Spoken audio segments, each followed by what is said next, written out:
No, that's cool though. That's really good. So she had to go in. Which car was it? My junior. Your junior, yeah. Yeah, okay. yeah. And she cut O-lights after O-lights after O-lights in it. Right, Max Taylor, Harry Peters. Good to have a catch up with Steve Taylor yesterday, actually. Both cars again, another pairing of cars that look so good. And the only way to tell the difference in the two drivers is the height difference inside the car. Is that it? Yeah, that's the only way you'll be able to tell. So the paint schemes, everything Yeah, are the same? identical. Yeah, absolutely. Well, we mentioned the cool cells, and here's young Harley. He's got to be getting towards the end of his junior career, hasn't he? I think this is his last one. Yeah. Is he going to cut his hair when he gets out of it? No, but I am going to cut his hair when he falls asleep. Good. I would. Or just shave one eyebrow off or something like that. Just anything like that. Actually, saying that, no one would notice if you shave the eyebrow off because his hair covers his face anyway, doesn't it? Yeah. Yeah, there we go. Just on a windy day. That is Harley Coulsell down there in the Slick Tricks Racing Lane. 790 car. And Damien Redshaw, the other Redshaw, in the Kestrel Lane.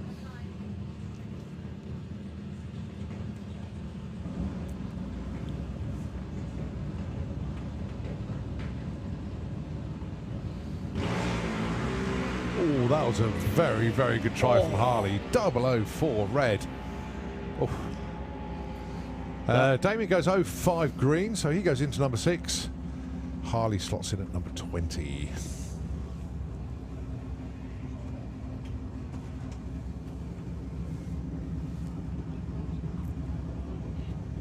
So we've got Neve Deavy on the line now. Steve Taylor running around after his second junior now. It's a way to keep fit, have more than one. Up against Jack Taylor. In a car I know quite well.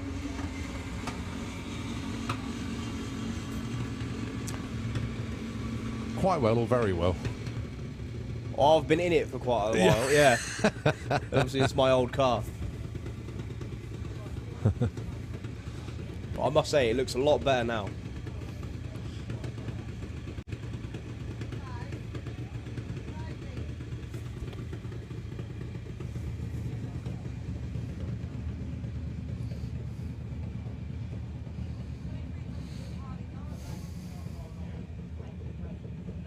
So Neve Deavy into the Kestrel lane, and Jack Taylor in the Slick Trick lane.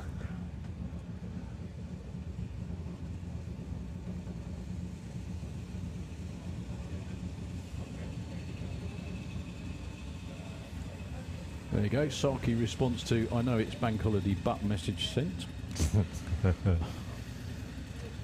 Oh, problems for Jack.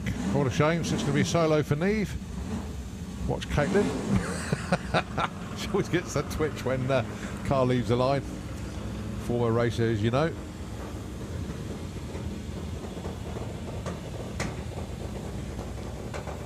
Interesting, that was had it as Harley J, but Harley J's in Super Pro or Pro ET. Pro ET. Yeah.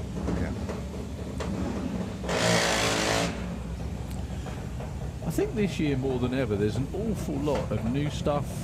People shifting classes, probably more than ever, really. The only thing that stayed the same is you've still got a 10-second street car. Yeah.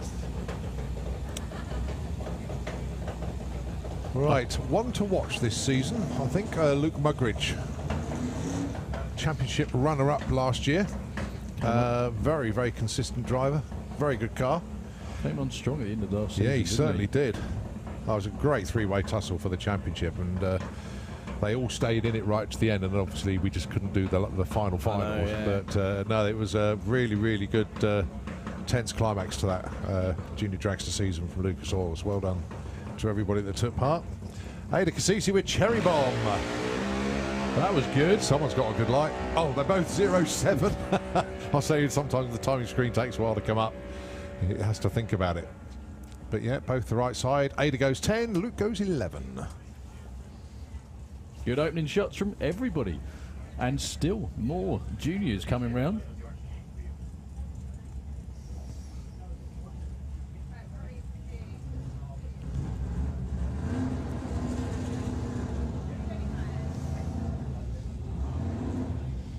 One question I've always wanted to ask, and you'll be the man to answer this one.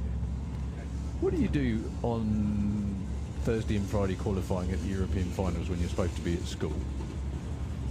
You go to school. Really? That is the correct answer. He's well trained, isn't he? Yeah. No, that's right. That's right. However, we still have at least 27 out of 28 entries here running on Thursday. So Yes. are they stump kids or something? Well, what you do is, if you've not got a GCSE, Yeah. then you can organise it with your school, and obviously you can come down then. But if you've got a GCSE, school comes first. So Yeah, cool. that's why you see mainly a main event. Cars will be entered, but you won't put a qualifier in until maybe Friday afternoon. Okay. Or do what I did and put a qualifier Thursday morning, then do an exam, and then come back again. It's a good way of doing it. It is a good way of doing it. I mean, how It helps if your school's close by as well. That does help. Yeah. Yeah. Although Caitlin Wilson did do the same. Yeah. And she's up in Scarborough. Fair old track. Not round the corner. No. Definitely not round the corner. Well, it's dedication. Right. Emily Moore, a new name to us. The dragster we know. The hyperactive name has been around for a while.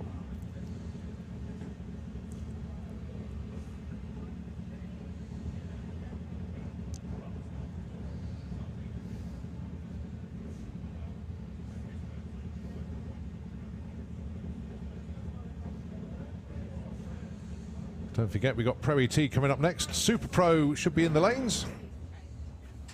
Ah. Good start though. 0.14.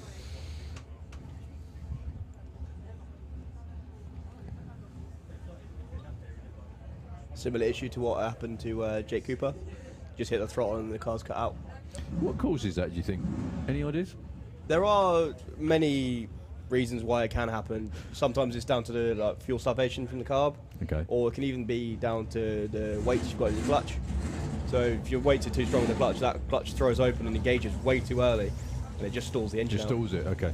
I thought you were going to say, when I said any idea what causes it, you're going to say, yeah, the engine stopped working or something. Like that. It's all right. Just to give you everybody a heads up, it's 3 rounds of qualifying today, but some classes will get 4, and then we continue Q4 tomorrow. So that's roughly how it's It's going to be a today. pretty spanking start to the Yeah. season, Oh, actually. yeah. All round. I mean, okay, it's not the planned one, but, you know, when life gives you lemons, this is a pretty good compromise.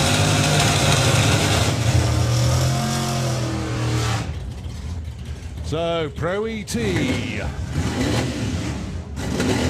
The first big rumble of the season. Good, strong entry in Pro ET. Going to be a bump spot on this one. Sorry, I was going to say the first big rumble of the season other than Colin's tummy on a diet. Yeah, yes. It's quite quiet now. Dave Crowhurst bought the Camaro out as the Beetle is back at base, and Stevie Gates with the Duster. I forgot he actually got this Yeah. because he's been running the Beetle for so long. That's right, now, yeah, isn't he? yeah. So 990 dialing for Dave, Stevie dialing in 942. 005 off the line. Wow. Going well in testing yesterday's run. He put one run in, I think it was in the 9.4s.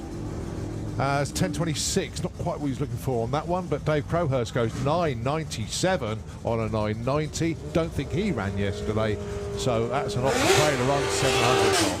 So testing yesterday, were there many people out? Well, there was a star of testing yesterday, wasn't there? Oh, Yeah, that was the standing jump from the crew. I think was the star of that was fantastic. I think I've actually broken world records now for the standing jump. That was good. The Turners used to be real good at that, but yeah, I think you've overtaken them. Rumour has it that Fadster was going around looking for people to tell what he ran yesterday. Simon Rickwood, 967 dial with the Nova going alongside Will Clark, 974 with the Dragster. My thought when I watched the video and stuff on Facebook was, I bet he's in the car thinking, blimey, it's still going. Blimey, it's still going. It's actually, it's working. So Right, we'll get a 977 on a 74. Well, he hasn't forgotten anything over the last few months, has he? Look at that. 300th off his dial. yeah, Simon Rickwood didn't quite stage up in time, but this is only qualifying. It's a little bit easier going than elimination. Looks like he's got new boots on all round on the Bossa Nova. Looks like he's got a red and green light on the back there, the way the It does. reflection on the stickers. Nice launch, beautiful wheel stand.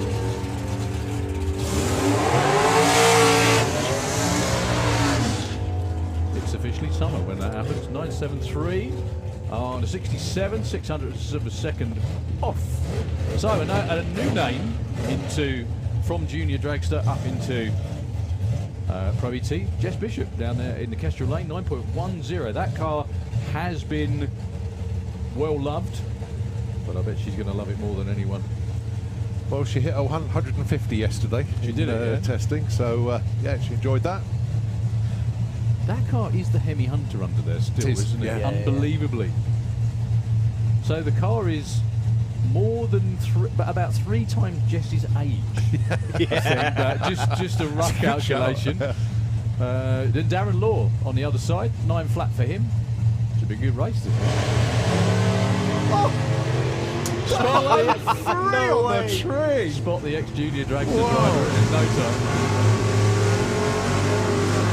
914. 154 as well. Oh boy, oh boy. Shots fired. Darren Law goes 931. Wow. Also, Pro ET's a bit of a shark tank this weekend for a couple of reasons. One, size of the entry, but two, we've got some of the nostalgia. So you told me about this the other day. Loads of the nostalgia superstock cars are in Pro ET this weekend, just to make it that little bit tougher. Well, they'll be back in their normal class at Festival of Power. So yeah, first round nostalgia superstock is then. So Don Scott and Stu Thompson, otherwise known as Kiwi. Of course, Don Scott and Kiwi, these were the two that ended up fighting out for the championship in the end. Don got the top shot. 972, Kiwi goes 1001. Unusual for Kiwi to be that far off, actually, to be honest. Star of Q1, Jess Bishop. Mind you, having said that, 969 for Kiwis, normally 98, so... Or 10 zeros, actually. I'd say that's probably what the car went. Yeah. Maybe they thought the air or the conditions would give them something a little better than that. Yeah. So Dave Rudd with the beautiful Banzai Cobra. Kestrel Lane 9.60 against Nick Mugridge. Now, hopefully for Nick, all the issues from last season sorted out. Probably like you, if you read Nick's Facebook post, that was my fault because I said hopefully all the issues from last year sorted out. Dave Rudd is long gone. 981.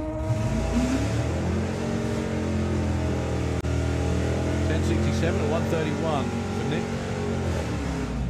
Yeah, because Nick does pretty much everything on his own for both cars, doesn't he? It's exhausting just reading it, let alone doing it, to be honest. It's just sounds like never-ending hard work. So a couple of interlopers this time as well, kind of.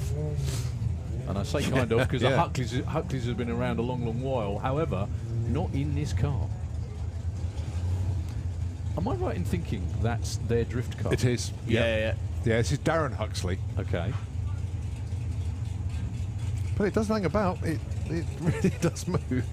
Taking on Adrian Portelli with that beautiful Dodge.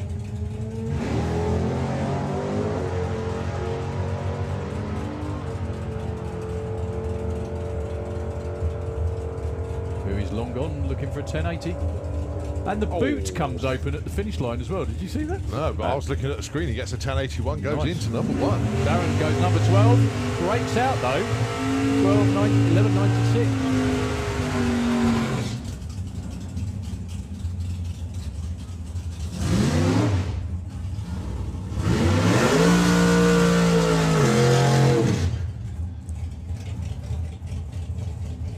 Right, Roy Walker with the Mustang.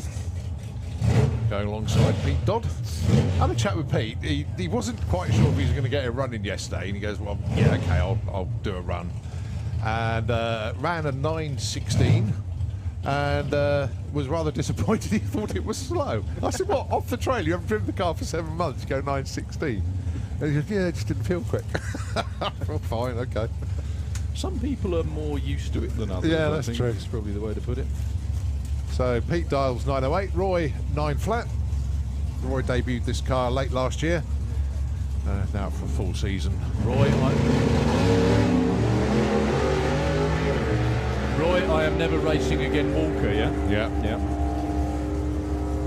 One on the same. 9:16. That's exactly what you ran yesterday. Should have stuck with that, but never mind. Roy goes 9:39.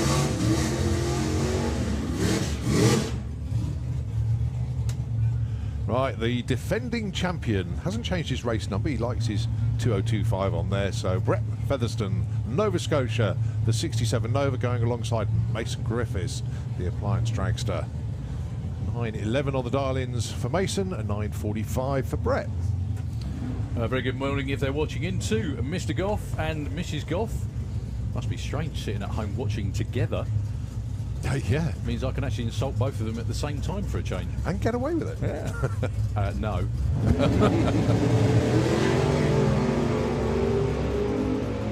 Another crazy, for Mason. Well, another crazy reaction time from Pro ET. This is ridiculous. They both break out.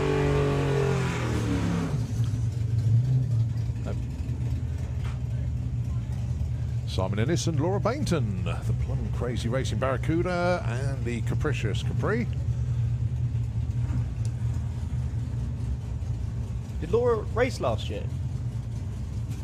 I don't think so. No, I think this is the first time it's been Right. out for a while, isn't it? Part of this deal is you don't ask us questions because we have no bloody idea whatsoever.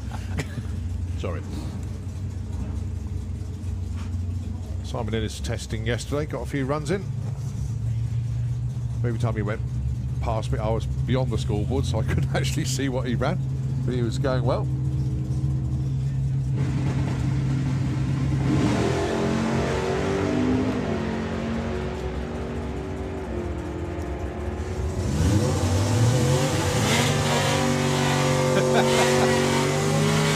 Breakout for Simon, Laura goes up 28, and we know they can both improve. You haven't been travelling around the country with an entire car full of chocolate eggs, blinking kids all week, right? How are they all? Annoying. Really? Yeah. No, it was true. I'm only kidding. It was terrific. It was really, really good.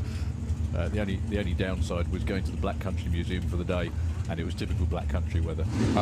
Winding it down, but no, we've had a great time. It's really good.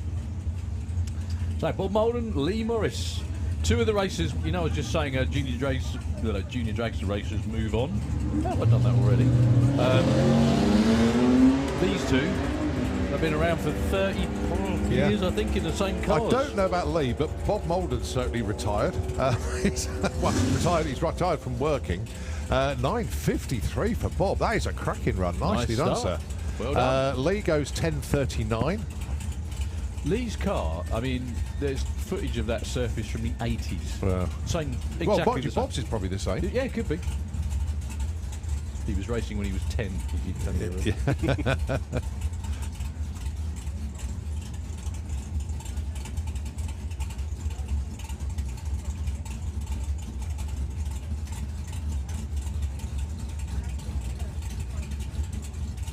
Well, nice to see we do have a few spectators here. Obviously, the way the fields are at the moment.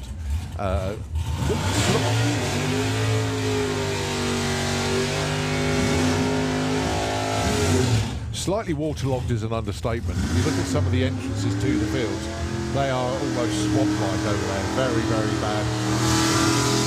So without a shadow of a doubt, it was a difficult call for Santa Pod with regards to the camping this weekend, but it was the right call. If you were to use those fields, you would have all got stuck. Everyone would have to be towed out, and the roll-on effect is the fields would be so bad for the rest of the season. You'd like turn a caravan across, and it'd be like going moguls on a ski drone. It was like driving here in this weather this morning. All the field, you can see not only the fields flooded, but there were so many roads that were partially flooded, where the water's still sort of running off the field. Driest February for a long, long time, followed by the wettest March, and that's what really didn't do us any favours. Dave Cherrett and Warren Watts. Dave dialing in 990, 0-1 off the line as well. Warren looking for a 9 flat with the Camaro. He gets a 912. Dave Cherrett, great sound, by less than 100th of a second.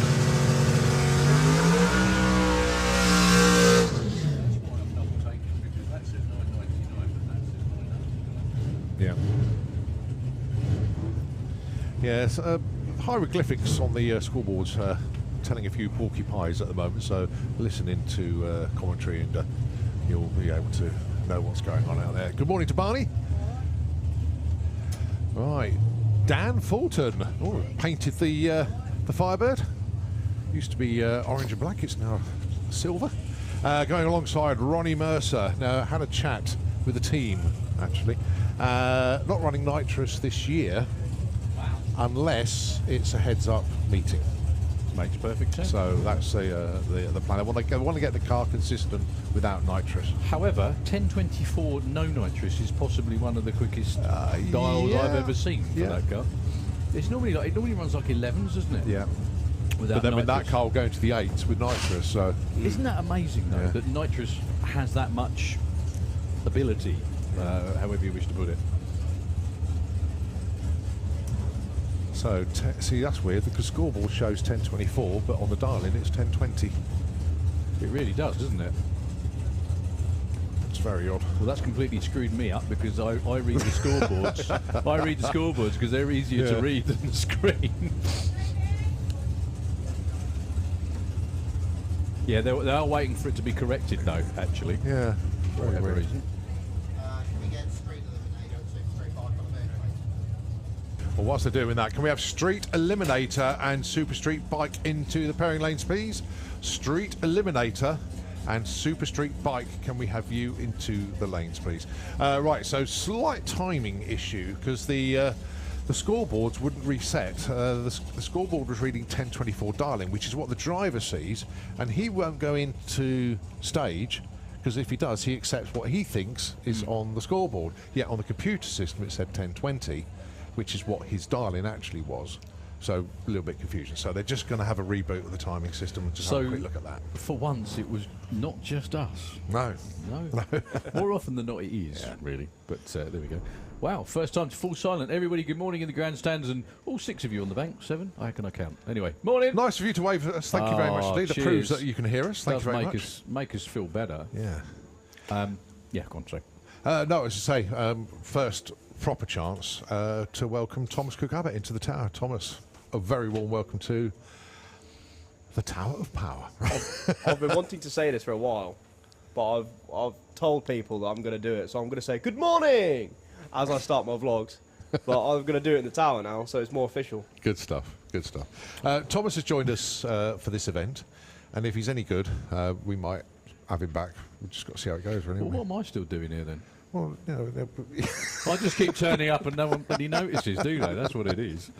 yeah, we need to expand the commentary team here. Obviously, Luke is Well, yeah, very. you're contracting, so we need to expand the commentary team. Yes, that's the one. Luke is very busy with doing all the Expanding. lifestyle events. Be kind. Luke is doing all lifestyle events, so he's been very busy. Plus the fact he's doing all the Run What You Brung events as well. There are certain events where all 3 of us are on, i.e. door slammers, things like that. So yeah, we're all very busy there. And as you said, Daryl, in the 15 years now that you and I have been the what is it, Waldorf Statler, the whatever you want to call us up here. I wouldn't say dynamic duo. I'm, there's lots of things I'm thinking of, and I'm not saying a word because none of them are Yeah, broadcastable. the Muppets, whatever you want to call us. But as Darryl was saying the other day, neither of us have ever missed one through illness. Ever? You know, like a cold, flu, sickness, nothing. We've always been here, but you never know, that might happen one day. It's probably- We just got to future-proof ourselves. So Do you know what? It'd be hilarious, wouldn't it? Because both of us stay in caravans Yeah, up the I other know, end. I know. Sorry, I can't come in today. Why not? I feel ill. And someone opens the door and goes, no, you're not. You're just still in your pyjamas. Get to work. Oh dear. So yeah, so we wanted to expand the commentary team, and a few names were thrown around, and most of them were decided, but Well, no one else we showed thought up. well, yeah, but we thought, well, we got right to the bottom of the list, and Thomas' name appeared. Yeah. So no, joking aside, I had a chat with Thomas last year, and we put this in place and had a word with the powers that be, and all good. So this is his tryout event. Yeah. So needs to- Thomas will be. He needs to put on a bit of weight. It's not really making the... Well, he needs to age a bit as well, because he's too young, you know. Well, if you were commentating 15 years ago, when you guys started commentating, I was 4. When I started actually doing TV, it was 2004. I've been doing this for 20 years. Well, I Stop. turned 20 on Monday. There you go then. Oh, of course, we've got the same birthday, haven't we? That was last year. You commented, didn't you, on Yeah, my yeah. Facebook post? I can't remember what the comment was now. Oh, it was just Oh, I ridiculous. didn't know it was your birthday the same day as mine. I said you say that every year. Yeah. Yeah, so both of us are getting another year older on Monday. So, yeah. But no, welcome to the Tower, Thomas. I hope you enjoy it. I know you're going to have a good time. And watching it from up here is totally different to wherever else Well, that's you what watch I'm most it. excited for. Oh, just this view. I've got the best view in the house. Yeah, just don't look to your left. Just look. Just look out the window and you'll be fine, mate. You'll be absolutely fine. No, it's definitely a unique view. One of the things that fortunately or unfortunately, like, is you can't say everything you want to, No. believe it or not, because and not only that, because there's 7 or 8 qualifying runs. It's practice, isn't it? We also have a bit of a unique weekend as well, because obviously we'll be ducking in and out. Yes, we at will, various yeah, points. yeah. So I might spend a couple of hours on the toilet, shortly, if that's all right with you. Yeah, good.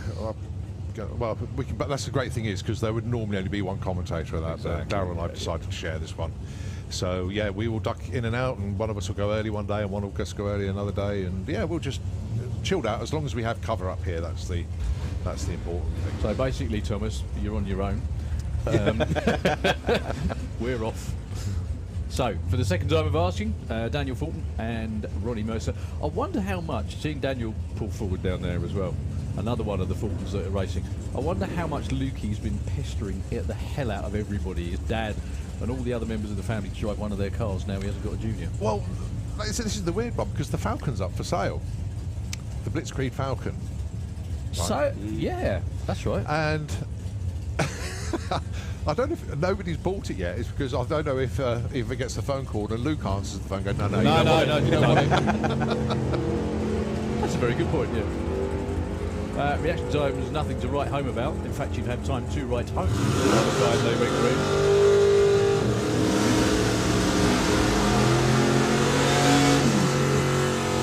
10-6 with all the zeros for Ronnie and 10.82 for Dan.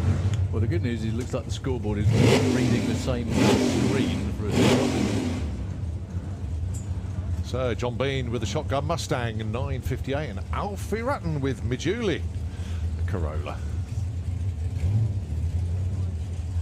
That car's another one that's been around a long time. I remember it being in Super Comp back in the 90s. I'm pretty sure it was. Steve Harrison had that car for a long time. Steve Harrington.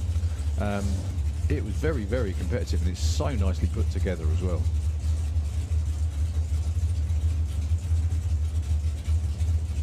John Bean's got another Mustang that he runs at Mustang Owners Club, things like that. Yeah, Right. street car. That's dipped into the 9s now. Goodness me. Mental thing. No help in some people. Well, the good news is the reaction times on the board are correct as well. Go on, think about it. Oh, curses! Got no no speeds or ETs on either of those two. That may well be. We got a 935 and a 936. That might have been the right. That's the previous. No, that's the right pairing.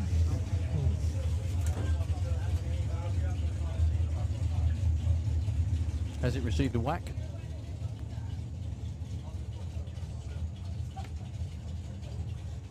This happens all the time, by the way. We just smooth it over a lot better normally. Right. Okay. So a reboot on the computer again. I'm not quite sure on those ETs because if John Bean had just ran a 936, he'll be partying all night. So yeah, a bit Not of the pair before? Okay, anyway.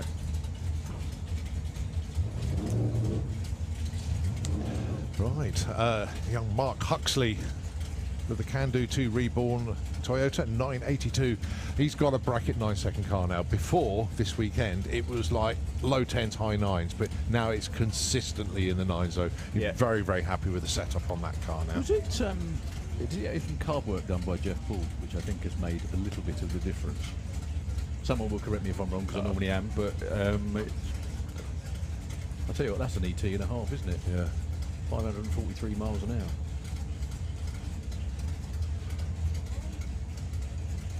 Going alongside Chloe Wilkins with the Eye Candy dragster. 2 second generation drag races. 920 for Chloe, 982 for Mark. We hope. He's double classing as well, isn't he? He's in Supergas as well. Yes, yeah.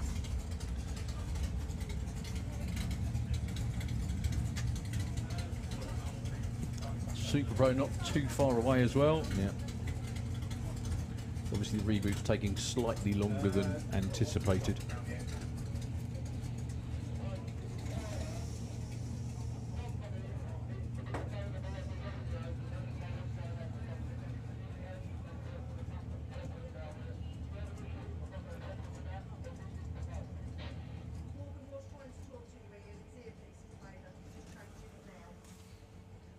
Oh, both cars just being pushed back for the moment.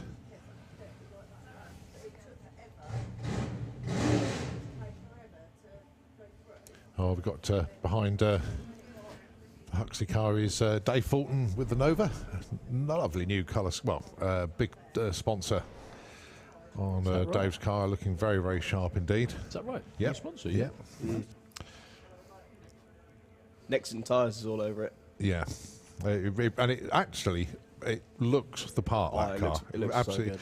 It's one of the conversations that Thomas and I said, you don't have favourites, right? But that is one of my favourite cars. Not so much the driver. Hey, Dave, but but the car's lovely. You said that out loud, didn't you? That car's No, he's a good mate, Dave. I've got a lot of time for him. I really do. was a good mate. That car used to be Ash Troops, I think, didn't it? I think that was the same one. What's the car that Lee Huxley ran, if you remember? Yeah, it's and took the championship with terrific it, car. yeah. I also remember off the trailer, I think it was Door Slammers, and off the trailer, #1 qualified, Yeah. bang on as well. I think it's something like a 916 or a 916. Yeah, no, it's a terrific. good-looking car. Marie Mills is down there with the altered, with Dave. Good morning, Dave. Good to see you down there. An unplanned weekend off for him, because obviously he would have been running the Shockwave That's a funny weekend car. off. Don't Yeah. Marie will give you a clip round here. Yeah, it's a That's not change of weekend duty off. weekend then Yeah. for Dave this weekend, and the Shockwave stroke Undertaker team. Change of pace for both of them as Yeah. well. Especially with Marie, 'cause Marie's normally does clutch duties on the Undertaker funny car. So you got all just looking in the lane. So you got Amy Watkins down there. Jason Pickett running in Pro ET this weekend. Now, obviously, he'd normally be in Gasser Circus, but he wanted to have a play this weekend, so Absolutely. he's into Pro ET.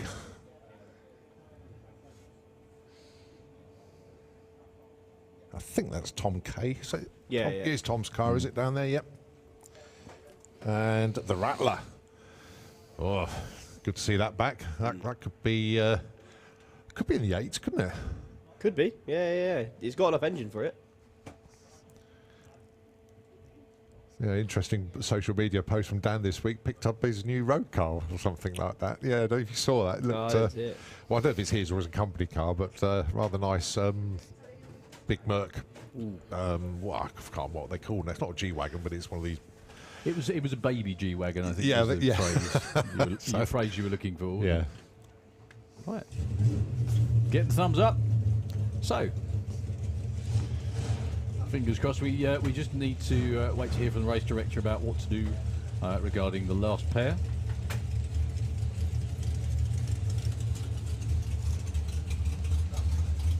So the car that Chloe is driving, excuse me, that's another car that's been around a long while actually.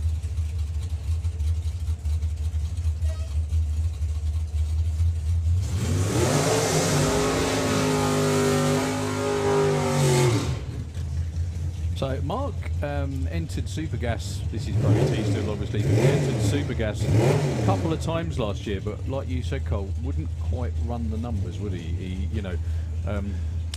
It's very, very hard work in Supergas because everyone does run bang on the numbers. He's got an interesting, well, not say problem. But last year, if you ran in super gas, you could run it flat out and not fear of breaking out. Now, Yeah. you could. So just to be a little bit more. I do think though, he's probably getting a bit of help from the weather this weekend. Yes. When it gets the middle of summer and it's warm. 9:31. Oh boy, oh boy. Mark Huxley has just gone 9.75, smashed his PB to Kingdom Come. That is an outstanding run. Chloe, in the meantime, goes 9.21 and 9.20 Dar goes into number 2. Cracking. But what a run from Mark Huxley, and I think you've hit the nail bang on head there. Weather conditions. Yeah. Wow. The weather helps an awful lot of just motor-only cars, if you like. Especially when the track's this good, the air's this cool. You could see a lot of that this weekend. So 9.30 for Dave Colin Hates Me Fulton. Taking on Marie Mills on the Kestrel side. 10.45 for Marie. Nice launch there for Dave. Arrow straight, actually barrel straight for both of them. 9.53, 10.97, not quite where they wanted to be. Both are way off, actually, to be honest. But both first runs of the season. Well done. Okay, so Jason Pickett down there with Cherry Bomb, ably assisted by Mr. Simon Prest, who has his own gasser sitting in the garage at home, itching to get out with that. I'm sure probably Nostalgia Nationals will be the first outing for Simon, unless there's something on at Melbourne in the meantime. Taking on Tom Kay. Now, last year, Tom Kay's had trouble even qualifying for Pro ET, didn't he? But then Jake Michelle did some work on it. Oh, that's right, yeah. Made it very, very consistent, and hey presto, Tom was bang on most of the time.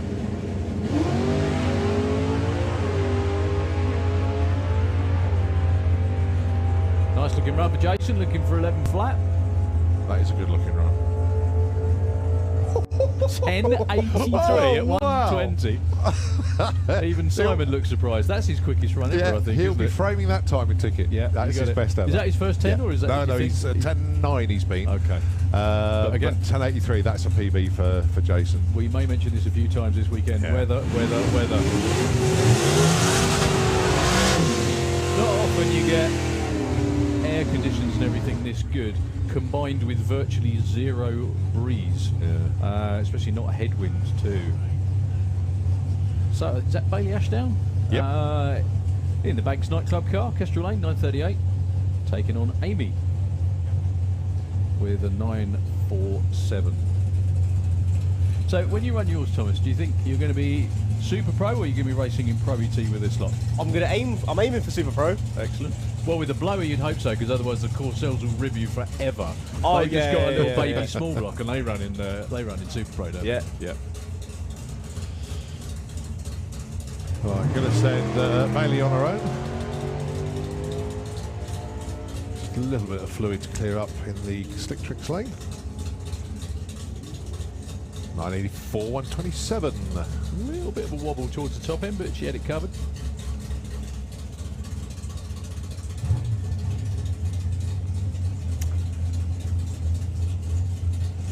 Now Amy is pretty killer in either Nostalgia Superstock, which this car runs in, or Pro ET. Just thinking, Colin, this summer, are we going to see another record Nostalgia Superstock film? Yes. Yeah, we want a bump spot in It's 60 dragster. foot in with a sort of 64 car field. Yeah, 64 with a bump spot. That'll be pretty epic.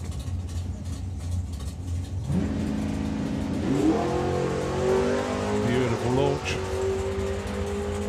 Now then, if the air is as good as we know it is, this could be going under. Oh, 9.53. Which is bizarrely where that car normally is. Well, a car I haven't seen for some time, actually, is the Gasser. That car has, again, been around since the 80s, I'm pretty sure. I'm pretty sure that's like a 1990s style, old-style Mark Grzinski paint scheme on there. Taking on Dan Holloway, who took to racing like a Irishman to Guinness. Is that a phrase? I think it is now. It is now. It is now, yeah. Oh, don't forget he's a double Sportsman ET champion. Yeah. As you say, took to this car. Wow, should be driving it forever. I've just realised this is a heads-up race. 9 flat, both of them. Which, if they run on the number, Dan Holloway will win because he was quicker on the tree. He's pulling away. 8.96. Well, we knew it was going to be a late second car. Didn't think he would do it on his very first run today, but well done to Dan. Knocking on the door, Everything working. 152 as well. All Excellent goes stuff. 9.16. Yeah, even though that's a great run, well, it does count, but it doesn't, if you know what I mean. He won't qualify with that number. Right, so we move on to Super Pro ET. No, this is still Pro ET. Sorry, I just saw. Didn't see that one snap through Yeah, under the the tower. boot polish is a bit rubbish on the back. It still says Super Pro to us. Yeah, the 10-second dial-in is the clue. This is Harley J. Derby. What a first car. Juniors, yeah. Seriously. How old is he 17, 18? He must be around there, yeah. How cool is that for your first car? Seriously. Well, first race car, other than Junior Dragster. Good boy. Good boy. Whoop, whoop, whoop. That won't be a 10 flat, I don't think. Oh, that's nowhere near. 878!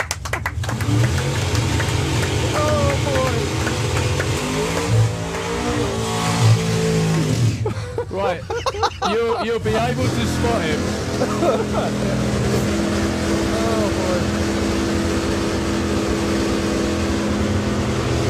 You'll be able to spot him walking around the pits later. He'll have bright red wrists from being slapped so hard by the scrutineers, by his dad, everybody, Yeah. I think. But congratulations, young man. That is the way to make your first ever full pass. Oh dear. And it wasn't straight either. That made No, quite that a big was- move he about 200 foot out. He was driving it. Oh, yeah. He was driving That was wagging quite a bit, that was. Well, that would be Super Pro Switch then. Yeah. Well, no, it's 850 is Pro ET, of course, don't forget. Oh, yeah. So he's allowed to go into, you don't have a license for each class, so he's allowed to go into whichever bracket class he wants to. Yes, is that I right? believe so, yeah. It's just whether his dad wants him running the car, the truck You're road. going to kick him out of it now. Dave Russell, Stu Morris. Yeah, Stuart Morris, 10 years since he's driven this car. It's been Colin all the way since then. Wow. And he did a practice run yesterday. His first run in the car went 996 on a 990 index. It's been forever since he's driven it, actually, Yeah. I think, isn't it? 72, 73. 869. Look at this. Breakout for Dave Russell, but Stuart Morris.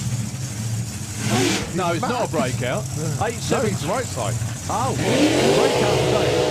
He's all right.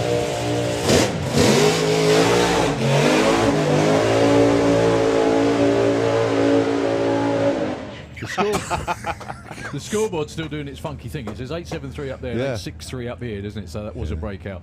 For Dave. The information obviously took a tenth of a second to Yeah, get to to the get here. board. Yeah. So, well, your two best buds, I think, out there. Well, it's quite lucky for me because I'm not allowed to be biased. But I can't be biased when they're the two favourite people that I've got in the classes. So You got it. So, two of the reasons you're going to be racing in the classes you're racing in, obviously. Yeah. The Courcelles down there with the newly revamped ball breaker looking absolutely immaculate in the sunshine, and that's just Steve's beard in the Slip Tricks lane. 825 against the man, the myth, the absolute legend, the widest burnout tyre track you'll ever see on any car. Yeah. You look at that. There's And like it's got smaller wheels and tyres on it now. Yeah. smaller. Yeah. Okay. Yeah, yeah. Because I know. What was the thinking behind that? Because I know he changed them over from last year. yeah. So is it just to get the car off the line better? Well, the issue we were having with dead hooking. Right. So it's got like new converter in it, new tyres with a stiffer sidewall and slightly narrower. Just really to help it get going, get the wheel speed up, Yeah. stop it from shaking and stop it from wheeling. Well, I noticed on the timing slip from yesterday, 1.1960 foot, which is way quicker than ever before, isn't it? Well, the 60 foot was soft. Right. That was about half throttle.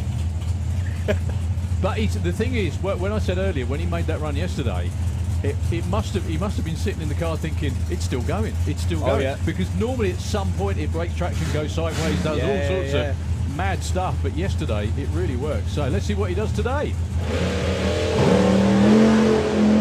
Soft launch again. Ooh. Something went pop out the left-hand side, unfortunately, for Annie Hadfield that time. That won't be another 7. 8.29, nice run for Mark Courcell. It all goes quiet in the tower because we wanted to see Twister do what it did yesterday. Unfortunately, a 12.93. He's got a number on the board, but something definitely went pop out the left-hand side of the pop of engine. smoke out the left-hand bank as well, about 8th. But an 02 light and an 8.29 on a 25. Mark Courcell.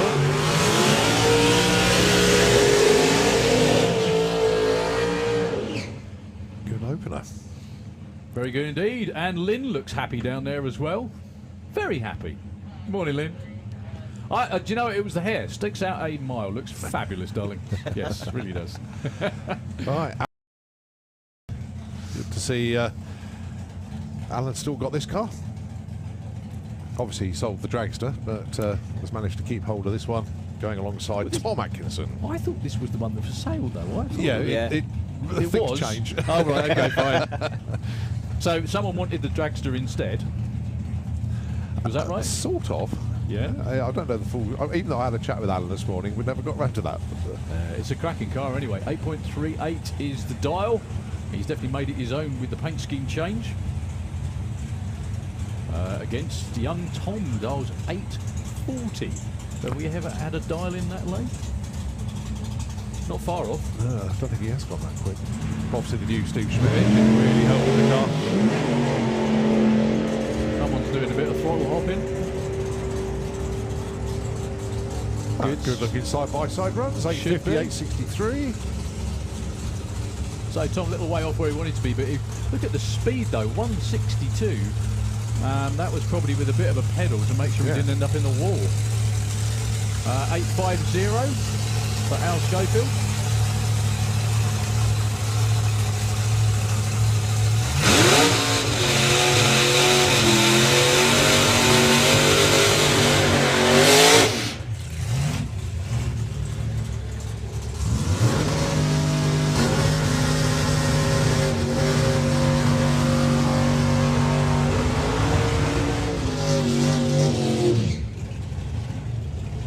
So the ex-pro stocker of Ashley Bell.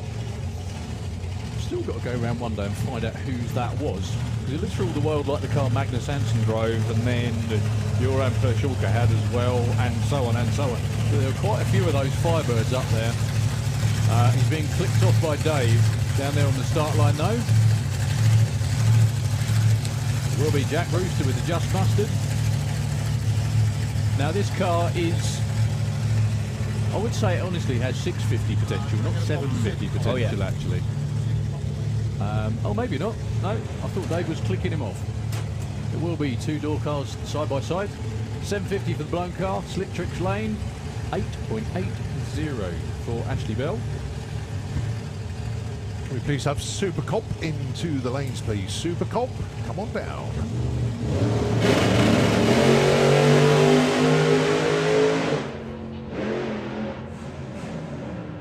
Firebird still wagging its tail out there about 330. Ashley goes 877, just that little bit too quick. 925 for Jack Brewster. Yeah, they've done endless work to get that car to launch, and every single time it still manages to sort of hop to the left every time. First bit of tyre shake we've seen as well, but it looks like, unless I'm seeing things, you've got better eyes than me, it's only a one tyre. It looked like it was shaking the left tyre, but not the right. Can you see that? Yeah, I can actually. Which in itself is pretty unusual. Yeah. In fact, I didn't think it was possible. Well, it must be possible.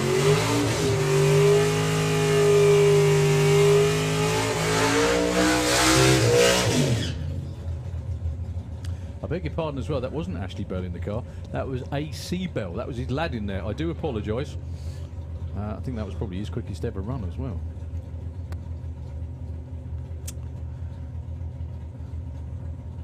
So the Burnout King himself, JT. I always wanted to have my name on a race car again, but not on the boot. It's very kind of him. Very kind of him to do that, but you know what I mean. nicer having your name on the side of it.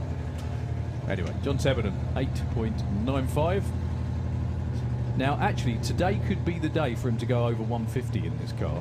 He's been 149 point goodness knows what so many times, and he's now got the full stage. He's not going to get an ET.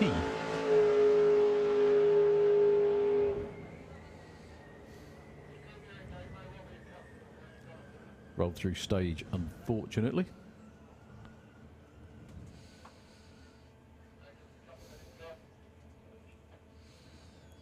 So we've still got Kai Astley. Sorry, go on. Yeah, I was going to say, it looks like just a little bit of track grooming. You still got what, sorry? No, I was just going to say we've still got to come. We've got sorry. who's in? Is it Leah in Dolly Daydream? Yeah. The reason I'm asking because she's running in Super Pro, then is she? No, that's Joe in the car at the minute. Oh, well, yeah. Sorry, that was Yeah, because apologies. Joe's car's up for sale. I don't know if That's it's right. been sold yet. I can tell you how I figured out that Joe's in the car. Because it's in Super Pro. Well, because Leah stood over Because there. Stover stood in over there. The clues are there. Yeah. That's it, yeah. You just have to look in the right direction. Also, Kai Astley as well. Great to see him back with the LS Oh, the Joker dragster. dragster, yeah. Yep. And Lee Huxley too with the Mustang That was going well, actually. yesterday. Yeah. Next up will be Rob Brown. Very happy team yesterday. Very happy indeed. Because they had some help for none other than John Wright yesterday. And, I used to do that. I And know. he blew me up loads of times. I wouldn't be too happy. They were very, very thankful of John's help. He found something that had been niggling the Maras. Is that right? And Okay. they're very, very thankful indeed. And to the point where Rob was saying, "Oh God, I can't wait to drive the car tomorrow. I can't wait. I'm itching to get out there." So, yeah, big thanks. Drag racing's kind of like that, though. There's Yeah. so Oh, many yeah. people that help Yeah. everybody else. What a lot of people don't know as well is that John, Uncle John, as we always called him, he used to build a lot of circuit engines and other stuff as well, historic stuff too. Yeah. And run his own engine building firm as well. So it wasn't just drag racing stuff that John did. This was his plaything, if you like. But very well respected in circuit racing and all sorts of other hugely forms as well. respected. So, you know, all joking aside. As I said seriously to good. the Maras yesterday, I said he's forgotten more than you guys know, and it's a saying that we use quite a lot, but that is really true. And the Maras, they're not lacking on knowledge, that's for sure. But John, my word, goodness me.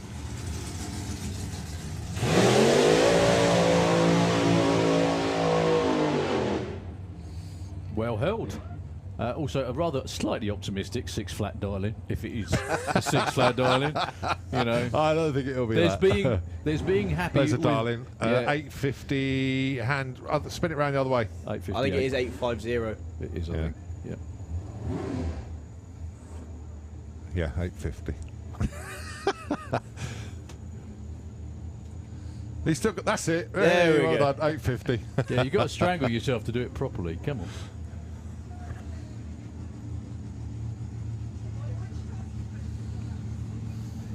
Look at those turbines. They've given up the ghost now. The flags are just about fluttering.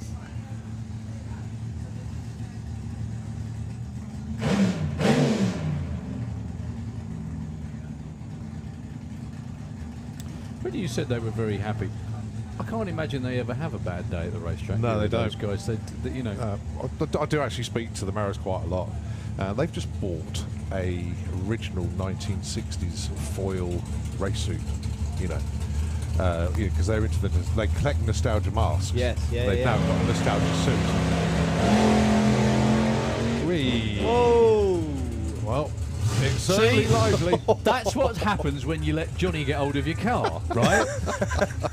It's I certainly told lively. you. Yeah, it's a lot more lively.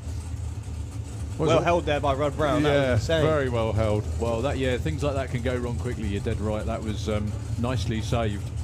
120/60 foot, but I think he was nostalgia suit. So are they called the Brown Brothers because that's the colour of their trousers? That's what Is he already happens when leaning you out let the car? Johnny get hold of your car, right? Yeah. I think he It's stopped. certainly I told lively. you. Stopped. It was a lot Finished more like lively. it was. Just going up to get him. So it won't be long. The quad will hook him up. That was a really good save. It's also a good job it was in the left-hand lane. Yes. But then he'd have probably got out of it earlier if it was in the right. So there's nothing wrong with scaring the odd photographer. Or yourself. Do you know what? You know this as well. It doesn't feel that bad in the car, does it? I bet that did. Yeah. I honestly doubt it. I presume we'll be fine. Well done to the Maras. Terrific show as always. Testing the traction in both lanes, but leaving from the left. Well done. No, anytime things, it really isn't. It doesn't feel that. It never feels that bad. No. It never feels as bad in the car as it looks like from the outside. You know. Sorry, go on. No, I was just going to say, I've done it where I've been nearly on the centre line and nearly in the wall, and it was still going, and it didn't feel that bad. One of the better ones was like Andy Raw, when, do you remember, Cole? When he did his last licensing run. He got out the other end and said, well, that was straight, and it was absolutely all over the place, wasn't it? Just doesn't feel like, it doesn't feel that bad. I think one of the reasons is, Barry Sheevel's explained this really, really well, because you're in the middle of the car and you're strapped into it. The car goes one way, you just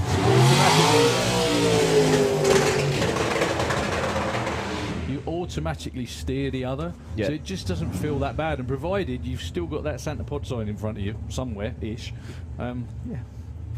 He's going to tell me totally different now when I talk to him later, but there we go. So 2 dragsters up next. Kieran Ashley with a very unique, for this class anyway, combination. Turbo LS in there. Yeah, but look at the dialing. 799. Yeah, the turbo's hooked back up, isn't it? Oh, yeah.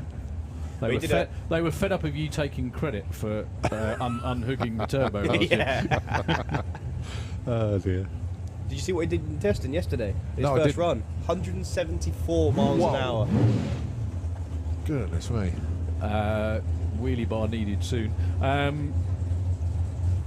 Taking on Joe Kellett. Sorry, Joe.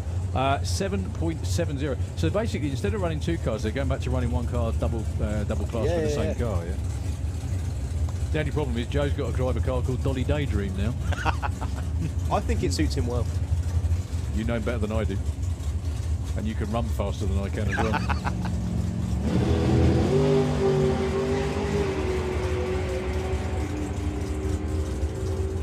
Well, Leah's going to get there first. Joe. Sorry, Joe. And again. 175 miles an hour. 8.14 for Kieran Ashley. 786 at 168. Thank you very much for the correction.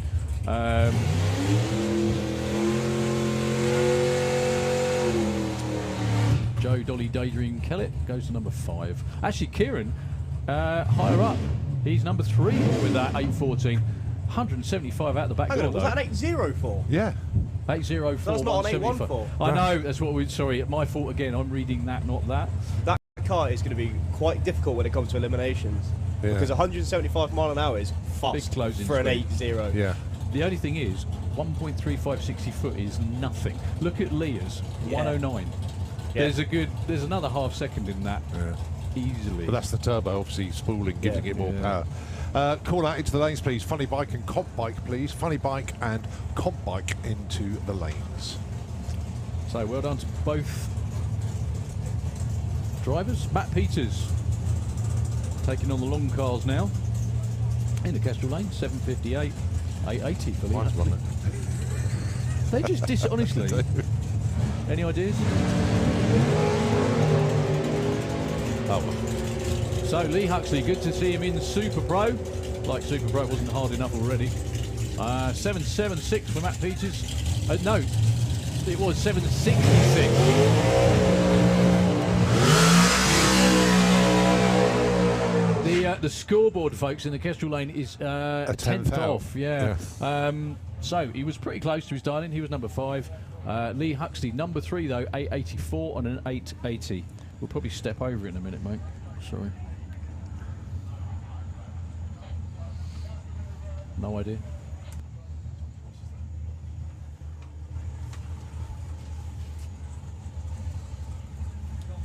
What?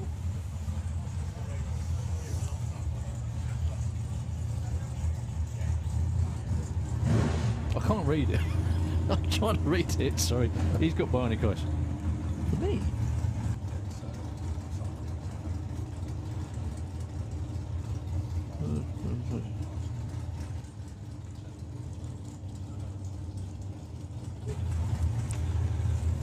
Right, so Scott Hauser and Alan Didwell.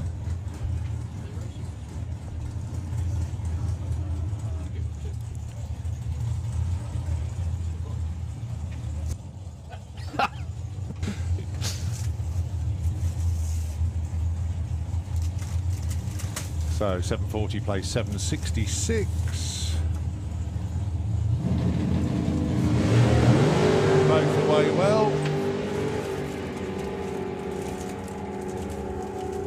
Sorry about all the rustling, Look at folks. this. Scott 736 breakout, and Alan Didwell also breaks out.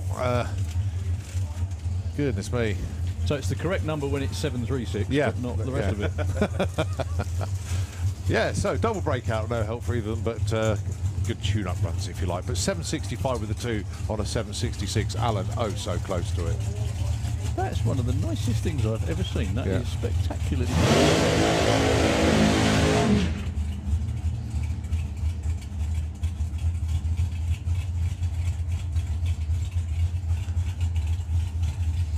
I'm not going to take the rest of it out, but that is awesome.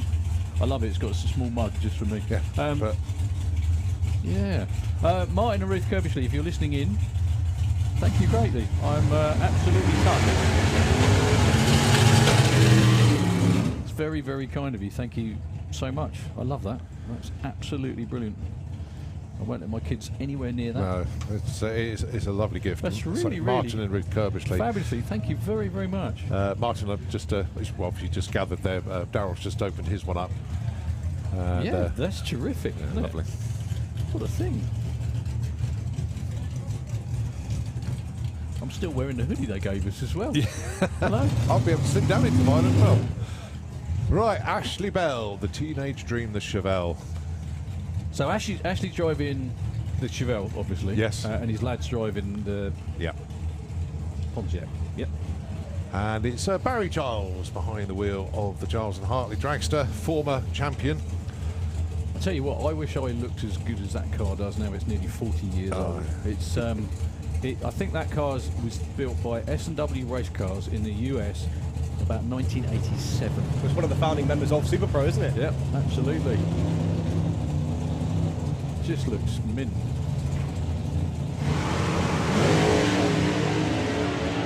It still runs like clockwork. Who's in there this time? Barry. Yep. Yeah. 44 on a 40. It says 50. No, I'm not going to say it. Yeah. The Giles family, it is a 44, not a 54. It's only 400ths off.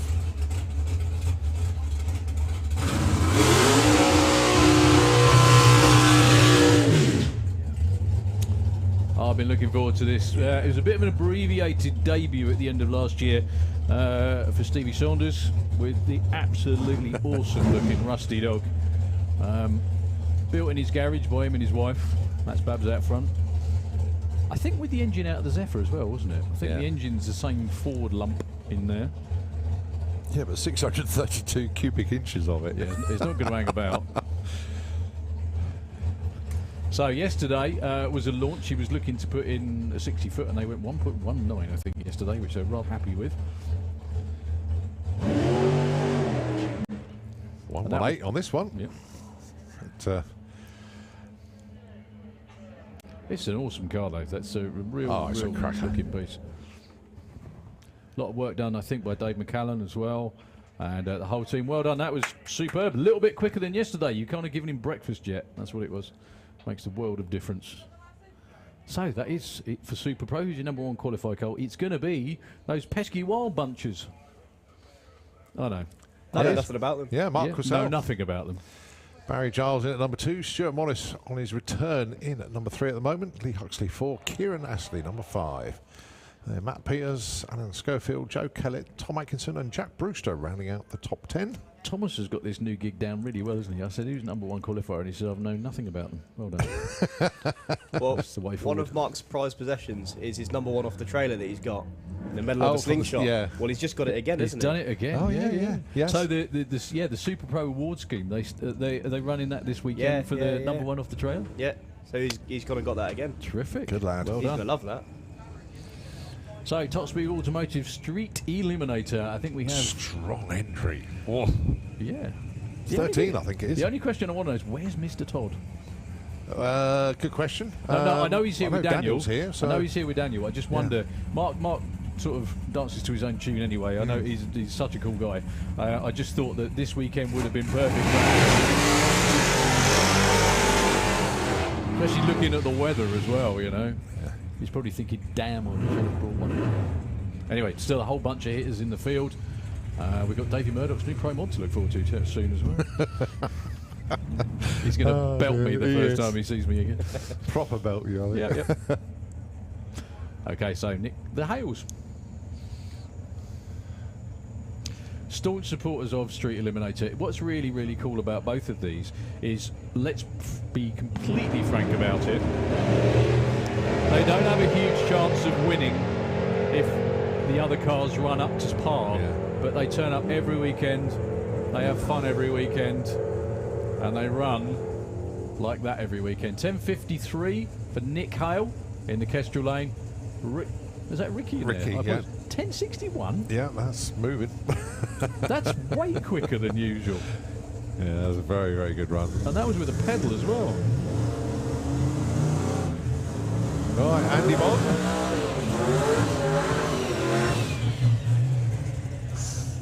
That's nice. Look at those cars. They are absolutely spectacularly nice. Two of the absolute state-of-the-art in UK Street Eliminator racing. And I don't mean H standing out front in his shorts, thank God. Slick Trick side, Mark Sheridan. He's been over 200 miles an hour already, but nowhere near the sixes. Nowhere. Once he gets that bit and that bit right, as in the start and the finish right, he's going to be in the sixes. Taking on Andy Bond with the not-so-ugly sister. Nice to see him not at Costa Coffee on a Friday morning, actually. Oh, blazes the tyres, does Andy Bond. All of a sudden, the boost kicks in for Mark Sheridan. Oh, does it? 10:39 at 1:67 for Andy Bond. 9:55 at 1:57 for Mark Sheridan.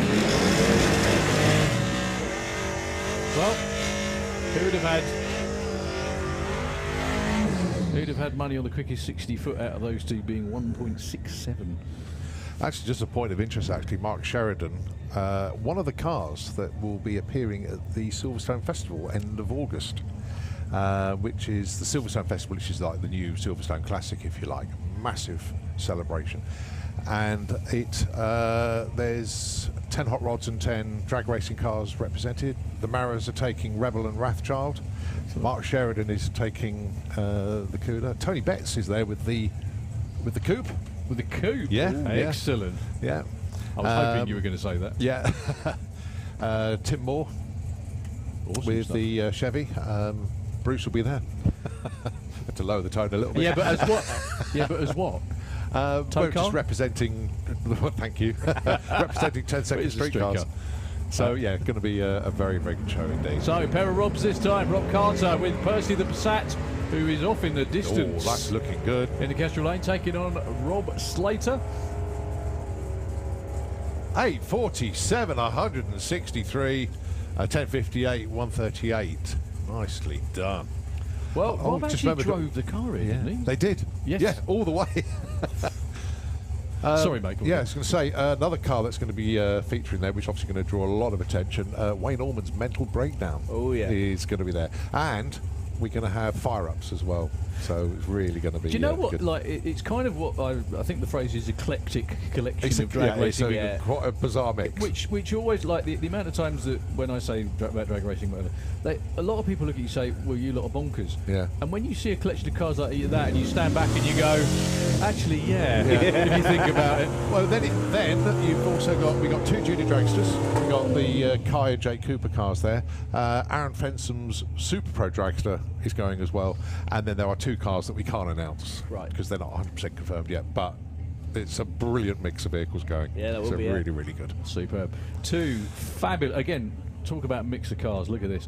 The winner of the last event last season Tony Higgs, struggling to get the car down into the low 8s for a while, burst into the 7s and never left, I think, for the rest of the season. That final with him and Al Mack. Al Mack was just outstanding. I was on the grandstand watching that at 5 to 8 in the evening. It was Mental. brilliant final. It really was. So Tony is in the slick tricks lane. New turbos on there for him, taking on a rebuilt Al Williamson. Good to see Al back.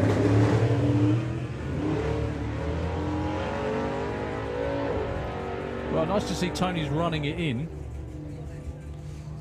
892, Yeah, 153. Probably turned down quite a lot, to be completely honest. 1120 for Al Williamson. Well, Jenny was saying, look, just get it down the track so I can relax and then go and have fun afterwards. Honestly, that's how it was. Well, it did go forwards, not up, Yeah. which is always a good start. Talking about with 2 turbos, Ash Cooper got a pair of 76mm turbos on there now. Oh, my word. He's got rather bigger than the other ones that he had on there before. So I said, well, I don't know what the elevation is from Transit God. Is it Transit Messiah? Or I don't know. But Sensei is probably where you go for that. Yeah. He's not fond of me for calling it that, you know. Well, he's living with it. You know, he doesn't mind it now. Got to live with it. Ain't got a choice. He is. Yeah, but the thing is, when he runs it, like when there's Transit Mania over there and he's racing that over here, he had, what else would he be but a Transit God, you know? Graham Smith, though, with Grimhilda, the Chevy Bel Air, another car that's been around in European drag racing for a long time. But look at that superb looking run for Graham Smith, 134 to 60 foot. Looks like an 8 to open his account. Or 9:15. Close. 10:45 for Ash. Graham not running nitrous at all. And still runs 9:15. Yeah, until you see the purge. Okay.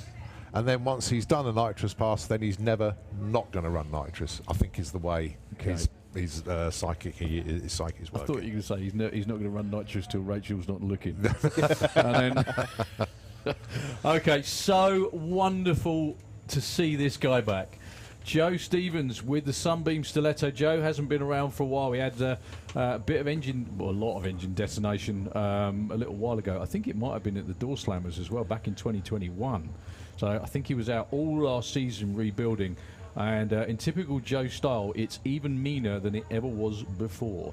This little car does not hang about at the best of times, but this is Joe's first run for a couple of years. Even had to make a new bonnet to because it wouldn't all fit under the old one, so I had to have a new one made. Well, the old engine didn't all fit under the old one, though. No, but if you it looks like he's been pushed back. Have a look at the front of it now, and you'll just see it's just like looks like it's been in the gym, had a good old workout, and sort of it's got abs now, I think. How Joe fits in that, I still don't know. I don't know. Joe's not exactly a slight lad. First time I saw my this car. God. mate. You see what I mean? Jesus. That is awesome. It looks like, well, it reminds me, it's not Joe, so don't whack me, but it reminds me very similar to those rotary turbos that you see in Australia Yeah. Yes. that just have a turbo and the driver can't see past it on the bonnet. You know, Yeah. that sort of Yeah, thing. You yeah, know yeah. the ones I mean, don't you? They're just mad. Oh my goodness. See what I me. mean? Look at that. That is incredible. Now, previously, it looked fairly stock on the front. Yeah. That was previous, though. My God. If ever there was a car attached to an engine, it's that, isn't it? Well, they couldn't make the engine any wider. They couldn't make it any longer, so the only way they could go was up. But yeah, phenomenal. Absolutely phenomenal. It's a 7-second car as well. Yeah. So, Street Eliminator for the first session. Unfortunately, it's gone from our screen, so I can't remember who was quickest, actually. Thank you very much indeed, Simon. I presume that was Simon. That was my conscience saying. Yeah, not imposter. Thank you, sir. Yeah, Rob Carter with the Passat was the leader after that qualifying session. Go on, Colin. Yeah, can I please have Super Gas into the pairing lanes, please? Super Gas, come on down. So we've got a bit of track prep going on before we get to Super Street Bike. They're all very much looking forward to getting out there this weekend. Potential record-breaking stuff coming up. We've got Europe's quickest Super Street Bike and a whole bunch of other quick stuff around there as well. I'll tell you what, we just called Super Gas. Let's have Outlaw Anglia as well. So, Outlaw Anglia, if you can make your way down as well, please. Yeah, very quickly actually. While we've got a couple of moments while they do the track prep, they're going to do spraying in both lanes and track prep. Nitro FM, just for a couple of moments. Yeah, why not? And we'll be back very, very shortly.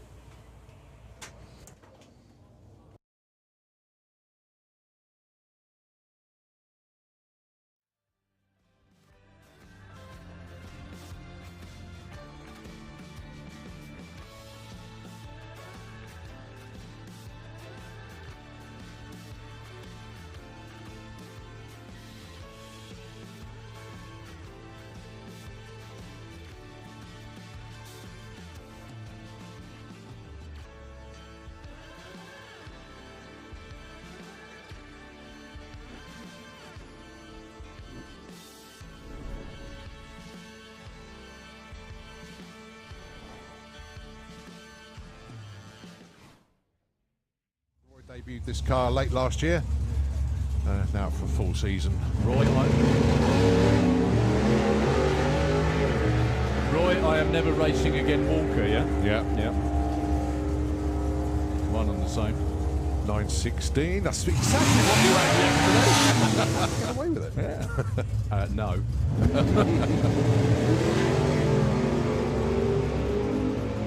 Another crazy, Wait for Mason. Whoa. another crazy reaction time from Pro ET. This is ridiculous.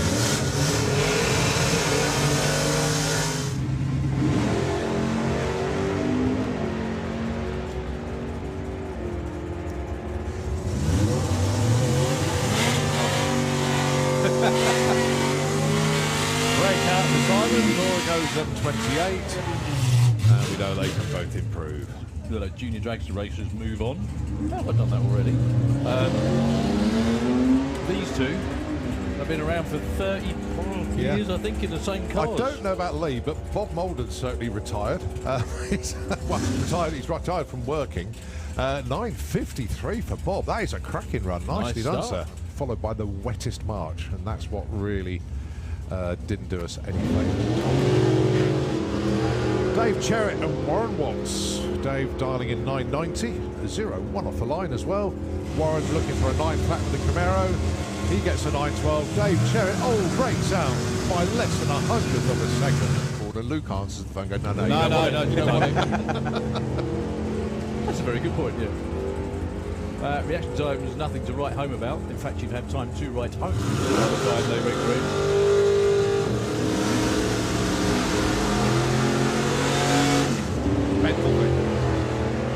Some people. Well, the good news is the reaction times on the balls are correct as well. Go on, think about it. Oh, curses. No, he's probably getting a bit of help from the weather this weekend. Yes. When it gets to the middle of summer and it's warm.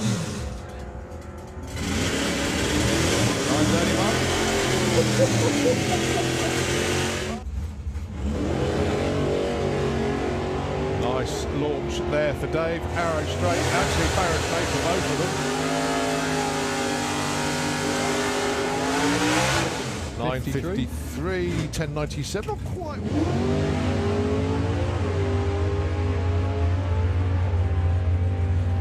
Nice looking run for Jason, looking for 11 flat. That is a good looking run.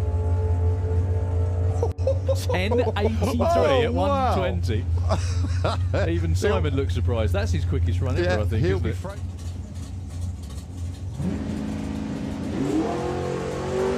Beautiful launch. Now then, if the air is as good as we know it is, this could be going under. Oh, 9:53. Maybe some even mid-sixes. You never know. These things are absolutely monstrous these days. So, some were out testing yesterday. These are their first runs of the season.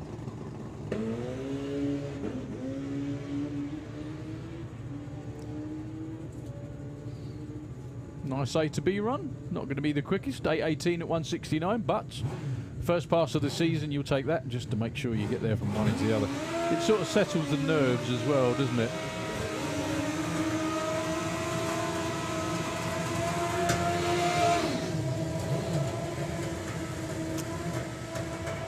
So one of the perennial front runners, or two of them actually, as it turns out, early in this session. Jake Michel in the Kestrel Lane in the 6.7s last year. Steve Venables also in the 6.7s on numerous occasions. Steve, I think, holds the speed record at around about 2:22 or thereabouts. It's hard to remember because they're all so damn quick. Off like a rocket in both lanes. These may well be side-by-side sixes, and they are. 6.94 and 2:07 for Jake Michel. 6.95, but check out the speed for Steve Venables. 219 miles an hour. Right, pseudo teammates for 2023. Margot Schmidt from the Netherlands in the Kestrel Lane. So good to see Margot making the trip. To say she's excited to be back is a bit of an understatement. Taking on the man who has zipped up her bike a bit over the winter. Daniel Lentz from Hungary. They still should be going side by side. As Dave wants Margot just to make sure she's right in the middle. There we go. Yeah, so Daniel Lentz just, I mean, in a class that's this competitive, he was the European champ for a reason last year.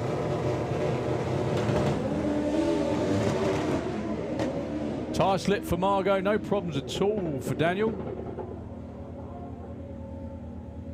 Well, Daniel goes 7.45 at 1:59, clicks it way before the finish line. Margot. Sorry. No, go on. I think he was having gear selector issues about 1,000 foot out. You could hear it hit the rev limiter a bit. It was popping and banging a little bit, wasn't it? Unfortunately for Margot, the problem with Super Street bikes is that was me again, wasn't it? The problem with Super Street bikes is the tiny little tyre. The contact patch is so small, and they have so much horsepower. If you look at the palm of your hand, I can't see anyone looking at the palm of their hand, but you know what I mean.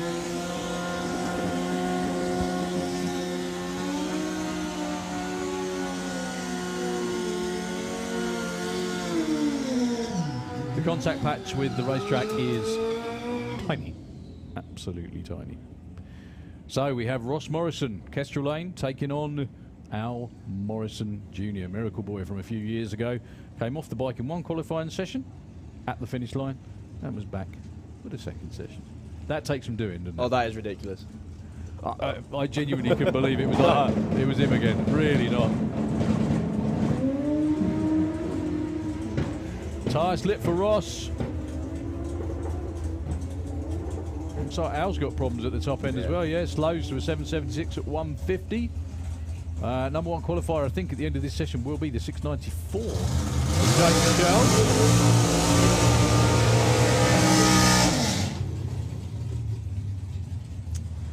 We move on to Super Comp, I think this is. it's hard to tell when you've got double entered cars. Pair of Brogy Roadsters going side by side, or Bogey Roadsters as they possibly should be called. A guy in the US called Warren Brogy pioneered this particular design, and what they do in the States now as well is an awful lot of super class cars. Yeah. They have roadster bodies of them, Yes, don't they? They yes. have lots of lots of Camaros, and, well, also all manner of Anything different you can think of, there's one of them, isn't there? Absolutely there, yeah. So Stu Doiney, great to see Stu back in the Kestrel Lane. His first runs in this car, I think. Taking on Richard Tunstall. There he goes, 8.83 at 1:50. A little bit of a cruise for Stu.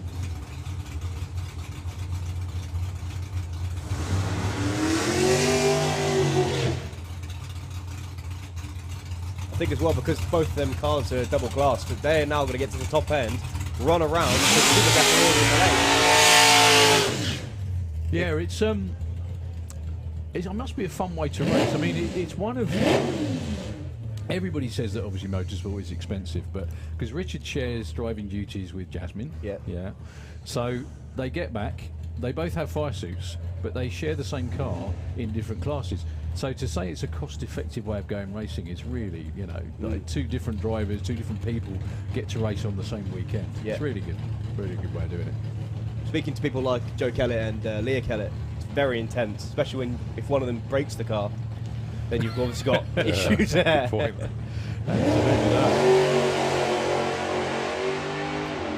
Steve Hudson strangely moved from Pro ET into Supercom. Just obviously likes trying to run this consistent number, and doesn't. 885 at 145. He did have the problem before of not being quite quick enough. Obviously not an issue now. The thing is, though, as we've mentioned quite a few times already, the air conditions, and obviously that's a naturally aspirated car. If the car runs 890 dial and the air has just got so good, you've got to wind it back a little bit to make sure it stays on the class index. But cars like, I don't think he's got a throttle stop. No, all he does is drive, as we all well As you know. keep saying. So But how? So then, what would they do to slow? What would he do to slow the car down? Do you think? You're probably fine. He just lifts. Yeah, is Because that I know. it? I know when Darryl Bradford, when he ran in a car like Steve Darryl Fields Howes. there. Yeah. So when Darryl Howell, They're not me. Yeah. So sorry, Darryl Howell, not Darryl Bradford. all right. Sorry. When Darryl Howell drove and he ran that 89000 run, Yeah. which was Yeah. insane for the style of car he drives. He put a Lucozade bottle in the fence oh, that's right. Yes, I remember that. and just lifted when he got to that. So in the fence on the left-hand side, Yeah. the Lucozade bottle was not an automatic shut-off device. We have to say, No. when he got as far as the bottle, Yeah. that was if the car was running normally and he'd have kept his foot in, he'd have been way quicker than 890. Yes, he's So run he- the 850s. Well, it's exactly the same as the man down there, Steve Field, with the immaculately turned out black pig.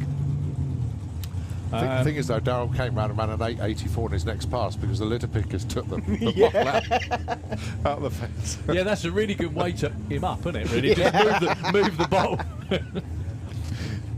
Leah Kellett is definitely in the car this time. Joe's standing over there. Steve Field's car runs 8.1s on a good run. So what he'll do is he'll probably lose Leah as a pacemaker because he knows Leah's going to be pretty much on it. There you go, And as she if is. by magic. That is an 8.90 with Nice. a 5 as well. 10.09 at 140. A lot of these folks out here as well, don't forget, this is their first passes of the season. So it's a case of the fact that she can do that off the trailer with no other, no anything else, it makes it even more miraculous, doesn't it? About 6 months in the trailer to bring it out and do that. That's the car, not Leah, by the way. Yeah. So yeah, it's very, very difficult to do. So what do they do to tune bracket cars to get them to run these numbers? So in classes like Supercom and Super Gas, the reason why you can have cars that run both is because in the car you'll have a throttle stop, which doesn't really tell the whole story. What it actually is more like a little linear actuator, Okay. which your throttle pedal is attached to one side and the throttle linkage of the carb is connected to the other. You hit the throttle and that spreads apart. Right. So it's not until your little electronics pull that actuator back together again that the car moves. So it's a preset timer Yeah. that does that. Yeah. And the team preset that. Yes. Okay. Because you can also set, with that system, you can set like a delay box. So if you go out and you read the tree and you go as soon as you see that light and you go red, you go again, you go red again. What you do is you set that little delay box to 04, 05, and then you'll go 00, 00, 01, 00. But you're not allowed those. You are in Supercom Super Gas. You are. You can't have them in things like Super Pro, where you've got the roll down tree, the Sportsman style tree. Because it's on a pro tree. Yes. Yeah, of course. Yeah, that makes perfect sense. So it's down to the team, depending on, well, so many things. Yeah. Which way the wind's blowing. Yeah. And I'm not joking. It Oh, really yeah. is. Yeah, Yeah, that yeah. makes a big difference because obviously wind blowing down the racetrack will slow the car down. And atmospheric conditions. So you see them walking around with basically what is an altimeter, Yeah. isn't it? It tells you what the air's like and everything else as well. So the class you want to ride in, funny bike. Really? Go on, Just sorry. a quick go on. call out into the lanes, please. 850 bike and 950 bike, please, into the pairing lanes. So, Dave Peters with a Rigaboot Express on the Slick Trick side of the racetrack, taking on Roger Moore, whose crewman might want to stand out of the beams actually, because Dave Peters is going to be getting ready to go. Yeah, there we go. Dave was on it. So Roger Moore, the last time we saw this bike at the national finals last year, just destroyed the engine in the burnout box. It was one of the most unusual things I've ever seen. Well, that looks like it's working okay so far. I'm not going to say any more than that, just in case. Nice opening run though, 750 at 169 for Dave Peters. Roger Moore, though, was on similar numbers. Roger Moore was pretty much matching him all the way down the racetrack that time. Until the top end, well, Lucy.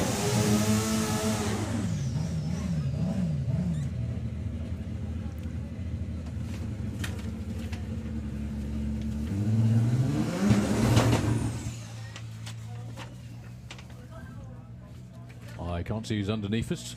I'm not sure where that pop and the bang was, actually.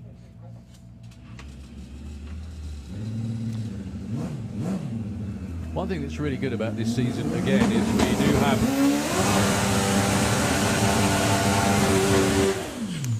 we do have a number of cars and bikes coming back over from Europe. Fortunately, thankfully,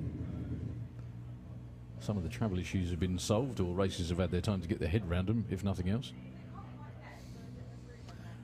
Well, unfortunately, Martin Zylstra down there in the Slick Tricks lane not going to make this run. Mickey Ollie on the other side of the track in the Kestrel lane.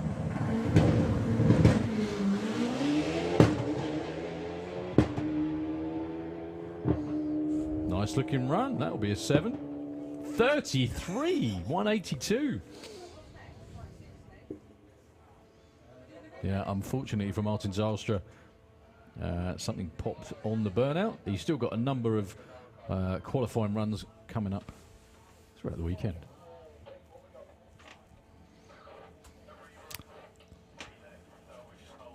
So we've got 850 bike coming, we've got 950. Have a quick look at the runner would have come, just to tell everybody what's coming up. Thank you, mate. So where are we? Funny, but Jesus, hang on, I'll get over there, I might be able to see it. Right. Don't laugh at me, you'll get old one day. I know you've had your eyes done. Sorry, wrong way. Don't laugh at me. Sorry, beg your pardon. So yeah, funny bike, comp bike, and then super gas, back onto 4 wheels, Outlaw Anglia, 850 bike and 950 bike, not too far away again. So, moving on through everything okay.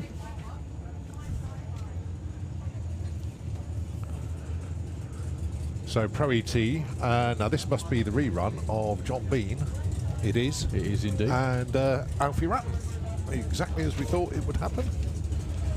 This is The rerun, yeah, we got that.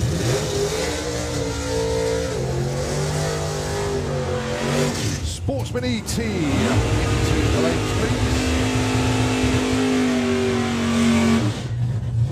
Yeah, Sportsman ET into the pairing lanes, please. Now, the reason for these two having a rerun, all the numbers were coming through apart from the quarter mile numbers, and obviously that's the numbers we need to put them into the ladder for eliminations. Well, obviously that qualifying run didn't count, so they're back round to have another go.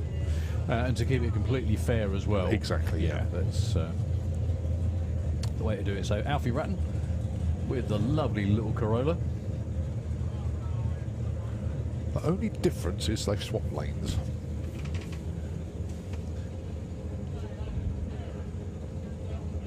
So 9:17 for Alfie.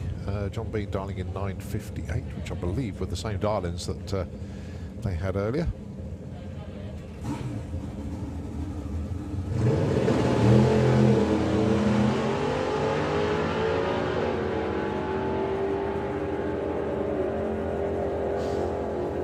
Alfie gets there first with a 9:30. John Bean gets a 9:63. Alfie goes 13. John goes number 6. Nicely done.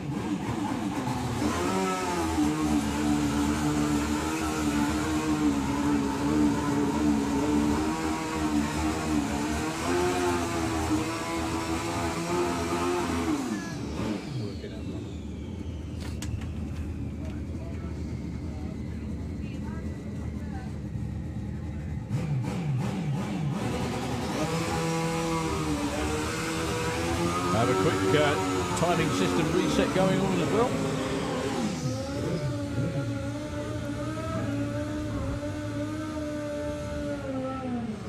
So first qualifying session of comp bike. Now there's going to be some interesting, what's the phrase I'm looking for, interlopers in this class this there is weekend. actually, you're right. Yeah. Yeah.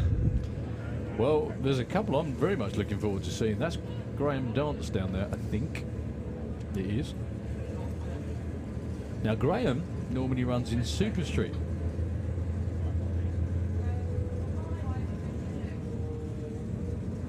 However, opting to run with Compike this week. Compike is a sort of run what you run class for bikes. Anything goes. You run a fuel bike in this if you want. Taking on Mick Wynyard.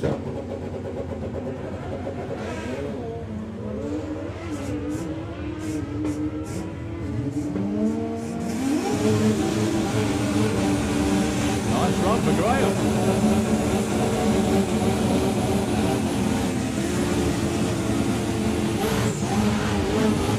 Sevens on both sides of the racetrack. 762 at 195 for Graham. 797 for Mick Wynyard, 178. Also very interesting to see Len down there, Len Paget, on something other than a Pro Stocker. Because he was running his Pro Stock bike in comp as well. It's actually in the trailer. Oh, is it as well? Yeah, but he's bought both bikes with him.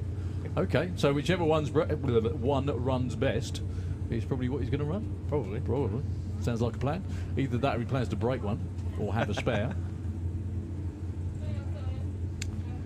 Okay, taking on Paul Hambidge. Known for running very, very quickly indeed.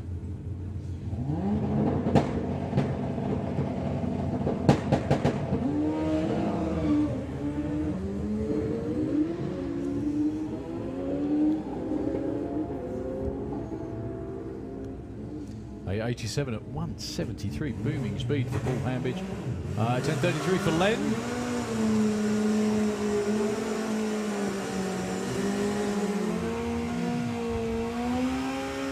Yeah, we've got a Pro Stock bike coming up.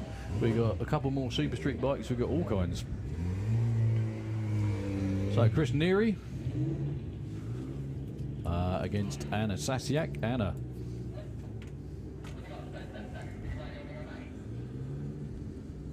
In a slick trick lane. Once again, folks, heads up class, which means there's no index, no dial-ins, nothing like that.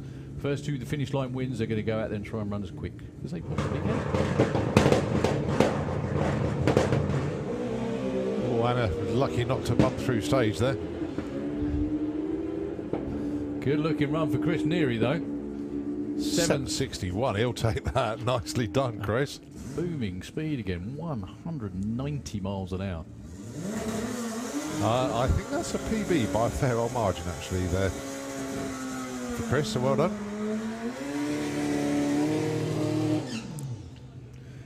So this is going to be fun, especially for the rest of the session. That's Dave out there front, I think, directing traffic. That's Andrew Christoffi with the booster. I have a feeling this will be pretty quick as well. Yeah, he was running at the Run What You Brung that I did last month, and he was the quickest on the premises that day.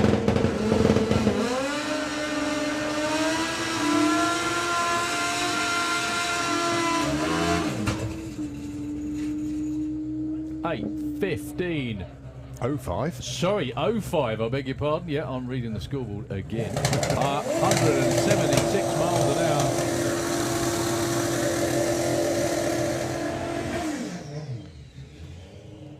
Great looking run that was.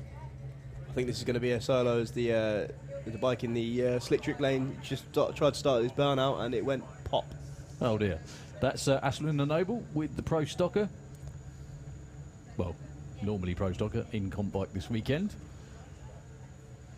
Right, Mark Dainty, another one that's switched classes. Oh, straight towards the centre line, backed out of that very early indeed. I think that might have been the way the bike was pointed. Yeah, I think it was. Yeah, coasting at the top end. 11:26, 80 mile an hour.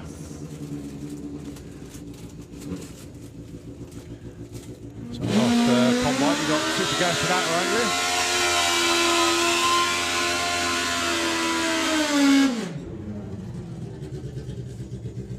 Right, John McLean with the Suzuki.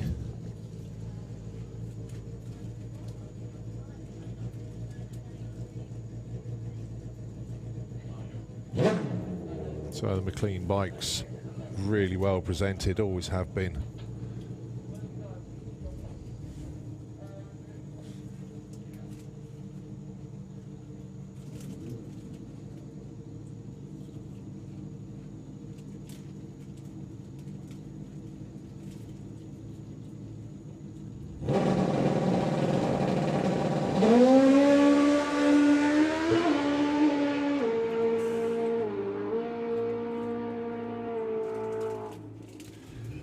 Well, it's a shame because the first part of that run was arrow straight, not as quick as it has been before to the 60 or the 8th, but nevertheless, the handling was bang on.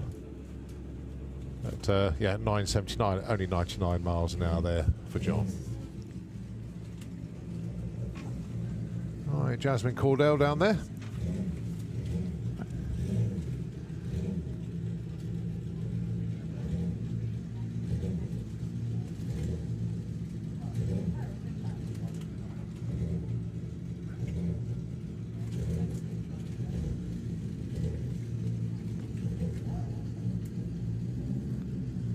I believe this is a new bike for her as well. It is, yes, you're right. I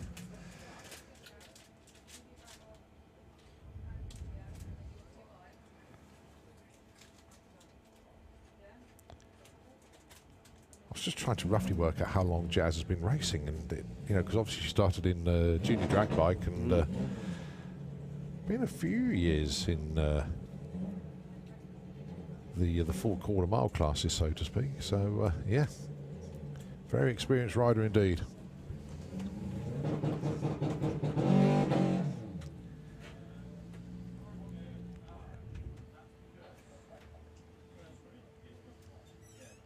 Well, first night nerves for the bike, and not so much for Jack. She knows what she's doing, but the bike not quite doing what it's told at the moment. But it will come round, and Jazz will have a hand on that very, very quickly indeed. Good rider. Knows how to go quick. And look forward to that relationship coming on strong.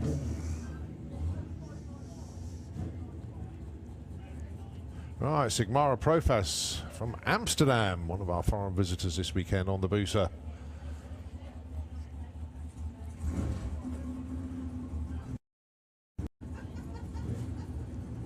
As we've already had a look, very, very strong entry in comp bike this weekend. Mind you, that ET bike is very strong as well.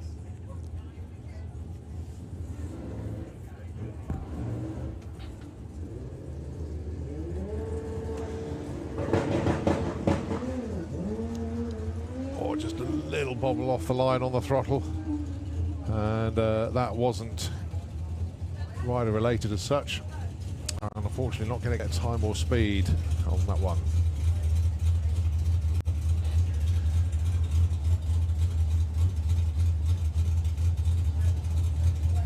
So 9 bikes putting runs in, there's plenty more of them. I'm here.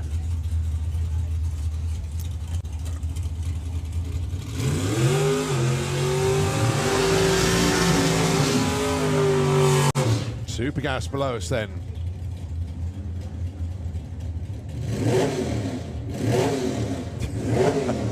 Mark Huxley just put Nine's baby on the back window. Okay, so this is Super Gas qualifying session number 1, and it is the defending champion Andy Dibley with the Magic Rat. He wears the number 1 with pride. He was, of course, the champion last year. Going alongside Mark Huxley. We've seen him already in Pro ET, but here he is in Super Gas.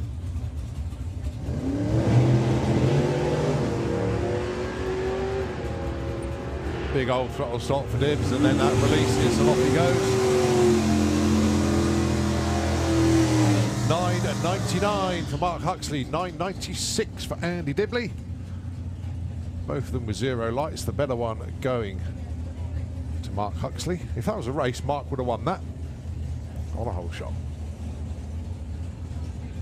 All right, Andy Harrison and Bob Molden.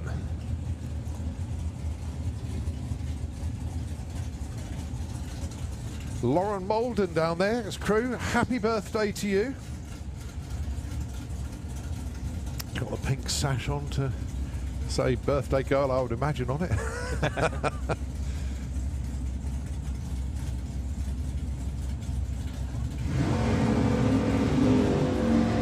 Well, you can see the difference in reaction times there. Andy Harrison with those two lights.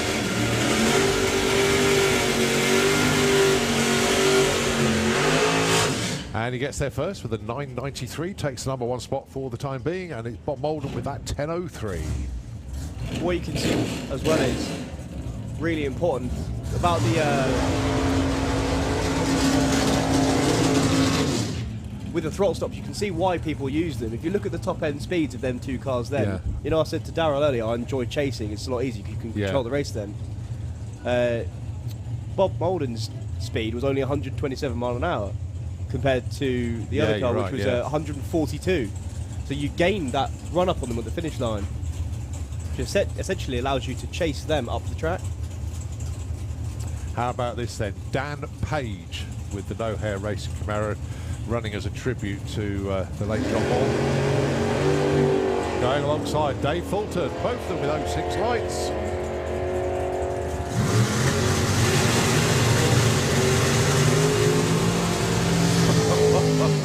And I think they both need to adjust their cars a little bit as they both go 9.7 and break out by 1500ths. Well done, guys. A little bit too well done.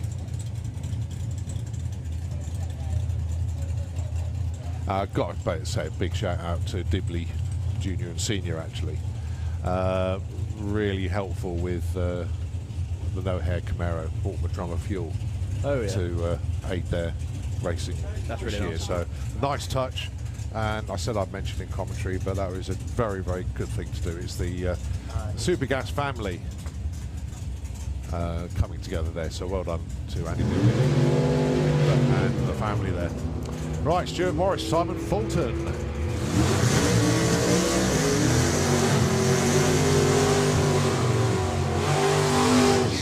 Well, Simon didn't break out. Stuart Morris did. 9.83 to a 10.03.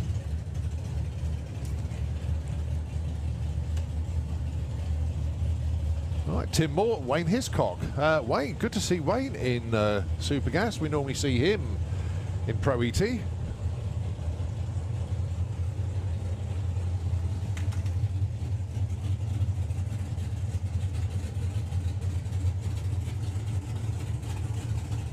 Oh, thanks to Kerry Ann, just sent me the message. Jazz has been racing for 12 years. She started at age 10. And of course, Auntie Kerry Ann wishes her loads of love. Thank you for that. Well, the reason that Tim got a red light there, because that was a deep stage foul. Still get the run, though. Wayne Hiscock, though, 9.82, that's the breakout. Tim goes 10.92. Oh yeah, I'd forgotten that you can't deep stage in the comp classes, or the super classes even.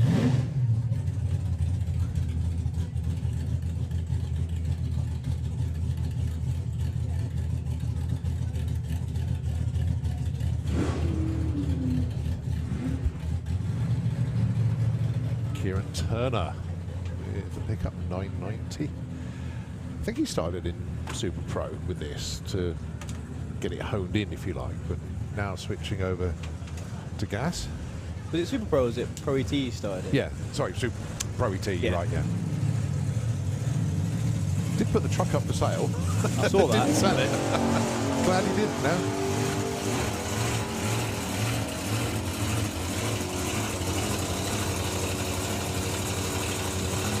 Oh.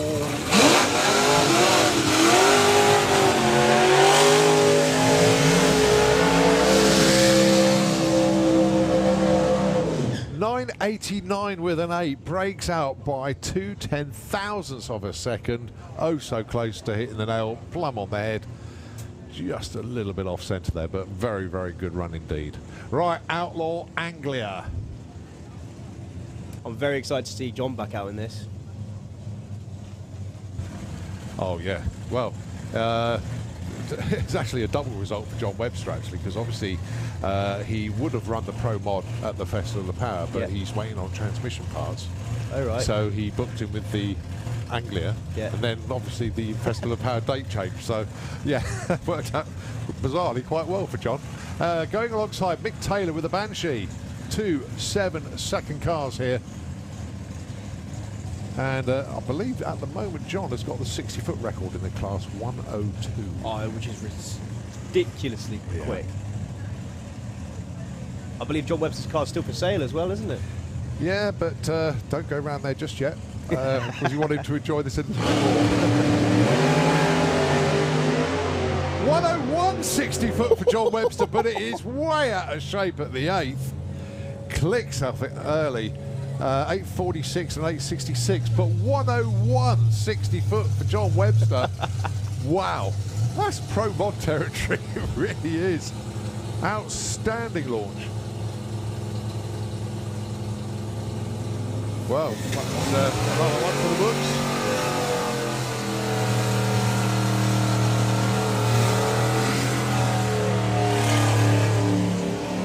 It's just the way it left the line.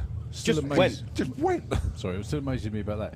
It's still only a blown small block. Yeah. And it's only got a dinky blower on it as well. It's not like it's got a 1471 or anything. Yeah. That was stout. Right, up next is Outlaw Anglia, then 850, 950 Sportsman ET, and then can I please have into the pairing lanes, please, ET Bike. Let's have you into the lanes, please. Right, Wayne Power with the stressed out Anglia, and of course it's Ben Kennedy with the relentless machine.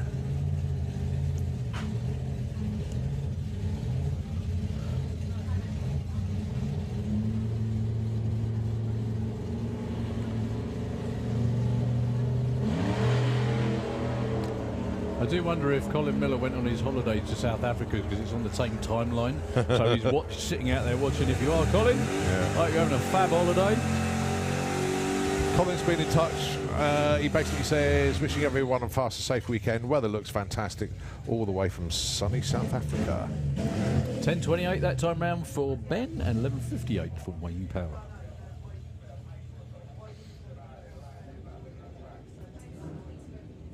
Oh, Aaron Springford's been in touch, obviously because Colin's not here this weekend. Aaron is normally crew. Yes, yeah. Watching from sunny Essex, unfortunately, so big shout out to Aaron. Very good morning, mate. Of course, you would have been down on the line with Cole if he was here racing, but yeah, sorry he can't be here this weekend, Aaron. Hopefully we'll see you soon. Boss has been selfish and taking a holiday. Right, Doug McClure with the Slug Cess. Doug's got his son racing as well this weekend, actually. Is that right? Yeah. That's cool. Doug goes through with the 1223, 112. Who else has been in touch? Yeah, Carrie Aaron mentioned her. I was just going to say, there's nothing quite like, you see people on holiday and everybody goes, oh, I'm jealous. However, when everyone's at the racetrack and you're not, it's a very different kind of jealousy. Like you would actually strangle them if you could reach them. Sorry, go on. You can tell the racers that are frustrated. Jeff Cowley, right, he says, hi Cole, can't make the meeting, Pontiac not ready, watching at home. Good to hear the great sound of race cars. Everyone knows it's race time in our house. Well done, Jeff. Excellent job. Yeah, Steve Mellors messaged me. He was doing loads of test runs yesterday and had the typical wheel spin stroke hookup moment when the car was running, and when those tyres hooked, it snapped a wishbone. So unfortunately, Steve is out, but has got a replacement car that he's going to run. So he's in the Audi in Sportsman ET, but won't be seeing the Hulk this weekend on track. While we have a very quiet moment as well, and we've got a bit of clear up to do in the Slick Tricks lane, so we'll be down for a moment. I just want to say a big thank you to everybody on Facebook social media for keeping us all updated to give us something to get through the winter, because that always helps, doesn't it? And also, as well, to our good friend Mr. Simon Groves, sitting to our right, from Euro Dragster, on taking a lot of his time out, even on holiday, to keep everybody updated on what's going on with European drag racing. So a big thank you as always to You're a dragster, everybody that contributes. Simon, thank you very much. Yeah, definitely. And everybody again who's been putting stuff out on Facebook, because it keeps us motivated to... well, it keeps us up to date with what people have been up to and that. Through the grey, soggy months that seemed to go on forever this time, didn't they? But there we go. Anyway, go on, Connie. You've got something. Yeah, Brett Cordell. Brett, give us a wave, mate. There he is. Is he? He's in the grandstand. Well, he wasn't when he sent the message. Oh, there he is. Hi, Brett. Good morning to you. He says, hi, Colin and Daryl. We're sat in the stands with the family. He's on tow duty this weekend for Jazz. So, yeah, hopefully we'll get to see you back out on the bike in the not too distant future. Obviously not racing this weekend, but look forward to seeing you back out. Other ones I'll get round to. Oh, a message from Claire at home. When will you be home? But she sent that on Wednesday. I've only just seen it. Oh dear, dear, dear. Right, okay, we're just going to hand over to Nitro FM 96.2 whilst the track crew do their thing. Day 1 of 3 here at the Springspeed Nationals, and we'll be back with you shortly.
Probably getting a bit of help from the weather this weekend. Yes. When it gets the middle of summer and it's warm. 9:31. Nice launch there for Dave. Arrow straight, actually barrow straight for both of them.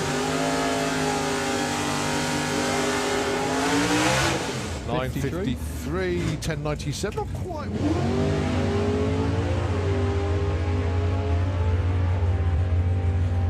Nice looking run for Jason, looking for 11 flat. That is a good looking run. 10:83 at 1:20. Even Simon looks surprised. That's his quickest run ever, I think. He'll be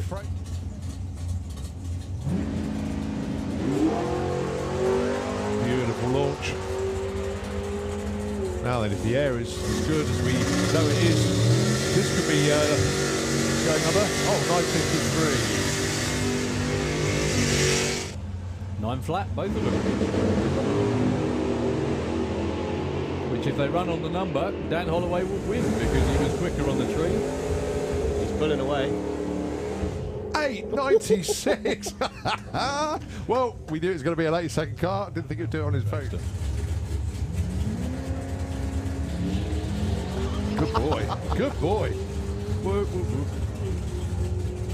That won't be a 10 flat, I don't think. Oh, that's nowhere near. 8:78! And he did a practice run yesterday. His first run in the car went 9:96 on a 9:90 index. It's been forever since he's driven it, actually, I think, isn't it?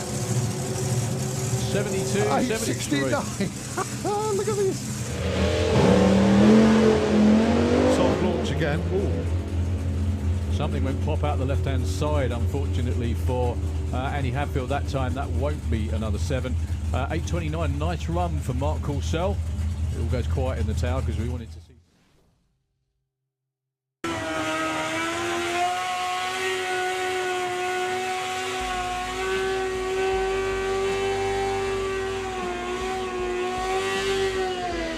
Somebody betting in a new tyre, I think. One of the longest burnouts on a bike as we come back to 8.50 bike. Thanks so much indeed to Nitro FM, J-Row and Ian Critchlow, your first pair. Yeah, what an absolute star class this was last year, wasn't it? Just, I think it could repeat. I think so, but I mean, just what was the most amazing as well?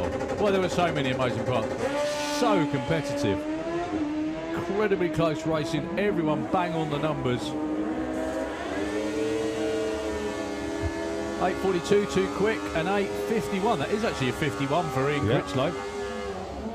Very good opener. And the reason I say that is because the scoreboard's been messing around a little bit. Almost identical speeds as well. That's how close it is. Joe Elliott, a little bit quick. The real Joe Elliott, not the fake one from Def Leppard. They're on tour again, did you know that? Def Leppard, no, they're on tour with Motley Crue. They're doing stadiums. They're doing Wembley Stadium. Motley Crue and Def Leppard. Unbelievable. Like I was 2 again. And Paul Adams. Oh, problems though for Joe Elliott.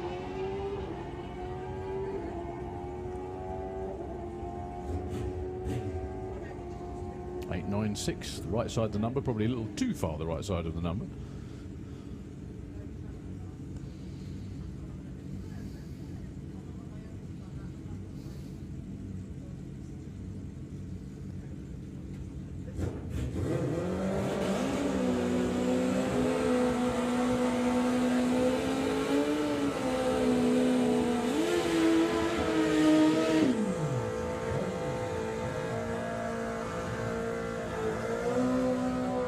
So Craig Wright back for another year on 8.50 bike, going alongside Patrick Rawlsley. Craig got here quite late last night. I think he got stuck on the A1 by Newark of all places. Yeah, it's better to come last night than today though, because I think today the traffic on Good Friday is horrendous, isn't it? Yeah.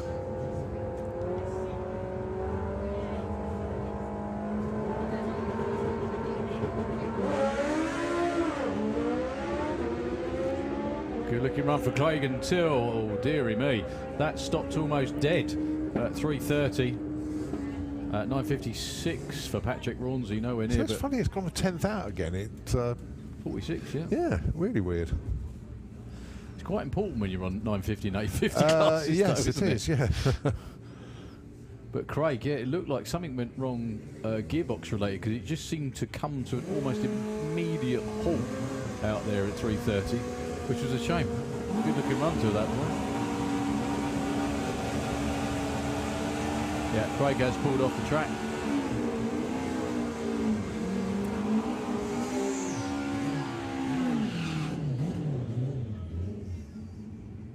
Johnny Hines, the most recognisable boots in motorcycle racing, going alongside Gary Malone. Right, another class to be called, which will be the... No? Yeah, so Gary Malone, Kestrel Lane. And Johnny Hines, good looking runs for both actually. Very, very even, as you'd expect. They're both running on the same number. 8.29 for Jonathan Hines. 8.46 for Gary Malone, way too quick. Oh, I love that. Even the crew just went, what? What's he doing? What's he doing? I think what we have to say as well is these bikes have all got the potential to do that, pretty much. Run way too quick. Just they have to try and peg them back a bit to make sure they run the numbers. Brad Head, part of the JKE Raceworks team now. Kestrel side of the track, taking on Stacey Reed, who was, how shall I put this politely, slightly anxious apparently, according to all the expletives on Facebook from yesterday. Well, nothing shy about the reaction time. No, 0.9. Stace will get the hang of it, whatever it is. The bike might be way too quick though. 8:26 at 167. Superb first run. Excellent. Well done, Stacey. Hope that settles the nerves. And an 8:65 for Brad Head takes him into number 2. Yeah, I know. Try and slow her down, boys. Oh dear. Oh, call out into the lanes, please. Junior drag bike and comp eliminator and top fuel bike. Can we have you into the lanes, please? Dan Dieth and Martin Hallett. Dan, of course, the champion from last year. And his first year on the bike as well. First year in 850. Super effort. Oh, brilliant. To be brutally honest, Dan, and I'm not being rude, you should have quit at the end of last year because it ain't going to get any better than that, is it? One and done. I think he's had the reaction time of the round. Oh, breaks up, but Martin Hallett takes number 1 with an 850 with an 8. 46. Nicely done. 8:46 with a 5 for Dan Diaz. His first run with the number 1 on the bike as well. I was only kidding about quitting, Dan. All I meant was is that it's so hard to do that, yeah, quit while you're ahead. The man who won the, I'm going to say the Easter meeting last year, because obviously last year it was Festival of Power, this year it's Springspeed. Danny Cockrell had been out of, well, hadn't been on the bike for a while, came back out, won the meeting. So he's back.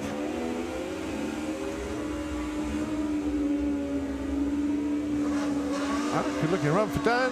8:16. Let's see what it'll do. A 994 at 151 in the other lane.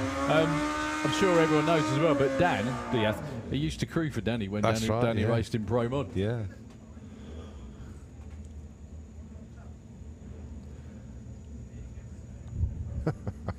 Quite amusing, actually, isn't it? So I think we're on to 950 bike actually.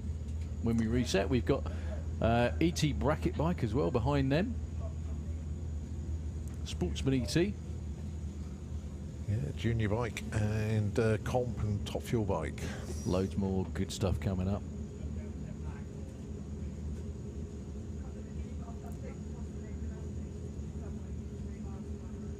Right, whilst computer's doing that, a couple of birthday shout-outs. Lauren Molden, already mentioned her, so many happy returns to you indeed. Andy Thetford, another year older today as well. So you get into the sort of age where you celebrate him because I've made another one. Is that it? Just the way you make it sound. Michelle Mockford from the Orange Pop Racing team, happy birthday to her as well. Jade Coulston. Don't see Jade much these days, but happy birthday to you. And Ken Bloomer, his birthday as well. Jamie Micallef, he celebrates today as well. We used to have diaries before Facebook, didn't we? And Euro Dragster to remind us as well. I might as well say. Definitely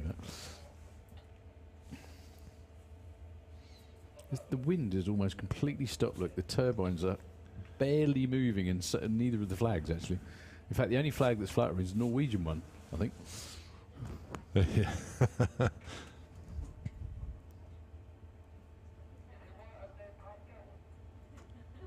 It's so good to be back on track. I mean, they've been missing it for so long.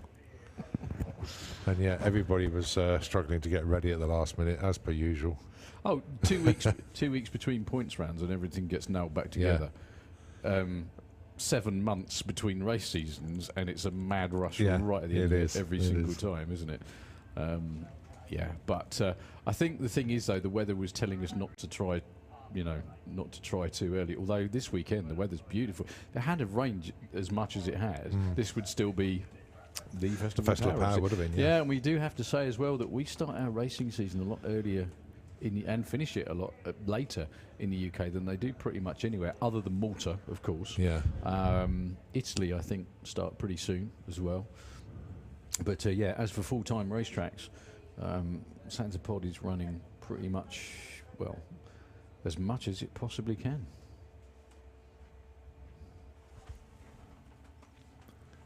Let's just hope we get a nice, decent spell of dry weather so all the fields can dry out and recover, and we're back here in 3 weeks' time. Oh, definitely. And yeah, that weekend goes to plan.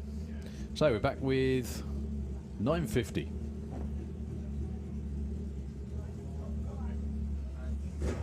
Everybody has the same number they have to run.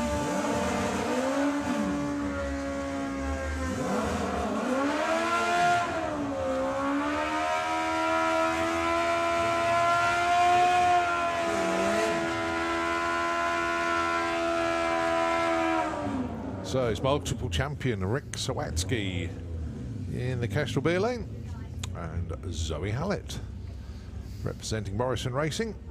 Isn't it Rick who's got the most runs kind of ever? Is that right? He's been at yes. it for God knows how many years. And that's an appreciative God knows how many years, not a bloody hell how many years. No, you're right, he has. He's got 10 championships. Yeah, something like that. More wins, like round wins. It's over 1,000. It's insane, his numbers, really is. And he's still going, and he's still quick, and he's still a force to be reckoned with. And he was still #1 last year as well. Looking for 950, goes 952. There you go, that's why he's racing all the time. Zoe Hallett goes #2 with a 969. The other thing, the thing I've got to mention while I remember too, is that what you said about him having 10 championships. When you win a championship, your next year's racing, you don't have to pay to enter the next year, any of the events. He must have raced for free longer than anybody. Well, I always thought that as well about Stu Downey, because he'd always win one championship in a season. Yeah.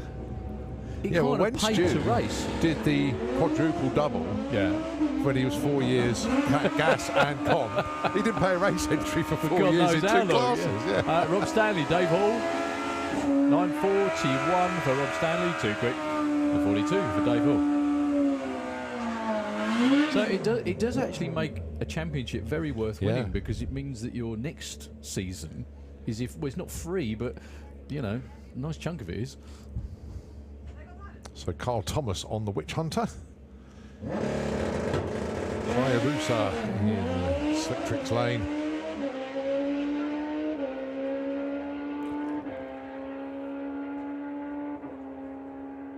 .936 breakout. In other words, too quick for the class index of 950. But a few of them that time. Apart from Rick Sawatsky, of course. Okay, the last car class to qualify in this session. We've still got 2 more bike classes. Oh, and that, of course, we still need to run comp and top fuel bike. But they are sort of like our feature classes, if you like. Sort of nearly there. So, just moving into Sportsman ET down here. Steve Mellors driving the spare car. He identifies as Holcam X5 in this car, though. Fair enough. As it says on the back window. In the Slick Tricks Lane, 1550. This is entry level at its best, taking on Carl Magira with the Tesla in the Kestrel Lane. Dial-in Day. Now, I know that Carl was one of the effective graduates, if you like, of Dial-in Day. You were as well. Dial-in Day this year, how did it go? Forgot who won it now. Oh dear! I timed that well, didn't I? But it was another. It was another cracker. Full day. Yeah. Yeah. We had 1 perfect ET and 3 perfect lights from the Dial-in Day. That was just newbies. Incredible. Yeah. Well, they're names that we know. Okay. Like Arne Clark was racing in a Range Rover. You know, Will Clark, right? Yeah, there's a few people, so it was quite. Look at that. Steve Mellors goes 14:41, quicker than he ever went in the Mazda. We don't want to. The Mazda's going to be very upset now. Carl goes 15:84 on a car that will run 11s. Yeah, that's a bit bizarre, that was. But well, you don't want to make the Hulk angry, though. No, that's true. That is very true. He's upset already. We won't like him when he's angry. Or broken. But the the Dial-in Day has been responsible for getting a good number of races started, hasn't it? Yeah. Or hooked, shall we say? I think probably hooked is probably the word. But 3 perfect lights at Dial-in Day. It was incredible. Was that was your first ever anything, wasn't it? I think back when you had an Audi that you ran your the Audi A4. Was that right? Yeah. God, dear. God, how much money? No, I'm not going to say that. Have you spent since? But we don't talk about that. Just in case your wife. Oh no, she knows. She knows. Really? Yeah. Oh goodness me. No, she knows I spent too much. Oh right, it's not how much. No. Right, Ash with the Skyline, Gary with the Arabian Night. He's a winner of the Dial-in Day before, of course. Gary Lake.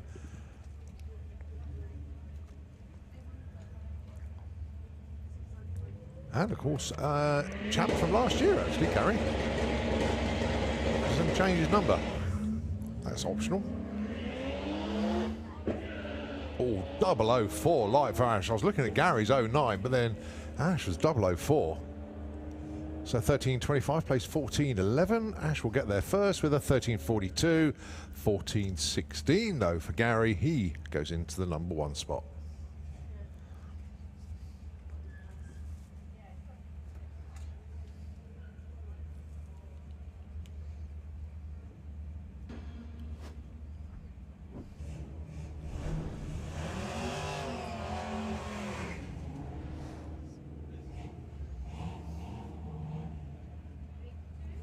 Another one of the drivers from the dial-in day. That's Stephen Giles with a subtle indifference. The Subaru going alongside Simon Swarbrick with the pop. Dial-in then for Stephen is 1360, Simon 1204.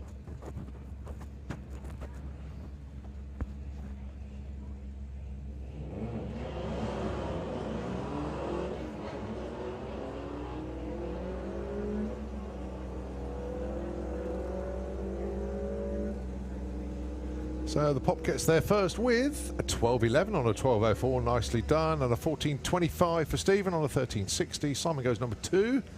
Stephen goes in at number 5.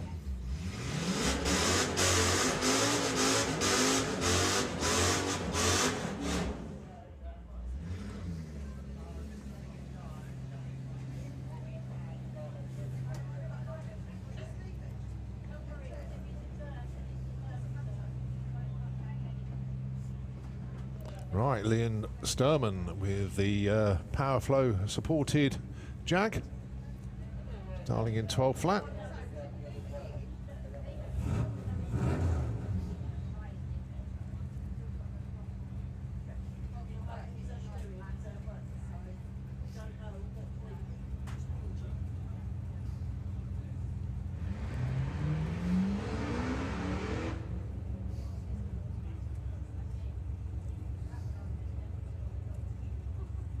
Going entirely to plan there for Liam. Certainly tried to launch it hard, but the brake lights came on before the 330 and the car just slowing down. So a big shout out to the Stranger Things Pro Mod team. They'll be doing some test passes over the course of the weekend. Going to tag on the end of comp, I believe. Saw the car in the pitch yesterday having a few fire-ups. Sounds very strong indeed. So wish that team the best of luck for the weekend as Dave gets accustomed to his new ride. Right, next up, Debbie Taylor with the Mustang and Kirsty Tram with the Camaro.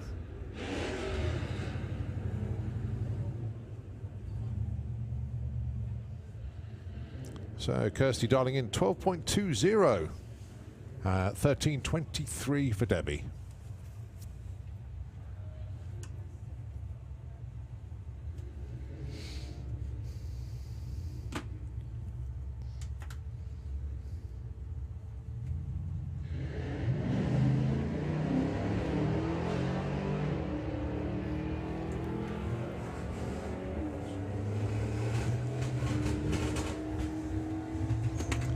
So Kirsty gets there first with a 12.06. Big old breakout. Almost into the 11s there. Debbie breaks out as well. Goes 13.17 on a 23. So good runs for both of them. Just both a little too quick, but never mind. They won't mind that too much. Next pairing, Jago Stokes with the Skyline and Troy Attree with the Camaro. A slight issue there for Troy. Broke the beams but didn't go further forward.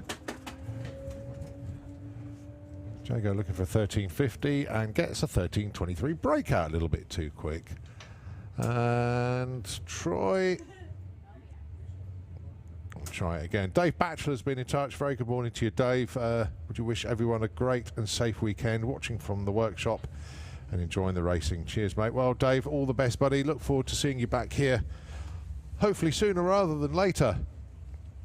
And hope all is well with you, mate.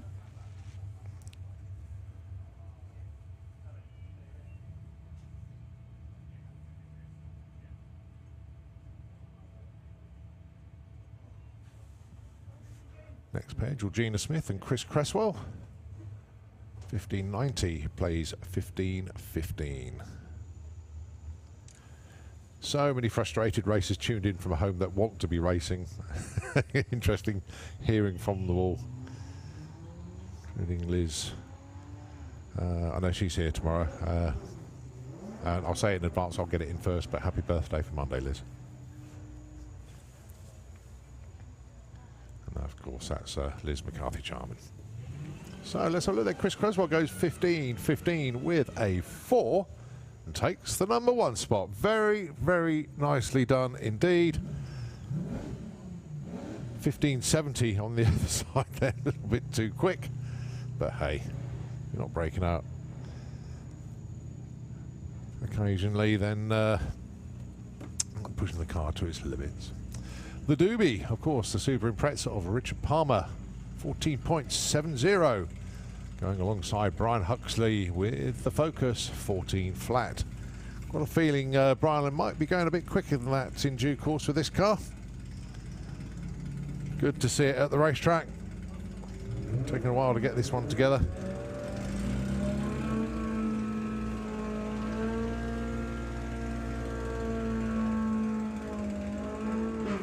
So Brian goes 14.26, 14.77 though for Richard. He goes in at number 4. Brian goes number 6.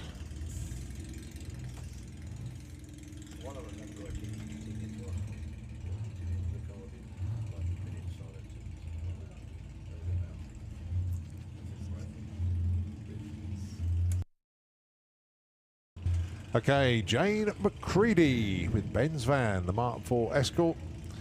And of course it's Caitlin Wilson now driving Misdemeanor Beetle this weekend.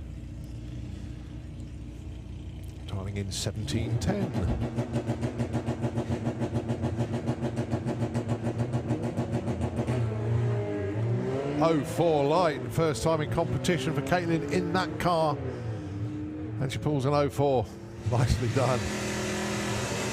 Going to be Jane to the stripe first, looking for a 15.41. 15.10. Big old breakout. 17.15 for Caitlin. That is a great opener. Very well done indeed. 04 on the tree, 500ths off, 900ths package on her first run in the car. Nicely done. Those Wilson kids are killer. Yeah. Wow, what a class. Jack McCure, so I'm guessing this is Ducky's This is lad, Ducky's son, Is that yeah. right, yeah. In Goldilocks, the 100E out there in the Kestrel Lane. Pretty quick one as well, 13.7. Small block Chevy in there. That was really cool actually, because I was at the workshop at Williams Brothers when he came over and bought his new cylinder heads. Had a good old chat with him. Doesn't hang about. 13.39. Breaks out by 0.4 of a second. No, 0.3 of a second.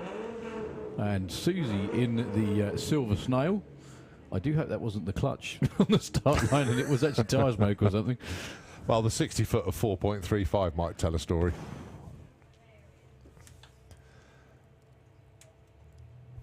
I think you could probably run to 60 foot quicker than that, couldn't you? Well, not being you rude. could, I couldn't. Yeah, well, maybe not, no. So, up next is going to be Steph. In the family BM down there in the Kestrel Lane. Felicity Gibbs, of course, former champion.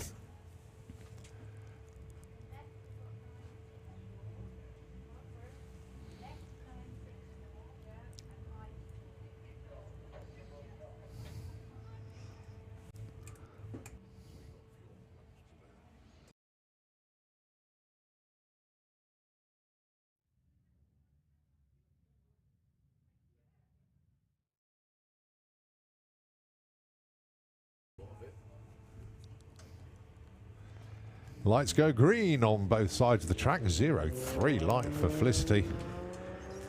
But it's going to be Steph that will get there first.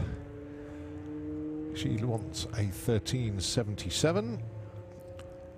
She gets a 13.86, so she's just over a 10th off. But Flick only 200ths off, so she goes into the number 2 spot there. Very nice run indeed. 17.12 on a 17.10. Steph goes in at number 7. Big shout out to Rich Walters, actually. Obviously, Pete not running the car in Super Pro, so Pete's going to switch to Sportsman ET. Big shout out to Rich. Get back to the track soon, mate. Wish you all the best. I know he's probably tuned into the coverage, but yeah. I think the family are missing you. Well, Holly on the numbers on the start line, 06 on the tree. That's Holly over there in the slick tricks lane.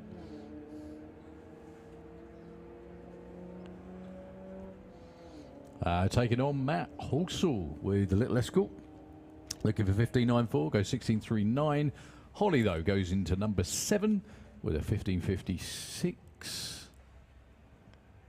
on her dial-in. Okay, so this is Pete. Yeah, he's nicked his mum's car. Well, you'd hope it's his mum's car anyway. It is. Yeah, it is. Going alongside Michael Franklin with the Range Rover.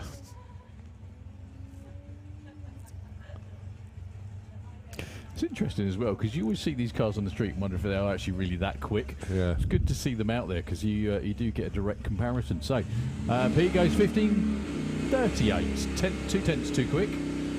Yeah, but an 02 light in a car he doesn't drive very often. Mick Franklin, but timing's timing no matter what you're driving, isn't it? 17.36 for Mick. Good opener actually on 17.25, only a tenth off. Right, that's Bill Wilson. He could have been in Pro ET actually, but going into Sportsman, going alongside Ashley Clark.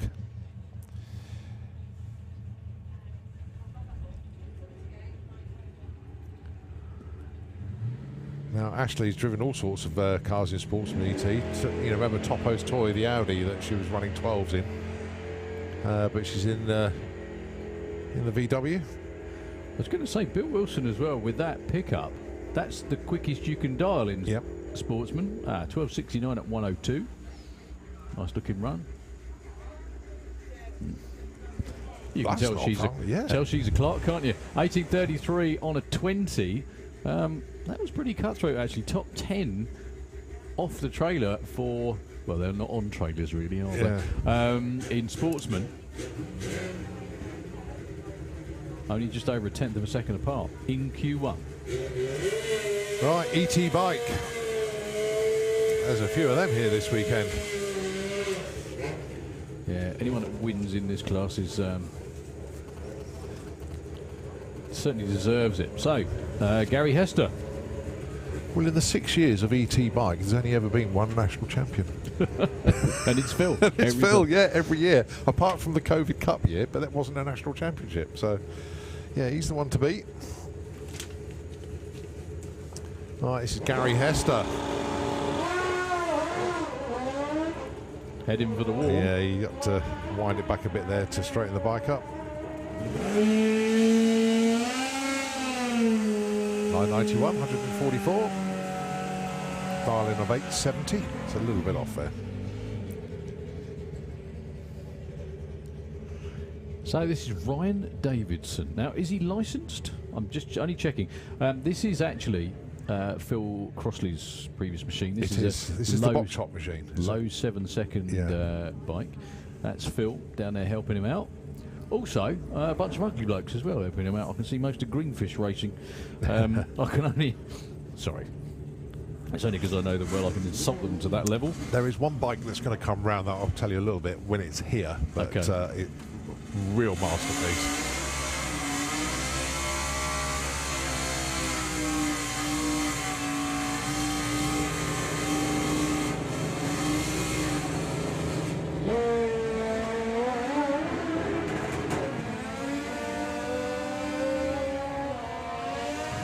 Nice looking run.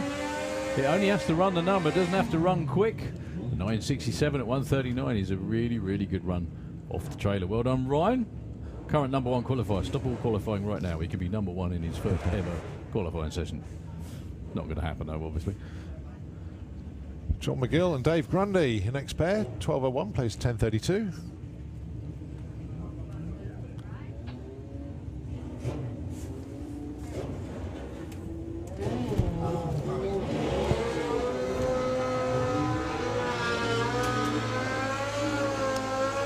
have Pro ET to the pairing lanes, please. Pro ET, can we have you back in the lanes? Dave Grundy gets there first with a very off pace for him, 11.95. 12.78 for John McGill on a 12.01. He's currently number 2. That's how slack things are so far. Don't worry, it will tighten up a lot very shortly.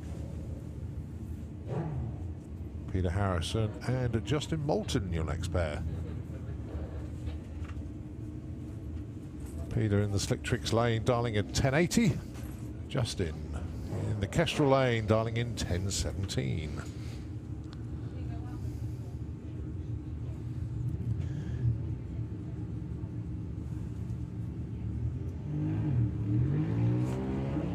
Peter Harrison away. Just doing a little bit of clean in Justin's lane, so we'll run him afterwards. And Peter's clicked it off early. Coasts to a 12.21 at 76. And he slots in at number 4 at the moment.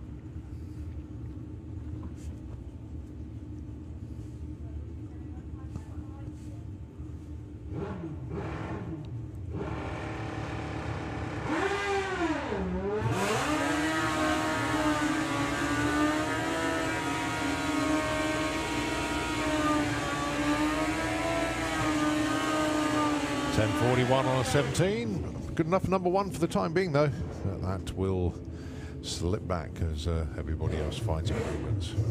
On the subject of number 1,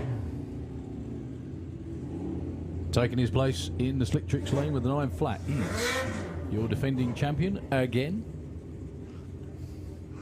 Phil Pratt, taking on Michael Gooding. Both of these two, actually, this would be a heads-up race effectively in eliminations. Both looking at 9.0.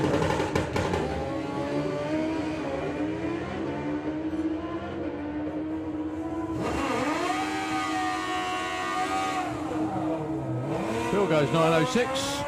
Michael Gooding goes 8.94. Phil Pratt is your new number 1 qualifier. So far, anyway.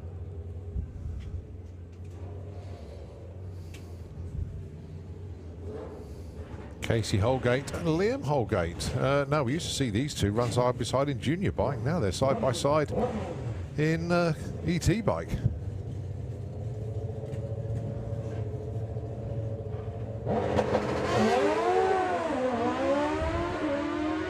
.009 on the tree for Liam Holgate. Casey with a slightly red 02. Liam goes 9.51 too quick. Casey goes 12.86.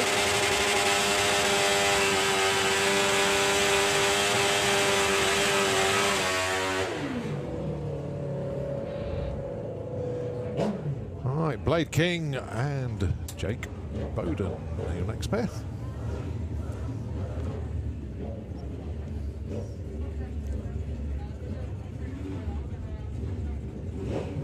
Nine flat dial in for Blade. 11.87 for Jake.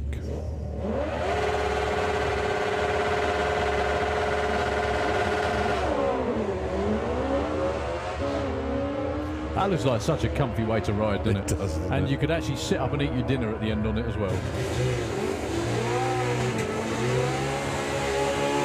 11.12, 11.75. It's a breakout for Jake, and not really what Blade was looking for. Nowhere on his near, run. actually. Yeah. Right, we've seen Gary, so this will be Carl Hester. In the Slick Tricks lane with 11 flat, 9.50 is the dial for the man that was in the championship hunt right until the last moment of the season, Scott Collier. I can't remember what his dad Jerry said they were going to do to him if he read it again. It wasn't pleasant, none of it. Anyway, also hi to Nan, who's watching at home, I'm sure. Scott with a nice 0 night to open his account. Made 1 or 2 test runs yesterday. Probably going to run this one out the back door to see what it will do. 9.62. Takes the number 2 spot. Jerry, you might want this. It's all right. Left it in my back garden. Oh, right. Yeah, it's all right. It's what happens when the collies around your house. Leave everything behind. So, Bill Marsh, Matt Jones. Matt Jones with another one of the...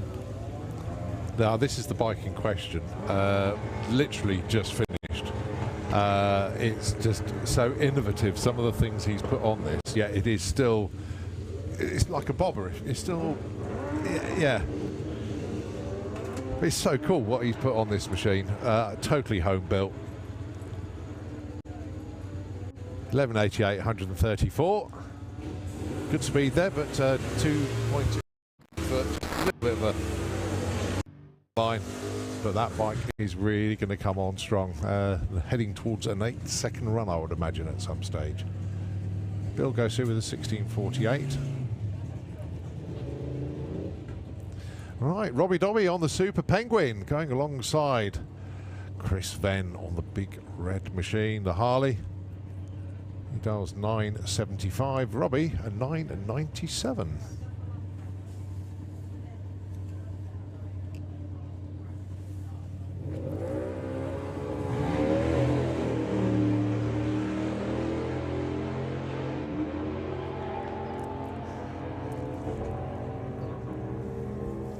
.001 red for Robbie, but he gets a 10.16 on the 9.97, goes in at number 4, and it's an 11.12 for Chris, goes in at number 10. Right, junior drag bike. Another call out please for Pro ET into the pairing lanes, please. Another call out please for Pro ET. Can you come down into the lanes please for Q2? Thank you very much indeed. You don't fancy having to go on a bike, or you a car man through and through? If someone came up to me with a bike and was like, will you ride this for me? Oh yeah. You would, yeah? Oh yeah. Every day of the week. To what level? I mean... Well, me and Darryl were discussing this earlier. I'd ride anything with a wheelie bar on it, probably up to about a funny bike. Right, okay. With no wheelie bar on it, probably not at all. Yeah.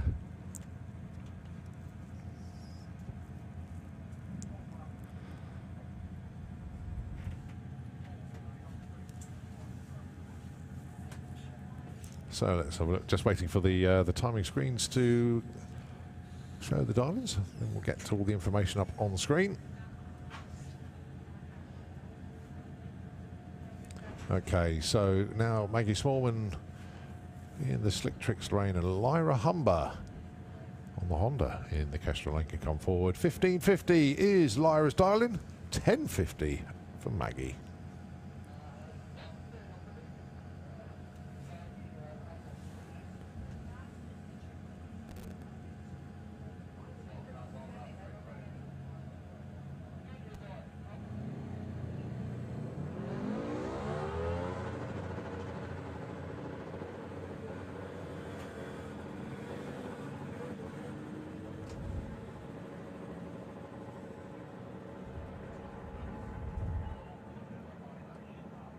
So 1568 and a 1632. Right, Anouk Bergering 13 flat in the Kestrel lane, going alongside Faith Morrison, one of the biggest teams in bike racing, I think. The Morrison family. More of them appearing each year, really good to see. So 13 flat for Anouk and 16 flat for Faith.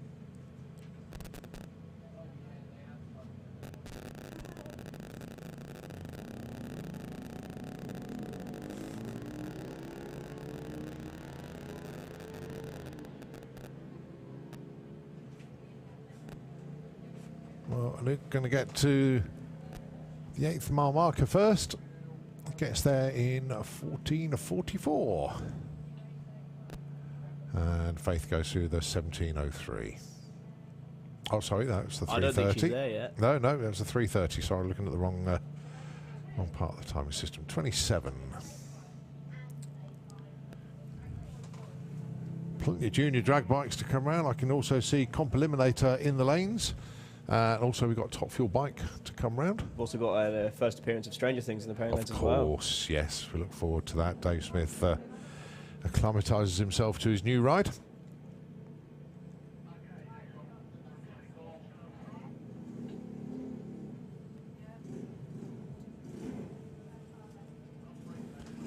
This is Jackson King. He wants 13.10 on his timing slip to match his 13.10 that's on the dial-in.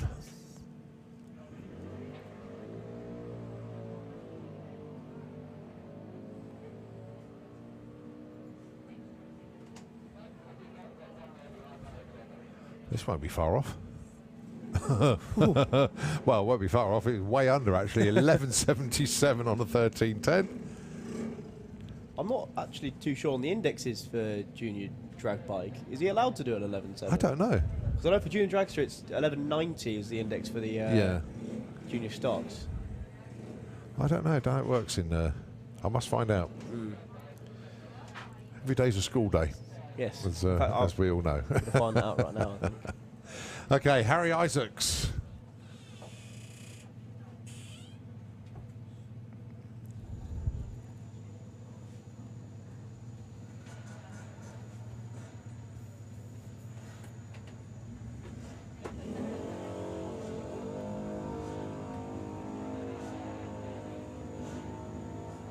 Right, so he wants a 14.50.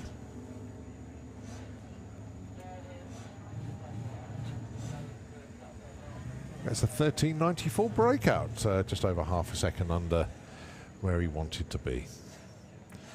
Right, got Alia Leicester. 13.25 is the number of choice in the slick tricks lane. And it's Brad Morrison, wants a 15.40 in the Kestrel Beers lane.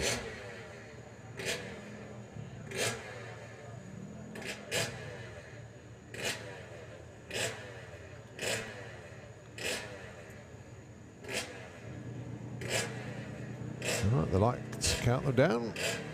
Greens on both sides of the racetrack. As I say, in qualifying, it doesn't matter if they pull the red light. What they don't want to do is go before the tree is activated. So, 13.25 the target. 13.24, just a hundredth of a second out. Brad also breaks out by a bigger margin, though, 15.02 on a 15.40. So, Alia goes number 5, Brad goes number 6. Let's see how Leah Morrison gets on, going alongside King. Leah wants 11.50. Ollie wants 9.30.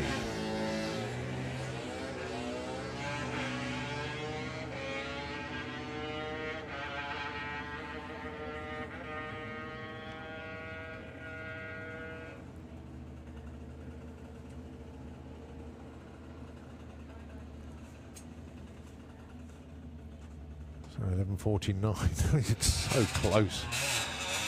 11.49 on a 7 on 11.50 dialing, so that's another less than a hundredth of a second breakout. Holly goes 9.54 on a 9.30. So next up, Grace Pollen and Richard Wilcox. I think Richard came to one of the straight liners events, actually. I think he was here last weekend, wasn't he? Yeah. Have a bit of an early practice.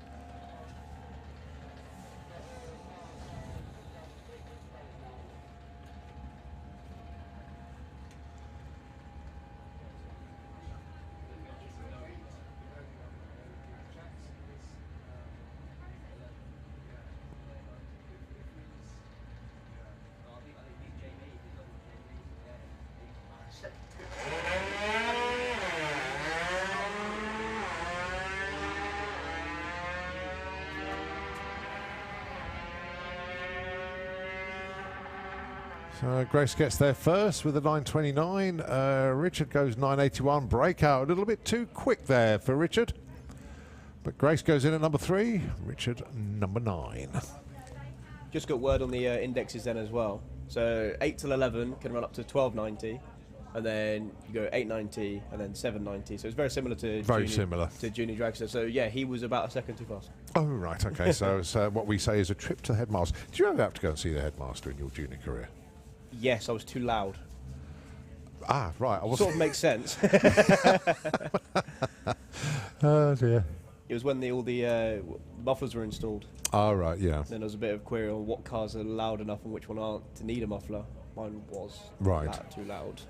Without a muffler? Or Yeah, with, without a muffler. With it. Right, okay. I'd have put that money on that being the driver, not the car. Yeah, I would have done as well, actually. But there we go. A little bit of track prep going on out there at the moment. So whilst they do that, we'll just take a breather. And when we come back, though, it will be Comp Eliminator. Qualifying session number 1 of the year for them. We'll see you in a moment.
So, pair of Robs this time. Rob Carter with Percy the Passat, who is off in the distance. Oh, that's looking good. In the Kestrel lane, taking on Rob Slater. 8:47, 163, 10:58, 138. Nicely done. New turbos on there for him, taking on a rebuilt Al Williamson. Good to see Al back.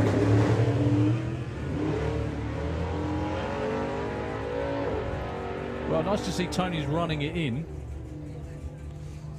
892, Yeah, 153. Probably turned down quite a lot, to be completely honest. 1120 for Al Williamson. In European drag racing for a long time. But look at that superb looking run for Graham Smith. 134 to 60 foot. Looks like an 8 to open his account. Oh, 9:15. Close. 10:45 for Ash. Graham not running nitrous. Remember, because they're also damn quick. Off like a rocket in both lanes. These may well be side-by-side sixes, and they are. 694 and 207 for Jake Mitchell. 695, but check out the speed for Steve Venables. 219. It was him again. Really not. Tyre slip for Ross. So Al's got problems at the top end as well. Yeah, slows to a 776 at 150. Number 1 qualifier, I think, at the end of this session will be the 690. Stu back in the Kestrel lane. His first runs in this car, I think. Taking on Richard Tunstall. There he goes, 883 at 150. A little bit of a cruise for Stu. Steve Hudson strangely moved from Pro ET into Supercom. Just obviously likes trying to run this consistent number, and doesn't. 885 at 145. Steve Field's car runs 8.1s on a good run. So what he'll do is he'll probably lose Leah as a pacemaker, because he knows Leah's going to be pretty much on it. There you go, as if by magic. That is an 8.90 with a 5 as well. Saw this bike at the national finals last year just destroy the engine in the burnout box. It was one of the most unusual things I've ever seen. Well, that looks like it's working okay so far. I'm not going to say any more than that, just in case. Nice opening run though, 750 at 169 for Dave Peters. Nice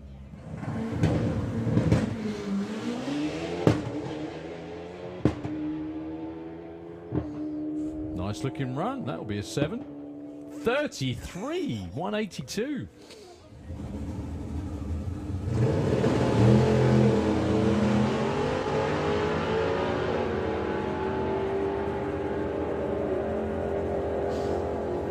Alfie gets there first with a 930. John Bean gets a 963. Alfie goes 13. John goes number 6. Nice. Williams. Nice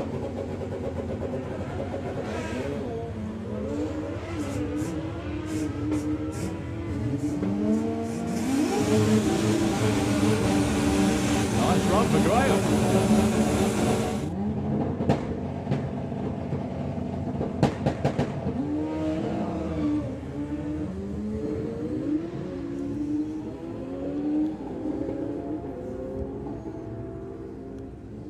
A 87 at 173, booming speed for Paul Hambidge.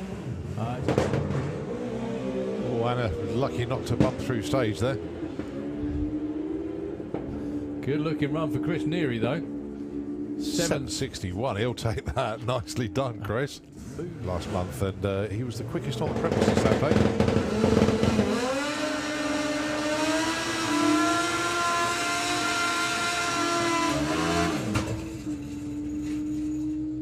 8:15.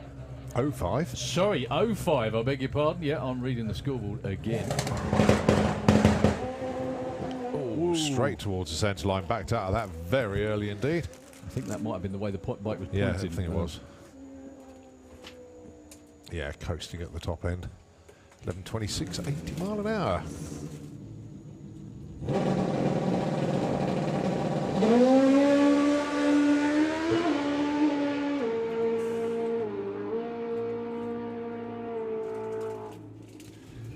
Well, it's a shame because the first part of that run was arrow straight, not as quick as it has been before to the 60.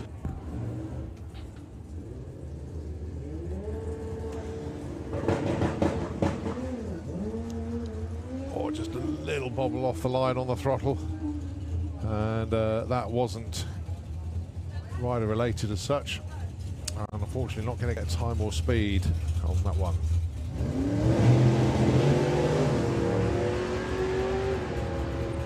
Big old throttle stop for Dibs, and then that releases and off he goes.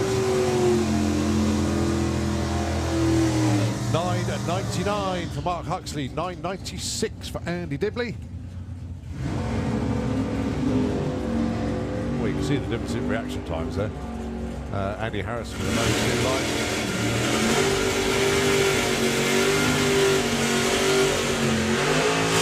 And he gets there first with a 9:93, takes the #1 spot for the time being, and it's Bob Molden with that 10:03 to the late John Ball. Going alongside Dave Fulton, both of them with 06 lights.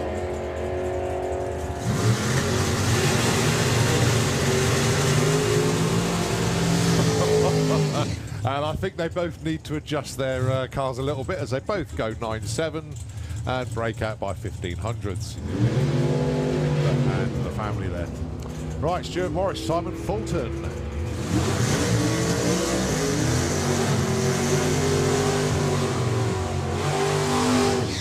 Well, Simon didn't break out. Stuart Morris.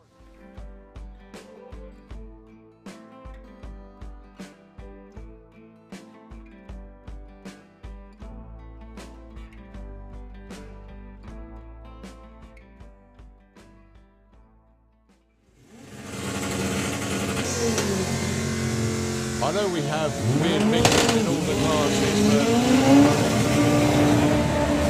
but what an eclectic mix we have here in Comp Eliminator. Terry Newton with the Escort van.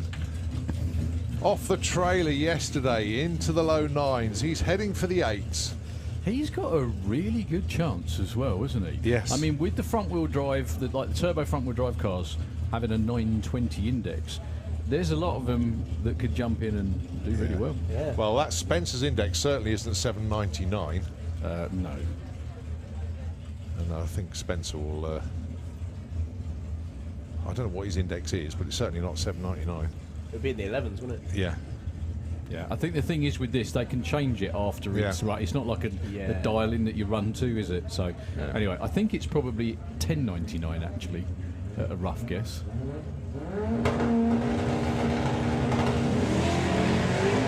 Great launch for Spencer. The back doors come open for Terry. That's a tuning aid I haven't seen for a while. Active error on the van. I'll tell you what, that's quick as well. 919, 154. Well done. 11.21 for Spence, 114. The idea with comp as well, the number that you see on the board at the top end is not a dial-in, although you'd be led to believe it was because Terry ran so close to it. It's actually an index. So based on the size of the engine and the type of car, they have to run cubic inches. They have to run a certain weight, and then once that's set, tune it as quick as you can go. Right, the latest addition to the Williams Brothers stable. Dan Williams with the Camaro. Dan's been working on this car for about 18 months and absolutely drop dead gorgeous. Not only that, that is the original paint on the car. They didn't have to repaint it. Original interior, obviously all the work's been done underneath. Dan's built his own engine for this one, 350 cubic inch small block. All the right bits on it, and that is totally stock legal. Runs under DS. So his index is 11.2. First run. How many cars get to debut with a number 1? Not many. Not many.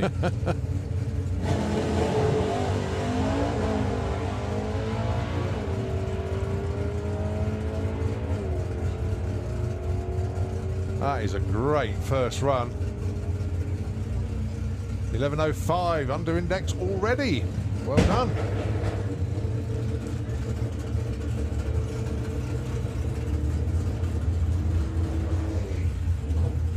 So obviously they'll be looking to get that car in due course into the 10.8s, but the tuning hasn't even started on that car yet. All right, next up, that must be, it is indeed Steve Lloyd. And he's had a lot of work done to the Impala to make this car go quicker, and he'll be a bit of a threat this year, going alongside, well, I was going to say going alongside the Fraudster, but not quite sure what's happened there.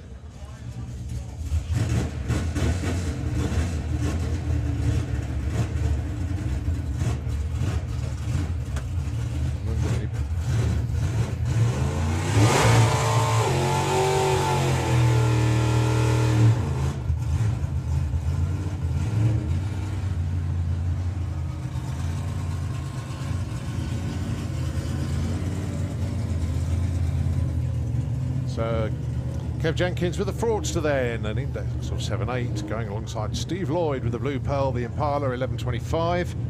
So what's changed on Steve's car? Because a lot of work on the engine, a huge amount of work on the engine, a lot of lightweight parts in there now to bring it bang on where it needs to be.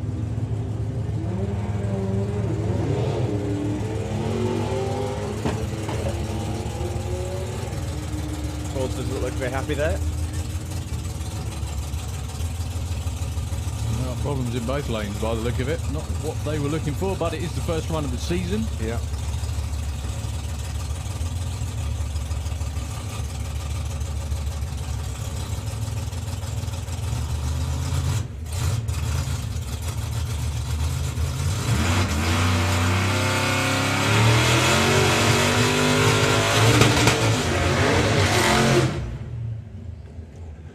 Dave Swift.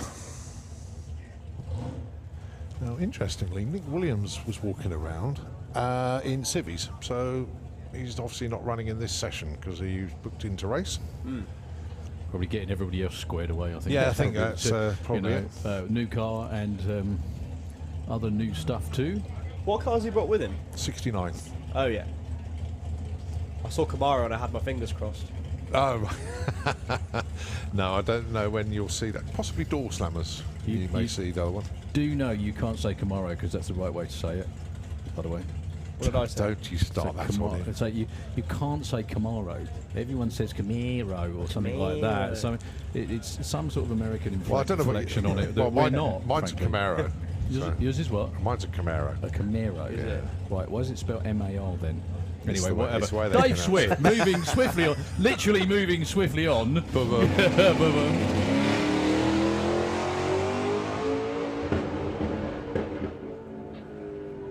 Oh, Well, he's actually running that as an A nitrous altered now, which has got a 7 flat index. He's been in the mid-7s before. It's going to take a lot to make that.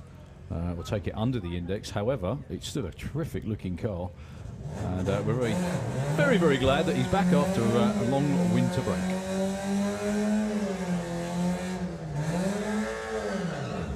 Right, there's only 1 or 2 more cars to come in comp. Chris Todd. That's the one. I like that. Fiesta-roo. Got a name.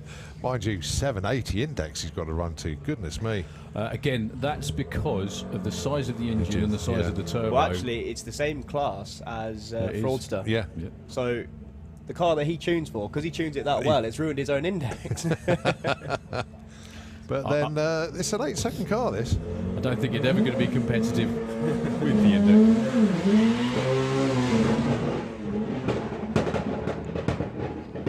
Lots of wheel slip going on before we even got to 60 foot. God, it sounds like Flame and Thunder, doesn't it? Wow. For all of you wondering out there, the reason why that car is called a Fiesta-roo is not because it's based on a kangaroo, but because it's got a Subaru engine in the back of it. Yep.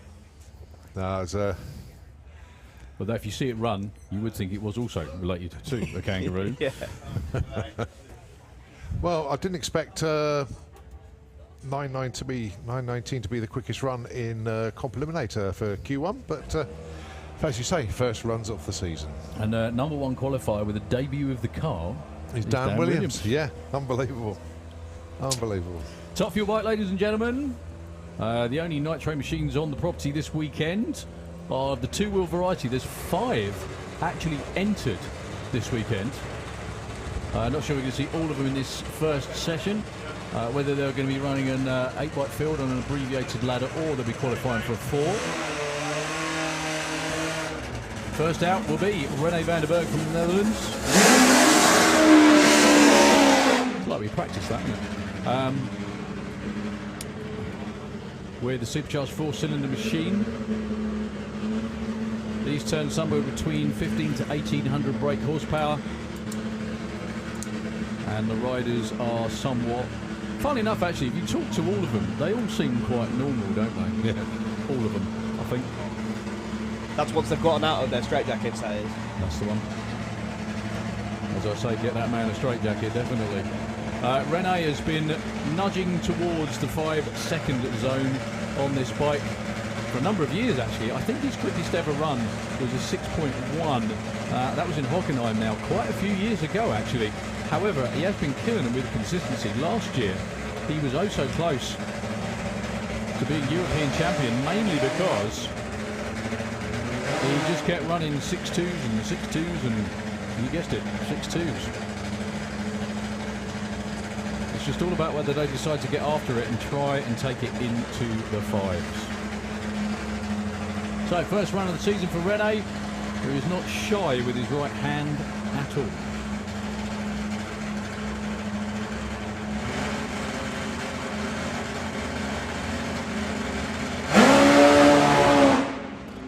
That was a little bit more wiggle than he was comfortable with, actually. That was instant tyre shake. Check out the marks where Dave's standing. You can see the tyre started hopping as soon as he cracked the throttle. It did start to clear up around about 60 foot out when he was still fishtailing.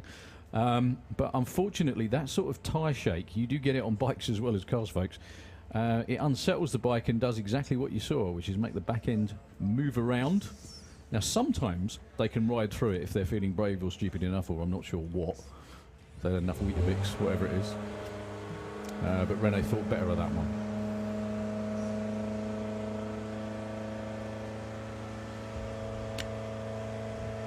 Okay, we've got 2 more bikes in this session. They do actually have, I think, 6 qualifying sessions, Colin. Is that right? Around about there.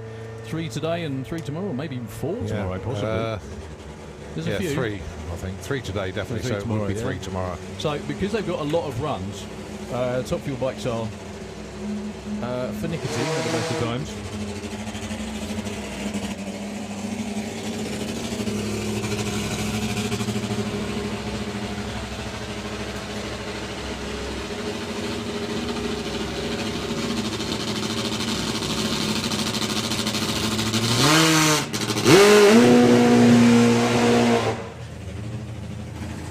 So, Right, call out in the pairing lanes, please, for Super Pro ET, please. Super Pro ET, can we have you into the lanes? Neil Midgley, for Cannon Motorsports, the previous King Racing Puma bike.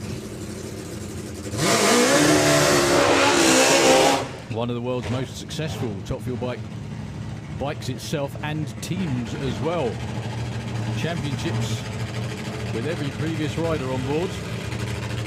And Neil Midgley added the ACU crown to that roster at the end of last season.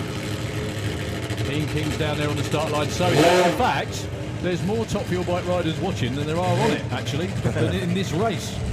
You've got Rush over there as well. Ian King.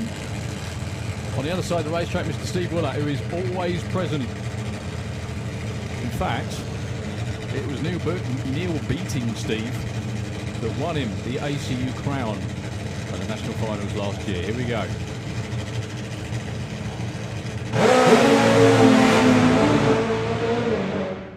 Well, Steve heads for the centre line and wisely backs off. Tyre shake for Neil Midgley around about 100 foot out. You can see the bike start hopping, and he backed out of it. Jesus. He still went 0.97 to 60 foot, Neil Midgley, on that one. That was definitely off, but it was probably a little bit too off because the tyre sort of wadded up and then kind of ran over itself, which is how it works, believe it or not. Steve Willett was on a real good run as well. 107 to 60. Shame it was drifting to the centre line because it just looked at all the ingredients for a good run. That it was in the 4.32 to the 8th mile. Nicely done. I think he was rolling off the throttle by then anyway because he was well and truly heading towards the centre line. But we've still got good. 2 more bikes entered. We haven't seen obviously Al Smith yet with the triple. We've got 1 more car to go before we get into the second session of, I think, everything. Yeah. Well, there's a first. We've got 4 commentators in the tower. But Luke's here as well. Morning, Luke. That's a lot of weight up here, isn't it? I feel almost bad that I'm probably the fattest one now. Speak for yourself was what I was just going to say then. Well, we're just evening it out. Yeah, we are actually. I was going to say, the middle. This is basically a sandwich. Colin and Luke sandwich. You are the meat. I've never been called that before. It's very nice of you. Good to see you, fella. Nice looking shorts. This is probably about your 8th event of the season, knowing you, isn't it? Yeah, it's about that. It's about that, yeah. You've It's had a few about that, already. yeah. Well, you went to Malta, you obviously did Far Shave, done a couple of Run With Your Brungs and everything else as well. So what are your plans this summer? Are we allowed to say them? Yeah, because the wife won't be listening. I'm travelling a lot. She'll soon bloody notice when you're not at home, though, surely. No, yeah, No? well, there is that, yeah. Okay. Yeah, we're going travelling to a lot of racetracks this year. Yeah. Because the new dragster's not going to be ready, so. Shame. Big shame. Okay, so the debut of the Stranger Thing.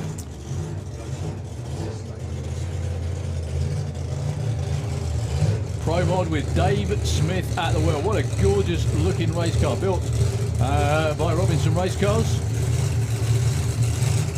Is he excited? Yes. It was a bit of a... I can't think of the name of it. It was Cockpit.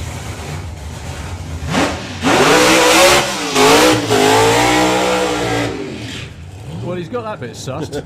That was possibly a little too high on the revs, but he probably learnt from Mr. Robinson, so it was about right, I think, to be honest. Well, of course, Luke's with the team this weekend, helping him out left, right and centre. Bit of a who's who on the crew, actually. Mike Lacey's down there.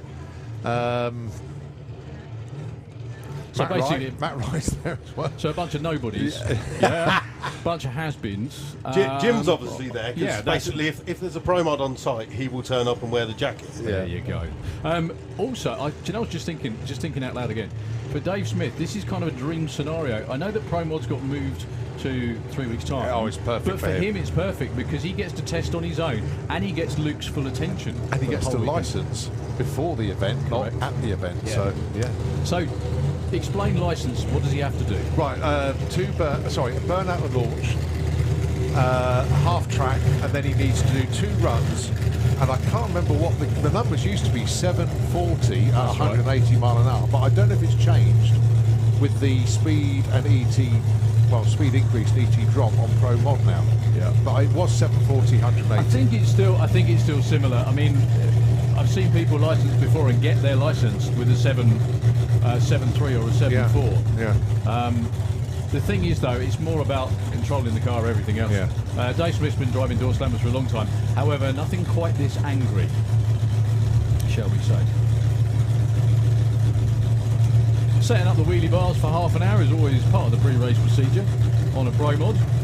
It's all right, I'm only joking. The crew are effectively brand new to this. They've run door cars plenty of times before. Yeah.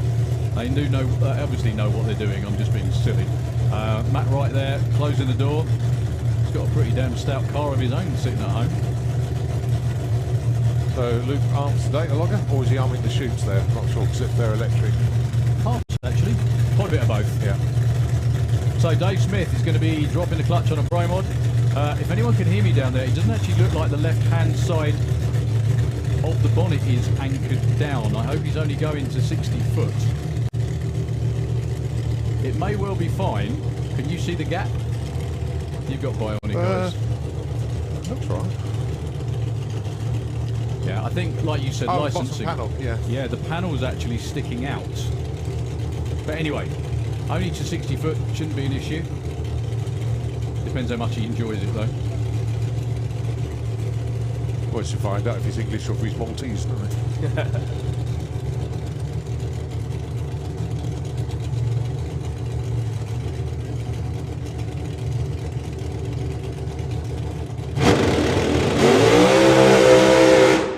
I think he 60 enjoyed foot.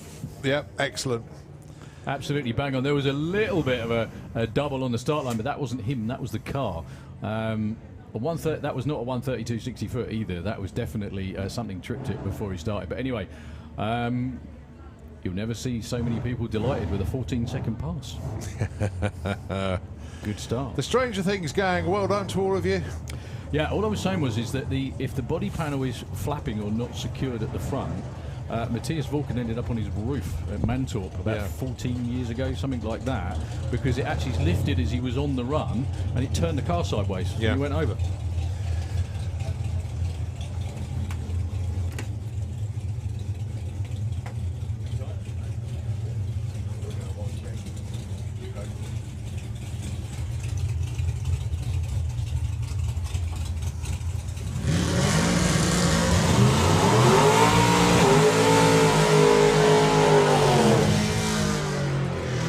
Pro ET session number 2. Over to you, young Thomas. So obviously these guys have had their first runs of the season out of the way, so you'll probably find them a lot more on their dial-ins than they were last time. I think the weather probably caught them out quite a bit of how good it was. There's quite a few breakouts.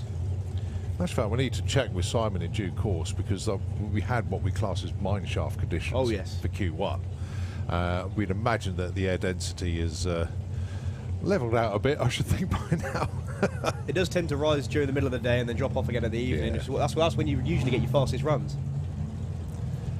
Right, so Laura Bainton, 1040. Roy Walker, 9 flat.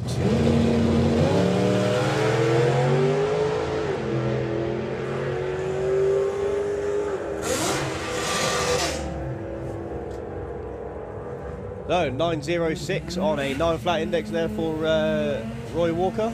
Puts him up to 7th, that does, and 1032 on a 1040 for Laura Bainton. So she broke out by a long way on that one. Well, there we go. Simon came up with information straight away. We are basically at sea level now. if you understand your DA, but it was over 1,000 below earlier on this morning. So then Darren Huxley against Will Clark. Will Clark dialing in at 975, and I've noticed that Darren Huxley's wiped off the other 9 from his index, so he's just done 1190 now.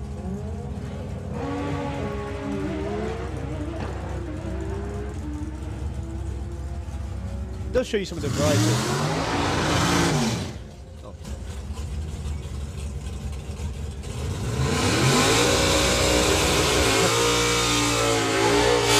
So what's Darren going to do now, having run an 1172? He's going to have to go and buy a new dial-in pen, isn't he? Yeah. He's going to run out at this stage. So a big breakout there. Mason Griffiths dialing in at 902 with the appliance dragster.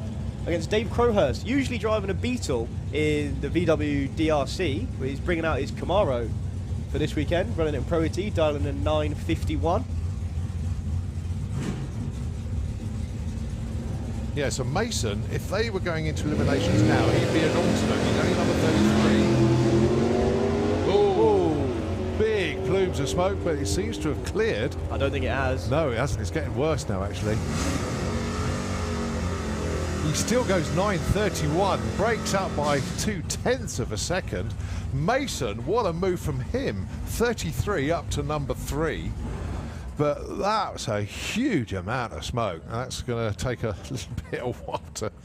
Well, because there's hardly any wind out there. Yeah. But yeah, there's obviously going to be a track inspection for fluid after that one. But nevertheless, a stout run. But obviously our spotters are going to be out there having a good look at that. Well, hopefully, because it looked like it was just coming out of the right side exhaust. Yeah. So hopefully not much of that will land on the track. Things that you can't see that yourself. No. Well, he may have seen something, but That's one of the reasons why you see a lot of the pro teams running the headsets with radios in the car. Yeah. Well, he's cleared the top end, right? He's gone around the corner, okay. You've also got spotters at the top end looking at the car when they come around the corner, so if they spot anything on the car, then obviously you have another... Yeah.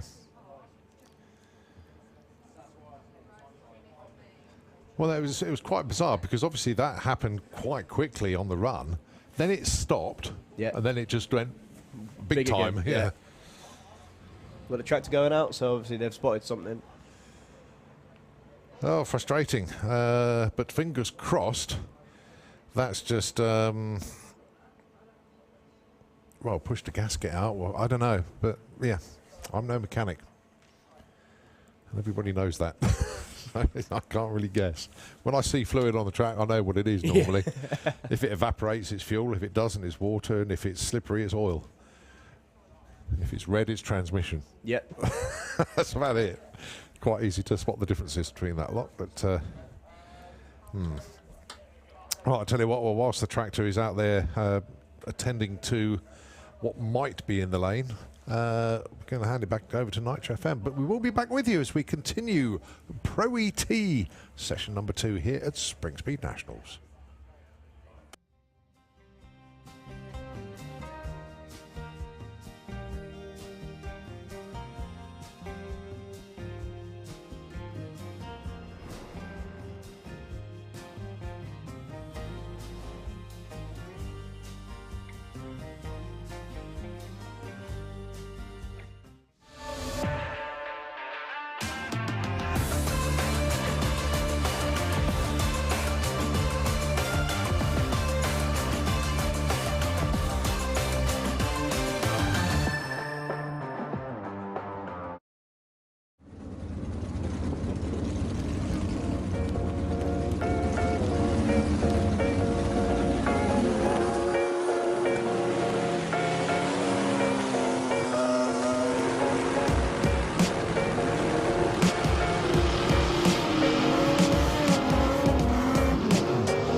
Been selfish and taking a holiday.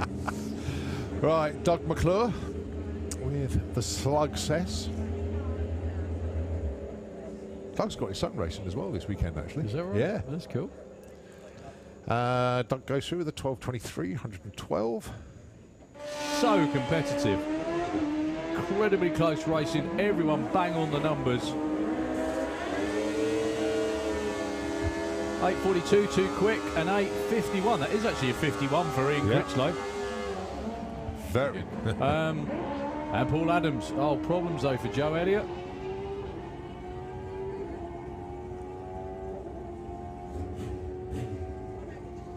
.896, the right side of the number, probably a little too far the right side of the number.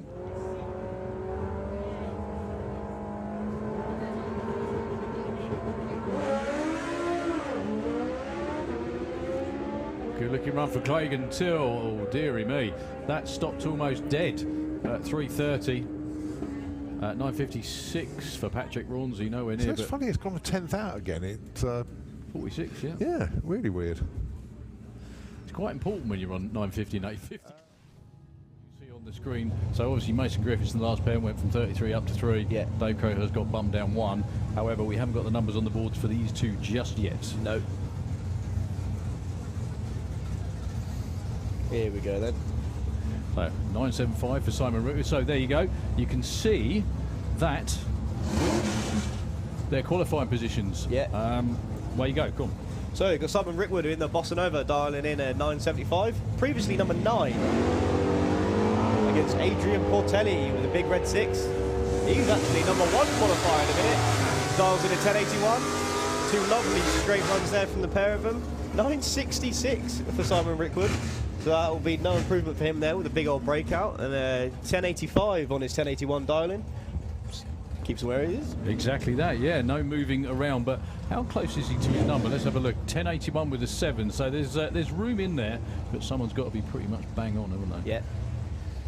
So I've got Jason Pickett again with the Cherry Bomb dialing in at 10.80 against Marie Mills. That's got to be Jason's quickest ever dialing, I think, actually. Must be. 10.55 for Marie Mills, and she puts the car into pre-stage. Jason Pickett bringing his car in as well.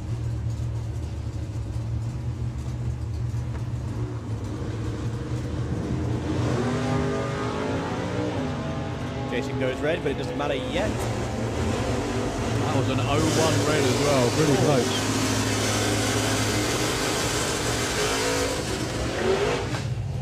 .1084 on his 1080 dialing puts him up to number 7. No improvement there for Marie Mills. Jason Pickett's going to be entering Pro ET a bit more often, I think. That was fantastic. Good man. That new livery does look good for Dave Fulton, doesn't it? It looks superb. It actually goes really nicely with the car without ruining the look of it. Yeah. So 9.38 there for Dave Fulton up against Stu Thompson, also known as Kiwi. He's another one of these nostalgia superstock guys who are running in Pro ET this weekend, dialing a 9.74.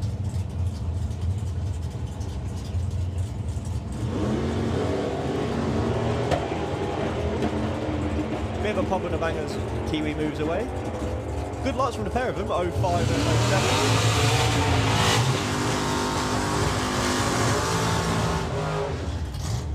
07. 9.50 moves Dave Fulton up from a 19 to 50. Kiwi stays where he is at 22, running a 10.69 on his dialing.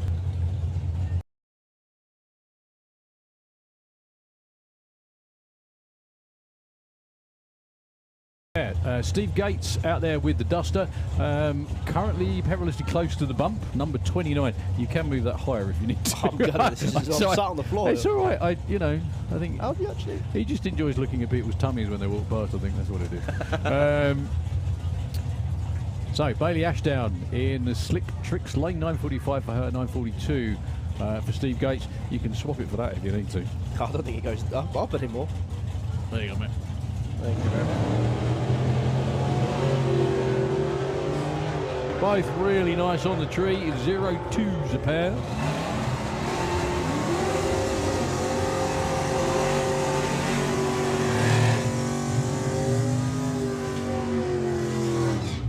Stevie Gates moving up from 29 to 21. That moves him nicely away from the bump spot. And Bailey Ashdown moving from 26 to 27 because Stewie Gates jumped her. So to speak. Bob Malden then with the white Norse Peugeot. 952 is dialing right now. And another one of the Nostalgia Super Stockers in Don Scott. And I believe that's a real Superbird, isn't it? It's not the real one, Oh, is but I that think not it the is a real real one? Superbird. Yeah, Yeah, absolutely. It is a recreation, if you like, a repop, I think. So I know he's the, got two, but one of them's real. Yeah. Yeah. Pretty good looking race. Bob Malden breaks out. So does Don Scott. No help for either. So currently on the bump at the moment, but this is how we move that. So there we go. Number one qualifier is still Adrian Portelli. However, if my thumb works, we'll try again. Right. Oh. Right, there we go. So currently the bump is Dave Cherritt, would you believe? Darren Huxley's not in. Brett Featherstone, your champ from last year. There's a lot more moving to be done though, so, you know. We've got Lee Morris in his Jag-powered Jag. It's actually quite rare to see that. Against Jess Bishop, dialing in 9.11. A good, another, she went 0-1. Again? Yeah. Double O in the round before. Oh, bang on! Jess Bishop doing it like she was always meant to. 9.11 with a 0 on 9.11. So she unreal. 0001 off her dialing. Puts it to number one. Lee Morris broke out with a 10.14. You're obviously... So, Darren Law and Simon Innes, 9 flat for the Wicked Lady Dragster. What do you know, Tom? Can we please have Supercom and Junior Dragster to the pairing lanes, please? That's Supercom and Junior Dragster to the pairing lane. So, you must be a good luck charm, mate. Ex-Junior Dragster drivers and all that. Yeah, she's doing She's well. been nothing but fantastic today. Well, it's one way to make your debut in a new class, isn't it? Certainly that, yeah, you got it. Certainly make everyone else notice. Ooh, yes. Like Pro ET wasn't tough enough already.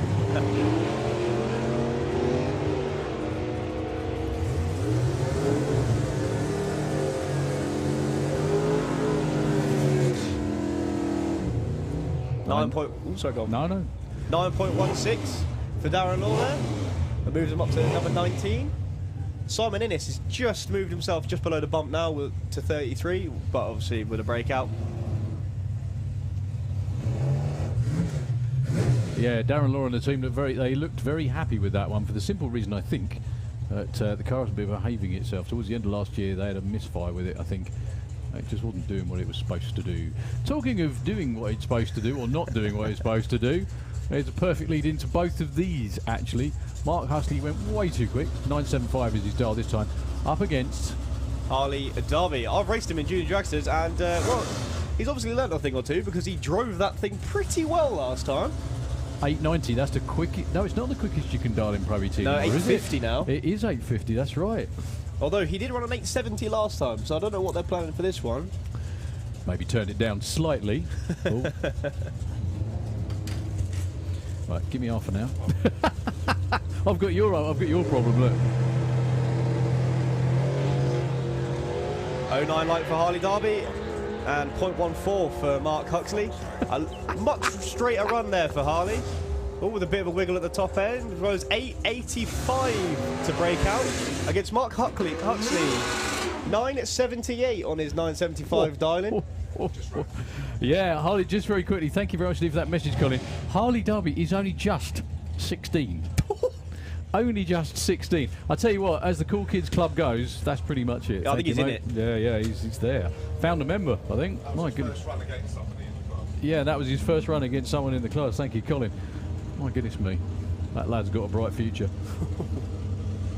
So, Dan Holloway dialing in an 890 now as he did his first 8-second run in the first qualifier against another one of these ex-juniors. Dialing in 1024 with Tom Kay. Must be a bit weird as well for junior, like ex-junior drag racers to go all the way to the finish line. You know, I thought it was going to be a bit stranger than it was, but it's the same sort of time frame that you're moving in. You probably run the car for the same it's still an 8-second run, isn't it? But just you definitely know further. you're going past it though. Two good lights from Dan Holloway. 895. Up to number 10 for Dan Holloway. Breakout that time for Tom Kay, just little bits too quick. But they've got, I think they've got 7 sessions over the next couple of days. So Yeah, that bump's going to be ridiculous. it's going to be for one you. of the tightest fields ever, isn't it? I tell you, it's going to be ridiculous, absolutely ridiculous. So, moving on, we've got Pete Todd in the Metamorphosis Camaro, dialing in, I think that board said 9.13, against Dave Cherritt in the Dark Revenger. Must be weird for him now, not able to lift. Having to used to run in Super Street. Funny enough, I always used to wonder, because he never ran it this quick before, I always No. used to wonder how quick it would run. Yeah. You now know. Also, he's dialed in 988, and it was a 913 for Pete Dodd. It's another one of those cars as well, that Model A van that's been around a long time. That was Des Taylor's back in the 80s, I think that was. Sweet sensation when he drove it, wasn't it? That's right. Very well travelled as well, like put into the pits in Norway or something like that and see Dave, first one there. Yeah. As usual.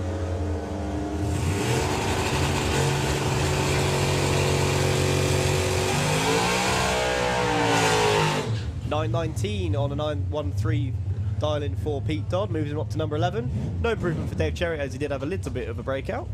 I'll tell you what, Eliminations Day is going to be fun. Have you seen these reaction times? Yeah, I know.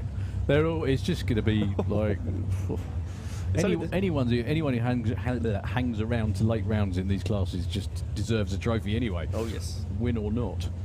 But right, for most of these people, that's the second time they've been down the track this year, and they're pulling 01 lights. Obviously been. Do you get on the practice tree much over the winter, or do you know? Oh, yeah. Yeah, you do. Yeah, okay, yeah, fair yeah, enough. yeah. Then. There was no hesitation there whatsoever. Yes, you do. Good light there for Ronnie Mercer. Dialing 1060. He's back that dialing down quite a bit now. It's Neil Watkins with a Little Purple Express getting down there, trying to run an 1160, and he goes 1127, breaking out. And Same for Ronnie. Ronnie Mercer broke out as well, yeah. Yeah, 900s off. Well, the good thing about having 7 sessions is they can kind of relax. They can nail it down over the next couple of days. Yeah. But you'd rather sort of get a good one in early. Oh, yes. You can start trying things out then. That's right. The Dave Rudd in the Banzai Cobra against Daniel Fulton in the Firebird. 1010 for Daniel and 960 for the turbocharged Cobra in the Slick Tricks lane. Has he got a turbo in it? Wow. I did think that was all motor, to be honest, but interesting. That's why you get it popping and banging as he leaves the line. 003 light for Dave Rudd. That's terrific.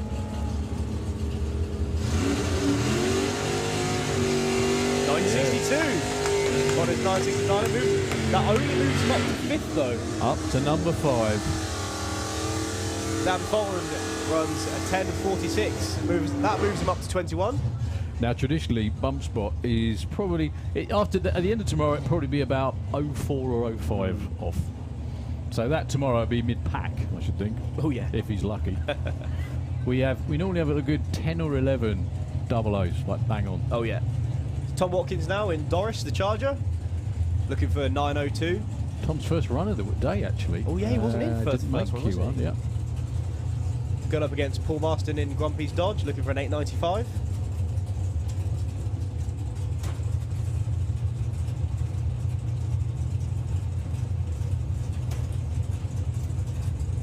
Tell you what, this is a good looking pair up, isn't it? It certainly is. Not the crew, obviously. Well, no, definitely the crew. We've got, is that a dinosaur or a lizard? I'm never sure. He hasn't got his foam finger like he's usually got. Lovely wheel standing launch for Tom Watkins that time, all the way to 64.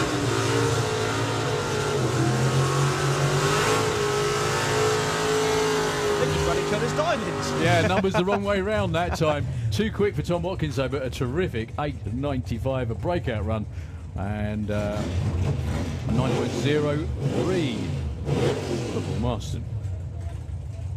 Speaking about good-looking matchups, this is another one as well. Yeah, a bit of Japanese muscle against a bit of American muscle. Warren Watts in the Camaro in the Kestrel beer lane, dials 9.10. And Alfie Ratton in Mijuli, dials 924. I do love that name. It's a good name. It's a good name. That car does look exceptionally small from this angle as well, doesn't it? Probably feels it inside it as well. I'm not surprised with the cage and everything. There wasn't that much room in the first place.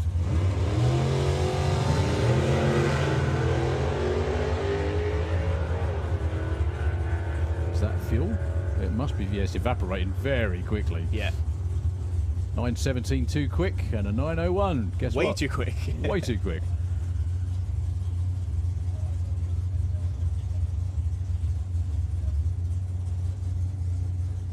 So a bit more shuffling of the order. Excuse me.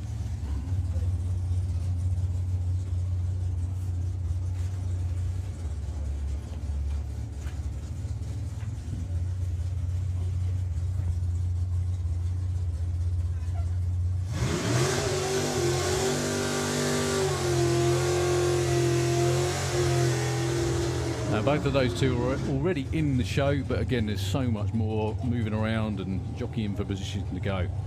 So Amy Watkins, one of 3 of the Watkins family racing this weekend. Looking for 9:53 in the Kestrel Lane. She's currently number 15. She ran a 9:53 earlier. Does that actually work where you dial the number you ran the run before, or is it just a complete waste of time? Obviously, as we were discussing earlier, you've got so many different variables: wind position, which way that it's blowing, how strong it is. What, even if the sun's out and if the sun goes away, you'll change your dial in. Well, just if the sun goes behind a cloud. Yeah, because the track gets cold then. It's actually quite fresh out there as well, isn't it? It's not particularly warm. Still great racing conditions though. As Amy goes through to a 9:4. She ran that last time, didn't she? No, 9:40. She ran 9:53 because I'm looking at it on the screen. Oh yeah. Oh yeah. It's all right. No, it's fine. But yeah, suddenly, all of a sudden, everything went perfectly. So yeah, apart from the dialing, that was a perfect example of why dialing what you ran the run before doesn't always work. No. Definitely not. So Amy pulls off the top end. We've still got loads more cars to go. We've got Brett Featherstone behind us, who isn't in yet. I'm sure he will be by the end of the day, though, or tomorrow. Nick Mugridge with that terrific little junior comp dragster. That looks kind of like those cars look like the ideal car to graduate from junior dragster, if you will. Yeah. There's quite a few people in junior dragster at the minute interested in getting themselves a little dragster like that. Yeah, because the other good thing about them too is that people don't tend to think of until you take a dragster home is how the hell do you fit it in the garage, that kind of stuff. Oh yeah. And also it's quite cost effective as well. Because what sort of engine's in there?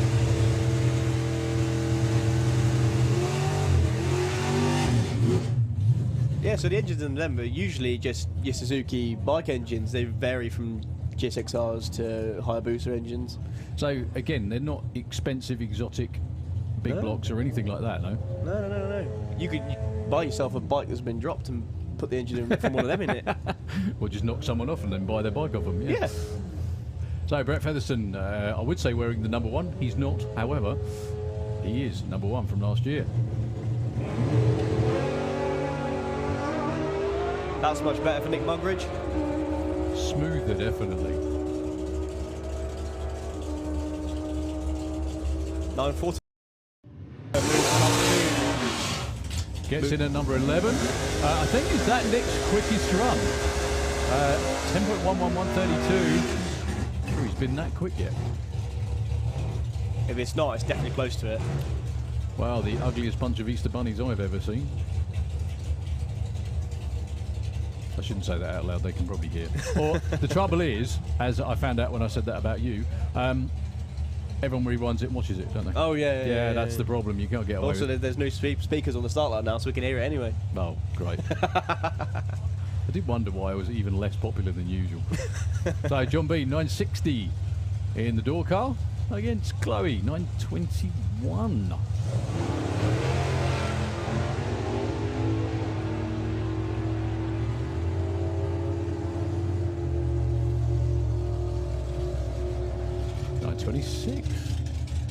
Too quick for John Bean. Chloe stays 3. And first appearance of the Neo 2. This is a Golf Van Gasser.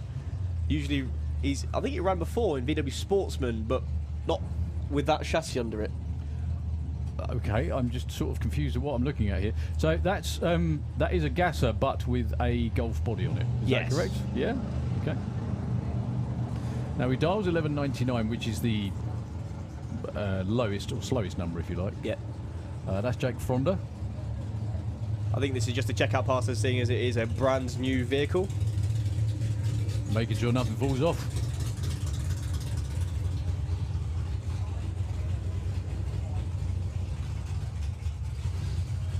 Well, 23-second ET, however, he gets a number on the board and he didn't break out, unlike the rest of them.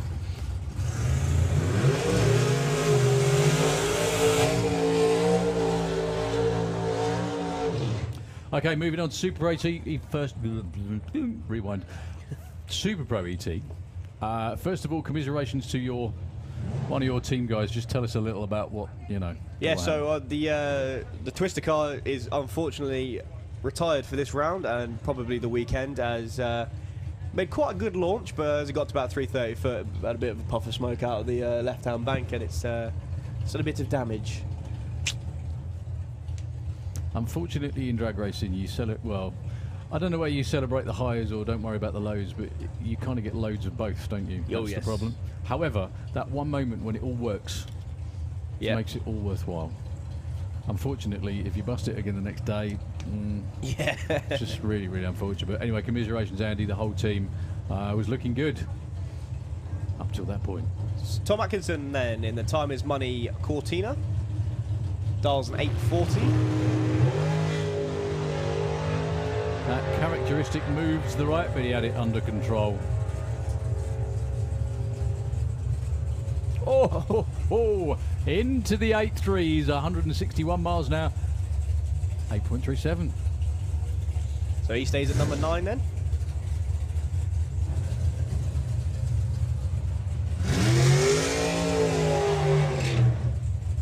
Right, so this is Joe Kellett now in the Dolly Daydream Super Pro dragster. Up against Lee Huxley in the Dark Horse Mustang.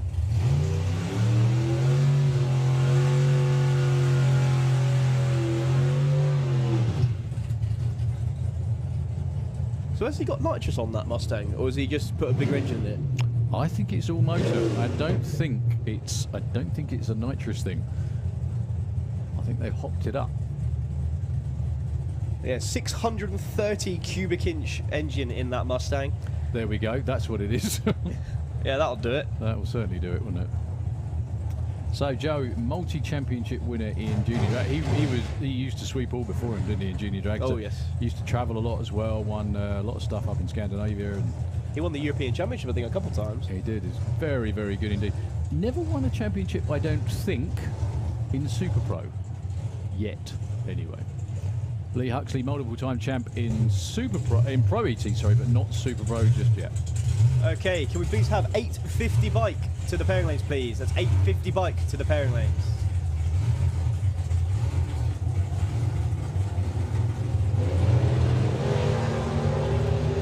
Oh, one on the tree for Leah. Sorry, I'm just kidding, Joe. Oh. 70.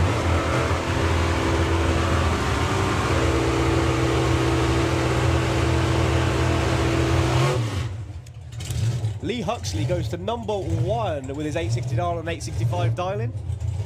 780 breakout there for Joe, dialing in a 782. What a debut in the class, eh? Dear me. Oh no, he has actually run in Super Pro before, but not for an awfully long while. No, and he did have nitrous that time. He did. So, van with no name with his characteristic hunt to the start line. Up against Stu Morris in the Morris Boys Racing Camaro, dialing an 868. Up against an 863 from the van with no name.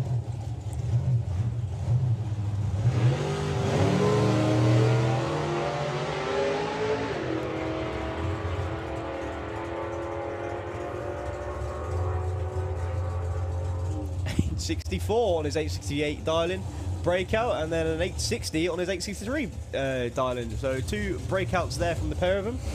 But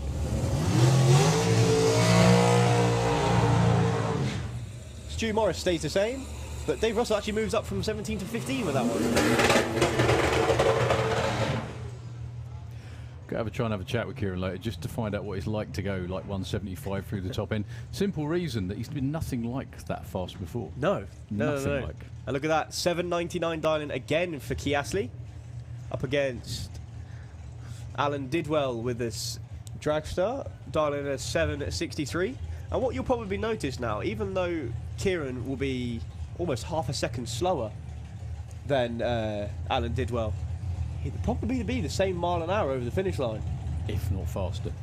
This will be a good telling indication as to just how quick that car could run. Let's put it that way.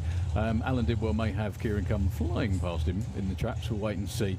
Depends what, the thing is with bracket racing, they only need to be consistent. They don't need to be quick, they don't need to be fast, they just need to do the same thing again and again. So it'll be interesting to see whether they've turned it up to get off the line quicker this time, or it's all the same as before.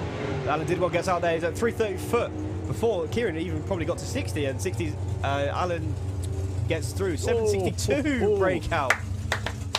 But if you look at the speed, yeah, dead even. Absolutely dead even. Believe it or not, Kieran with 804, I think that's what he ran last time, wasn't it? I think it is as well, yeah. 176, so again, consistency, what it's all about. Yeah, so Kieran moves up to number 5 at qualifier with that one. Alan Didwell puts himself in at the number 14 spot. But with that closing speed as well, but with the ET probably half a second. Oh, yeah. Don't want to say slower because it's not slow, but slower than he could run. Excellent stuff. And now we've got probably granddad versus teenager now in the body styles of these cars. So if you look to the Kestrel beer lane, you'll see Mark Cassell in the newly painted Ball Breaker car. And that is what cars used to look like back in the 60s and 70s. That's what they all ran. And then you look into the Slick Tricks lane of the Lucas Oil Dragster of Matt Peters, and that's what we run now. Funny thing is as well, you can really notice just the difference in size as well, because the Slingshot is tiny by comparison, isn't it? Not only is it narrow, it's very, very short as well. Yeah. It wasn't until we got towards the 70s, and then from then onwards they sort of started getting longer and longer and longer, because people started to realise that was a better idea because they're more stable when they go fast. Yep. So your number 1 qualifier coming into this session was Mark Coulsell. He's now number 2, so still not far away. Up against your number 6 qualifier in Matt Peters. Matt Peters dialed 758. Mark Cassell dialing an 825, which I think is what he dialed last time. It was indeed.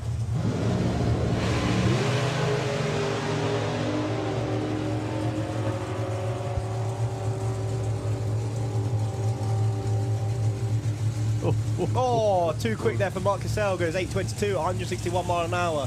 No improvement for him. But Matt Peters moves to the number 1 qualifying spot with his 760 on his 758 dial-in, 02 on his dial. Yeah. We've got. Sorry, I was going to say, well.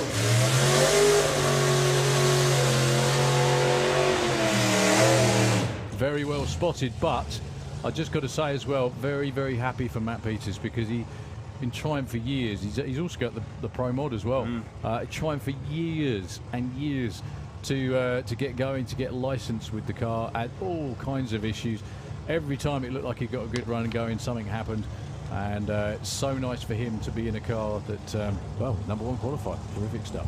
So, door car against front engine dragster.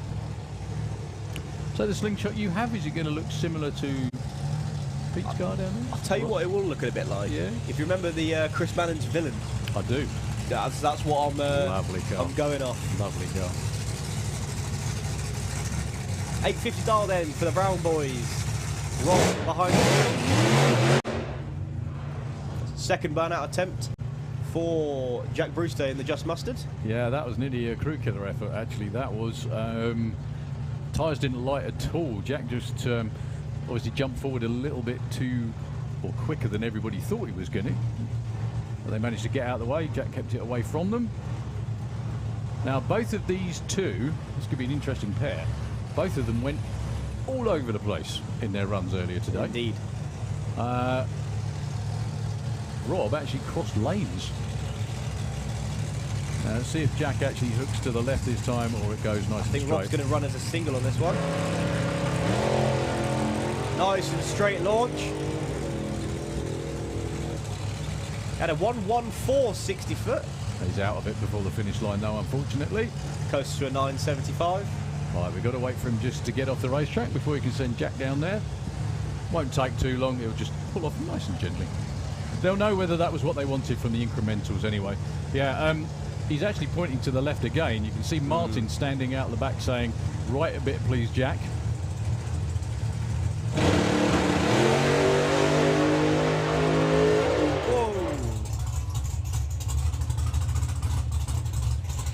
Well, Jack Brewster scrapes the wall. That wasn't a real big clout or anything like that. He just grazes it. 10:08, 83 miles an hour. Sure, Jack will be absolutely okay. Still made a nice launch though. 116 to 60 foot.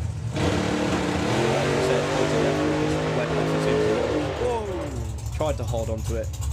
Yeah, it was. The thing was though, is it? Oh, Jack Brewster scrapes the wall. That he wasn't just kept going that way, and Jack obviously thought he had hold of it. He did have hold of it. It was no problem, but it swiped the wall out there around about 3:30. You can see about 100 foot out, it starts to shake just a little bit.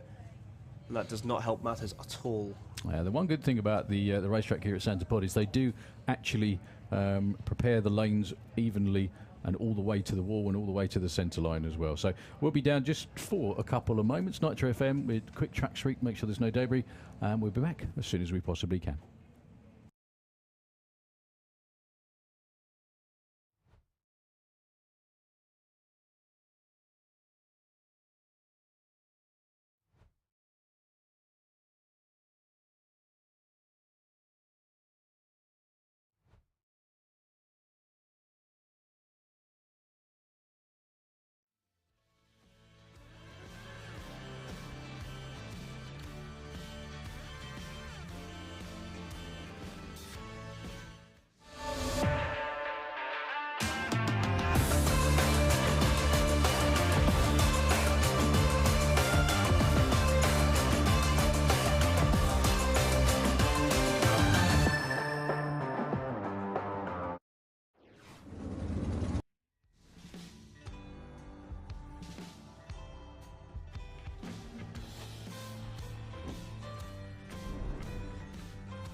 Heading for the wall. Yeah, you got to wind it back a bit there to straighten the bike up. 991, 144.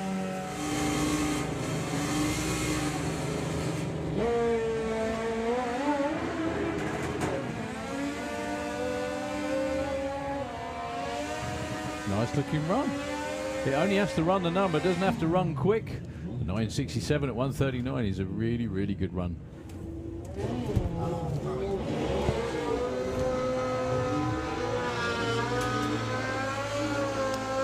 Can we have Pro ET to the pairing lanes, please? Pro ET, can we have you back in the lanes? Dave Grundy gets there first with a very off pace for him, 11.95. 12.78 for John McGill on a 12.01. He's currently number 2. That's how...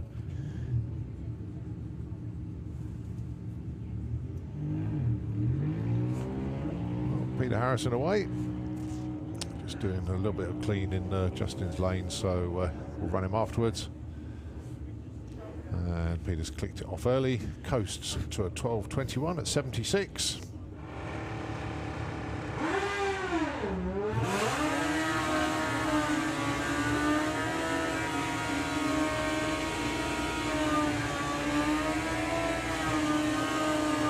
.10.41 on a 17. Good enough number 1 for the time being, though. But that will slip back as everybody else finds improvements.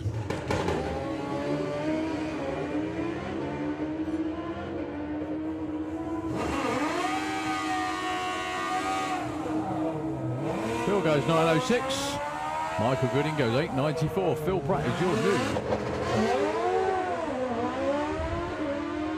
009 on the tree for Liam Holgate. Casey with a slightly red 02.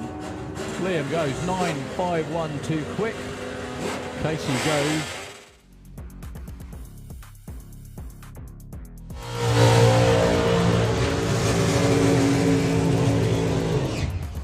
Continuation then of Super Pro with Scott Hauser running a dialing in at 7:32. Currently number 18 qualifier up against Ashley Bell in the Teenage Dream Chevelle. New car to him for this season. Because he used to race the a Pontiac, which his kids now running. Absolutely. See, that's just the way it works. You're kicking your cars when you get older. Yeah. So he dials in an 899. That is the slowest you can dial in Super Pro. But obviously they're just trying to sort out their new car to them.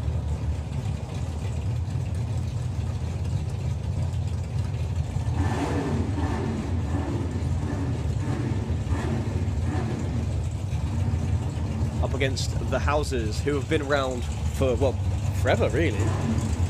Jeff used to race in Pro Mod with a Sierra back in, what, the 80s?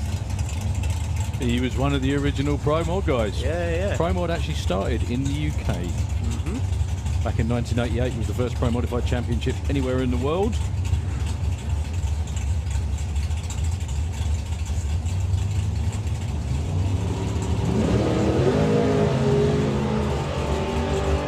O2 red for Scott Hauser as he powers on through to run a 730 on his 732 dialing.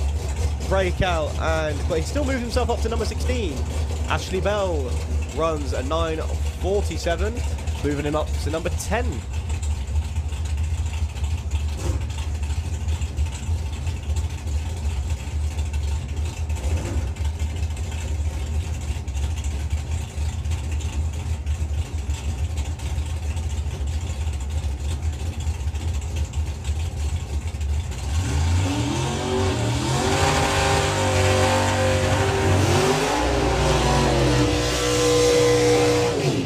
Speaking of which, here is his child, AC Bell, running in the Pontiac Firebird that they've named the Limpy Slug.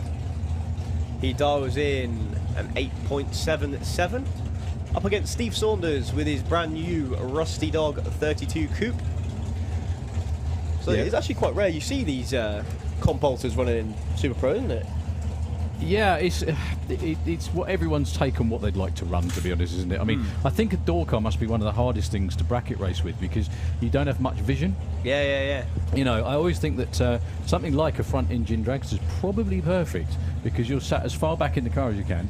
You can see, provided you sit upright, you can see all the way round, and you can judge closing speed. Let's see how far Steve Saunders takes it this time. Well, that wasn't a 1.160 foot for him that time. Looks like he's going a bit further, which is a good thing. 870 and a 904 for Steve. 150 miles an hour. They look delighted with that, as they should. Steve Saunders moves up to number 6 with that. By virtue of not breaking out, pretty much.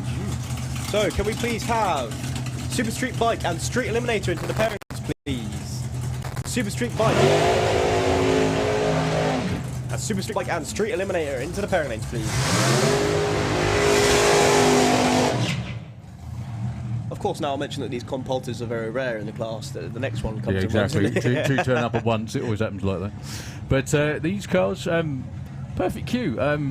Dave Gibbons has just been in touch. Dave, if you are tuned in, that's your old wagon down there on the start line. Still seeing duty in Super Pro.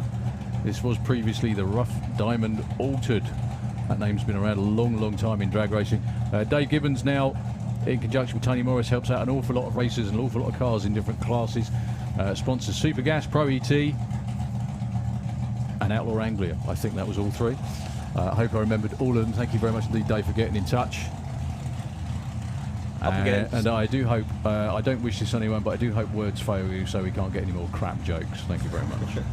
Up against the Giles and Hartley Dragster, driven by Barry this weekend, currently your number 4 qualifier. Dials in a 7.40. And Alan Schofield dials in an 8.38. Pretty much what they ran last time, I think, to be honest with you. What did Al Schofield run? About 50, actually. Well, the left wheel hooked, the right one didn't for Al Schofield. Got it straightened out, though. 7.39 with a 7. And look at that for Al Schofield. Breaks out by a tenth, but I don't think they care. 161 miles an hour was 8.28. And that's with all the hopping, bouncing and directional issues going on too.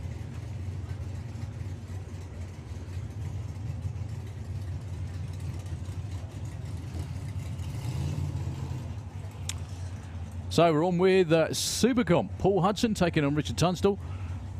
Richard with the immaculately repainted Roadster over there on the Kestrel side of the racetrack. Everyone's looking for 890. Paul Hudson came down for his run earlier. Unfortunately, didn't take the green. Pushed away with problems.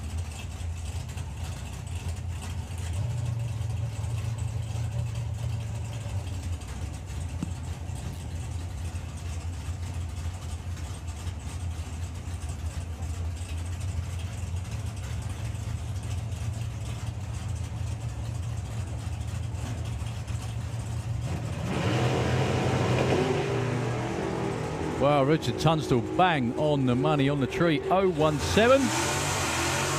Doesn't matter in qualifying though. It's all about that number, and that number is too quick on both sides of the racetrack. 887 with a 5 for Richard Tunstall. 889, oh so close for Paul Hudson. Booming speed for Paul's dragster again, 168 miles an hour.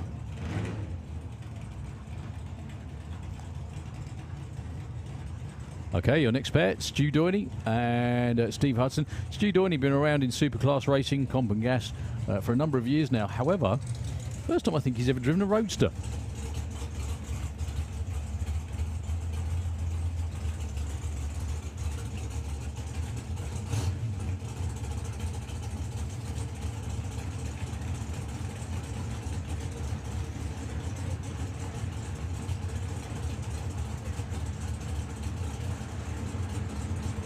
Beautifully turned out, Carl. So Steve Hudson's got the job of trying to slow it down a little bit.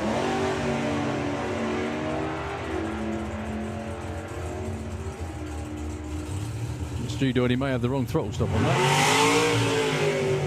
886, just a bit too quick again for Steve Hudson. Believe it or not, even though he's run way quicker than the 1181 for Stu Doyney, Stu Doyney is actually the number 3 qualifier because he's not broken out. Takes all sorts, I suppose.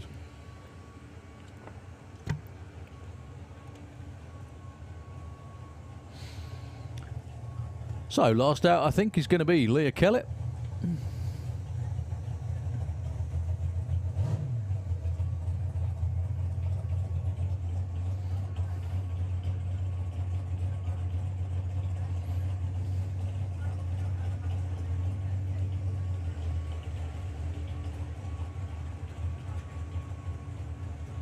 And it is Leah in the car this time because we're running in Super Comp. She went 8.90 with a 5. In fact, not only is she only one in the 890s at the moment, she's actually the only one in the 8s. In fact, the number 2 qualifier has run a 10.09. Everybody else has been miles off or too quick. 889 with a 2. Oh, so close. Well, she's still number 1 qualified, needless to say.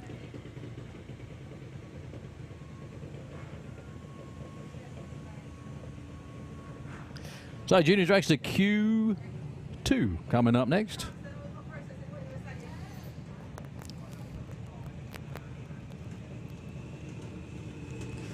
The voice from up in the tower that you just heard, Thomas Cook Abbott down there on the start line. So you've got to see what he looks like.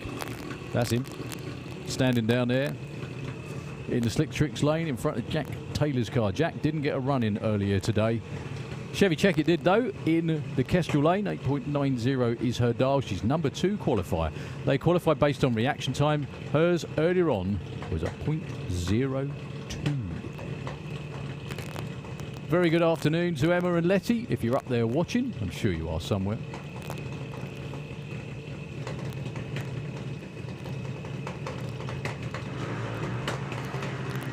Chev on the money again with an 04.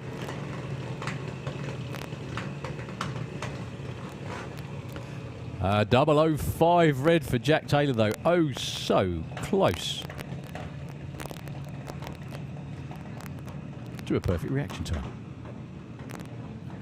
Next up, young Harry Peters. His dad is #1 qualifier in Super Pro with the dragster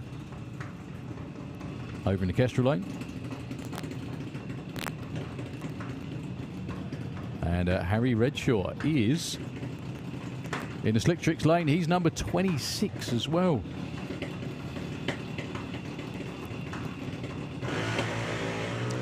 Well, Harry's not going to improve the 06 red. 0.14 green that time round for Harry.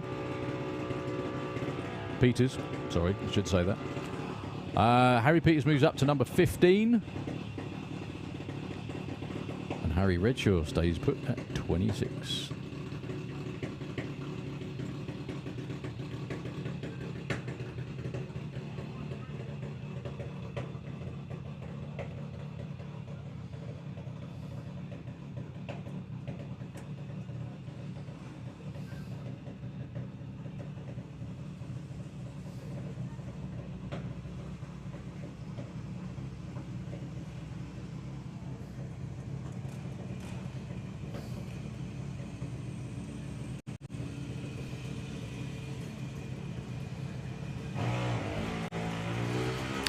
Oh, 77 for Damien. That's not going to improve. You went 05 in Q1. Again, what I'm talking about is the number at the top of the scoreboard. That is the reaction time. It's gone now because it's been replaced by an ET.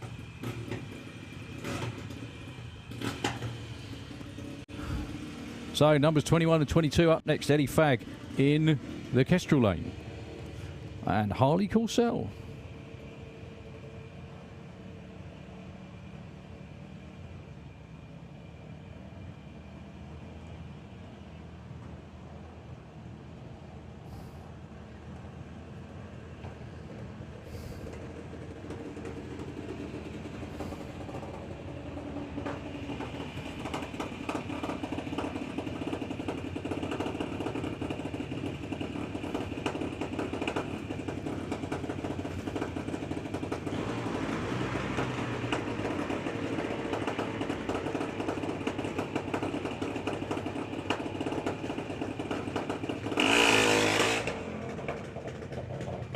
Well, Harley moves up to number 4 with a 0.24. Well done, sir.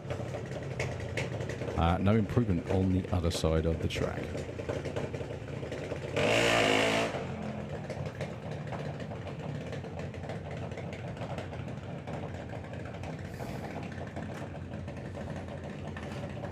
So, Luke Mugridge, Daniel Weir. Daniel Weir is over there in the Kestrel lane. He's 8, Luke is 11. They can do way better than that. They went 06 and 07, respectively, on the tree earlier on today.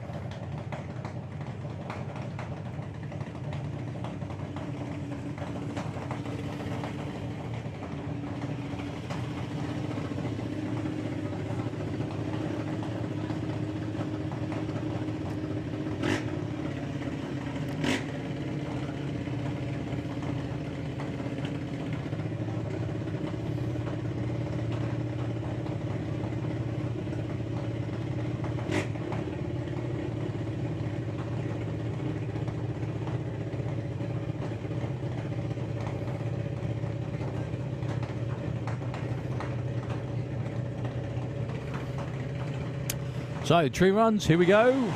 It's a red light by 0.5 for Daniel Weir. Luke Mugridge improves a bit. 0.67, I think we'll get him to number 10.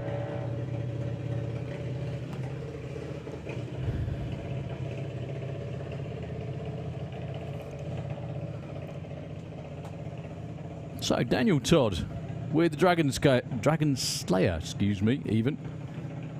Beautifully turned out machine. That's his dad, Mark, directing him in, Kestrel side of the racetrack. Number 15 at the moment, taking on Freddie Taylor. Both of these two way off their normal pace. They can do much better than that.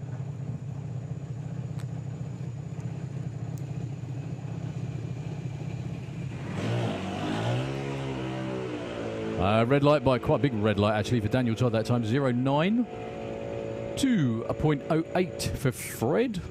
Don't think that helps either of them. They stay 12 and 15.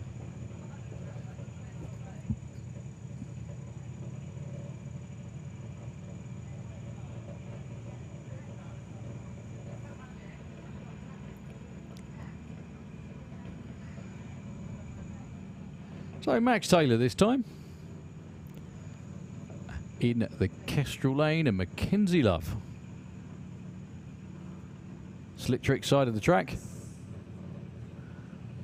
Both these two, because say Mackenzie's barely on the first page, so a lot of stepping up to do.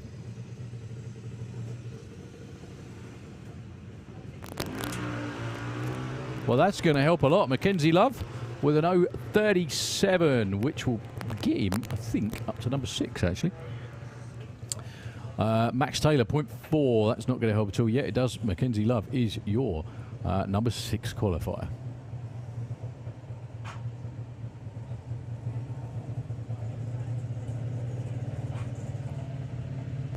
Well, everybody in the grandstand is going to get a very good look at Mark Sheridan's Cuda up close. Obviously, you can go and look in the pits as well.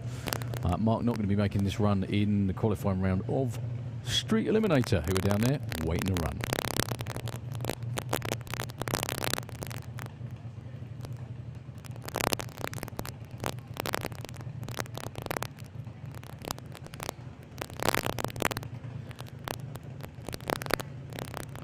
So one of 3 Mr. Peters racing this weekend. This is Tom. Slick trick side of the racetrack against Richard Wilcox, who didn't get a run in earlier. He did come down, but he didn't get a green light or a reaction time.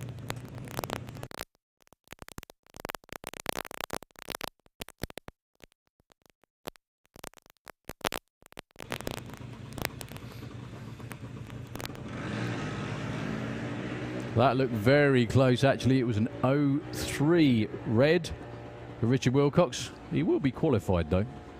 A 0.10 for Tom Peters actually does move him up to number 15. Yeah, Richard Wilcox in at number 25.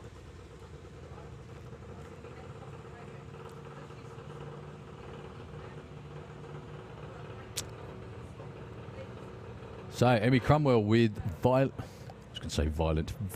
Hayes, even.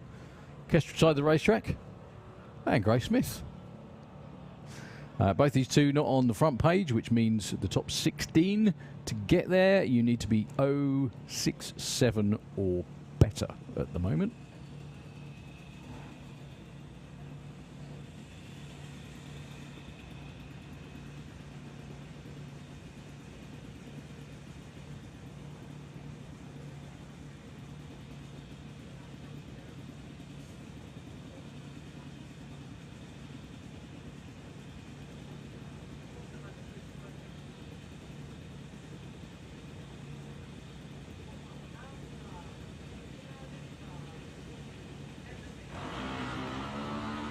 Oh, 6 red for Grace that time.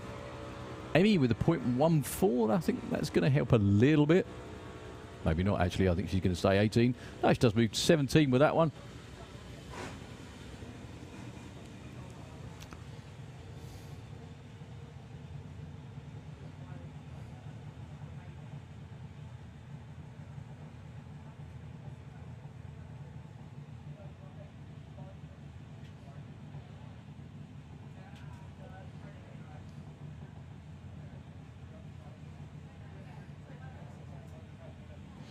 So, Teddy Sullivan, Kestrel Lane, taking on Ada Cassisi with the Cherry Bomb. That's Dad Steve bringing her in. At the moment, Ted is 7, Ada is 12.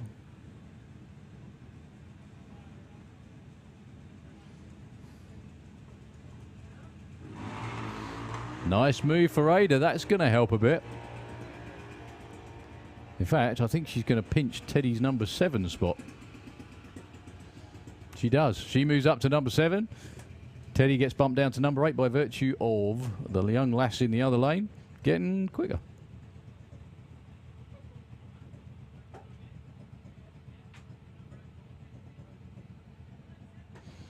So Jake Cooper, we've got the 2 Coopers lining up this time. Jake in the Kestrel Lane, Kai in the Slick Tricks Racing Lane. Kai is still currently your number 1 qualifier. 0.17 was his reaction time earlier on today. Must admit, I bet someone would have been 00 by now in Junior Dragster.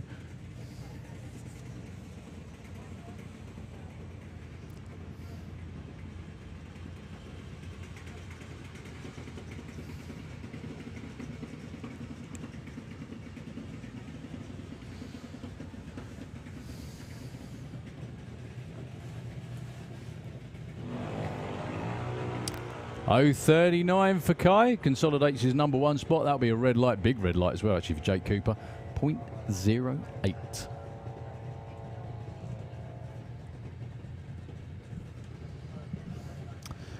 So, up next, we've got Finley over there in the Kestrel lane, taking on Liam McDonald from Ireland, who's running his new Blossom Racing Engine 790 engine here for the first time, along with a new clutch setup as well. He's actually sponsored by an American engine builder as well, which is pretty damn cool. They contacted them, seeing that Liam had won the title. He was the HARA German Junior Dragster Champion in 2022 and finished second in the MSJ German Junior Championship as well, having led up until the last round in Zerbst near Berlin. That last round, blimey, 42 hours of ferries from Dublin to Cherbourg in France and driving 3,000 kilometres. Unbelievable. We finished the British Junior Dragster Championship in 6th. We've got to thank Blossom Racing Engines for their support. Liam and the team are very, very grateful indeed. And Liam, and that run goes 0.45. That's not going to improve what he did before. Finley Faggo, those is 0.47. He does get up to the #8 spot.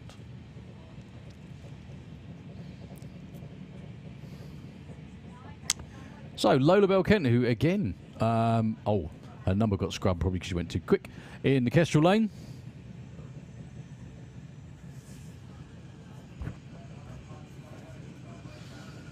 Going up against Neve Deavy down there. Looks like Neve may be on her own.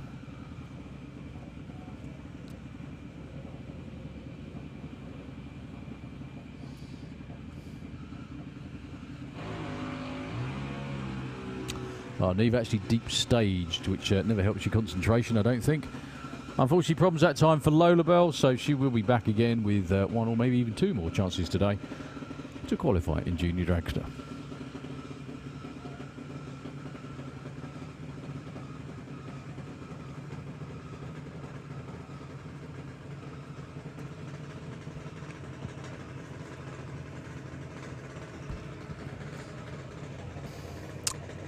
So, Teddy Howe in the Kestrel lane, and sponsors car in the sponsors lane for Slick Tricks Racing. In the Slick Tricks lane is Lara Bartlett.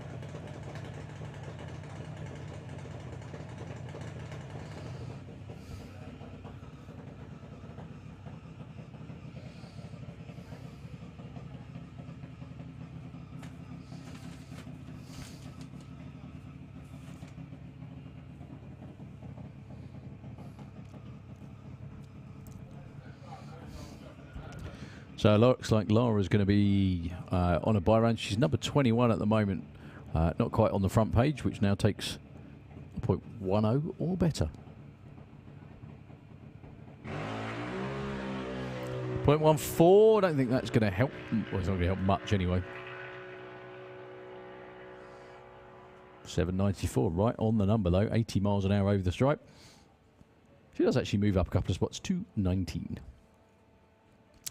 Just out there doing a track check in the Kestrel lane just to make sure everything is tip-top. Can't remember the last car down that lane. A very good afternoon to the entire Sandspod Raceway crew as well, from everybody, pit marshals in the lineup down there on the track that you can see, and also the huge team of them. They're the good-looking ones, that's why we put them right out the way up the top end, down there past the finish line, all the way down to the last turn-off. Angie and the whole team up there. Hope you're having a good day and not getting too much wind and sunburn. Anyway, we just got a quick break for a clean-up. I'll hand back to Nitro FM for a couple of moments and be back again as soon as racing continues.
009 on the tree for Liam Holgate. Casey with a slightly red 02. Liam goes 9.51 too quick. Casey goes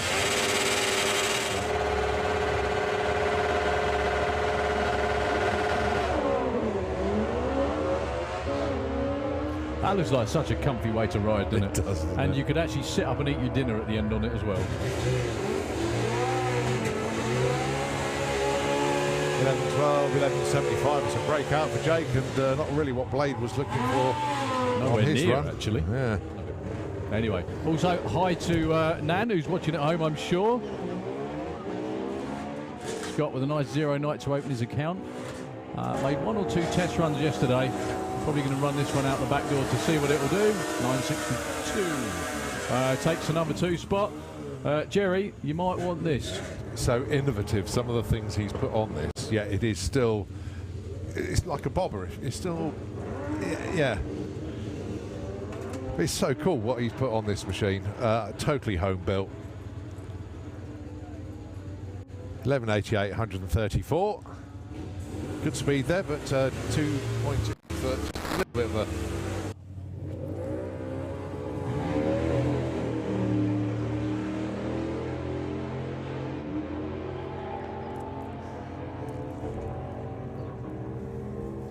.001 red for Robbie, but he gets a 10.16 on a 9.97, goes in at number 4.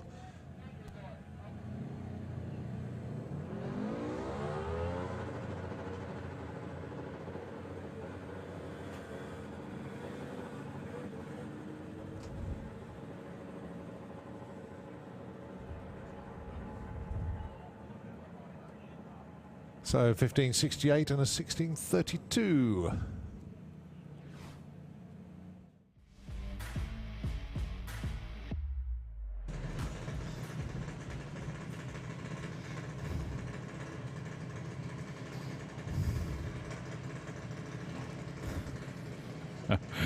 Sorry, I'm just whizzing through all my messages and whizzing for a comfort break and back. So Lola Bell Kent, obviously what the problem was, it wasn't that bad because she's back for this session. She's in the Slick Tricks lane. Kestrel side of the racetrack. It's Teddy Howe.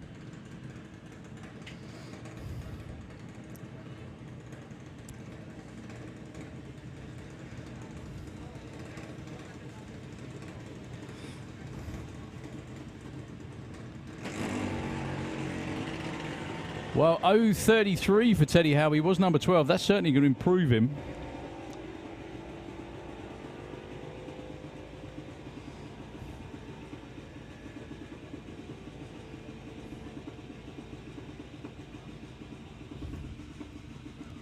And that actually moved him up to the number 6 spot.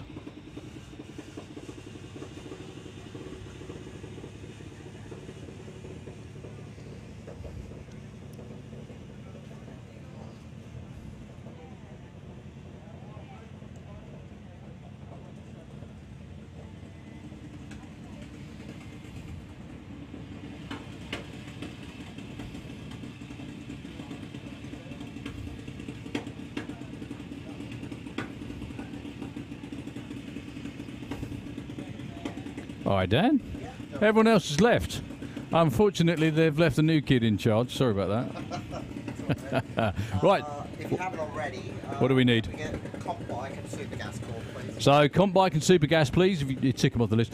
Comp bike and super gas, please. If you'd like to join us, that would be fab. Thank you very much indeed. So, Jacqueline Bartlett in the Kestrel lane, taking on Emily Moore.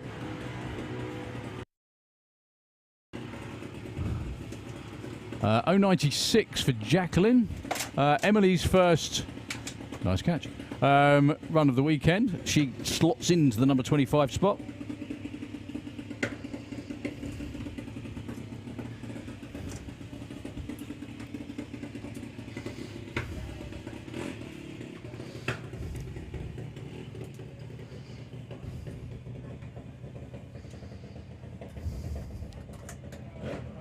So I think one more car to go. By the looks of it, it's going to be Ellie Brown down there. Dad Lee brings her forward. Collins returned from his travels.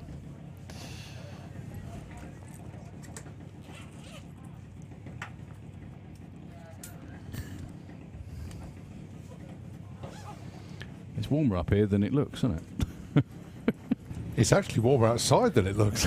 Is it? Yeah, it's lovely out there. So, Ellie at the moment is number 5. She went 0-2 earlier. That was 0-5. Not quite as good, but still very, very consistent indeed.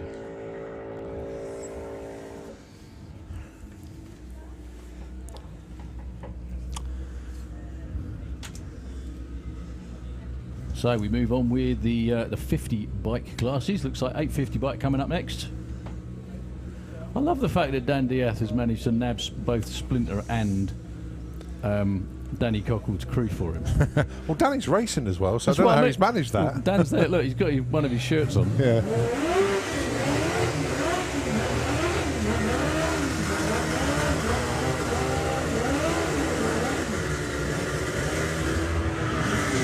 I must admit, that was a lovely little wander around the lanes. Yeah. Catching up with people. Really, really nice to Might do have to that. make that a regular thing then. Yeah. I've got so much information. I don't know if anything's useful or not, or Well, my break broadcastable, but My break, I'm going for a nap. nah, it's excellent. Really, really good. So Keith Wright, Brad Head, Brad over there in the Kestrel lane. Where are they at the moment? 3 and 6 at the moment. Brad's number 3. I don't think Keith's going to improve with that one.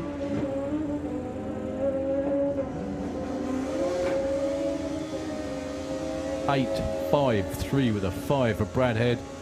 The thing is, only the top 7 were the right side of 850 There was a because whole all the load others of them. broke out.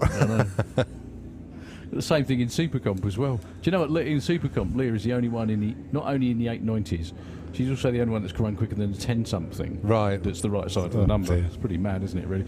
Joe Elliott didn't get an ET earlier on today. But he's going to get one this time, but he's not going to like it. Yeah, electrical problems for Joe. Literally just caught him in the lanes before he ran. Something on the ECU wasn't quite right, so having to navigate around it. Maybe got a little way there, but not all the way yet.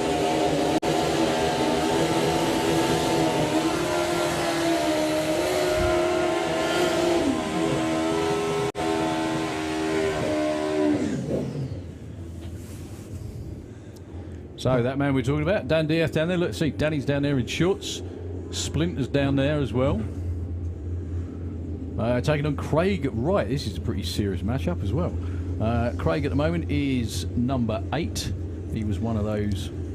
Oh, he backed out a bit early, beg your pardon, had problems. 18-second run for Craig.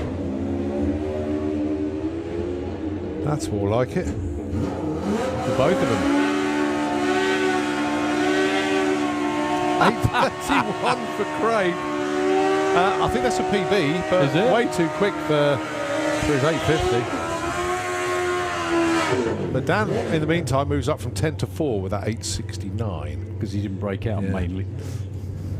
So Caitlin's busy as well because she comes around here when Dan runs and then she legs it back to go into the Beetle for Sportsman ET. Okay, Jay Rowe, number 11. Patrick Rawnsley. Jay was one of those that went way too quick.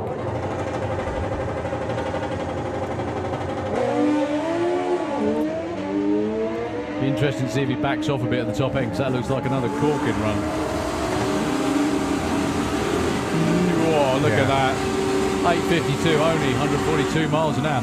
That tells you how much he slowed down. Look at the bike in the other lane. Yeah. 159 miles an hour and a second slower. I think that got him the number 3 spot, actually. So another one who was a bit too quick, to say the least, Stacey Reed. Right, can we have 950 bike into the lanes, please? 950 bike, can we have you? Yeah, earlier on today, Stace went... Actually, she's dead last because she went 8:26.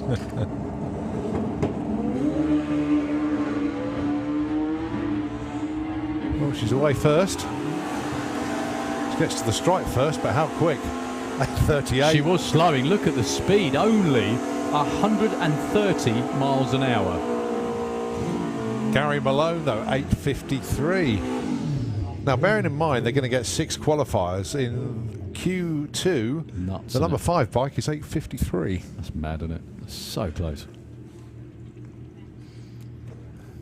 All right, Johnny Hines and Ian Critchlow.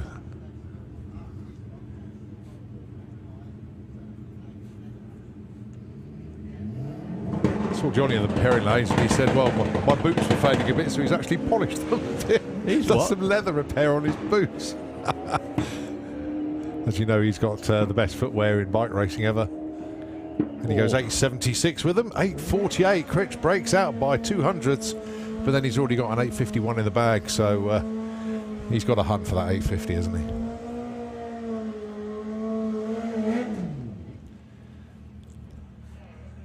Right, your number 1 qualifier, Martin Hallett. Last bike in the class as well, so he's going to stay there no matter what.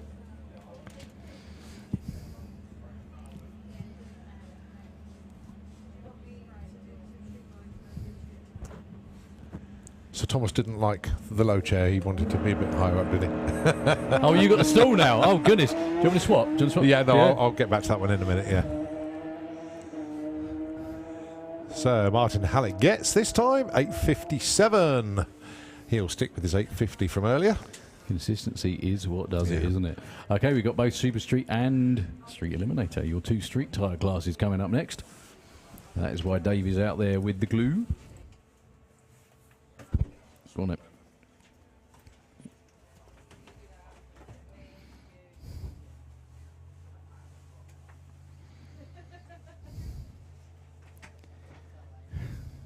So a couple of the Super Street bike riders made pretty good runs earlier. However, there's an awful lot more out there.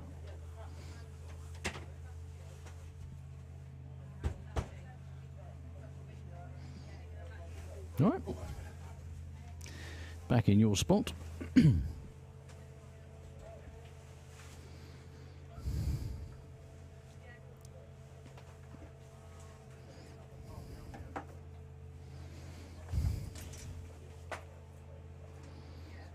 So you said you bumped into, you just said you bumped into a few people. Who did you get to talk to that you can actually broadcast? Most of the Street Eliminator squad, so interesting updates from them. Quite a few of the junior dragsters, but they've already gone through. Some of the 850 bikes. Who else in the lanes? Oh, that's about it, actually. Okay. But even then, that took a while. So on your break, you just went and hung out with racers? Yeah, as you do. Certainly is. I did my ET, phone home. Yeah, that's about it, really.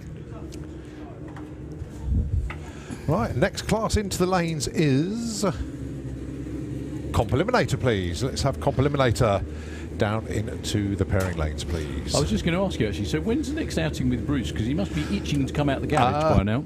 Probably, well, outing, it'll be Street Miles coming up shortly, but racing Dragstalgia.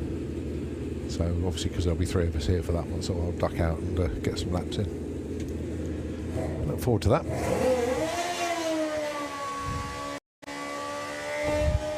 Got to break the Dragstalgia curse. Can't happen again. Or continue it, who knows? Yeah. All right, the quick man, Daniel. From, how's that pronounced? Hazenberry? I should think that's about right, yeah. In Hungary. This is a mid 6-second Super Street bike, would you believe? He's been down in the... Just when we thought 6.6s were out of this world, he goes and runs a 6.5.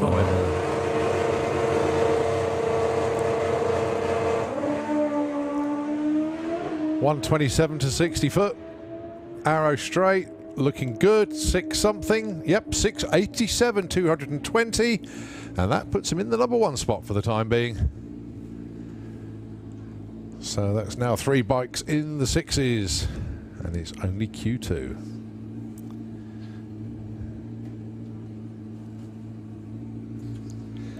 The most hilarious part of that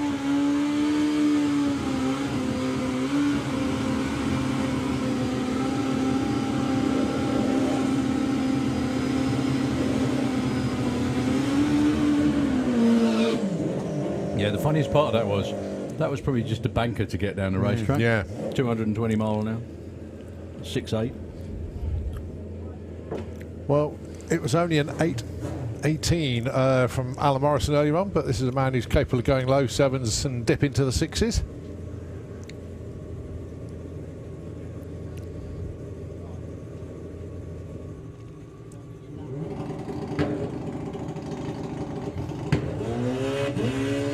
Oh, a little bit of a double step off the line, so 138 60 foot's going to have a knock-on effect on the ET.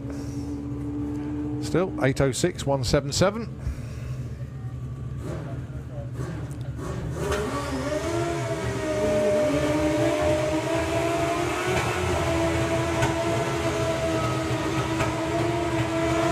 Right, Jake Michelle and Steve Venables. These tend to have a pairing up quite a lot of the times, actually, don't they? Well, because the number 1 and 2 most well, of that's the true, time. yeah. In the ACU championship, anyway.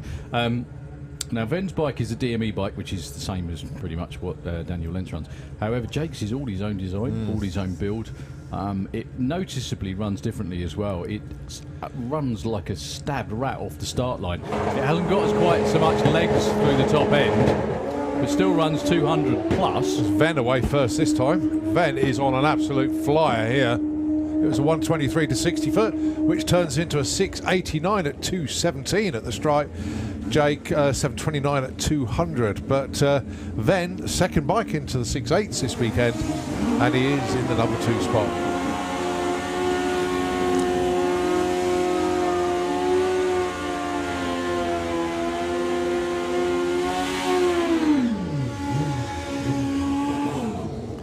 And not only that, there's a 0.3 light from Ven as well. You might need that later on in the weekend. It's going to be close, as always, isn't it? It's always an absolute dogfight. So, Al Morrison Jr. on the gold machine in the Kestrel lane. Taking on Ross Morrison. Beautiful looking launch from Al Morrison Jr. 119, 60 foot. That's not hanging about. That'll be another 680. 97, beg your pardon. 211 miles an hour. Well, that's 4 of the 7 bikes in the 6s. Outstanding. We didn't see Margot Schmidt that time. No. 775 at 203 for Ross Morrison that time. That's fact. Margot was in the lanes because she was next to Daniel when. I thought so. I thought so. Yeah, I saw her. Yeah. Must have had some sort of issue, so couldn't make it round. Right, Top Speed Automotive Street Eliminator. As I say, caught up with a lot of the guys. Ricky Hale in the truck. Yeah. That was a new PB on speed for him. That 1060. His PB. Oh, there's Margot. ET wise, he has been in the 10.5s, so the 10.6 is very, very close to where he's been before. In the truck? Yeah. Difference with the truck now is they've taken the intercooler off it because it wasn't really doing anything. So it's taken a bit of weight off, and so the intercooler wasn't giving them any You benefit. could chop half of it off to take some weight off, couldn't you? Really? Just that whole flatbed bit at the back could come off. I know. Like the whole tonneau cover with the checker plate and true. the rail, that could all go. Bumper could go. Well, you know, you might need that, but that would easily go. Like, anyway, here we go. The Hales again. Nigel has been 10.3s in the truck, so Ricky's got a way to go to catch Nigel's time. Yeah, 1086, 1058.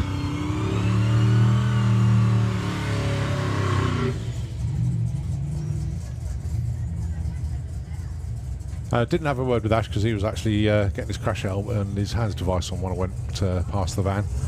Which is what you need to do when you drive a transit, isn't it? You know, there's got to be a very select few amount of people that have ever put a crash. Tony, all pretty good for him. Getting obviously he's going to have a lot more power to play with the new turbos on the car, and it's the keyboard tuning which is key now. It's just getting that sweet spot. But he's done loads of road miles already. Goes to a lot of the car shows down south, so it's not a trailer queen. No, definitely not. He does turn up on a trailer, however he does drive it around at home a lot.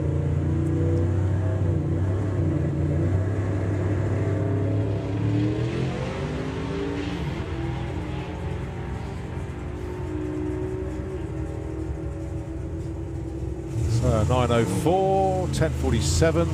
As I say, new combinations for both drivers and teams, of course. So they've just got to get that sweet spot, and the numbers will come. Chipping away, I think, is the phrase. Is that right? Yep. Now we do have to watch what Graham does, because as soon as we see a nitrous purge and he does the run, then you know he's not going to be non-nitrous assisted again. It must be so tempting just to do it anyway, you know. Going Moments alongside like this. Andy Bond, of course.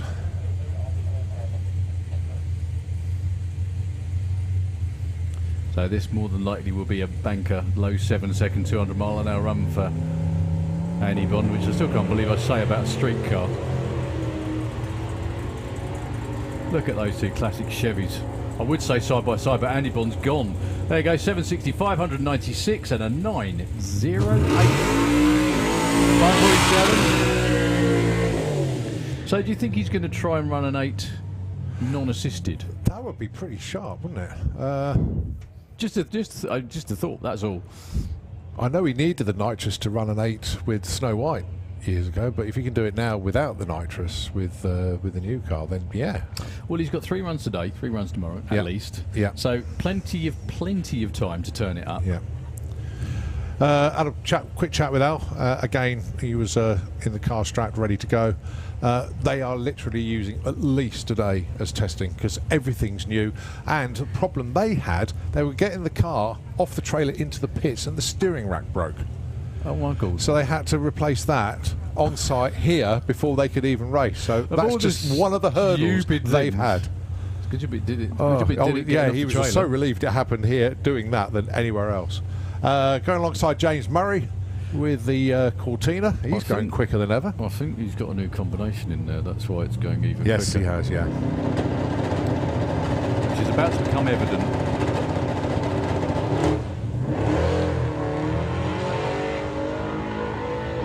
James was not bumping into stage, and you can't leave the car in the other lane on 2-step for that long.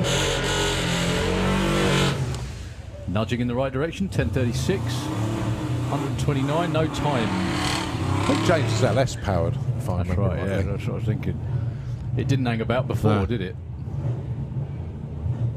So Rob Slater and Joe Stevens, two of the... I know everyone's effectively a low buck racer, however, you can't get much more low buck than Joe. He's probably... do you know what? I'd love if there was a prize in drag racing for the quickest somebody went for the least amount of money, if you know what I mean. Yes, I understand that. You get what I mean? Joe's way off line there. He's miles out the centre of the lane. Yeah, and actually Ian's going to push him back, because that's not the right place to be. Well, that's the Christmas tree being... Yeah, he was like one... His left tyres would be completely out of the groove on the launch. Again, Joe, new combination for him. Basically, he said everything was new. So he's just bedding in. He said he's not chasing numbers. He's not going to be in the 7s at all until later on this year, if that. So, but he's just pleased to be back out running once again. Rob, as we know, drove up here all the way.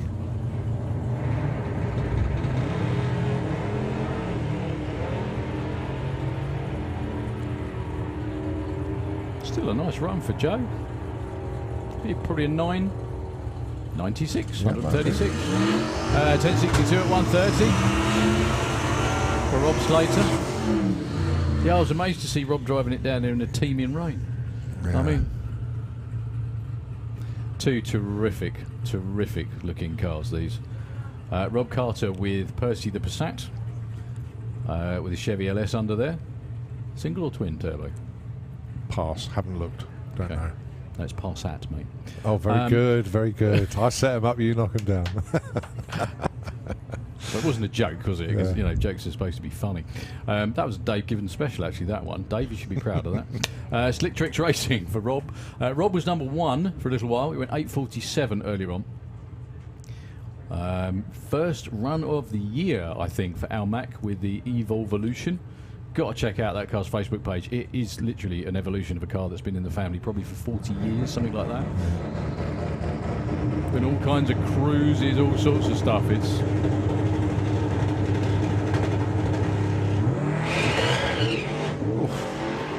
few of those tyres protest there. A lot. Good looking run for Al. He's clicked it early.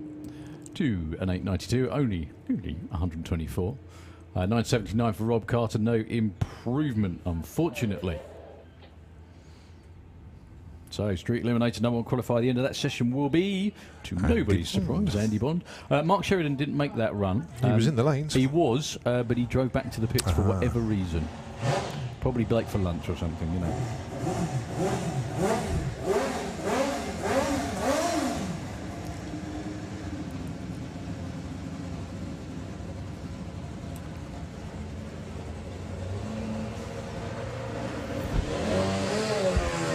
So Roger Moore brings the box of frogs bike into the burnout box.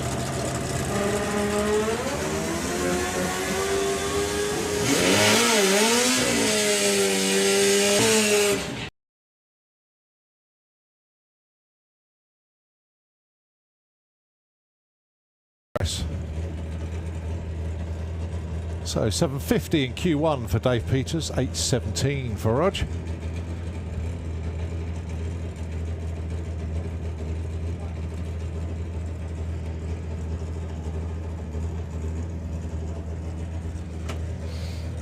Roger had a really good looking run and going earlier on today. Not quite good looking at Dave Peters. He went as quick as 7.50. However, Rog was matching him stride for stride.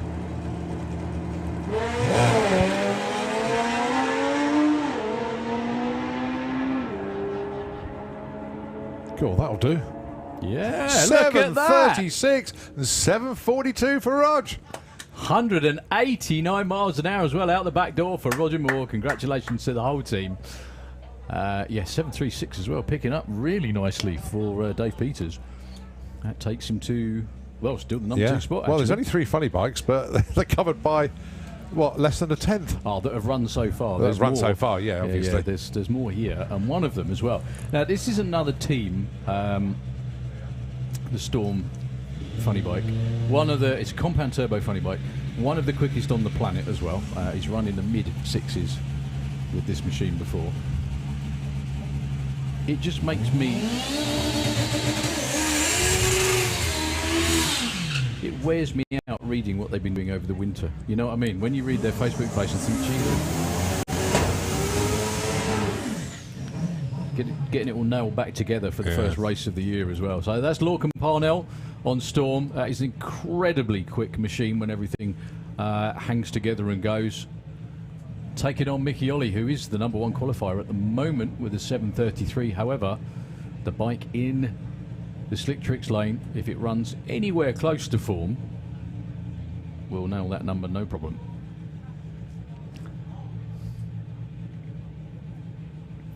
So Mickey Ollie, one of our very welcome visitors from the Netherlands this weekend.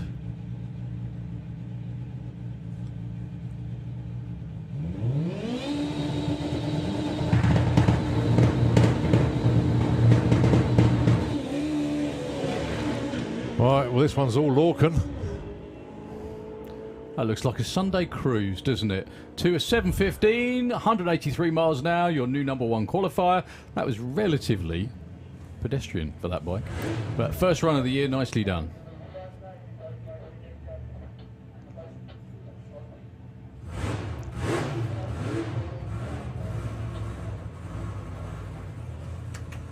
Well, it's all right. Number 1, that'll do. Yeah. After all the events they came to last season and just, like, for whatever reason, fate conspired that they didn't even qualify for the show. Now, Mickey Ollie's going into stage and you can hear that noise behind him. Like, come on, let's go, quick.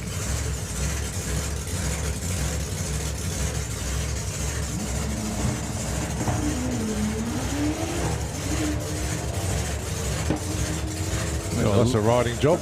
A lot of skipping going on.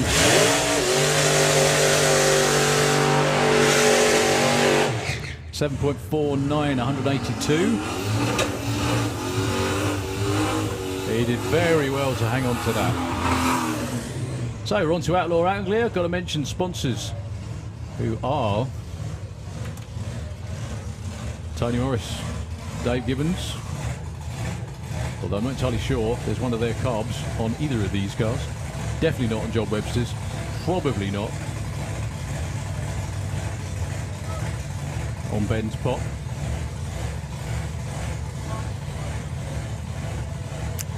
Now, I'm sure you guys out there know, but if you look at John Webster's car over there, there'll be another one of these arriving for events this summer. However, it will be red. It will have the same silhouette pretty much, but it's coming from Australia. And we can't wait. 108 to 60 foot, so it's a bit calmer on the launch, and trying, really trying to get it to the stripe on the power. 874, only 114 miles an hour. And a 10.07 at 131. Nice run, actually, Ben Kempton.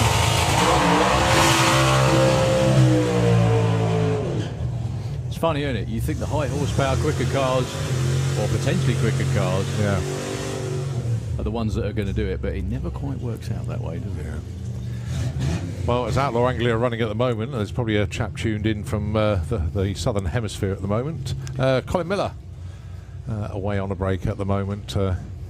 A very good afternoon from the pod, and I think the time difference is the timeline's the same, isn't it? It's virtually, cause it's pretty much dead straight down, south, isn't it? Yeah. One thing I would say, if you're listening, Lynn, grab him by the ear rolls and twist his ear. He's on holiday. He's not supposed to be. He's not supposed to be checking in on Outlaw Anglia. Unless it was Lynn that says it's okay. Okay, fair enough. And if she's watching it with him, it's even better. Or don't forget the other thing. She wanted a bit of peace. Yeah. And stopped him moaning. So she said, Colin, for God's sake, just watch it. I don't want to hear about it anymore. Just check it out. That'll do. Right, problems for Mick. He's been pushed back, so Doug gets a solo here. Now, he went 12.23 in Q1. The car has been in the 10s, or very low 11s, but I'm sure he's been in the 10s. 11.68 on that one. Yeah, I think Dragstalgia this summer should be named Pop Fest. Or something similar to that, because it's going to be, isn't it? Yeah. Especially with what's coming. It's kind of like very much like a Dom Prudhomme coming over sort of moment. That one, you know? Yeah, I get what you mean, actually. Well, it's because one of the reasons that all the Scandinavian fuel funny car races turned up when Dom Prudhomme turned up was because Dom Prudhomme turned up. Yeah. They all wanted to be in line to take their shot against one of the world's most famous drag racers. John Willard, who we're talking about, obviously. I'm not saying John's not famous and, okay, he's not quite the same as Dom Prudhomme. However, in the Outlaw Anglia world, he is. Yeah.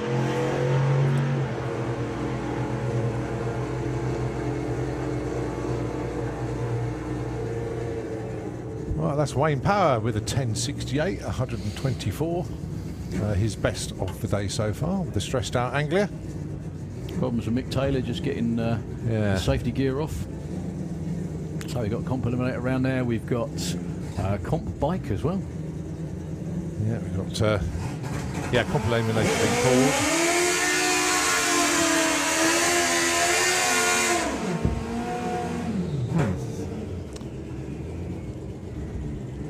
Oh, here comes the man himself. He's going to ask us to call. Top Fuel Bike, please. Can we have you into the pairing lanes, please? And also, can I have ET Bike? We need you with Sportsman ET and Junior Drag Bike. Come on down. In other words, anybody that's left in Q2 that hasn't run as a class yet, come down.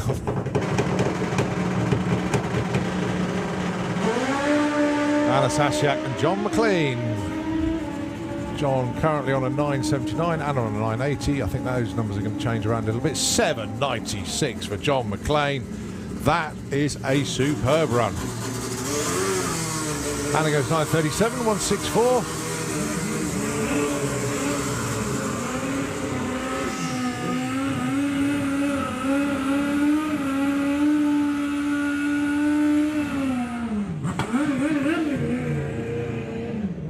Graham Dance and Mick Wynyard, your next speaker. I've got to say to Kyle, the other half of the Rensko Racing team, he said, come and see us in the pits, we've got salad. Who said that? Kyle. Needless to say, Carl, thank you ever so much for the offer. I haven't gone that far with my with my dietary change. But thank you. I was just say if it walks on the ground, I eat it. If it grows out of it, I don't. Yeah, Yes, that's I know it. what you I mean. like it. Good side by side there. Look at that. 766 a ground dance, 807 for Mick Wynyard. The reason it looks so side by side that it was almost a quarter of a second in reaction time difference. Right, first run for Shaw Mills on the booster in the Slick Tricks lane, and Andrew Christophe 805 knocking on the door of the sevens already. What's always interesting about the way that Sean rides and runs the bike is he actually aims it off centre. He's done it again. Look, there we go.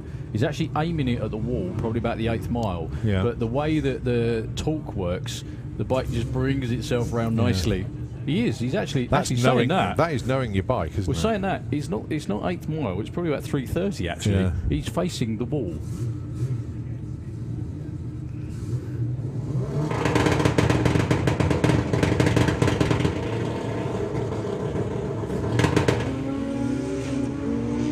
That was a little bit too close for me. That's because we said that, wasn't it? I thought he was going to get the Tipex out and do some touch-up on the wall there. Right, Andrew Christophe goes 8:02, getting so near to that 7 that he wants this weekend. And 17:72 in the end there for Shaw Mills. Yeah, that is a dead straight line, actually, way before 3:30. It is. Because it actually slipped to the side as well. Yeah, which you can didn't see help. the tarmac. You're dead right, mate.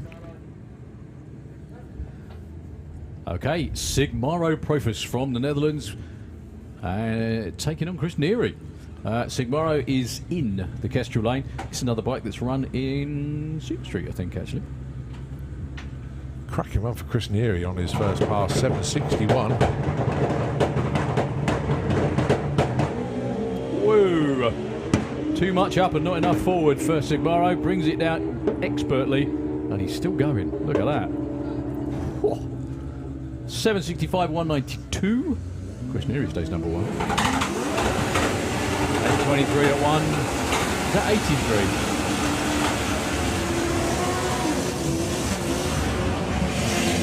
So Sigmaro in at number 6. All right, Mark Dainty. His second run in Combike, going alongside Paul Hambidge.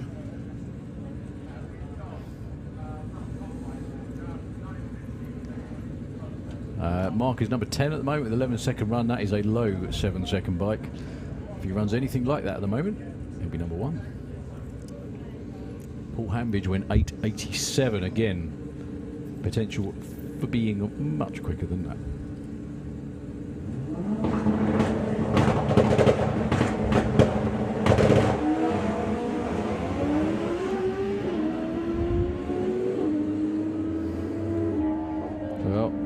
Before the finish line for Mark Dainty again, 8:77 only, 107 miles an hour.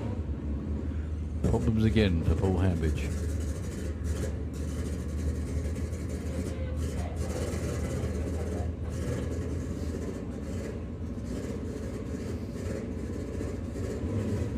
Can you believe it's nearly 2:45? Nothing makes a day go quicker than sitting up here, does it? Ever. Incredible.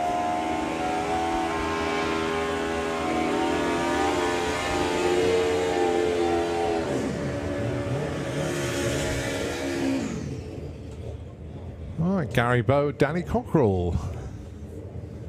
First run for Gary.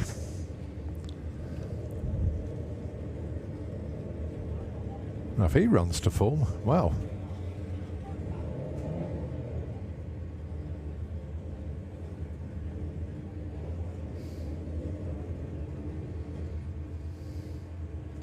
Well, this is a new longer swing arm bike, this one. Ah, right, It's got a bit too. That's why it's not legal for Super Street, I don't think. Hence it's in Combike, where anything is legal. Well, 330 burnout that time. That's a nice quick looking run. 763 at 185. That's why Danny Cockrell is not qualifying in 850 bike. He's now number 3 in Combike, number 3.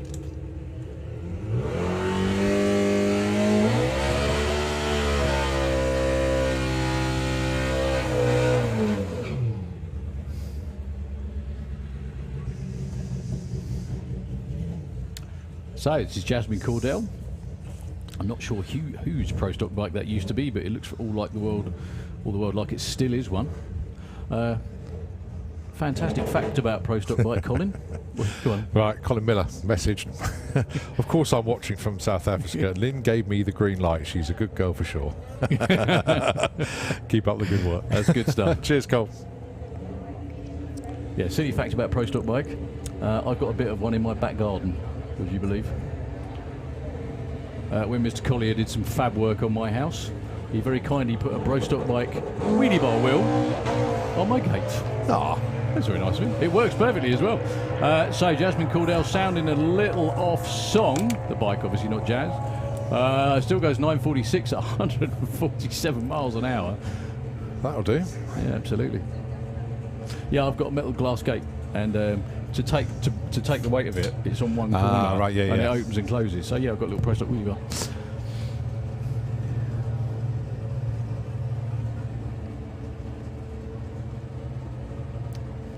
So we've got Super Gas down there, we've got Comp Eliminator by the looks of it as well.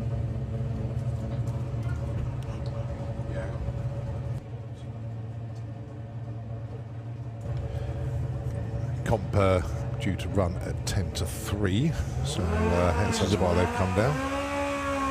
About now, isn't it? Yep.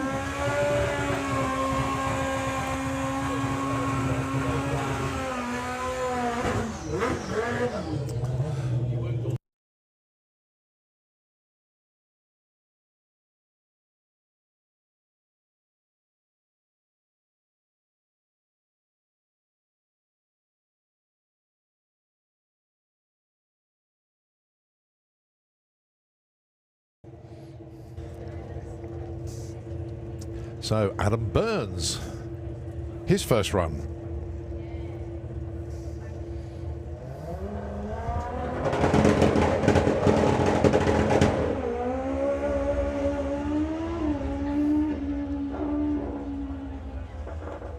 Promised a lot, didn't deliver what he wanted, unfortunately.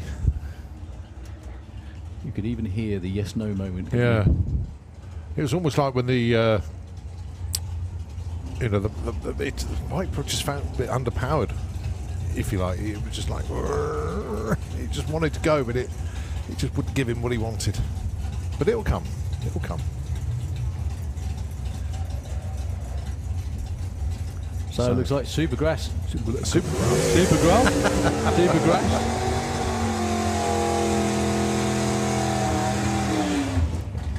Underneath the tower, heating up the tyres.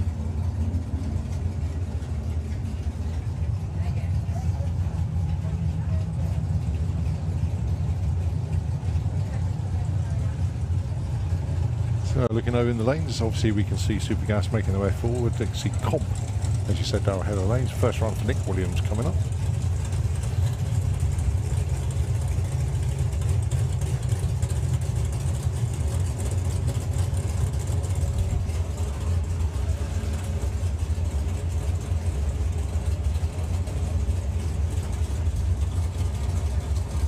So Ted's Toy, I think it is, the little roadster for the Tunstall family. That looking very resplendent in its new colour scheme this year. It's Jasmine behind the wheel this time in Supergas, and Richard runs it in Comp. And it's Andy Harrison with a Brute Force Sierra. Who's currently number one. He is, qualifier. With a 993, there's still a lot of room in there, obviously, because it's only Q2. Well, 5 of them broke out in Q1, so hopefully they'll get themselves sorted out for Q2. But Jasmine's first run of the meeting.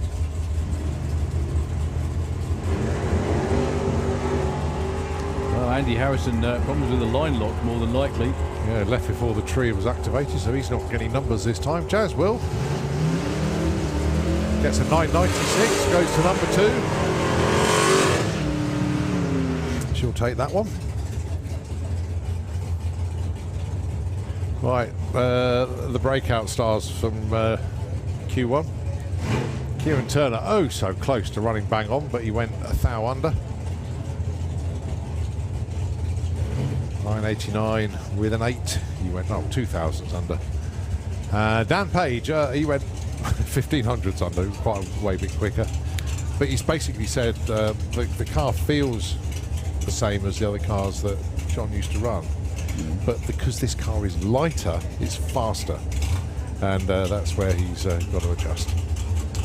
Just had a thought as well. I haven't seen Mark Turner with the Supra in Super Pro today.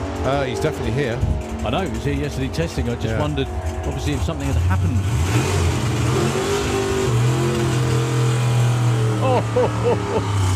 Oh, so close. That Kieran has just done 2 989s in a row. A bit close to this time for Dan Page. He still breaks out with a 987. An 03 light as well from Dan, so got his racecraft back, just the tuning of the car now. Right. Tim Moore and Wayne Hiscock, your next pair.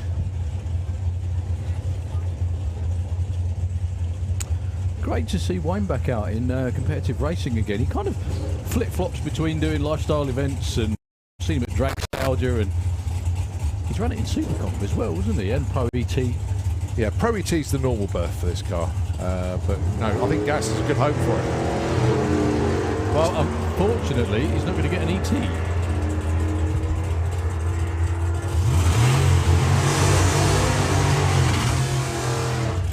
Tim will, and he goes to number 2 with a 994. Nice move from him. Yeah, Tina happy with that one.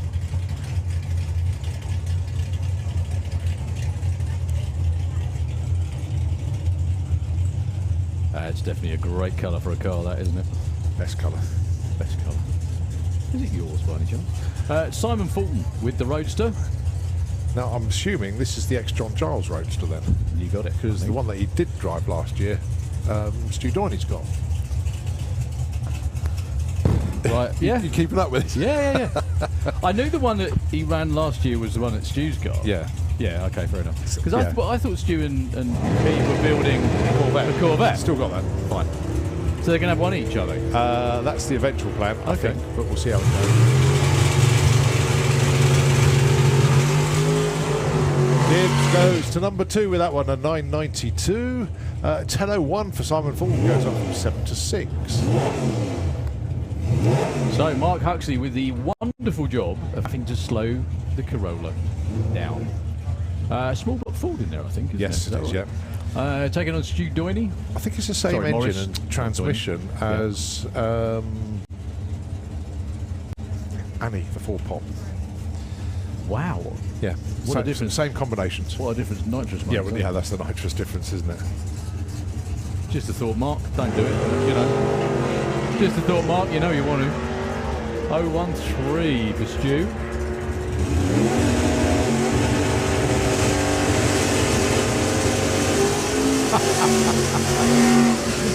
And he was slowing down as well. Only 116 miles an hour for Mr. Huxley that time. What did he run? 994 with an 8 and a 6, so he's number 3 with that run. Yeah, just look at that. Yeah. Very tight.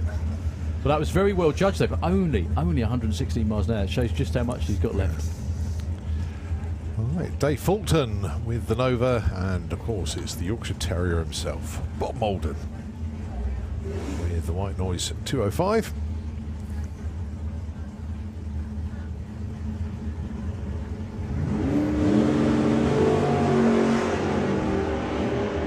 Now Bob's one of those that doesn't use the throttle stop, so he's got to get off it about now. 996, 988. So, although Dave Fulton moves up 3 spots, that's because he hasn't broke out as much as he did before. So, still, it's a move in the right direction, getting a bit closer. So that's a wrap for Super Gas for that session. As we move to 950 bike.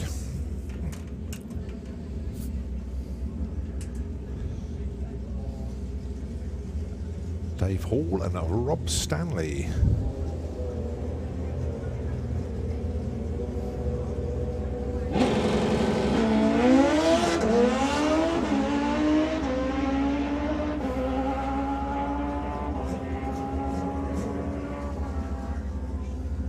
You could hear Rob come off the gas right at the strike there, 948, a little bit too quick. Dave Hall breaks out, 9:44. Again, the difference in speed is somewhat noticeable.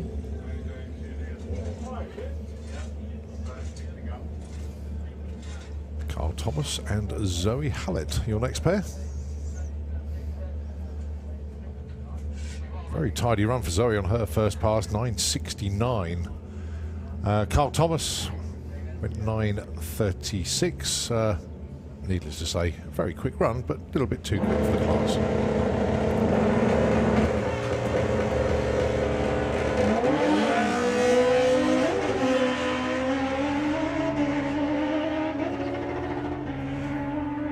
Sounded like a box full of neutrals there. So you heard it on the rev limiter and it just wouldn't change. And a 9.35, just a bit too quick.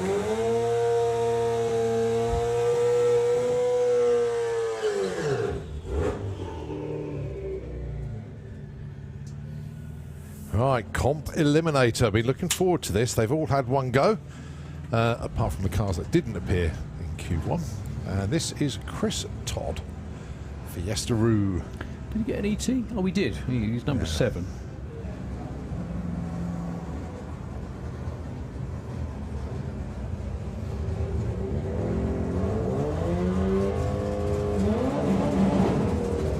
Very soft launch. No, about too soft actually.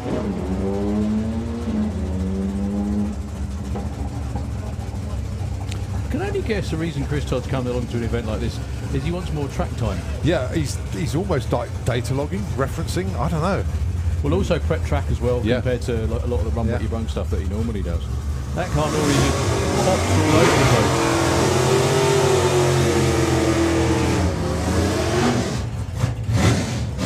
Right, bring on the V8s with Nick Williams, his first run of the year in the 69 Camaro, going alongside Steve Lloyd with the Impala. Indexes for these two, 1040 for Nick, 1125 for Steve. News from the Williams brothers with that car, it's got the engine out of the blue Chevelle that Dan ran last year, and it's been musical engines because Nick's engine is still in the States, so he's taken the engine out of the Chevelle, put it in there. Yeah, musical engines. That's what you get when you send your engine on holiday. Yeah, this was the engine that powered Ollie for a while as a spare, if you remember. Yeah, crazy. There is we go. Ollie's car going to be a legal car? Yeah. Thank God for those shocks. Nothing wrong with the wheelie bar and the shocks.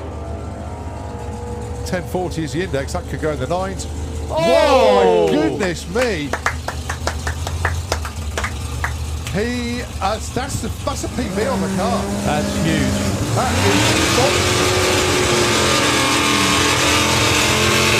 is that quick again. My goodness me. That worked. I'd just like to explain that the reason why we're all celebrating about that, even though he's just gone way under his index, is that's sort of the point. Yeah. That number that you see at the top of the board isn't reference of how fast you want your car to go. It's sort of like a benchmark. Yeah. It's saying the scrutineers are saying beat this. Yeah. And he's just beat that by nearly a second. I need to cross-reference his run at Orlando Speed World a couple of years ago, because that was in the 9.5s, but I can't remember. Yeah, with that car, I can't remember if you went 59 or 51 in it. So is it the same sort of legal engine? Yes. Though? Yeah. Yeah. Oh my God. No difference then. In Orlando, we had a 396 in it. Right. I think that's a 427. I can't remember. Wow, but even so, that was outstanding. Okay, next pair. Was it Terry 390? Newton. I don't know. I'm lost. Terry Newton and Dave's is still an outstanding run, Yeah. whatever. Way under his index. Top fuel bike right behind them.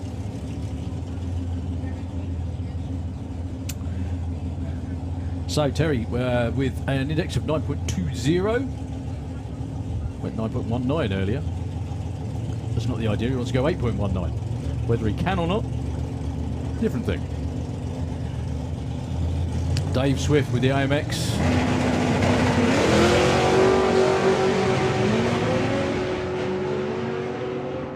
Well, Terry Newton off and running. Dave Swift is, I don't know if he's going to get an ET. He does actually with an 835. Yeah. 182 miles an hour. 936 at 154 for Terry Newton.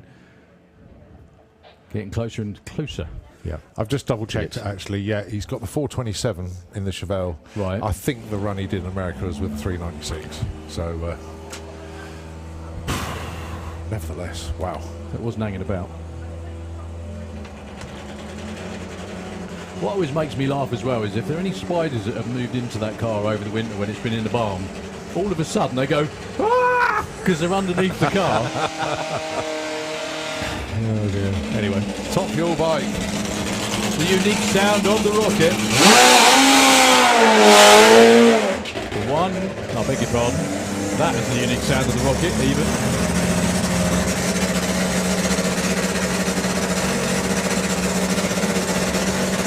Al Smith against Rene van der Berg.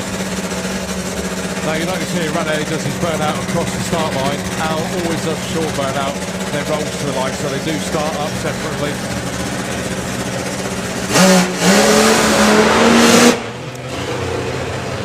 Now, Al Smith last year is the newest member of the 5 Second Club.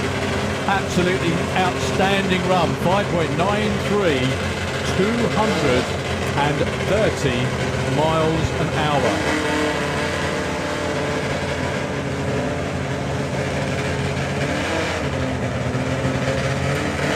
So, it's going to be a buy run, unfortunately for Al. They're going to save it for later on today. There's no point in harming it. Take it back and make sure it's okay. So, Rene van der Berg earlier on had to get out of it after a wiggle off the start line.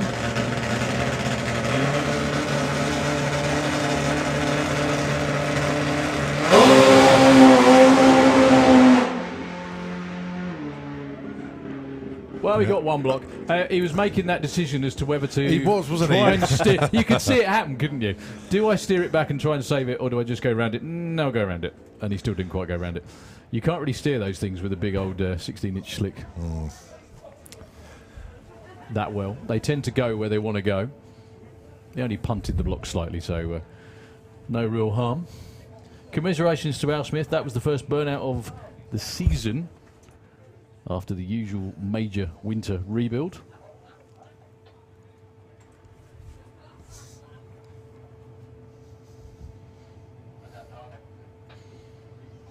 got a bigger looking rear wing on the back as well.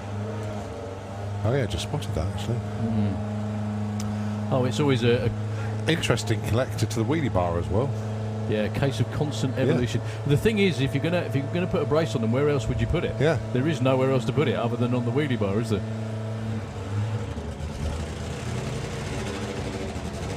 Engineered solutions, I love it. Absolutely. So Al's going to be towed back to the pit.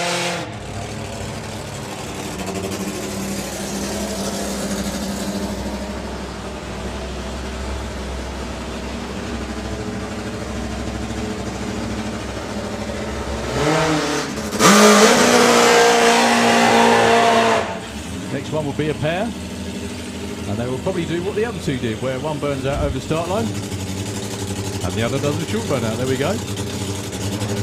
That's your defending ACU champion, Neil Midgley. This bike is still the second quickest on the planet. Wheel driven on the planet, I might add. Because everybody else is going to be second quickest to Eric forever. Yeah. That's true. Yeah.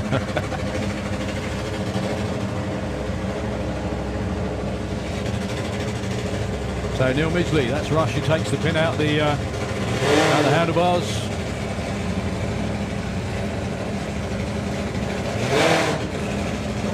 Buchanan himself walks forward to bring Neil Midgley into stage. He had a lot of tyre shake on the run earlier on today. Steve Willett does the gentlemanly thing and pulls the dealer back out of stage slightly. Steve's run was pretty good earlier on too. Will we get a side by 6?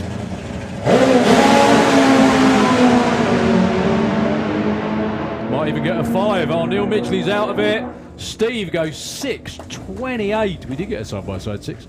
214 miles an hour. Let's have a look at those short numbers. They calmed Neil Midgley's bike down actually to a 1 flat 60 foot. He was 389 at 184 to the 8th. That bike's been quicker than that, but that's still a stout number. 408 at 184. Yeah, that was a 5 until he clicked it, without a shadow of a doubt. Just progressively getting more comfy with it. I think that's what it is. I think I'd take the rest of my life to get progressively more comfy with that. Really, you know. I would never get comfy on that. No, I'd certainly try. Never get me on it in the I first would place. certainly try. The only thing is, my legs are the things that need to be longer. Look, my arms from hanging on. Yeah. It's the only slight problem. I can imagine it's like wakeboarding for the first time, where you try and... You've been wakeboarding, Colin. He looks like a wakeboarder, doesn't he? Right, so where you hang on to the rope on the boat, and the boat just pulls your bloody arms off. Yeah, I can imagine it's very similar to that. But he's got like a curl around seat on the back of him as well that keeps him planted. So we're on to ET bike. Charlie Agonasti and Michael Gooding.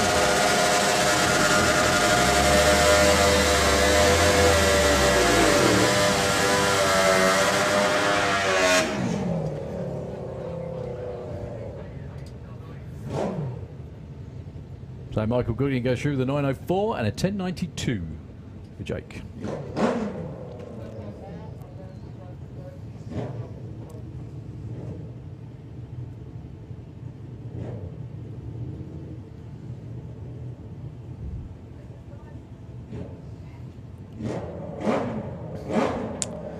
Jake Bowden gets beside the racetrack, 11.75.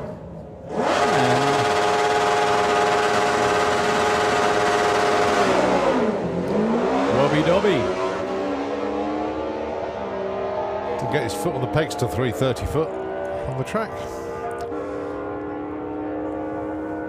Too quick for Robbie by 500. Jake Bowden, though, goes to number 1 with an 11.77 on a 75, only 0.02 of a second off.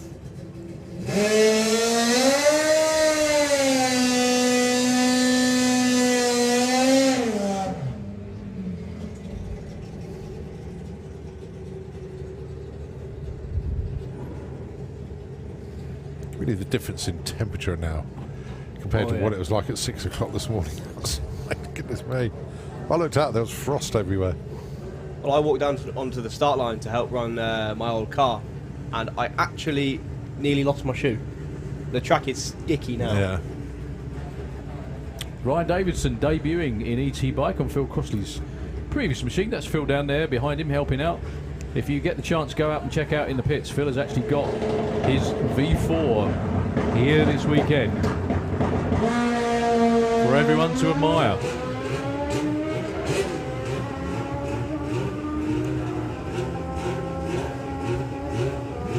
.911. Nice run for Ryan, 148 miles an hour.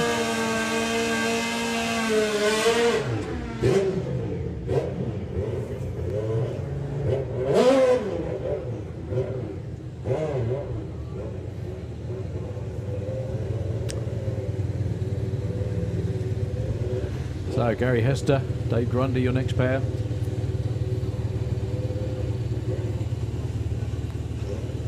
Dave Grundy on the Kestrel side of the track.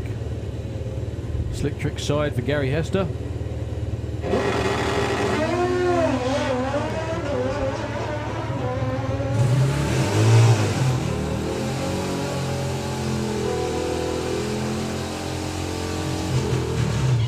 Big help for Gary Hester up to number 3 with an 881 on a 70. Dave Grundy moves up to 12 actually.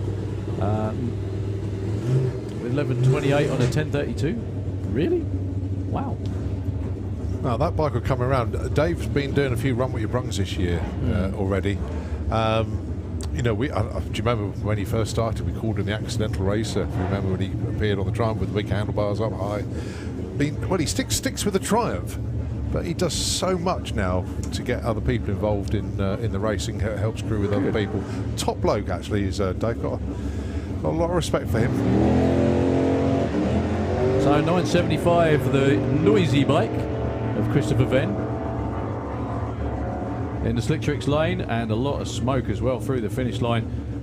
Clicks it off to a 1068, 1083 on the other side for Pete Harrison, goes to number 2. However, looking at the racetrack and looking at the cloud of smoke in the shutdown area, I think that's going to be us for a while, actually.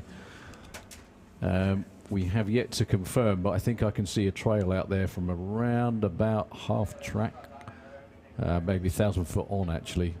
You can see the mist from here, can't you, Colin? Yeah, there's a couple of things glistening on the track just past halfway. And the most worrying is Marshall standing like that. There we go. And yes, you can definitely see that line. So we are going to be down for a little while for a clean-up, folks. So we'll hand back to Nitro FM. If you'd all, we'll give you a little bit of warning when we're going to start running again. But thank you very much indeed for spending your Friday here with us, your Good Friday at Santa Pod. Not the event that we were previously hoping for, or going to have. However, sensibility kicked in, and we're going to do all that in a few weeks' time. Certainly are. We certainly are. Look forward to that. Looking forward to the rest of the event here this weekend, as it's absolutely glorious weather here. This is what we need for quite a few weeks in a row now to really dry those fields out. If anyone's got a pause button, press it now. Yeah, definitely. If it can help, just lower that water table, get rid of all those, all the water in the fields at the moment. Because seriously, folks, I had a good look at them earlier on. Not good. They are severely waterlogged. It's not that I went on a sponsored walk across them at all, but it's quite squelchy in areas, if you know what I mean. You put your foot on the ground and it goes, that wasn't supposed to sink that far. But it's like that. It's almost a marsh in some areas. So it was definitely the right call by the pod, without a shadow of a doubt. And forward thinking is the right way. So well done to the team. It was a big decision to make, because obviously they could have run this event, but trying to get everybody off the fields afterwards would have been a nightmare, and they would have been I don't think they would have recovered this season, basically. So no. it was definitely the right call. Okay, enough waffle from us. We're going to go over to Nitro FM 96.2. Got some tunes and things lined up for us, so it is over to our radio station. Thanks very much indeed.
One 60 foot for John Webster, but it is way out of shape at the 8th. Clicks off it early. 8:46 and 8:66, but 101 60 foot for John Webster.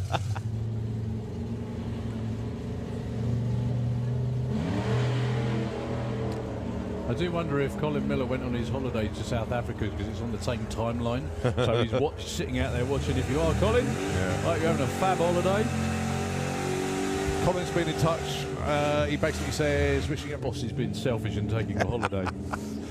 Right, Doug McClure with the Slug Cess. Doug's got his son racing as well this weekend, actually. Is that right? Yeah. That's cool. Doug goes through with a 12:23, 112. So competitive. Incredibly close racing. Everyone bang on the numbers. 8:42 too quick, and 8:51. That is actually a 51 for Ian Critchlow. Very. And Paul Adams. Oh, problems though for Joe Elliott.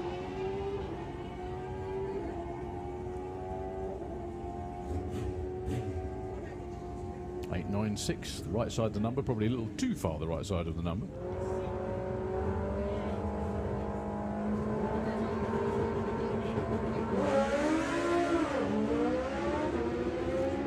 Good looking run for Craig until, oh dearie me, that stopped almost dead at 3:30. 9:56 for Patrick Rawnsley, nowhere near. So it's funny, it's gone to 10th out again. It 46, yeah. Yeah, really weird. It's quite important when you're on 9:50 and 8:50 classes. Yes, though, it isn't is, yeah. So Gary Malone, Kestrel Lane, and Johnny Hines. Good looking runs for both, actually.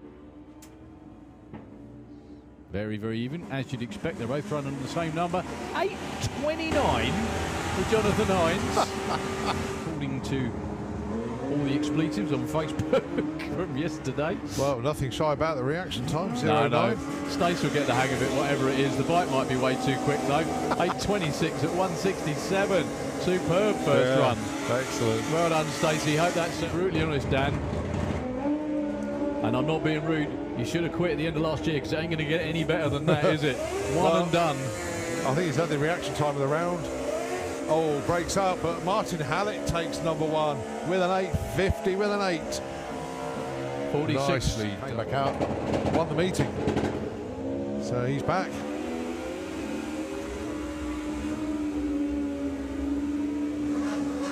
Good looking run for Dan. 8:16. Let's see what it'll do. A 994 at 151 in the other lane. And that's an appreciative, God knows how many years, not a bloody hell how many years.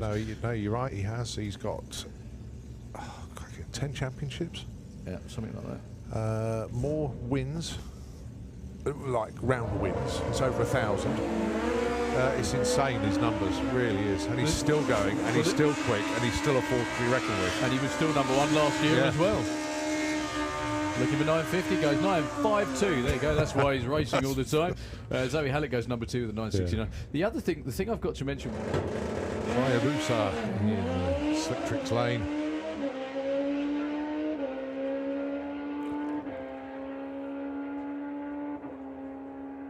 .936 breakout. I timed that well, didn't I? But it was another. It was a another cracker. Full day. Yeah. Yeah. We had 1 perfect ET and 3 perfect lights from the Darling Day. That was just newbies. Incredible. Yeah.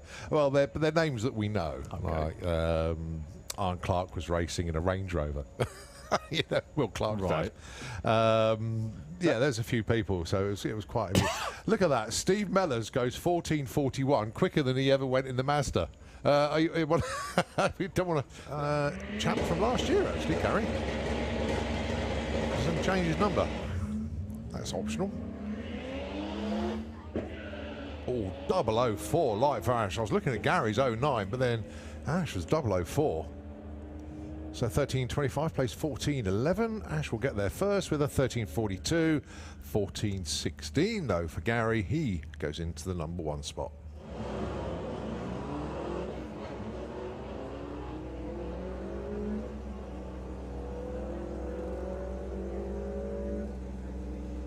So the Pop gets there first with a 12.11 on a 12.04, nicely done, and a 14.25 for Stephen on a 13.60. Simon goes number 2. Stephen goes in at number 5.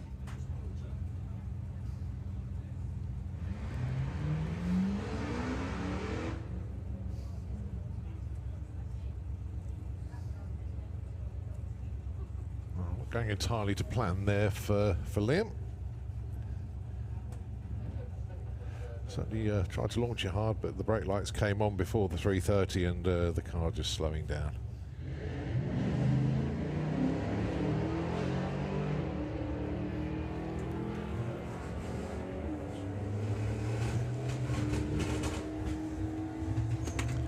So Kirsty gets there first with a 12.06. Big old breakout. Almost into the 11s there. Debbie breaks out as well, goes 13.17 on a 23. To be racing. Interesting hearing from them all. Including Liz. I know she's here tomorrow. And I'll say it in advance, I'll get it in first, but happy birthday for Monday, Liz. And of course, that's Liz McCarthy-Charman. So let's have a look at Chris Creswell goes 15-15 with a 4 and takes the #1 spot. Very, very nicely done indeed. Got a feeling Brian might be going a bit quicker than that in due course with this car. Good to see it at the racetrack. Taking a while to get this one together.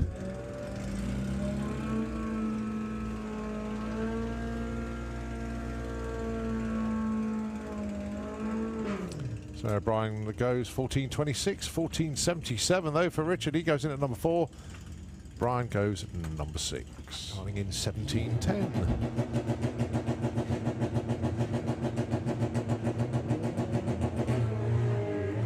.04 light, first time in competition for Caitlin in that car, and she pulls an 04. Nicely done. Going to be Jane to the stripe first, looking for a 15.41. 15.10. Big old breakout. 17.15 for Caitlin. That is a great opener. Very well done indeed. 04 on the Goldilocks, the 100E out there in the Kestrel lane. Pretty quick one as well. 13.7. Small block Chevy in there. That was really cool actually, because I was the workshop of the Williams brothers when he came over and bought his new cylinder heads. Have a good old chat with him. Doesn't hang about. 13.39. Breaks out by 0.4 of a second. No, 0.3 of a second. And Susie in the Silver Snail. I do hope that wasn't the clutch on the start line.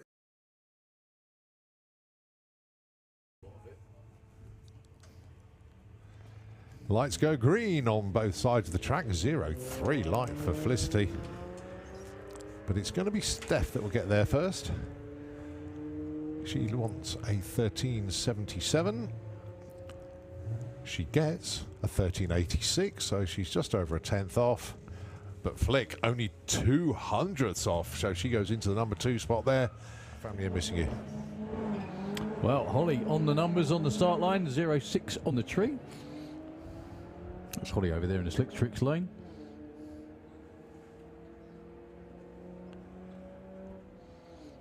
Taking on Matt Halsall with the Little Escort. Looking for 15.94, goes 16.39. Holly, though, goes into #7 with a 15.56. Going alongside Michael Franklin with the Range Rover.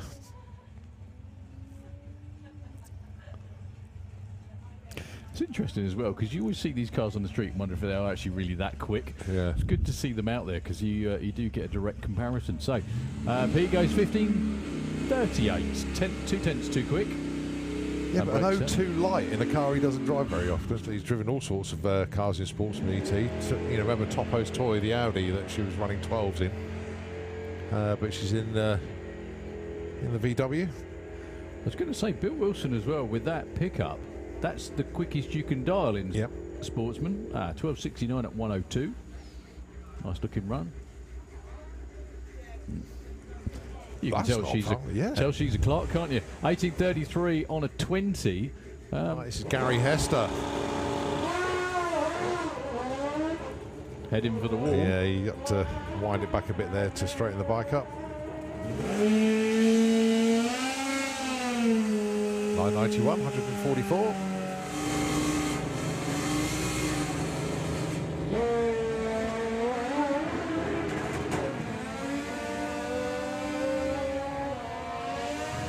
Nice looking run.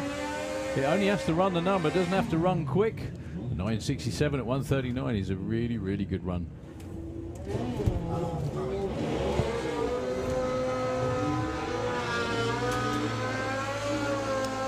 Can we have Pro ET to the pairing lanes, please? Pro ET, can we have you back in the lanes? Dave Grundy gets there first with a very off pace for him, 11.95.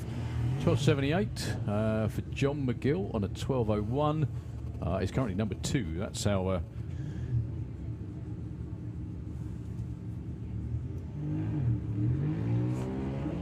Peter Harrison away.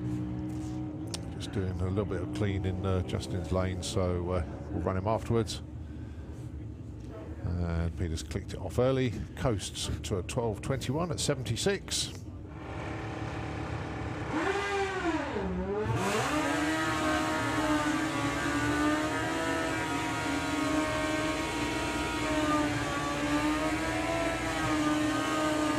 .10.41 on a 17. Good enough number one for the time being, though. But that will slip back as everybody else finds improvements.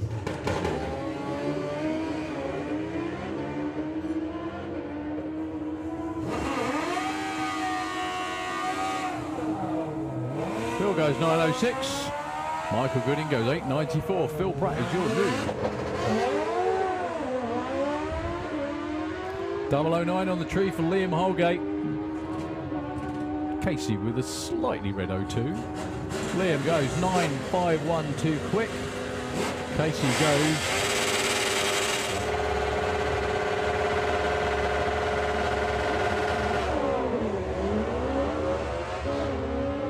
that looks like such a comfy way to ride, doesn't it? It does, doesn't and it? you could actually sit up and eat your dinner at the end on it as well. 11.12, 11.75. It's a breakout for Jake, and not really what Blade was looking for Nowhere on his near, run. actually. Yeah. Anyway, also hi to Nan, who's watching at home, I'm sure. Scott with a nice 0 night to open his account. Made 1 or 2 test runs yesterday. Probably going to run this one out the back door to see what it'll do. 9.62. Takes the number 2 spot. Jerry, you might want this. So innovative, some of the things he's put on this. Yeah, it is still, it's like a bobber. It's still, yeah. It's so cool what he's put on this machine. Totally home built. 11.88, 134. Good speed there, but 2.2 foot. A little bit of a.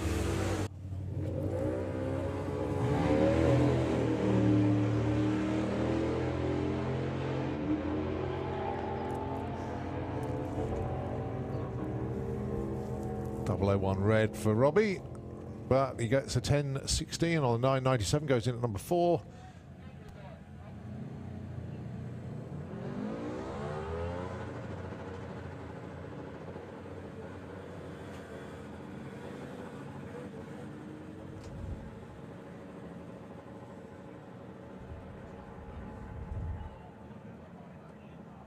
So 15.68 and a 16.32. Right, Anouk Bergering 13 flat in the Kestrel lane, going alongside Faith Morrison.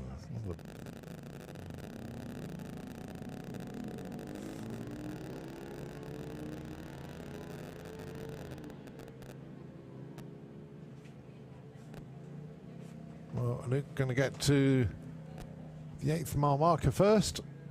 Gets there in 14.44. And Faith goes through the 17.03. Oh, sorry, that was the 3:30. I don't think she's there yet. No, that was the 3:30. Sorry, looking at the wrong part of the timing system. 27.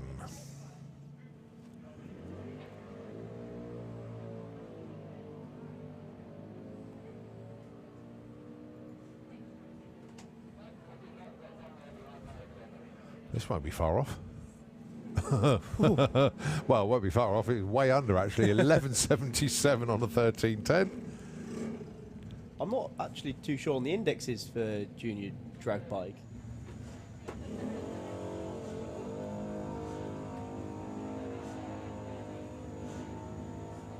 Right, so he wants a 14.50.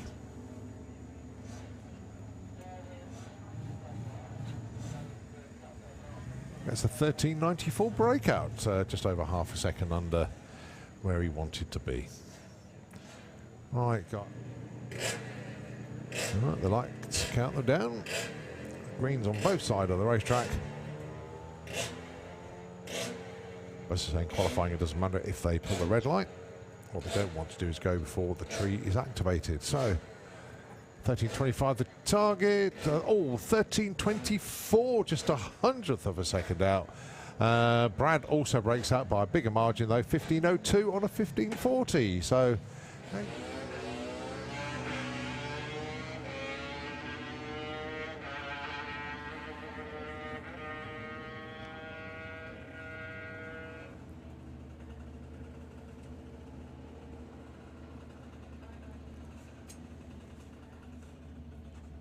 So 11:49. It's so close.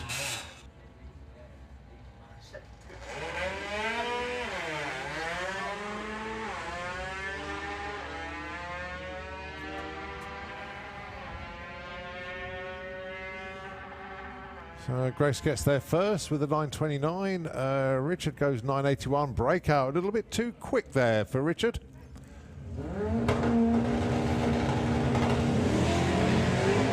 Great launch for Spencer. The back doors come open for Terry. That's a tuning aid I haven't seen for a while. Active error on the van. I'll tell you what, that's quick as well. 9:19, 154. Well done. How many cars get to debut with a number 1? Not many. Not many.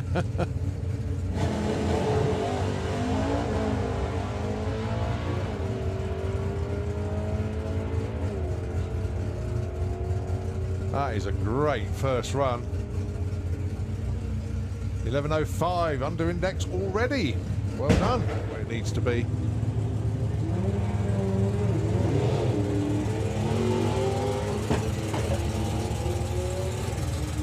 Forbes doesn't look very happy there.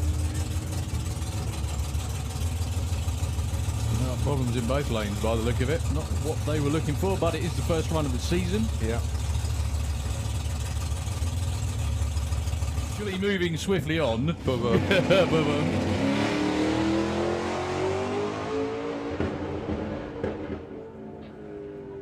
Oh.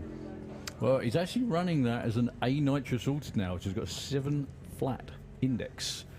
He's been in the mid-7s before. It's going to take a lot to make that. Never going to be competitive with the index.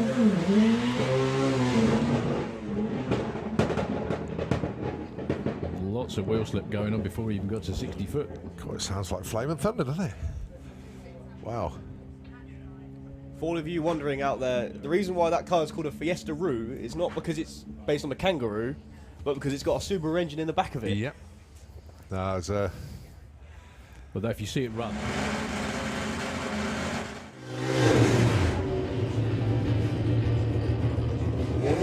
Right, it's going to be Carl Hester and Scott Collier. Can I please have into the pairing lanes, please? Super Pro ET, please. That is for Q3. So we've already called Pro ET. Let's have Super Pro ET as well, please. Right, darlings then. 11 flat for Carl. Scott, 9:55.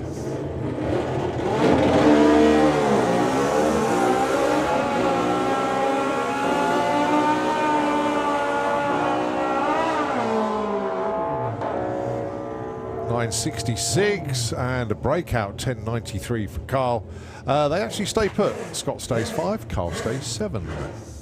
I was walking through the pairing lanes a second ago, and I noticed that the bike in the Matt Jones's. Matt Jones's bike is actually turbocharged. I thought it was naturally aspirated. It's the same engine that he had in the old bike. He's transferred it over. He's built the new frame himself. So many innovative little twists on the bike as well, and in the style of a bobber. But it's just brilliant, absolutely brilliant piece of engineering. Built himself, but now the fun starts with the tuning, getting everything set up how he wants it. So this is his first meeting, so doing well. Justin Moulton gets a 10.15, that's a breakout.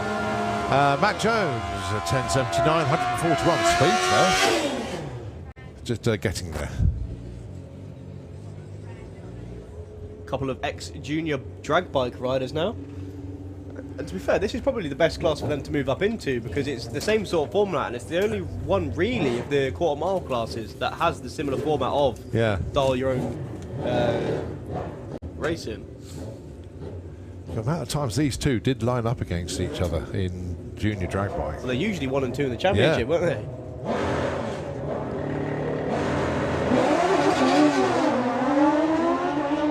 So 9 flat is the dial for Blade, 9.50 the dial in for Liam. And we have a 9.13 and a 9.62, so Liam goes to number 6, Blade goes to number 7. 2 good runs there. Another ex-junior drag bike rider, Casey Holgate. And I don't think you can call Phil Pratt No, he's the junior size of a anymore. junior, but he's not the age of a junior. No. So he's trying out some new things now with the. It's got a Gen 2 style clutch in it. Ah, It's more like you see on the 850 bikes and Super Street bikes and that.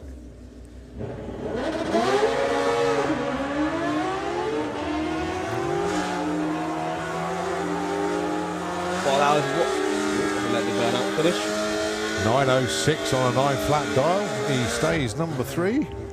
And Casey moves up one spot, 13 to 12. She gets a 13 flat. No, tongue-in-cheek comment, Phil, quite a small rider, but he tucks in tight, very aerodynamic, and obviously the less weight the bike is carrying, the faster it will go. So he's actually the perfect size guy to ride that type of bike. If you're running, well, let's go to extreme. If you're running a fuel bike, you need more body weight to be able to lean the bike around, to actually handle the thing. But he's a perfect size rider for that bike, so good combination. All right, Bill Marsh. Let's see what he's got for us this time. Dials a 922.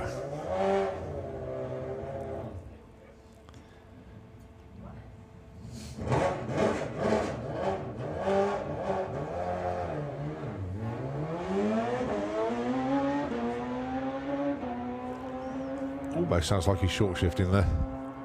It's not like he took it easy on the line. Yeah. Off the line, sorry. Channel 536. Okay, Sportsman ET. And the same pairing as we had last time. Potato swap lanes. Carl and Steve, the dual fuel racing teammates.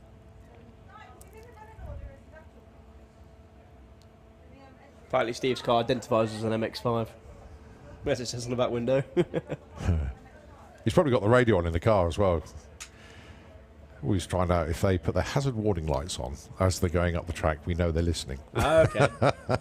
Used to do that with Spencer Tram quite a lot. She just Spencer left turn and he'd put his indicator on, stuff like that. Yeah, see, he's listening. Look, he's got his hazards on. He's listening. So we've got to be nice to Steve. That's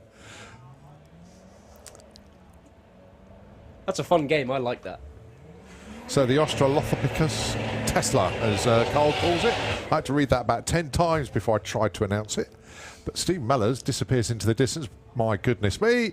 Steve Mellors, pin your ears back, 13.93 on a 1440 dialing. That's a quick car. Boy, oh boy.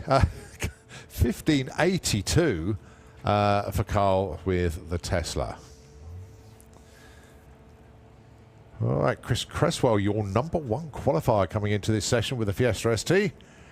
And, of course, it's Ash with the Dream Wrecker, the Skyline, 13.25, his dial.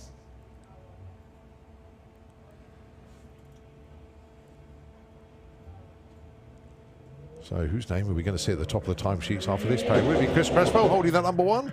Or will it be Ashley Simons taking that #1 spot away? That Skyline does sound good on the two-step, doesn't it? Gets a big breakout, 13.02 for Ash and Chris. Well, 15.18 gets a 15.51 that time. I've also noticed quite a lot of people who went to the Dialing Day earlier in the month or month before are actually here racing this weekend, which is really good. So the Walters family represented in both lanes. Holly in the Mustang, Pete in the Audi. Sorry, it says Audi because I should look at the car actually. That's not an Audi, that's a Merc. Although that He's got another O2 light. He's just 2 in a row. God. Give him a sewing machine and it'll run on index. My goodness me. Right, yeah, anyway, it's all about the numbers. Pete's number 25 at the moment, needs to move up. He does to number 19. Gets a 15.27. It's a breakout, but he moves up because the breakout wasn't as bad as before. Holly breaks out as well, goes 15.27 on a 50. So that's quite a big breakout.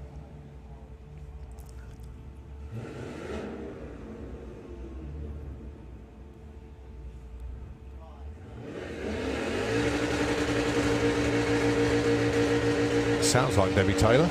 It is Debbie Taylor. That's the thing, when you've been up here as long as we have, you get to know the cars by the sound. And yeah, sounded like Debbie, and it was. Simon Swarbrick with the pop.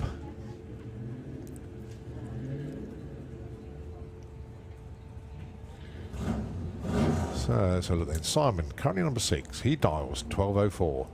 Debbie, 1323, currently number 18.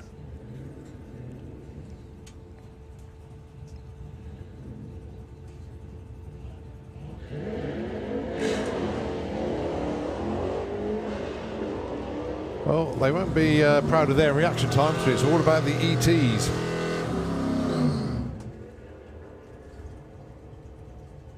Breakout, unfortunately, for Simon, but Debbie moves the right direction. 13.32 on a 23. It's 18 up to number 10. Well, no surprise to see the dial-in change on the 50 Shades of Green Camaro from Kirsty Tram. 12 flat.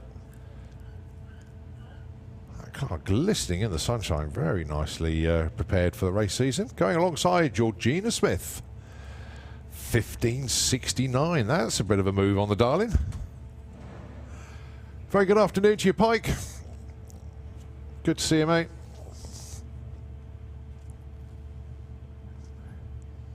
Pike Murray, obviously crew for Georgina, down on the start line there.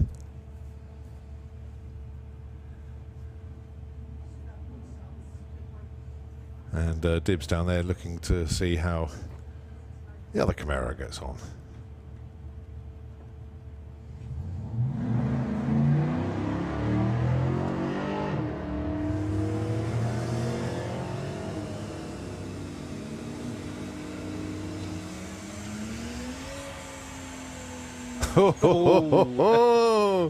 Well, a breakout. 11.95 for Kirsty and a 15.62 breakout for Georgina as well. That was entertaining. No help for either of them. Is that a PB actually for Georgina? 15.62. Yes, it is. I thought so.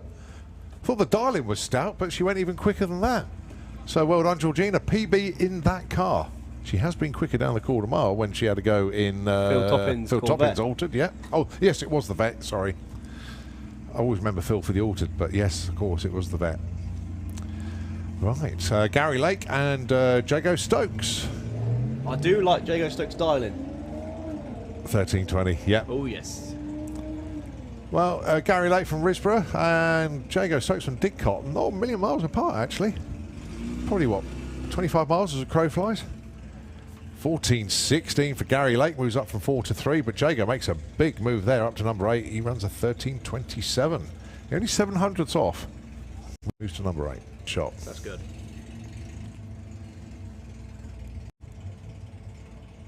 Caitlin Wilson now in the little Havoc Beetle. Dials in 17.10. Now, I've raced Caitlin constantly, and I beat her once. So she's probably going to do quite well. Is that why she's had a championship and you haven't? I didn't mean to rub that in, but I said it, didn't I? Well, it's probably up against Richard Palmer in the Impreza. Dialing in a 14.68. Now, I've spoken to Caitlin and Morgan, who've both driven that Beetle, and asked them how it was compared to the juniors. And I keep saying they're having more fun in the Beetle than they did in the juniors. Whoa, look at that, Richard Palmer. He's only 100th off his dial. Goes into number 2. Caitlin, 17.02. Just slips back a little bit.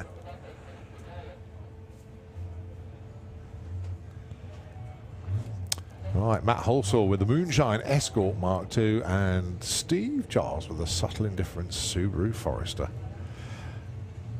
I like the livery. He's put Hotmans on the back. Obviously can't have the original branding, so he's changed it a bit. I like it. I do love that. Reminds me of the old Jordan Formula 1, Bitten and the Hisses. Yeah. Do you remember that back in the day? 14.37 for Steve Giles. No real help there. And a breakout. Massive breakout. Look at that, 15.26 on a 15.99. It's nearly 3/4 of a second. Right, the McClure family. Susie and Jack. Susie in the Dodge Ram. Monstrous wheel spin on the first pass. And Jack just getting used to Goldilocks, the 100E. Well, that's better off the line for Susie. Yeah, it was a 4 second 60 foot. These got rid of half of that. So Jack 13.10 gets 13.43. Nicely done. Susie, it's a breakout. 15.98. All right, so the dial will be adjusted next time for Susie to about 15.8 and see how we get on. Do the same thing again, 15.90. There we go. That's the dial in next time round, and just see how it goes. I am liking the variety of vehicles this weekend in Sportsman ET. Ah, it's brilliant. Right, Jane and Felicity. And Flick's already number 3. Great first run. Jane McCready, number 24 at the moment with Ben's van. Her dial-in is 14.90, and it's 17.11 for the Mustang.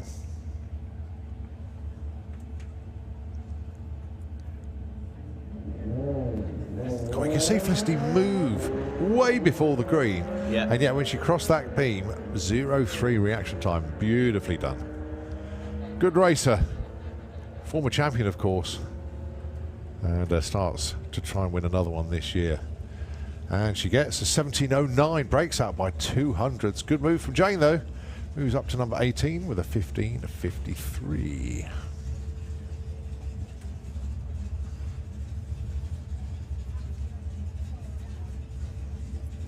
Steph Pateman, Michael Franklin.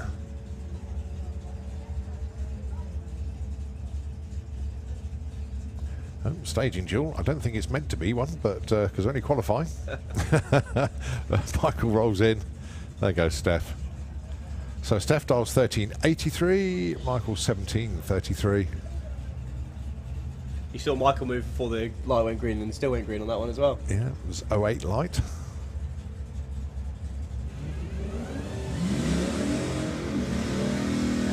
Breakout for Steph. Oh, the right side for Michael though. 17.46 on a 33.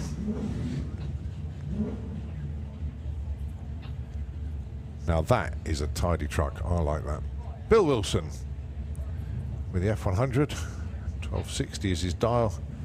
And then Brian Huxley with the new Focus to him. Although he's had this project on the go for quite a while. But brakes cover this weekend. And this car's only going to get quicker as they work on it, develop it. And if you've got a Huxley behind the wheel, fear it. Oh yes. Also, I was walking past this car earlier on, and I didn't realise it's actually still got the stock interior in. Yeah.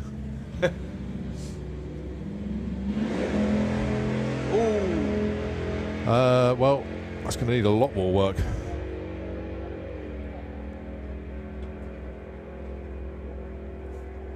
Bill Wilson gets a 12.71 on a 12.60.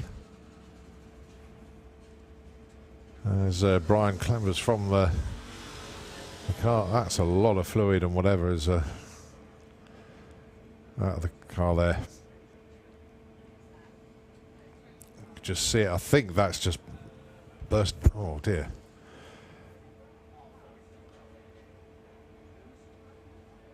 Whatever that is, it's let go, and it's let go in a big way. That has, yeah. Quite often though, when you get oil on exhaust, it does create quite a lot of that white smoke. That looks like water. I could be wrong, but that's just steam coming out, surely. Could be.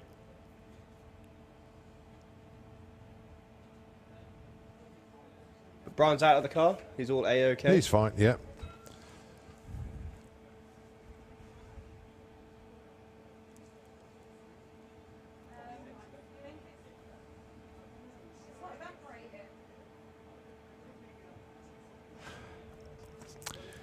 I tell you what, yeah.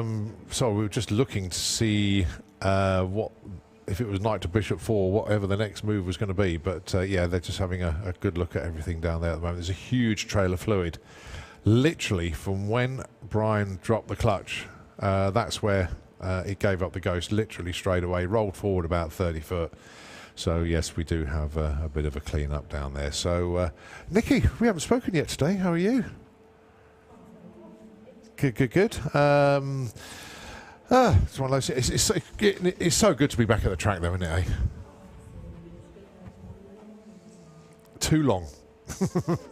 Yeah.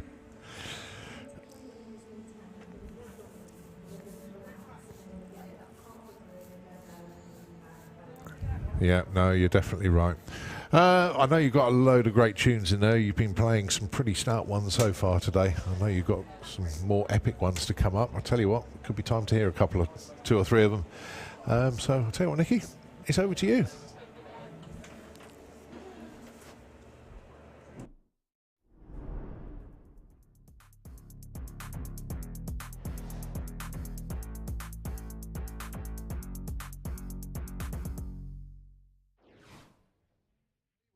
Eliminations now. He'd be an alternate. He's only number 33. Oh, big plumes of smoke, but it seems to have cleared. I don't think it has. No, it hasn't. It's getting worse now, actually. He still goes 9.31, breaks up by 0.2 of a second. Mason, what a move from him. 33 up to number 3. But that's a huge amount of smoke. And that's going to take a little bit of while to... Well, because there's hardly any wind out there. Yeah. But yeah, there's obviously going to be a track inspection for fluid after that. 5, previously number 9. Against Adrian Portelli with a big red 6. He's actually number 1 qualifier in a minute. Dials in a 1081. 2 lovely straight runs there from the pair of them. 966 for Simon Rickwood. So that will be no improvement for him there with a big old breakout. And then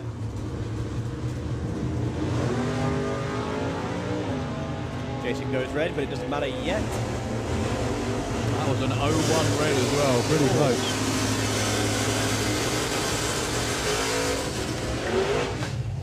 .1084 on his 1080 dial-in puts him up to number 7.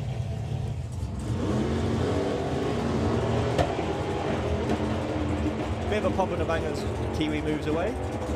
Good lights from the pair of them, 05 and 07.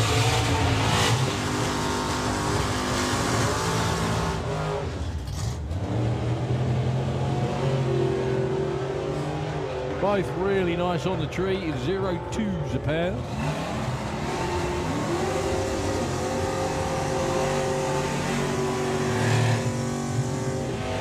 Against Jess Bishop, dialing 9.11. A good, another, she went 0-1. Again? Yeah. Double O in the round before. Oh, bang on! Jess Bishop! Doing it like she was always meant to. Your debut in the new class, isn't it? Certainly that, yeah, you got it. Certainly make everyone else notice. Oh, yes. Like Pro ET wasn't tough enough already.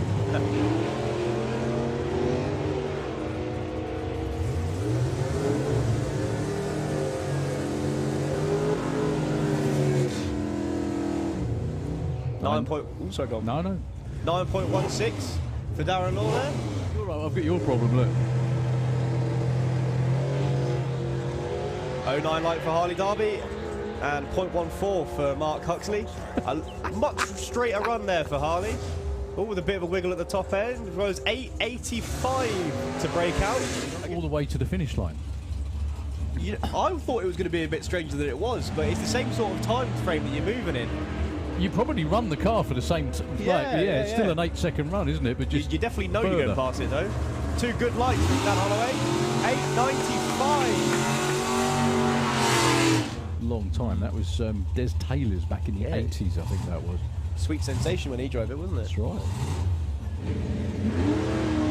Very well travelled as well, like put into the pits in Norway or somewhere like that and see Dave, first one there, Yeah. as usual.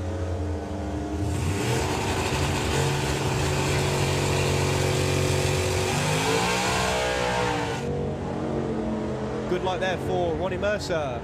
Dialing 1060. He's back that dialing down quite a bit now. Neil Watkins with a little Purple Express getting down there, trying to run an 1160, and he goes 1127, breaking out. And that's why you get it popping and banging as he leaves the line. 003 light for Dave Rudd. That's terrific.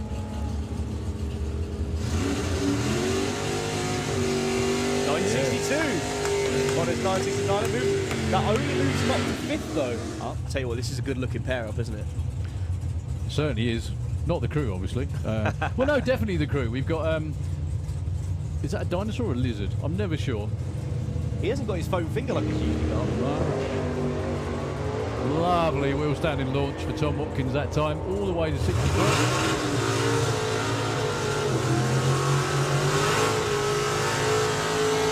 They're just running each as diamonds. Yeah, numbers the wrong way round that time. Too quick for Tom Watkins though, but I'm not surprised with the cage and everything. There wasn't that much room in the first place.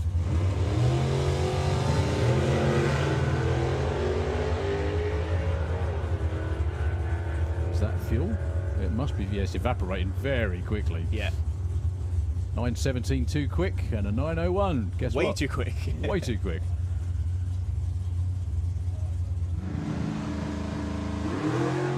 It's actually quite fresh out there as well, isn't it? It's not particularly warm. Still great racing conditions though. As Amy goes through to a 9.40. She ran that last time, didn't she? No, 9:40. She ran 9:53 because I'm looking at it on the screen. Oh, yeah. Oh, yeah. It's all right. No, it's fine. But That's much better for Nick Mugridge. smoother, definitely. 9.40.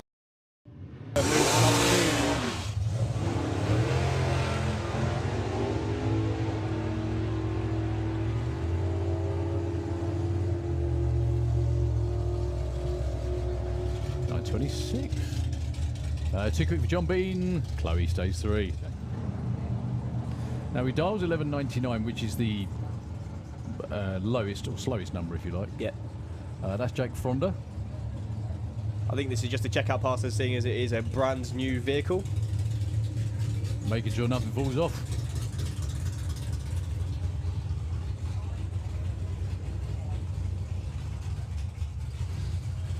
Well, 23-second ET, however, he gets a number on the board and he didn't break out, unlike the rest of them. That characteristic moves to the right, but he had it under control.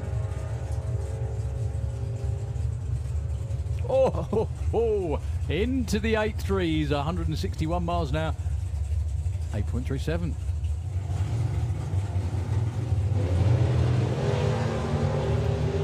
Oh, 1 on the tree for Leah. Sorry, I'm just kidding, Joe. Oh.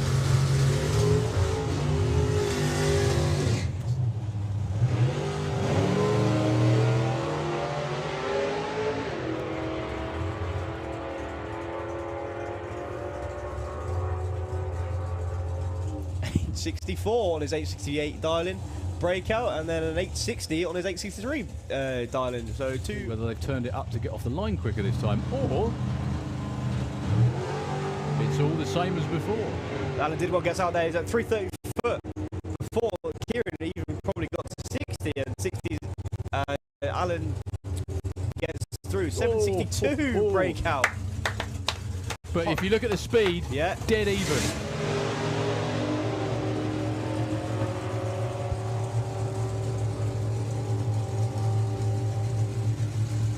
Oh, too quick there for Mark Cassell. Goes 822, 161 mile an hour. No improvement for him. But Matt Peters moves to the #1 qualifying spot. Nice and straight launch. Had a 1:14 60 foot. He's out of it before the finish line though, unfortunately. Close to a 975.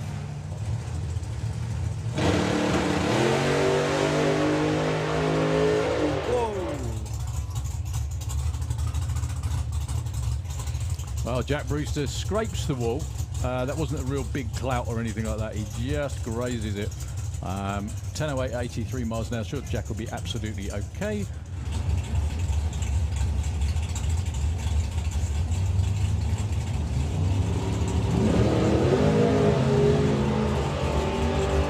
.02 red for Scott Hauser as he powers on through to run a 7.30 on his 7.32 dial-in. Break. Well, Richard Tunstall bang on the money on the tree. 0.17. Doesn't matter in qualifying though. It's all about that number, and that number is too quick on both sides of the racetrack. Slow it down a little bit.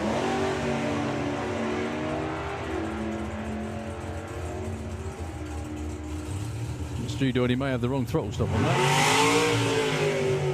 886, just a bit too quick again for Steve Hudson. Believe it or not, even though he's run way quicker than the 1181 for Stu Doherty is actually the #3 qualifier because he's not broken out. The only one in the 8s. In fact, the number 2 qualifier has run a 10.09. Everybody else has been miles off or too quick. 8.89 with a 2. Chev on the money again with an 0.4.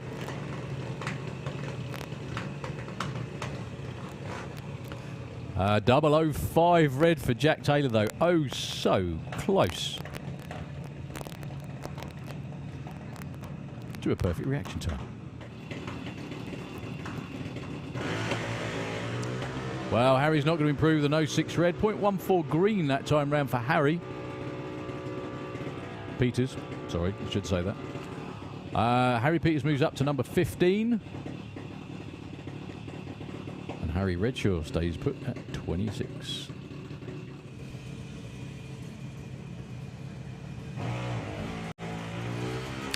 Oh, 77 for Damien. That's not going to improve. You went 0.5 in Q1. Again, what I'm talking about is the number at the top of the scoreboard. That is the reaction time. It's gone now because it's been replaced by an ET.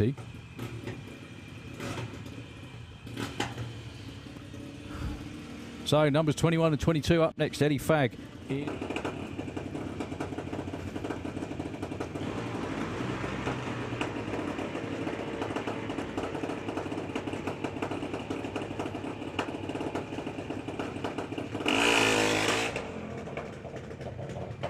Well, Harley moves up to number 4 with a 0.24. Well done, sir.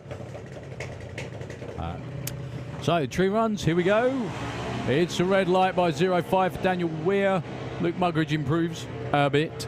0.67. I think we'll get him to number 10.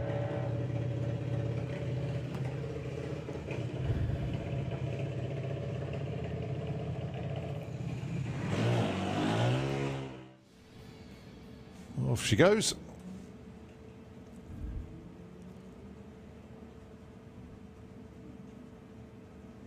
Now, you've got to remember, she's a clerk, and they have a habit of doing quite well.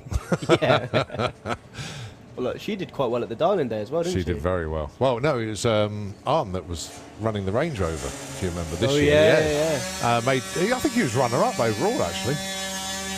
Not the run she was looking for that time round, 20.43. But more to come from Ashley. Right, last class to go into Q2 is Junior Drag Bike, and they're the ones coming up next. And that's young Mr. Wilcox, the Firefighter Racing Junior Drag Bike. The bike is a 125cc Kajiva. There's always a clue in the race numbers as well. Races for Firefighter Racing, and his race number is 999. It all works well, doesn't it? Well, he's actually double duty this weekend, isn't he? He's driving the dragster as well. Is he? Yeah. Didn't know that.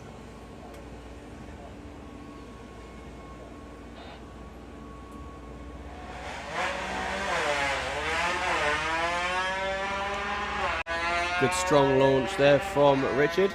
Good light as well, 0.05. You can tell he's had the practice from the junior. 9.54, 62 mile an hour. Huge breakout. Actually, the perfect ET money has gone to a former junior racer. No surprise. But brilliant job by Jess. That was just outstanding. Yes. Right, next up, Maggie Smallman on the Kawasaki. She's currently in the number 5 spot. And she dials a 10.50 for this one.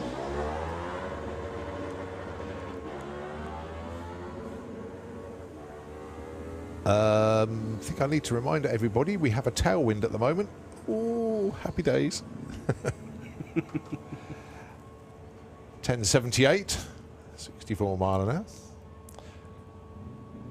Moves up to number 3. I'll tell you what, the track crew have nearly finished in the slick tricks lane. Look at that, just putting the glue down as Anouk drops the visor. Now then, darling, Fanuc is 13 flat. Currently in number 5 spot.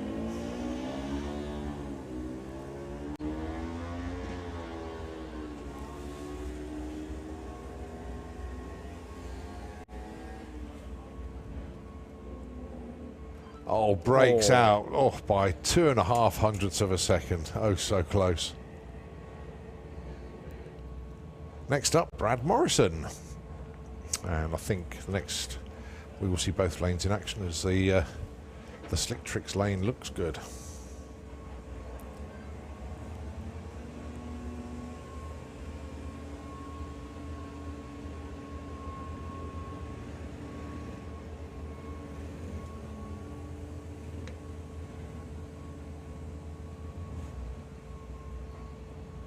Oh, 14.89 with a 6. Oh, for goodness sake. 14.90 was the dial and just breaks out. Mind you, the perfect ET money's gone, but the perfect light money's still available. So, of course, massive thanks to Eurodragster.com, to Andy Hadfield and Twister Racing, and of course, Kath and Tig Napier, the sponsors of our Perfect Awards. I know the racers really do appreciate the extra that you wonderful people put in. Thank you. So, Lyra Humber, she is your number 1 qualifier at the moment on a 15.68. She dials 15.50. Can she get closer to what she ran before? 15.74. No real help for her there, but stays in the number 1 spot.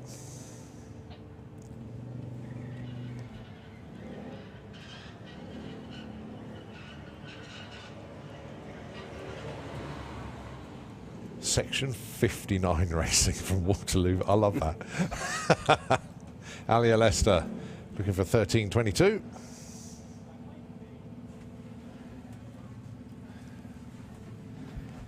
No, I'm guessing the family connection here would be Leo Lester. Yeah, I think he's currently standing behind the bike now. Right, yeah, okay.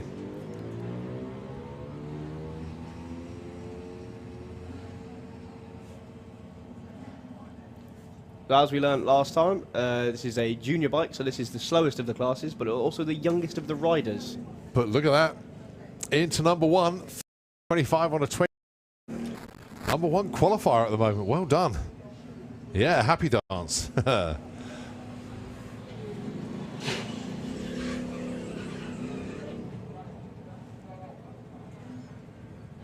honestly cannot believe that we're getting hot up here. Just in shirts now, considering this morning there was a frost out there. It's ridiculous. Right, can we have Super Pro? Oh no, we had Super Pro. You want that one? Yep, can we please have Junior Dragster into the pairing lanes? Junior Dragster. Super Pro have already been called, so it'll be Junior Dragster into the pairing lanes, please. That's Harry Isaacs. He wants a 13.50, getting very close to the apron there. Is he any relation to Chris Isaacs? I don't know.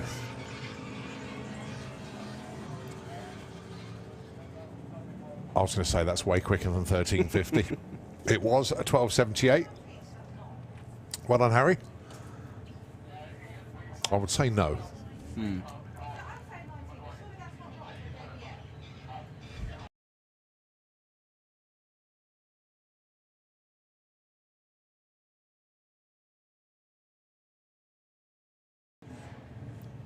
Right, Faith Morrison is up next.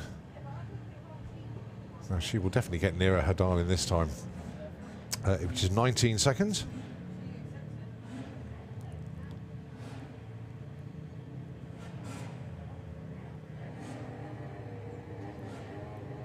Running the bike away from the line to a 5.1 second 60 foot.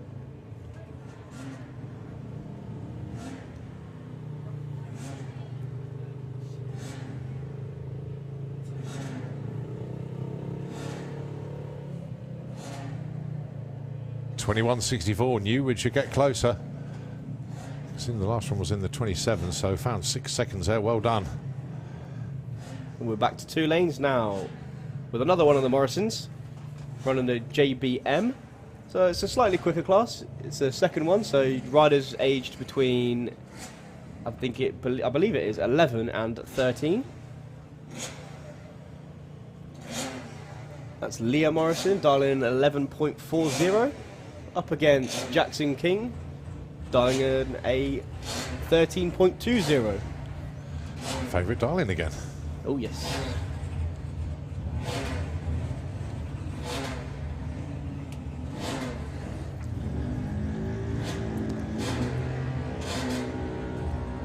It's always good when the junior racers that aren't racing get in touch to wish all the others the best of luck. Meg Talbot has been in touch and says, "Hi Cole, just ask if you can wish all the racers a good weekend from me, and I hope they have fun." I think they are, Meg. Missing you though. Shame you're not here this weekend, but we do look forward to having you back on that racetrack soon. So Meg Talbot, keeping in touch. Well done.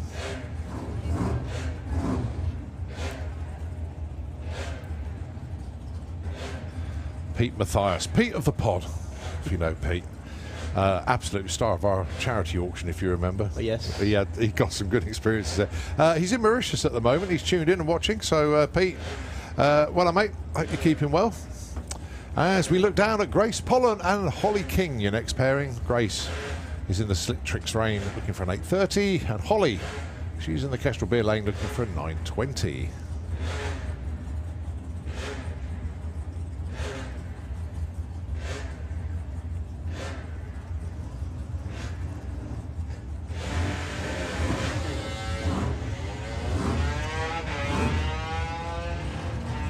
Grace's bike, I believe, is cut out as Holly King runs up the track to a 10-0. Don't forget, double champion Holly King. And that is a wrap for Junior Drag Bike Q2, and it's also a wrap for Q2 overall. So obviously we just need to get Grace off the track. And then we go into Q3 of Pro ET.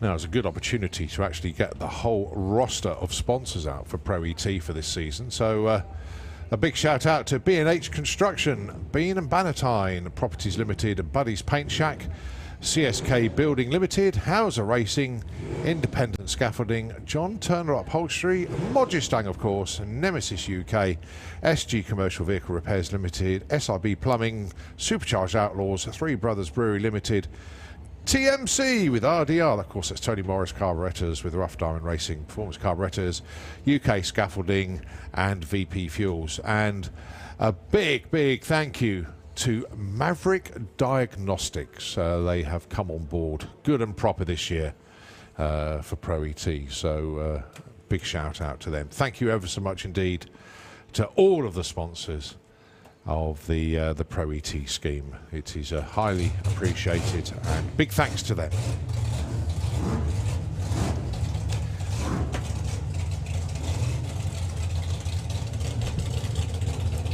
And as the cars pull forward, we are back with Pro ETs kicking off the... Now, one interesting thing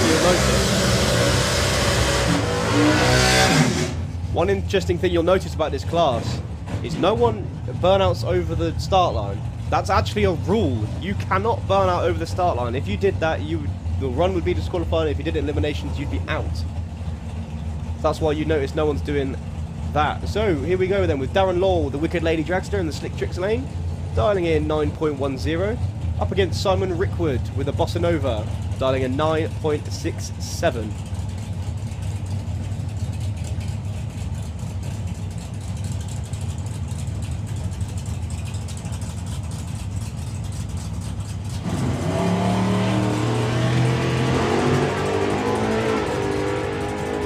Lower water erection times for Simon Rickwood.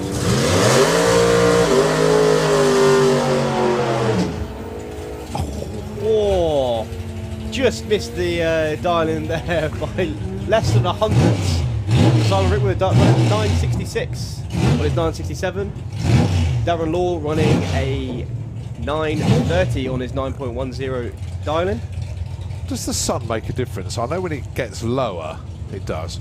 But Simon's like got that sun right above the tree when he's looking at it, so well, it actually does make you wonder if you can see it.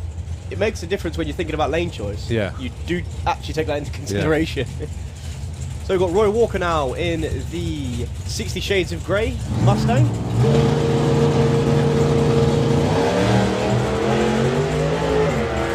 One of the faster dial-ins you're allowed in the class with an 895 against one of the Huxleys.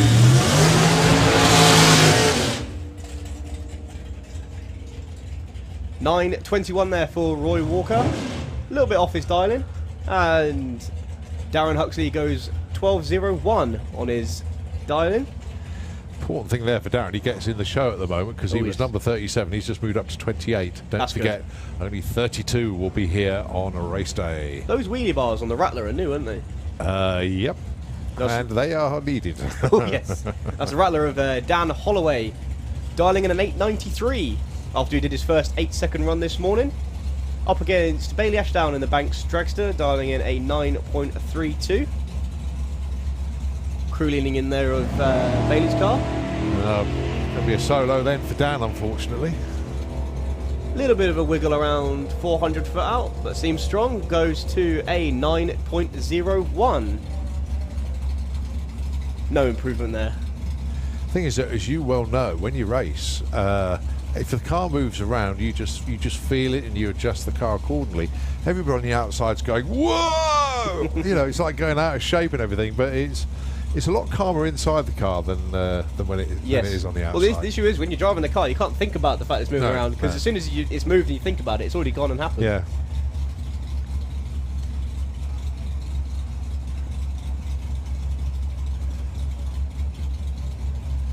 Bailey there being pushed back.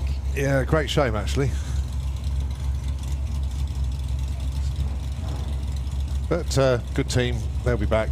Obviously that was Q3. May get a fourth qualifier in today for them. Just got to see how the schedule works out.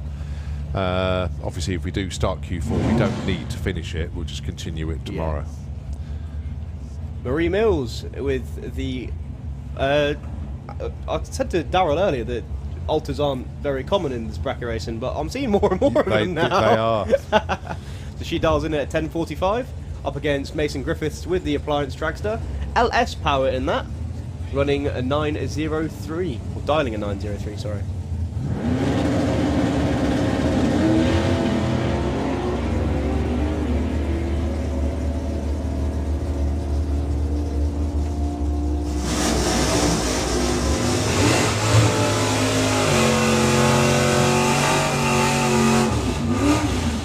He goes on through to a 9.08, sticks him at 4th place. He stays where he is, no improvement for him. Nice move from Marie Mills though. 10.60 moves up from 30 where it was to 24. So that'll all shuffle around as the cars go through. Here we go then with another of these classic American muscle cars. Kiwi Thompson running the Duster in the Kestrel beer lane, dials in a 9.74. And Simon Innes, who's currently not in the show, and I'm pretty sure he'd like to do that before tomorrow, dials in at 10.64.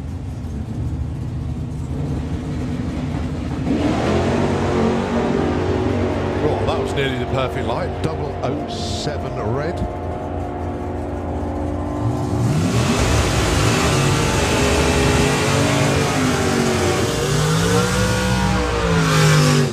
Pair of breakouts for you there.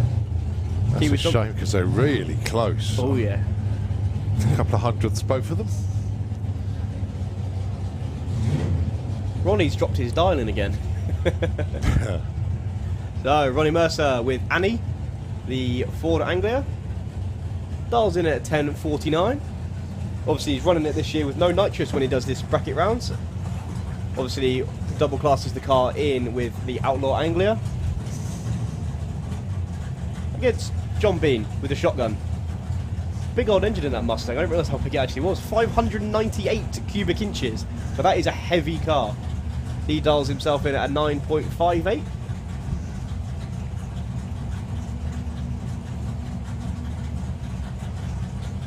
The amount of banter between these two in the pits is extreme, I tell you. They're good friends. Went to Cloisters in France together. Yeah. And a real good time.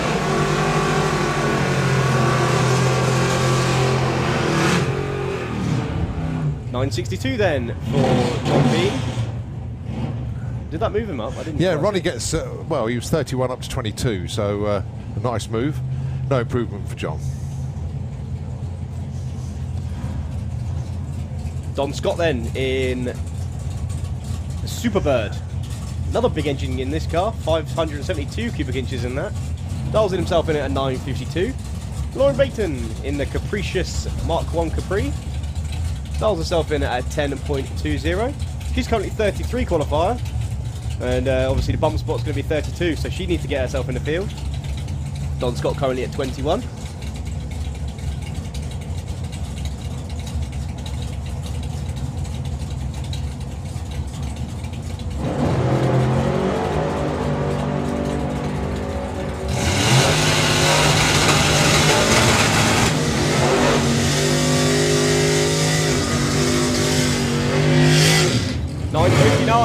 For Don Scott, moves him up to the number 17 spot, and a 10.31 on a 10.20 dialing moves Laura up to 21.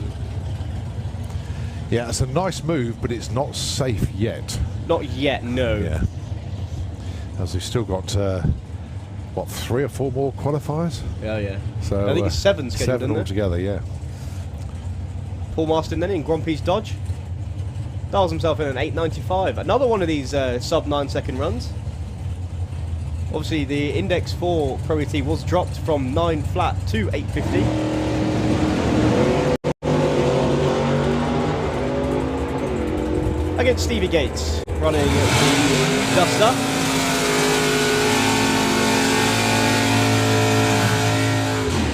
Well, there you go then. Nice. Paul Marston moves himself up to the number 9 spot with an 8.98 on his 8.95 diamond. Got to say, Stevie Gates and the Hailing Island Garage squad, seriously impressed with what these guys are up to these days. Obviously, they've got this used car lot, yes, to where they sell some pretty impressive bits of kit. VW Americana and just different vehicles. Yeah, It's just brilliant. And they support the racing with that car. Yeah. And the presentation is super. I'm really, really impressed with that team. So yeah, big thumbs up from me. And they're not seasoned racers yet, are they? No, they're not yet. fairly new to the sport, and they do really well. Well, it's a good car. Obviously got history with a few people. James obviously drove the car very well. But yeah, they're getting a handle on that. Oh yeah. Right, another newish driver, if you like, Warren Watts with the Camaro. Of course, that used to be Dave Fulton's car, but Warren's made it his own now. And going alongside Dave Rudd. Good to see Dave back. Actually, I'm not saying full-time racing, but going for a full season. Came back last year.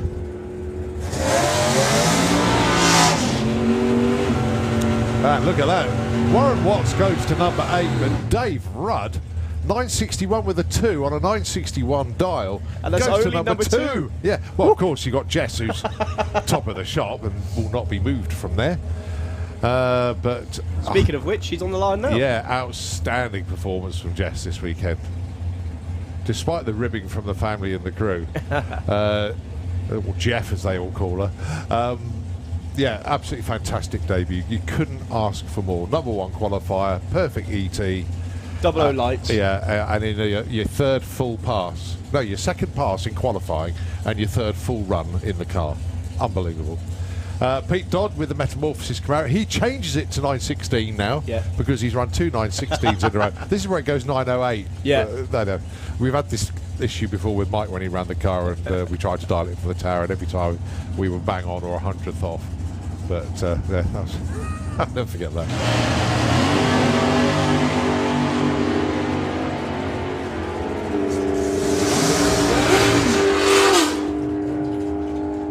Pete's going to get there first. No, he breaks out 9.13. Ah, curses. 9.14 for Jess. So, well, no hope for either of them, but you can she do 2 perfect ETs in a weekend? It has been done. Chloe Wilkins and Will Clark. Will Clark with one of these junior comp dragsters. Great way to go racing. 9.75 for him. Up against, well, it's actually not a very big dragster in the other lane either, but it just looks massive compared to Will's Clark. Of course, being Chloe Wilkins in the eye candy car, dials herself in at 9.23.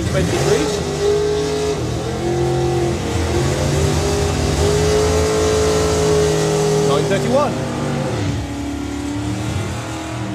Well, they're both at the sharp end. Sorry, Chloe number 4, number 7 at the moment, no change. But they've set their stall out early. you know what? I've just noticed something. What's that?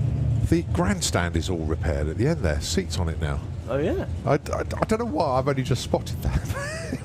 I think it's because of the colour. But yeah, well done to again the team here at Santa Pod Raceway, as the last 2 sections of the grandstand was out of commission for a while. But yeah, seats are back in there. Well done. Right, Dan Fulton and Alfie Ratton, your next pair. Alfie Ratton dialed himself in at 9.15. Dan Fulton at 10.17.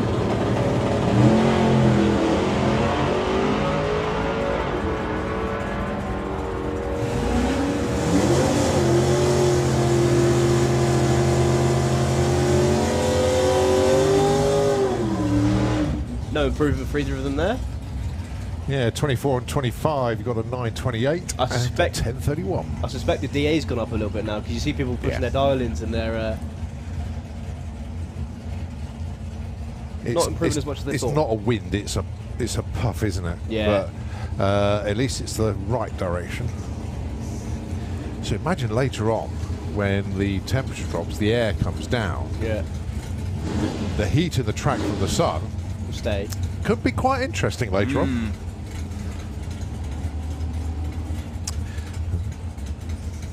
Bob Molden then with the white noise Peugeot. 9.48 dialing for him.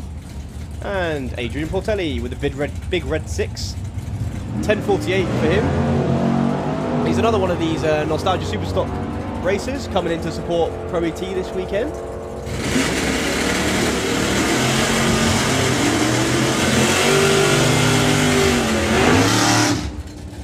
Breakout for Adrian Portelli, and Bob Molden is actually pretty close to his dialing, 0.2 off, but he'll stay at the number 6 spot. Adrian Portelli staying with your number 3 spot. I mean, but consider Bob's running like 950s, 948 dial, but very, very good consistent car, and it's way quicker than it used to be. Yeah. So, yeah. Got to slow it down quite a lot to run in Yeah. super gas. Pick your Dave Cherritt or Dave Fulton, your next pair. I've just noticed that Dave's still running the Super Street numbers on that. He hasn't changed. So he dials 9.85 and Dave Fulton dials 9.45 in a car that has won a championship before, but without him in it. It's a lovely car.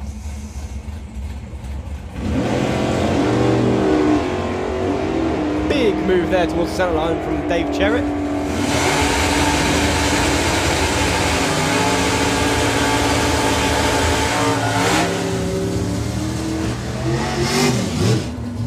.952 on a 9.45 dial-in moves Dave Fulton up to the 21 spot. Dave Cherritt going back to his Super Street numbers of 1094 there. We actually moved up with that. He did. Yeah, he's still not in the show though. All right, how about Jason Pickett and Brett Featherstone? These two have never raced each other before. Purely because Jason's come from Gasser Circus. Brett always been in Pro ET.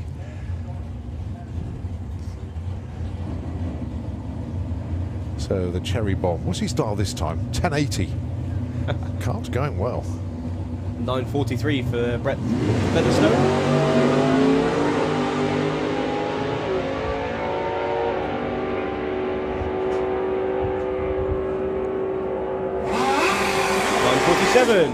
Stays in the number 13 spot. Jason Pickett stays in the number 11 spot. Oh, we've got 2 of them now. 2 of the comp style dragsters. Junior That must comp be style. Tom and Nick then. It is.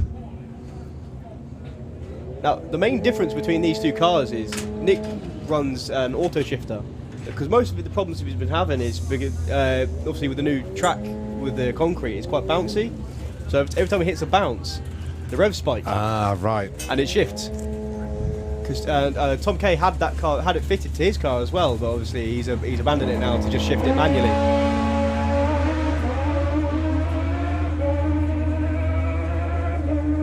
It's actually quite a good heads-up race between them. 10.18 dialing for Tom Kay, 10.10 for Nick Mugridge. Well, that's a move, isn't it? 35 up to 7 for Tom. And Nick Mugridge moves himself away from the bump spot of number 32 to 24. Running a 10.27 on his 10.10 dial-in.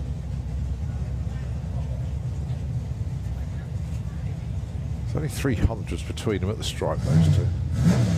Neil Watkins makes an appearance. Excellent. Oh, mind you, he has run before, but then, oh, yeah, I missed Q2, didn't I? And Harley J. Darby, I can't believe this young lad, 16 years old. He had 2 more years left in the juniors, but he thought, nope, I found the keys to Dad's truck, I'm taking it. Well, at least he knows how to drive it. He proved that one this morning. Slightly. His darling is 882. Well, it started off as at 10 flat. Yeah. Excellent. So, battle of the pickups then.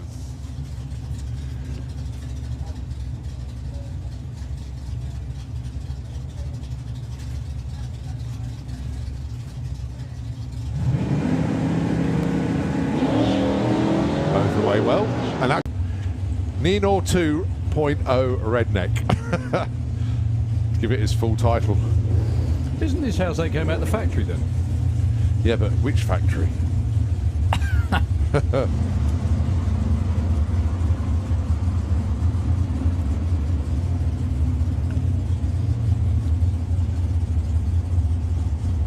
I assume this is another checkout pass for him, seeing as this is a brand new vehicle.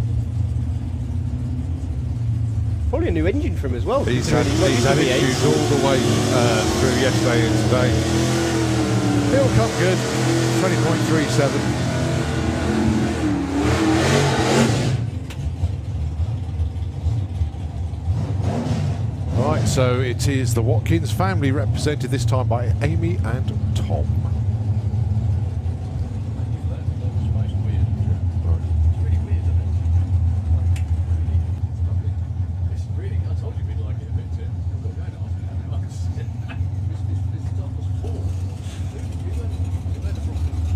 So we've got Amy Watkins in the Thatterbird with the Kestrel Live Beer Lane, dialing a 9.42, and Doris the Charger, driven by Tom Watkins, dials in an 8.95.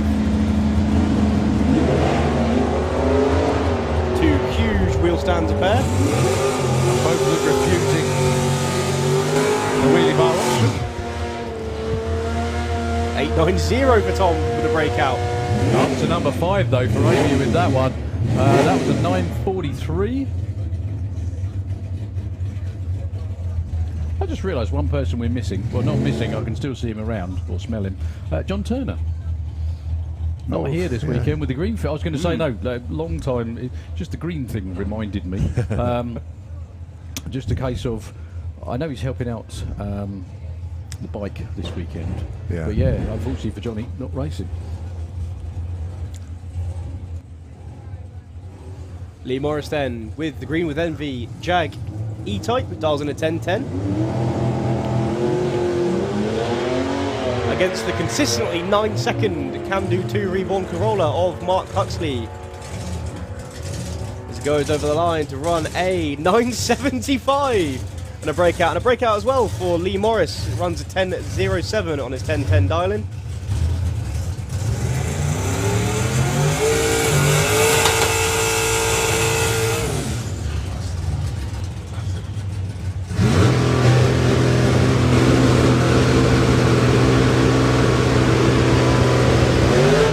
That's a Dave Russell burnout. Yeah. Bang on time as well.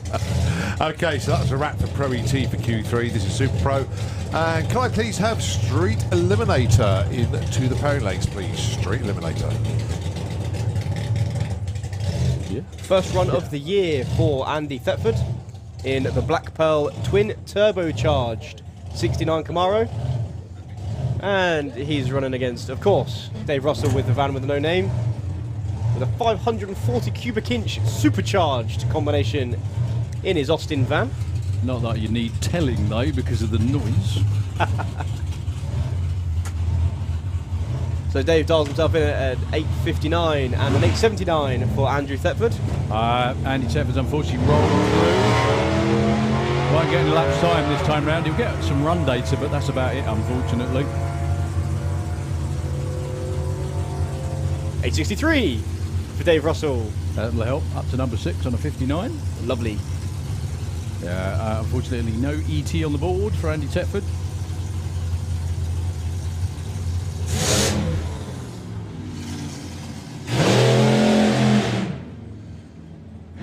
uncharacteristically short burnout for Rob Brown there with the Rebel dragster. So I presume this is another car you'd like to have a go in, I guess. Oh, yes. Oh, yes, oh, yes. You drove Mike Couch's car, is that right? Yeah. So with the little Hemi in there, that must have been quite fun.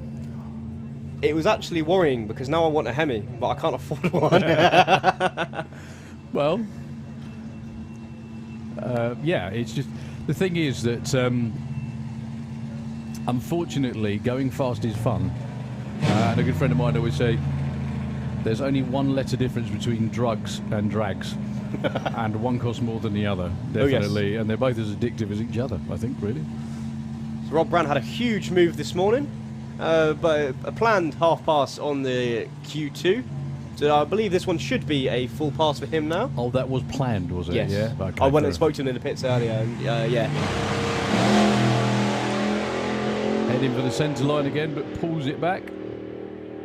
Probably short shifted as well, just to make sure it didn't get over the line. 920, 138. That seems a little more sedate than we were expecting. But they'll probably still be happy with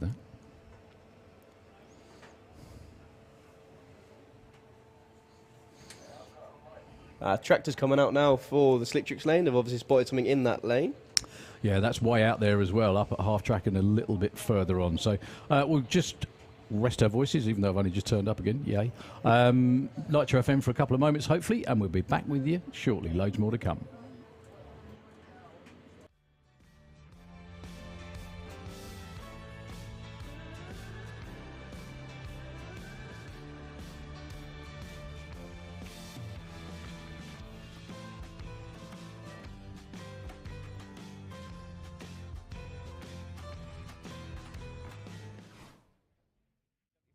Previously number 9 against Adrian Portelli with a big red 6. He's actually number 1 qualifier in a minute. Dials in a 1081. 2 lovely straight runs there from the pair of them. 966 for Simon Rickwood.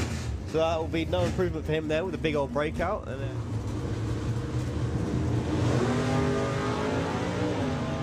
Jason goes red, but it doesn't matter yet.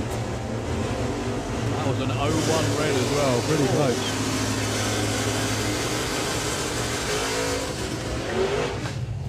1084 and his 1080 dial-in puts him up to number 7.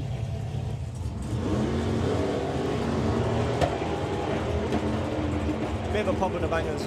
Kiwi moves away. Good lights from the pair of them, 05 and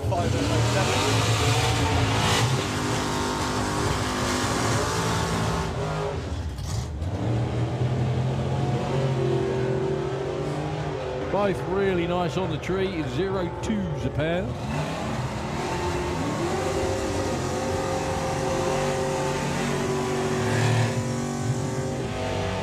Jess Bishop dialing in 9.11. Another. She went 0-1. Again? Yeah. Double O in the round before. Oh, bang on! Jess Bishop doing it like she was always meant to. Debut in the new class, isn't it? Certainly that, yeah, you got it. Certainly make everyone else notice. Ooh, yes. Like Pro ET wasn't tough enough already.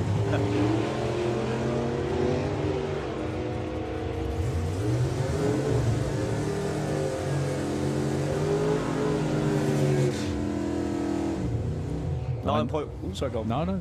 9.16 for Darren Law there. You're right, I've got your problem, look.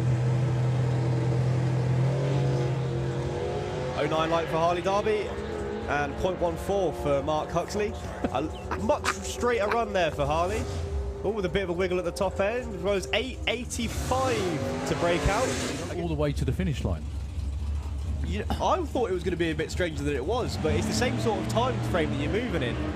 You probably run the car for the same it's still an 8-second run, isn't it? But just you definitely know further. you're going past it though. 2 good lights from Dan Holloway.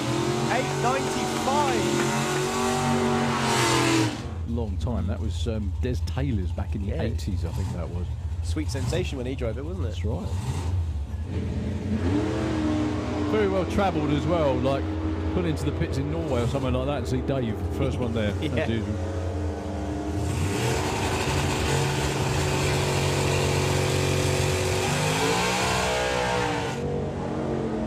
Good light there for Ronnie Mercer. Dialing 1060. He's back that dialing down quite a bit now. is Neil Watkins with a little Purple Express getting down there, trying to run an 11.60, and he goes 11.27, breaking out. And that's why you get it popping and banging as he leaves the line. Double line 3 light for Dave Rudd. That's terrific.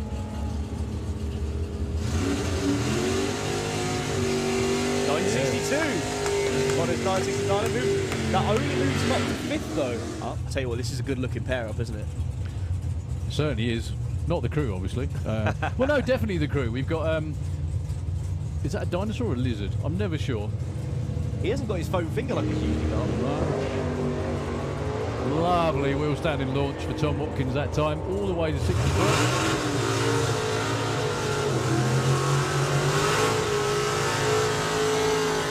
Each other's diamonds. Yeah, numbers the wrong way round that time. Too quick for Tom Watkins though, but I'm not surprised with the cage and everything. There wasn't that much room in the first place.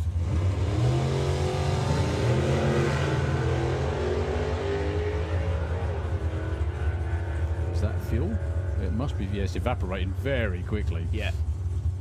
9:17 too quick and a 9:01. Guess what? Way too quick. Way too quick.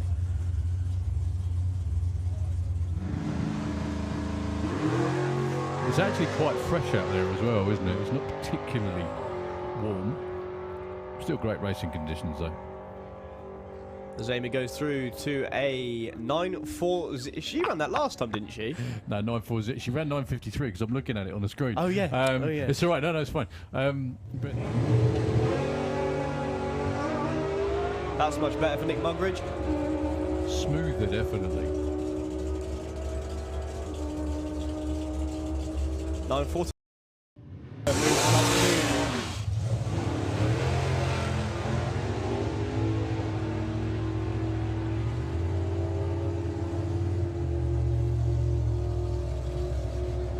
9.26.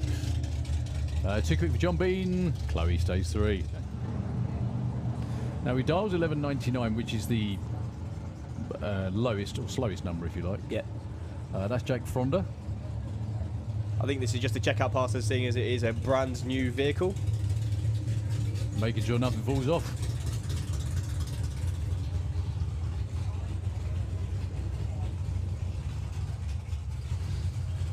Well, 23-second ET, however, he gets a number on the board and he didn't break out, unlike the rest of them. That characteristic moves to the right, but he had it under control. Oh, into the 8.3s, 161 miles an hour, 8.37.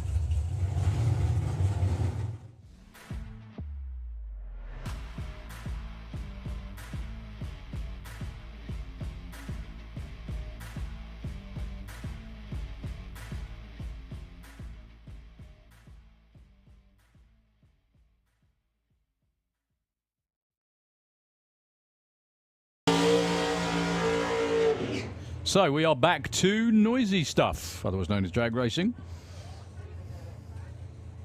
I think drag racing sort of cornered the market for noisy stuff. Has done for some time too.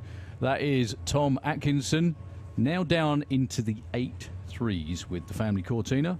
You all right? Just, yeah. Easy solution. No. Watch your headphones now, because they might be slightly warm in the sun.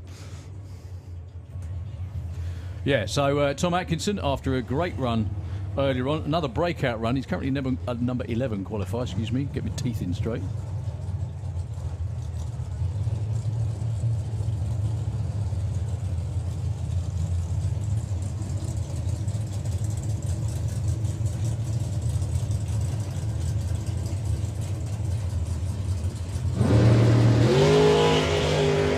Nice wheels up launch there for Tom. And the photographers. 8.34 is what he's looking for this time. This would be his quickest ever run. And he goes 8.35 with a 1. And he also goes to number 1 qualifier. Number 1 spot, sir. The only slight problem with that is it dangles the front wheels quite a lot. There's going to be... There's going to be a time in eliminations where that might bite him if he has to back off. So Lee Huxley and Ashley Bell. Lee is now number 3. He was number 1, I think, in the first session, actually.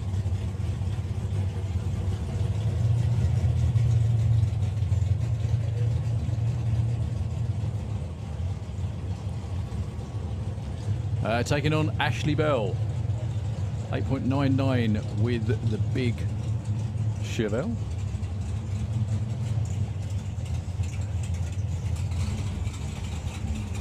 It's quite often when you say the family on the start line with them, you don't usually mean they're in the car behind you, do you? No, not often. I'm not sure what. I think he's missing a bit of safety equipment, which is why Ian has said, hang on a minute. So it's going to be Lee on his own. Dialing in at 863. That was pretty close. That was no 2 red. Not that it matters. What is the PB on that car? It's got to be close to an Oh, 863. it's got to be pretty much that, yeah. 881 at 147. Looks like he backed off a little at the top end. That's not the speed that quite goes with the ET. Another solo then for Ashley Bell. Dialing at 899. If he could break out, it would be superb.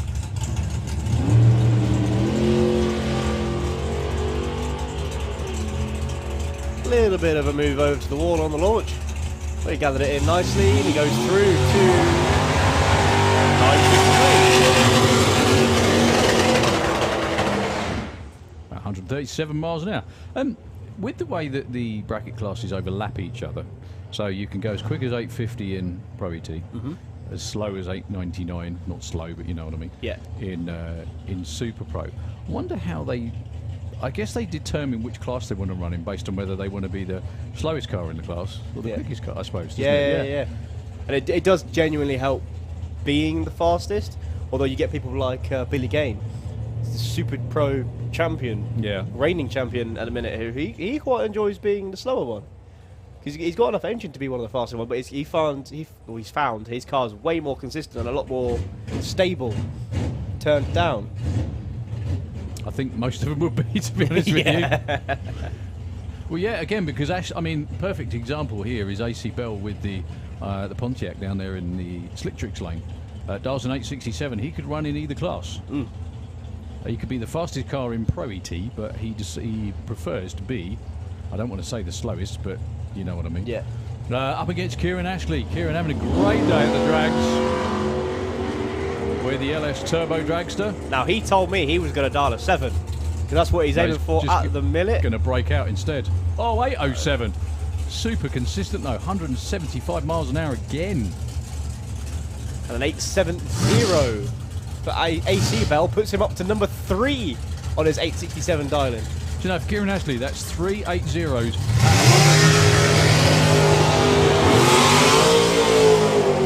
at 175 miles an hour in a row. Yeah. I mean, with all the issues that they've had with that car, that's a really good day. Oh, yes. Really, really good day for them. He was telling me as well, because when I had my own little wander around the pits earlier, that he's sort of struggling to get it up on boost. So what he's doing is he's putting it into full stage, waiting till the other guys in stage, and then stepping on it. And that seems to have worked. It's sort of, I mean, the thing is, it's consistent. The only thing is the 60 foot is way down, but then that's probably the best thing to have, is a car that is consistently slow, even if it is slow, off the line.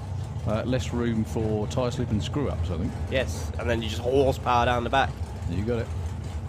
What that'll do as well is the cars who are running consistent 760s, like Joe, and in fact, both these cars run quite deep into the 7s. When they run a car that is slower than them, they are anticipating having a quite high closing speed of probably 20-30 mile an hour. But with Kieran, it's not going to be any. It's funny, actually, if you, like, not you, obviously, but anyone out there listening, when you're driving down the motorway and you try and time going past a car under a bridge. Yeah. Right, that sort of thing. It's not easy at all. Especially when they're trying to time it back to you as well. Yeah, exactly. So Matt Peters then dialing in a 758. Joe Kellett dialing a 777. Both on the money on the tree. A little bit of a move around for Joe, but he's collected it nicely. Goes through 782. Matt Peters stays at the number 2 qualifier with his 761 on a 758 dialing. Joe Kellett moves up one spot. 11 500ths off is 777 dial-in.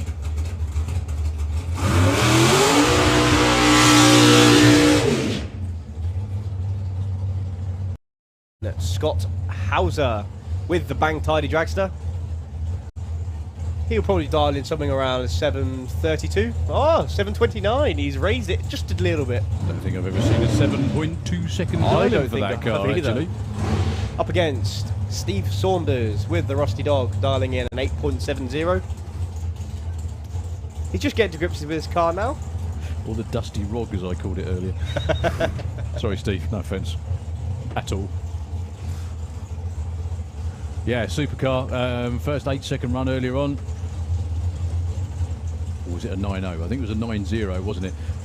He'll blow that 870 out the water, actually, if it goes like it has done on the previous runs, whereas 60 foot was 1.1. Blimey, he's keeping up with Scott. That's how quick it is. 7.34 and an 8.46. 157 miles an hour. Quite possibly Steve Saunders' quickest ET ever. Well done, sir. Babs looked absolutely, I don't know whether that was horrified or delighted. I think it was delighted. Shocked. That's the word I was looking for.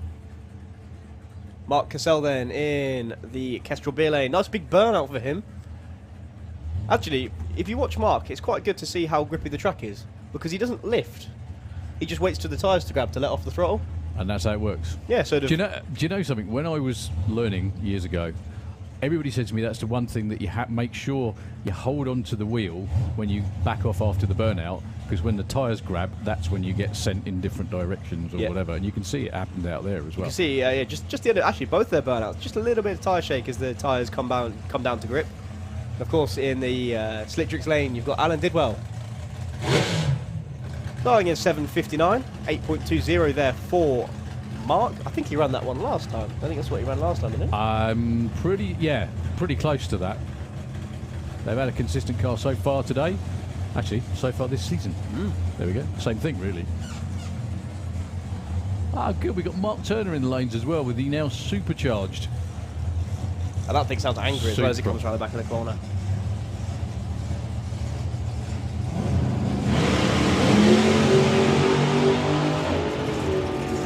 So an 0.2 green for Alan Didwell. And a 7.63 and an 8.27. Another great run, but Alan Didwell leapfrogs Mark Corsell. Goes up to number 5.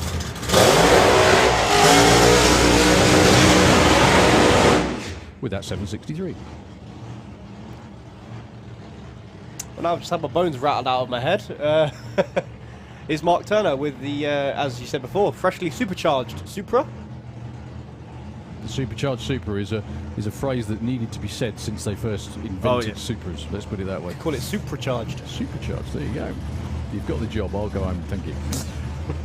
So yeah, looking to dial a 7.60, which is a class Mark is hoping to run it throughout the season. Yeah, the 760 heads up class. However, completely new combination with the supercharger. These guys have got plenty of experience with supercharged engines. It's not the alcohol variety, normally the nitro ones. But yeah, I think they decided that, I hope Mark doesn't mind me saying this, but they were down into the low 8s with nitrous. And he said he was just fed up of buying nitrous and he just wanted something that was going to go, you know, a permanent power adder, I think is what a supercharger's called. I'm intrigued to see if he just does a quick checkout pass with the combination, check the plugs and stuff like that when he gets back, or whether he's going to go through the back door. Probably 60 or 330, I would have honestly said. There you go. Yep. 330. 105 to 60 foot. I bet that got his attention. 330 was 302. It was 499 to the 8. That car's going to go way quicker than 760 when it is all nailed down. But that was probably the plan. That was all the same. 9.78. He's probably going to be like a dog with a few, if you know the phrase, after that one. So, we've already called Super Street Bike. We now need Funny Bike and So I've already called Super Street. We need Funny Bike and Super Comp as well, please. Yeah, that was pretty outstanding. I'm sure Mark is going to be super excited after that. Alan Schofield then with the X Rough Diamond altered. He's quickest ever ET earlier as well. Oh yes, I think. he's dialed himself in at an 8:28. Up against the Giles and Hartley dragster, dialing themselves in at 7:39. Backing up characteristically slowly for them as they get temperature into that big block Chevy of theirs. Super important oil temperature is for your consistency. If you can launch with the same oil temperature every run and with the same conditions, you'll pretty much run the same thing as you every time. And the same heat in the engine as well, yeah? Mm. That's why they have routine. Yeah, routine's the most important thing. Consistency is the name of the game in bracket racing.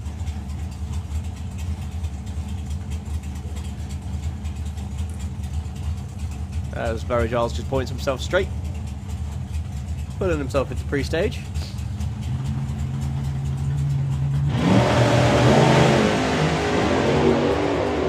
Big move right there for Alan Schofield in the altered. But Barry Giles is long gone in the distance. 7:43 for him on a 7:39 dial-in. Stays him at number 8.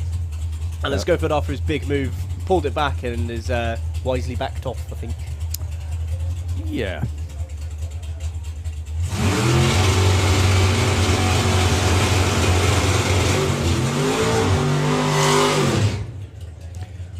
Yeah, the only problem is that you know you're not going to better what you did before, and you know you're not going to get near your number, so what do? Save it for another day. Okay, we have the last car, I think, in Super Race. Stu Morris. I bet Stu's loving driving again. When was the last time he drove it? Apparently 10 years ago. Oof. I must admit, I thought he was even longer than that, but no, apparently 10 years. So the Morris boys from Cambridge with their Camaro. Nice wheels up launch there for them. As you see the rear end of the car stand up as the forelink activates. Dialing 864, goes 865, moves him up to number 2 spot. Nice run, fellas. I think Colin's out of a job. Well, maybe not. He's just as good. They're both as good as each other. So Junior Dragster Q3, I think it must be. Coming round now.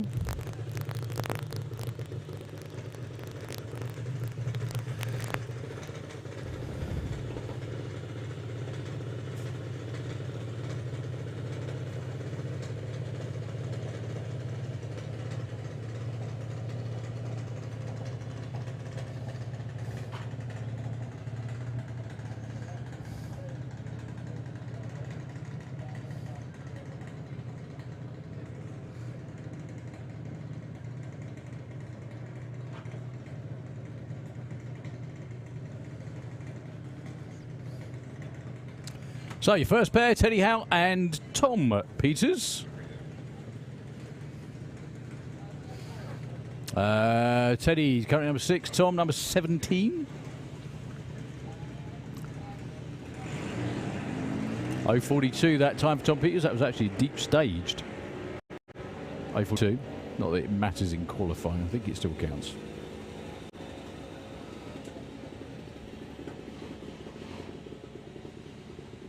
And a red light in the other lane.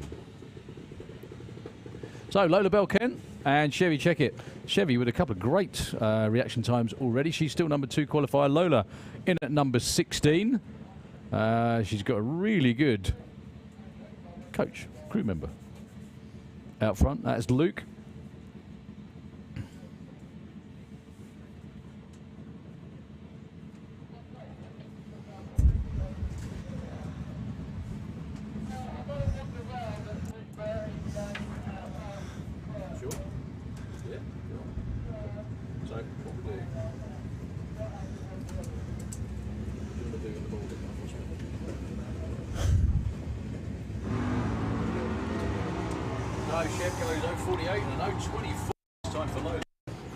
Chev goes 0:48 and a 28 this time for Lola. That's going to help a lot. But Chevy with some real nice consistent reaction times, which is always a good thing.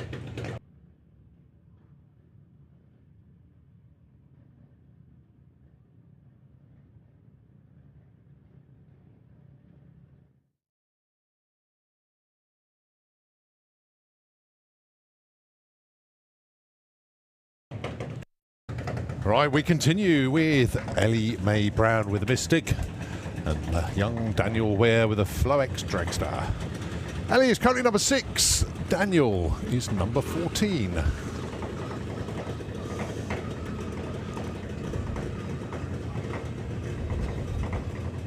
How you doing?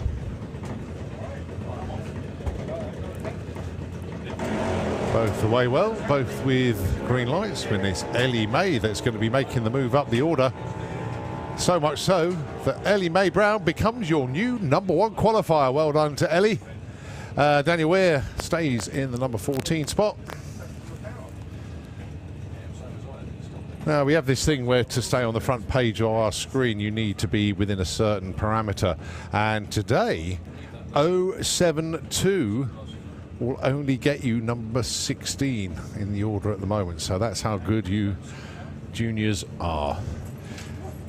Harry Redshaw, he's currently number 29, and Finley Fagg currently number 11.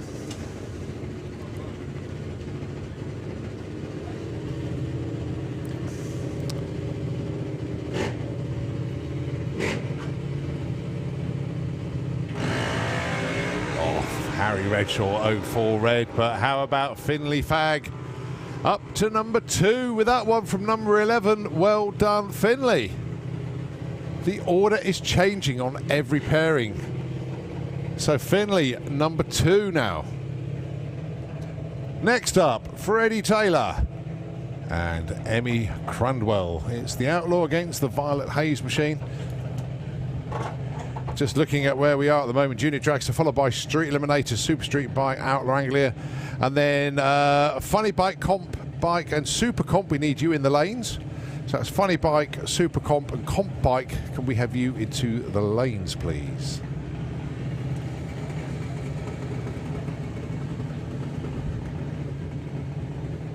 So Freddie Taylor currently number 16, so he is the one that owns that 072, so any quicker than that might move him up.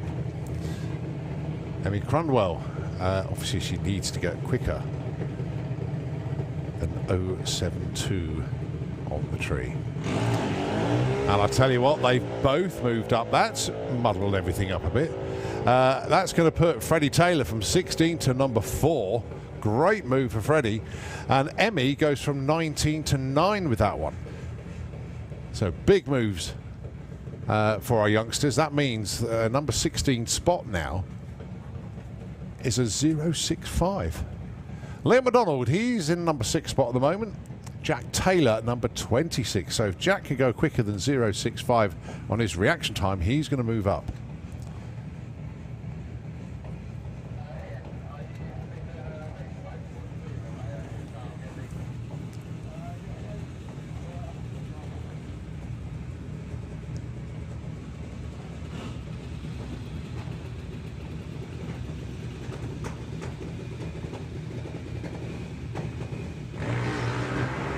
Well, Liam tried, but it was a big red, actually, a 0.14. Jack Taylor, though, an 062. That's going to move him up from 26 to 16. So good move from Jack.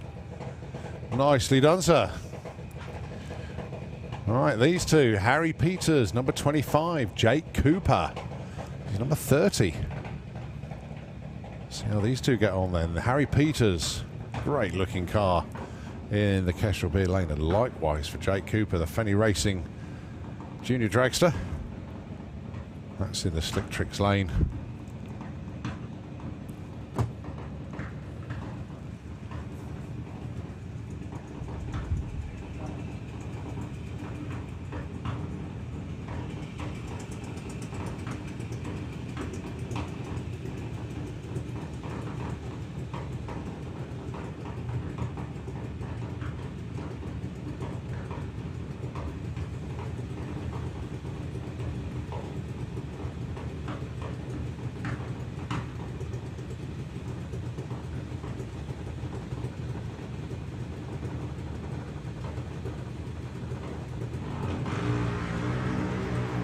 Well, no help for either. Jake goes red again, and Harry Peters with a .27.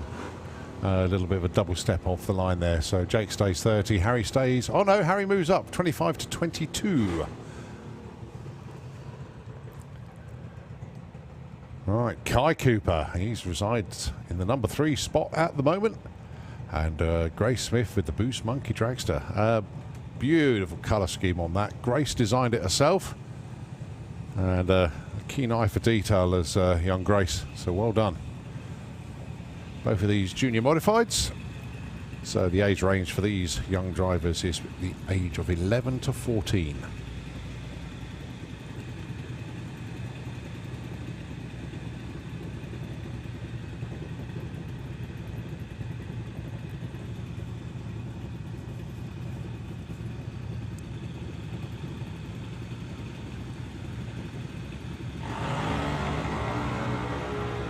Well, Grace goes red by 0-1. Oh, very close indeed. And no help for Kai. He already had a 0-1-7, but a .15 that time round, no help for him.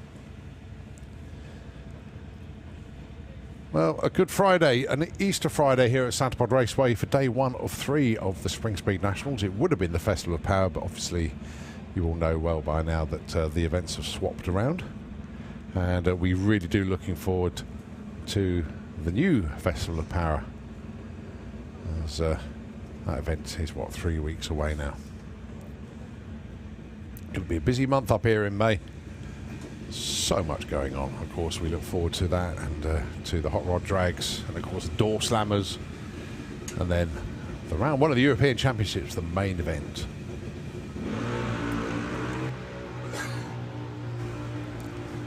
So Mackenzie Love and Ada Cassisi. Mackenzie, another 0-3 light, but he's going to stay put. Slightly better than his earlier one, but getting used to the new car. That's the ex-Nightmare car, of course. Yep. So, getting very comfortable in that.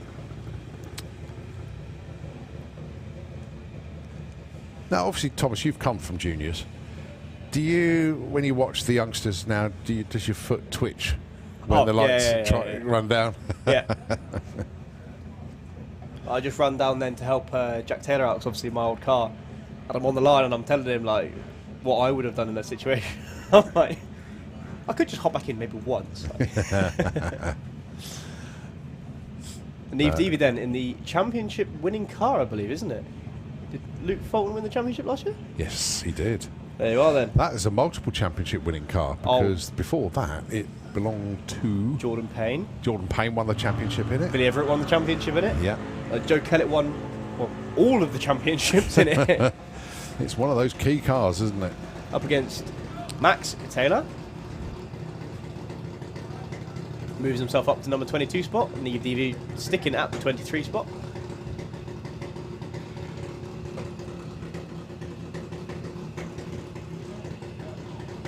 And of course, Junior Dragster do not have a bump spot. So Oh, it's all run, yeah. yeah, so wherever you qualify, that's how much you're going to race on the race day, no matter what. Obviously, you want to qualify higher up the field. So if you get 33, Yeah. that's another whole round of eliminations then. Yes. Oh, wow. Didn't realise that. Didn't know. Mind you, looking at that field spread between 1 and 16 is 0.5 of a second. That's a tough crowd. No one's broken into the double O's yet, though. No, they haven't. Although quite a lot of them are O2s. From 4 till the number 9 spot, all with O2 lights. The top 3 all with O1s. Well, these two have got 04s at the moment, Damien Redshaw and Teddy Sullivan. They're currently sitting at number 14 and 15 spot.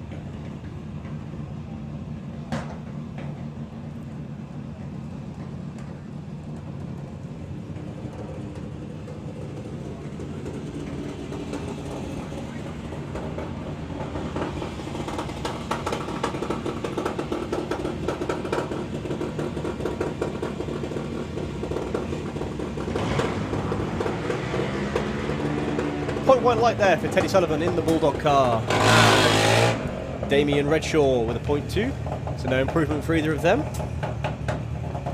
Into the lanes, please. 850 bike, please. 850 bike. Let's have you into the lanes, please. Luke Mugridge.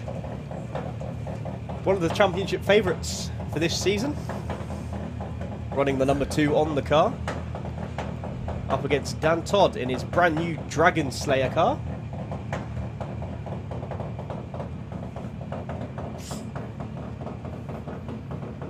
Of course, Dan being a junior modified, so he can only run up to an 8.90, even though the car behind him will very capably run a 7.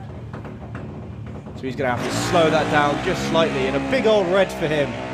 0.12, 0.10 green for Luke Mugridge. So no improvement for either of them. 9.58 goes Dan Todd. 8.21 for Luke Mugridge.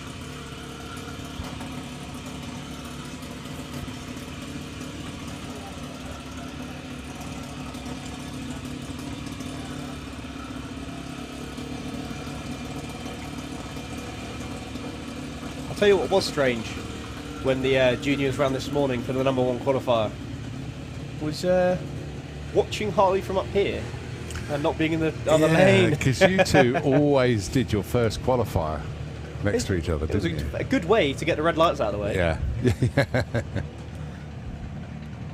Harley Cusell there in Bandit 1. Up against, see, Richard Wilcox. Again, he's out in the Firefighter racing car. Not the bike, though.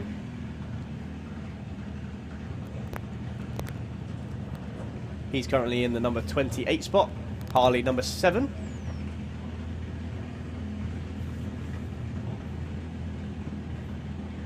It's crazy how quickly that field is tightened up. I've still got 3 more goes tomorrow. Oh, Richard just rolled through there. Oh, 32 light there for Harley. No improvement for him, as I do my best to be unbiased and not mean towards him. Oh, trust me, you'll be ribbing him like mad as the season progresses until you stay up here.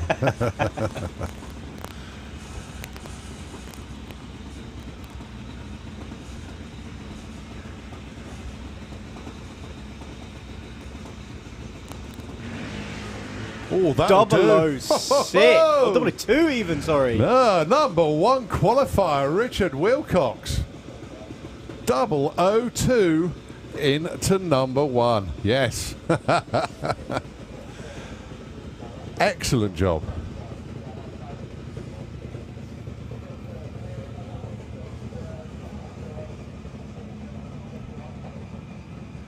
Hi.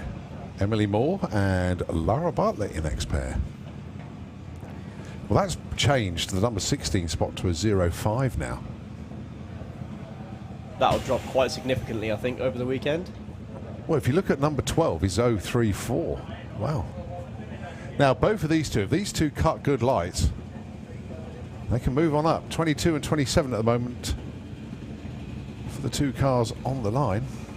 They can shave another 10th off the number 16 spot if they both move up. Oh, Emily's just rolled through stage, so we'll pull her back. I love the fact that Ian can just reach in and just pull the car back. Well, you get one chance to be pulled back. Yeah. And then you obviously you can't be pulled back in eliminations, but in qualifying you can be pulled back once. There's one of them moved up, 020. So that's into number 5 for Lara Bartlett. Nicely done. Now, the number 16 pot is 049. God, they're tough. Right, Jacqueline. I predict 035 will be the top 16 at the end of all qualifying. Don't forget, this is only Q3 of a scheduled 7. Wow. Yeah, it becomes a bit tight when you give us that many qualifiers. Sorry, them that many qualifiers.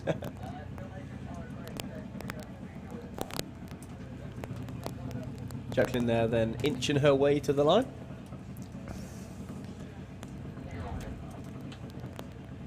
Of course, that is Billy Everett stood out back, conducting his old car.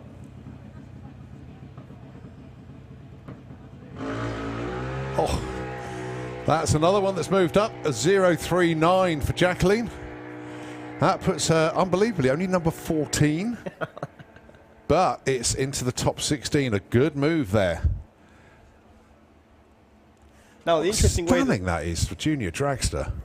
the interesting way that the ladder works on this is, unlike some other classes, like the heads-up classes, number 1 doesn't get the last qualifier. It's number 17, doesn't it? Yeah, so if there's a 32-car field, number 1 would get number 17, and number 16 would get last. Yeah.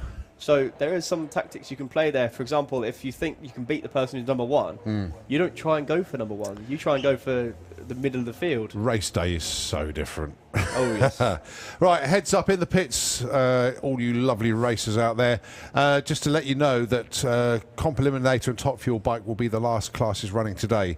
So Q4 for Pro ET, Super Pro, etc. that was on the timetable for today will be the first classes out tomorrow morning. So that's a heads up to everybody in the pits. I'm sure the pit marshals will let you know. But just to let you know, we are going to finish Q3 today, and then Q4 will start tomorrow morning. Can I please have Comp Eliminator and Top Fuel Bike into the lanes, please? Comp Eliminator and Top Fuel Bike. We need you into the lanes. Next class will be Top Speed Automotive Street Eliminator. The Bluebird is out on track at the moment. And did you see the social media post from Santapod with the Bluebird done as a race car? April Fool's Day. Someone's got to make that. What a great rendition that was. Callum Pudge getting a bit carried away on Photoshop, I think. But I tell you what, one of his finest works. Because that car just looked... Oh, someone please. I mean, I went on eBay, and I mean, somebody else did as well, trying to find an old Bluebird that we could do it to. But yeah, because you can't do it to our Bluebird, but you'd have to do it to Bluebird 2.0. Yeah. Oh, can you imagine that? Doors time is running 7.4 or something like that. Oh, It yeah. would just be mental. But it really did look the part. Callum, I'll take me out to you for that one, mate. That was brilliant. Absolutely brilliant. Ah, the glorious day. Even Dan's smiling. What have we got now? What have we got? We will be running the rest of those classes as well. So that's just moving forward to that's fine. time, and the rest of it will run after. Yeah, just to clarify, obviously we've called Comp Eliminator and Top Fuel Bike. We will be running the rest of Q3 as well. So we will still see, obviously, Street Eliminator that are in the lanes at the moment, and then the rest of the classes that haven't had their Q3 yet. Super Street Bike, Outlaw Anglia, Funny Bike, Comp Bike, Super Comp, and then, of course, 850 Bike, Sportsman ET, ET Bike, Super Gas, Junior Drag Bike, and 950 Bike. And then that will be us done for day one. I cannot believe this weather. This morning it was so cold. Oh, yeah. And look at it now. I don't even know what the temperatures are there. 15, 16, whatever it is. But it's glorious. It's lovely up here. Just as a bit of prep, I've had a text off my mum. And Does she miss you? Well, she's messaged me saying she expects a shout out. What? Mum, can you get dinner? That sort of shout Oh, out. probably. Order me a pizza for tonight, please. Yeah. Well, she sat there with my sister and Scott Crookston at the minute. Yeah. Sat with the dog watching the live stream. Well, a very good afternoon to everybody at home. Oh, of course. Well, you're not going to do a shout out, hi mum, then?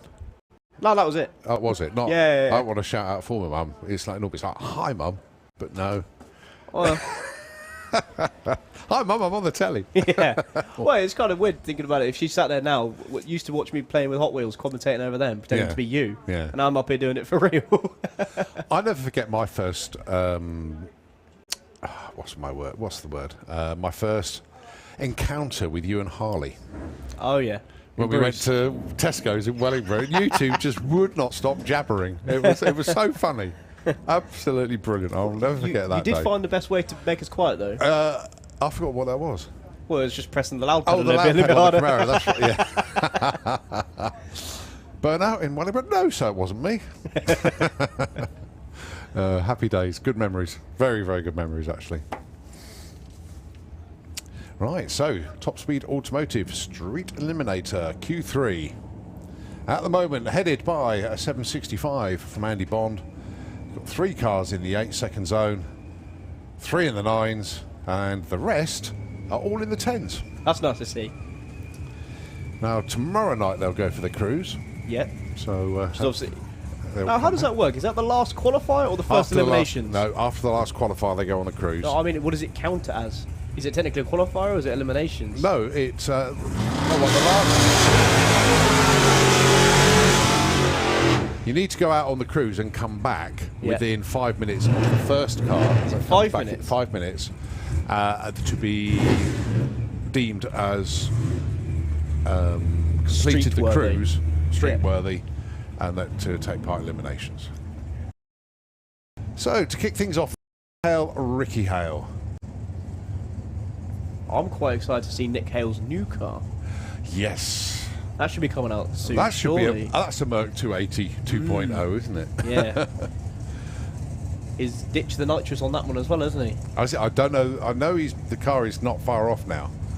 But yeah, it'd be interesting to see. I when keep it seeing appears. posts on Facebook, and I'm very excited for that. Oh, big wheel spin for Ricky, and again. Oh, something come off. I think that might have been an exhaust that just came off. I think you're right. I think it was 1062, 1146, and yeah, I think it was part of the muffler that actually decided to part company. That truck's got some horsepower to get wheel spinning something that it's, heavy. Mark Lamont that built the engine in that. 1600 horsepower, I think, at the time. It's no slouch.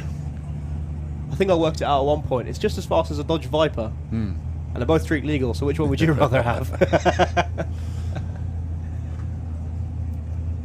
Transit Sensei with Ashley Cooper with his new big turbos in that van. Up against Tony Higgs with the Trios Broom Capri. Now this Capri is known for one thing quite well, and that is using his parachute as a wheelie bar. Yeah, I think it's the certifiable nutter driving it. There we go.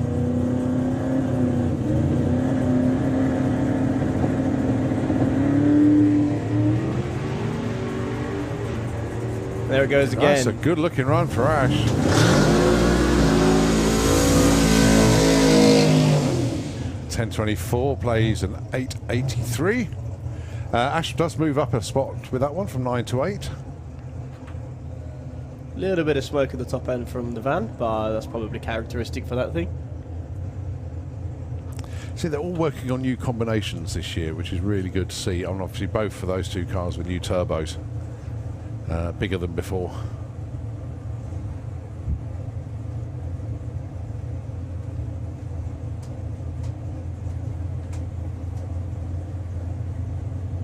Little bit of an inspection on Alan Williamson's truck.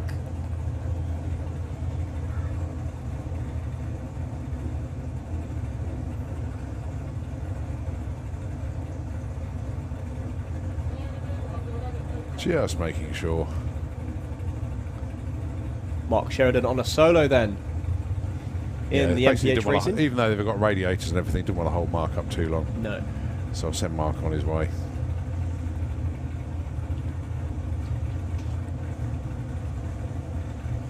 So here we go then. He'll start building the boost. So he can do it at his leisure now.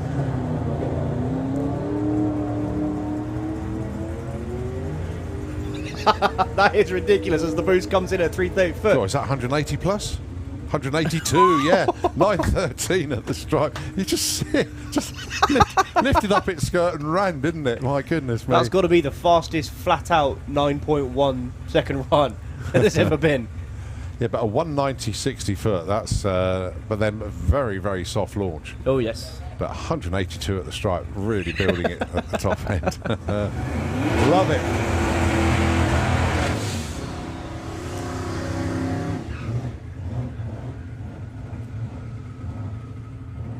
He put 37 miles an hour on the back half. Outstanding.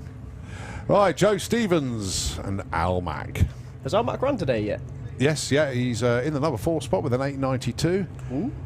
Don't forget he went over and did Sick Week. Yes. Well, he tried to. Yeah.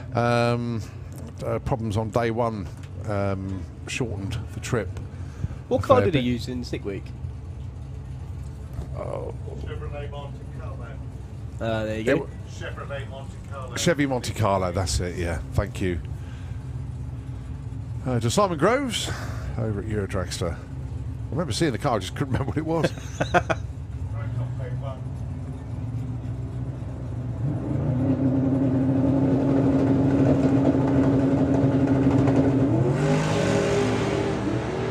Lovely looking launch there. A 120 60 foot for Al Mack. That'll be a 782, 173 mile an hour. And Joe moving on up a bit there, 924. It's starting to get a little bit interesting there.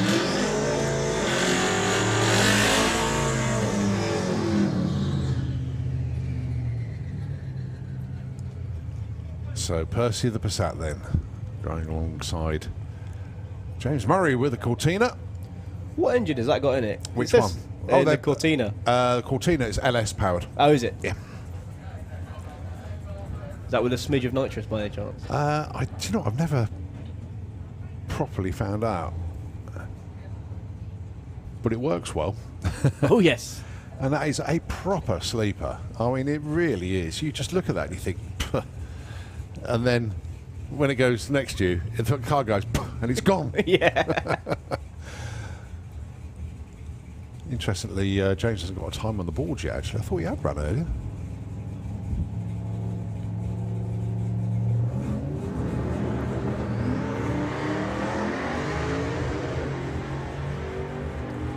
That Passat is gone.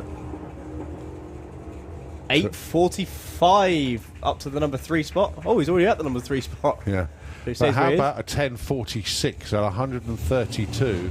That would embarrass most supercars. Oh, yeah. Totally. Oh, yeah. Not the kind of person you want to face at the lights, would it? No. I mean, he's just done 0 to 106 in 6.75 seconds. You've got to look at it that way. Brilliant. So that's probably a 0 to 60 of about 2.6, something like that. Won't It's be good. far off. Oh, nitrous. I saw a little nitrous purge. Oh, no, going back now, Graham. That's it. Full send from now on.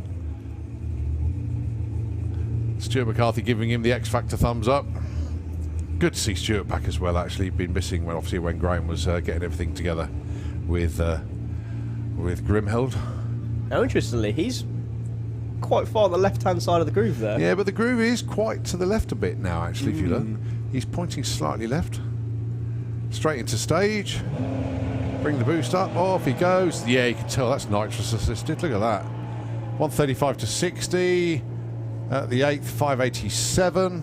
At the stripe, 922, 149.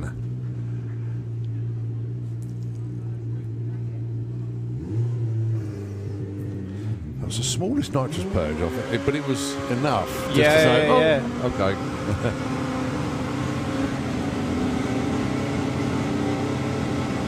Right, super street bike. 4 of them in the 6s. Epic.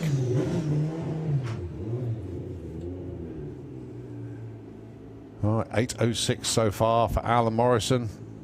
We know he can go quick.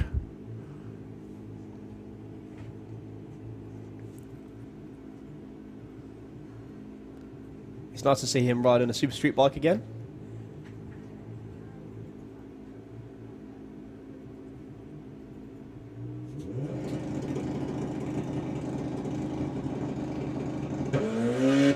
Oh, a little bit of wheel spin off the line. Just had to almost sidestep it, but that's better than his 8:06 from earlier. It's an 8 flat at 177. I must admit, I thought that was going quite well into the 7s then, but 8 flat in improvement. Well done, gang. Right, we had one Morrison. Now you got a pair of them, Ross and Alan.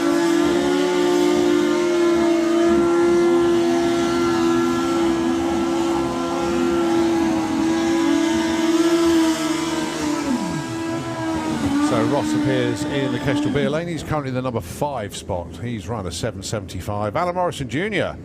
currently number 4 with a 697. proper bun fight in Super Street Bike. It really is.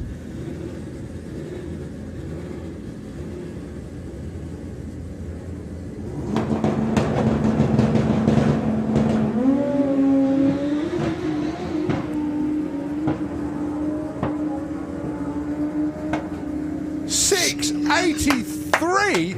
Look at the speed. 221 miles an hour.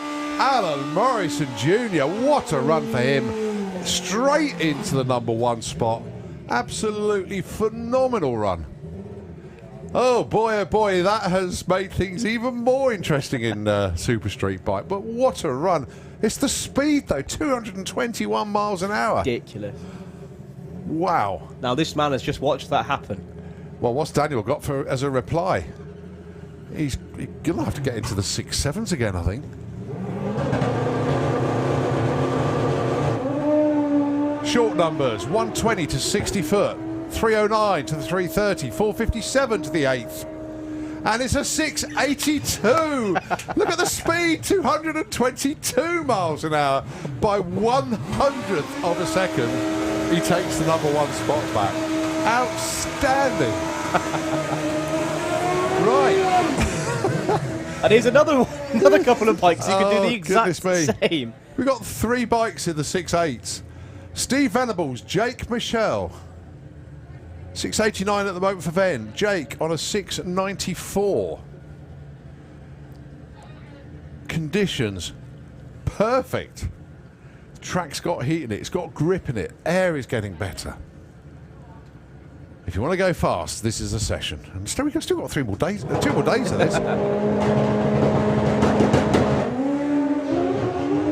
Oh, wheel spin off the line for Jake. That's hurt his run. I think Ven's rolled off the throttle as well. Yeah, 840. Now they were loaded for bear and they were going for it. But what a session! Alan Morrison Jr.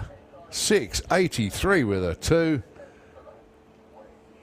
And then Daniel comes out and just nicks it back by 100th. Outstanding session for Super Street Bike.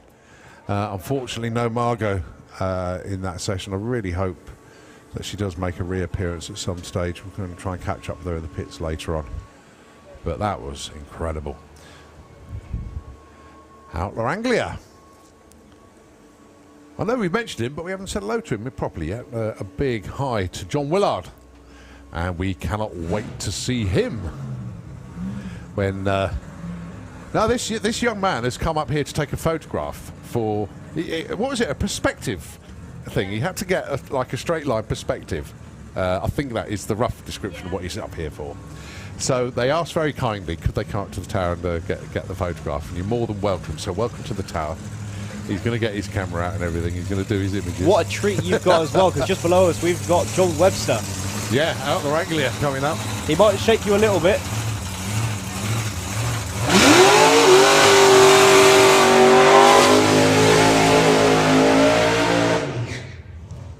Yeah, he needs to get a picture with a card in the back. So you can't beat that. So John has got Ben Kennedy for company on this one. I'm alright to say that's still Lexus powered in Ben Kennedy's pot. I know it's a different style of engine you don't usually see. It's totally different. Why am I thinking Rover V8 board? I could be totally wrong, but even so, it's only 4 litres. Oh yeah. So, but it packs a punch, is what Ben Kennedy's done. I'm going to have a look at that later on. Webbo, though, a 101 60 foot on his first run today. Outstanding. But can he turn the short numbers? We know he's lacking on flat-out power at the top. That's a 108 60, drifting towards the centre line. Steers it away, but had to back out of it. I've just had confirmation it's a 1UZ power in the Ben Kennedy's pot. So it is a Japanese engine.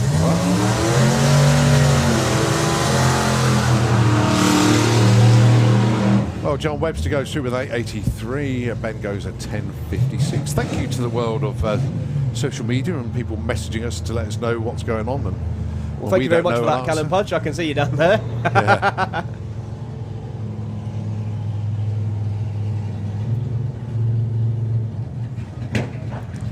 Right, Dougie McClure is the 4 pop from Wisbech in Cambridgeshire, going alongside Wayne Power. Resides in Wolverhampton, of all places.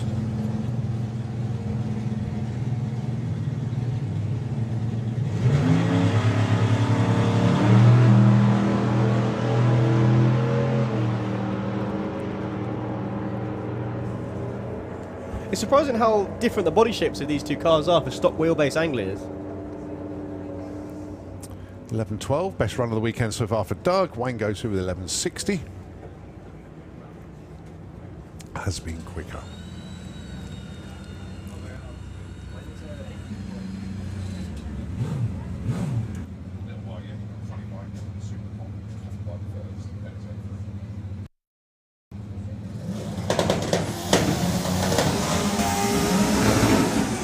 Right, on to Funny Bike.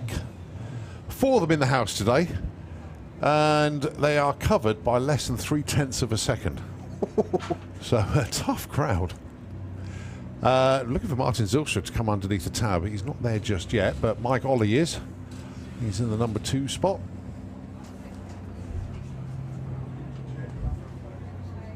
In actual fact, Martin will be in the next pairing. He's sat in the water box waiting. So, right, Mike Ollie.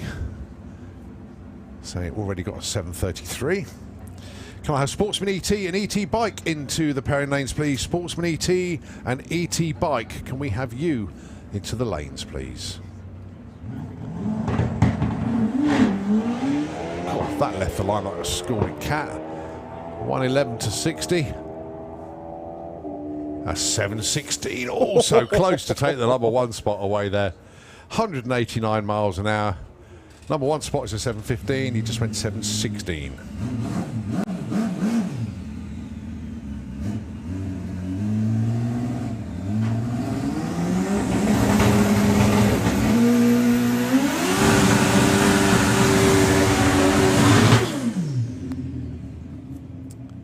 So Martin Zilstra from the Netherlands resides in Amsterdam. And good to see him bring the Suzuki over to run in Funny Bike this weekend. Now then, it will somewhere between 7.1 and 7.4, but this will be his first numbers on the board, so to speak. So A to B to get in the show, then work on it and get 3 runs in tomorrow. Oh, we dropped the clutch then, but the bike didn't go anywhere. And it's no, not playing. I think the word is curses.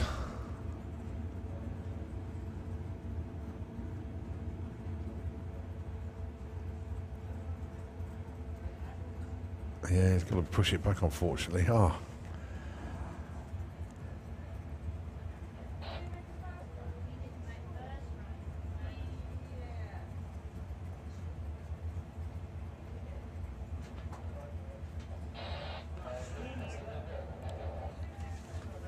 Well, Martin and the team will get that back to the pits and strip it down. And tomorrow's another day.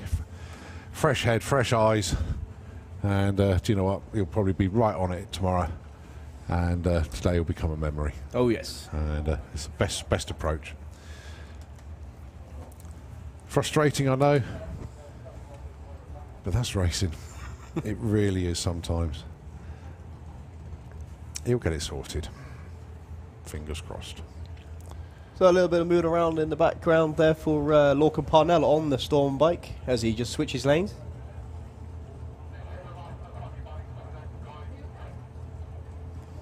Now this bike has got such innovative designs in it. It's actually got a compound turbo setup on this funny bike. So how does a compound... Is it turbo that drives another turbo? Is it... Essentially, yeah.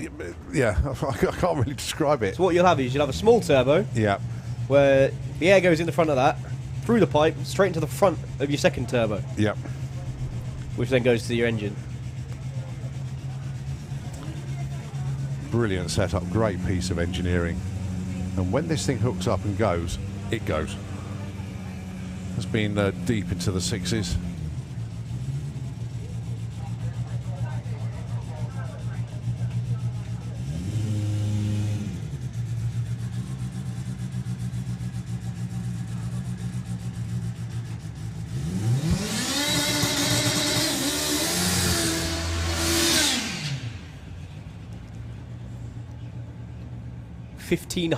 cc engine in that machine.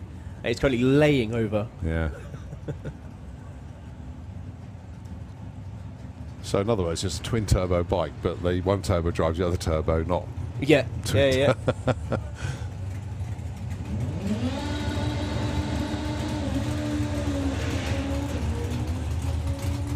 Oh, that's beautiful looking run. Beautiful Look looking at that. run. 694, 198. They'll take that one.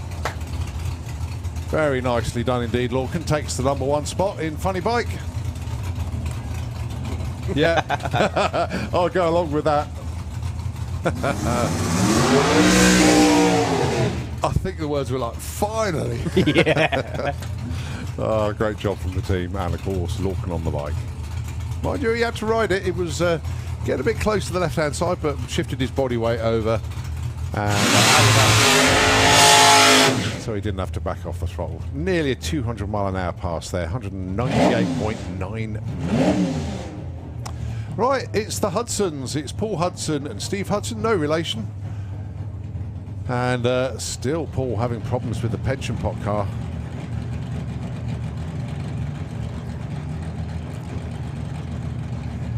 Just being pushed back. Could be a solo then for Steve Hudson. Now then, he needs one the right side of the index. He's gone 886 so far. Lovely launch there for him, so I'm probably going to hear him back off just in a second. Nope. No, too late. 884, 130. Shrug of the shoulder again.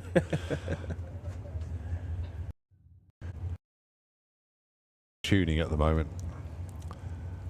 Interesting problem to have. So Steve stays #6.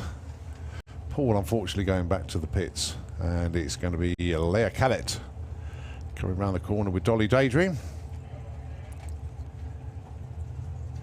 Actually I had a chat with Joe Callett in the lanes just before we ran Super Pro, and because obviously they now share this car again. Don't forget, this car was Joe's originally, which is the Drumming Man car, and then obviously they got the new car for Joe. Leah took over this car and turned it into Dolly Daydream. But Joe openly said, he said, the first car was built around me. Yeah. The other one is one we bought, and he feels more snug in that car. Yeah. And logistically, it's much easier for the team to have one dragster. They know they can double class it all the way through the run. So bizarrely, the right thing to do for the team. Right, into the pairing lanes, please. Can I have a Super Gas, Junior Drag Bike, and of course 950 bike? So basically, that's all classes that haven't run Q3 into the lanes, please.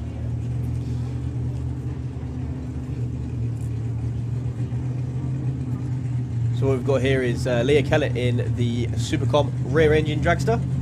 Now this thing is built for this. This is built for running 8.90. However, without the throttle stop, it can run deep into the 7s as it does in Super Pro with Joe behind the wheel. Up against Steve Field in his Slingshot dragster.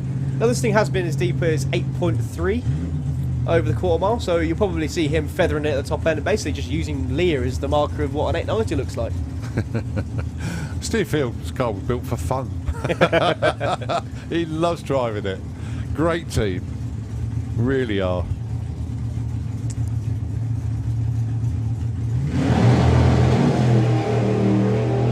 Well, Leah gets the drop on the tree. The nice and side by side, it still gets really close to the centre line. 890 with a 6. Oh, sorry, with No, a 2. 890 with a 2 that time. That looks like a 6 up there. Oh well. It's 890 with a 2. With a 2. 8902. And then a 928 for Steve Field. He did a good job of keeping it off the centre line. Yeah, he was getting a bit close to the blocks at the top. I'll give him that, yeah. Right, Richard Tunstall with Ted's Toy, the Roadster. Newly painted red as well. I do like that. I quite like it as well. I saw it in the pits and I wondered whose it was, and I didn't realise it was just theirs, but they painted it red. Good to see Jed Guy helping out as well. 005 light there. Stunning reaction time. Can he turn it into an 890? 886. Oh, a little breakout.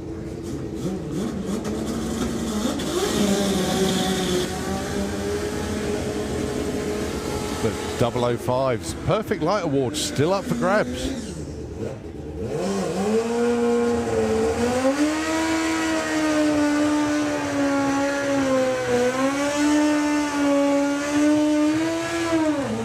Right, we move on to comp bike to be followed by 850 bike. Alright, Sigmara Profes from Amsterdam on the booster. He's in the number 7 spot at the moment with an 823. Len Paget, currently number 12 on a 1023.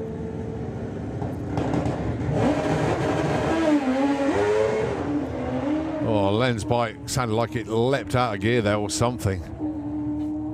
But Sigmara goes through with a 777. That is a good looking run, and that puts him in the number 4 spot. So obviously, in actual fact, I think just seeing what the issue was for Len. It didn't jump out of neutral.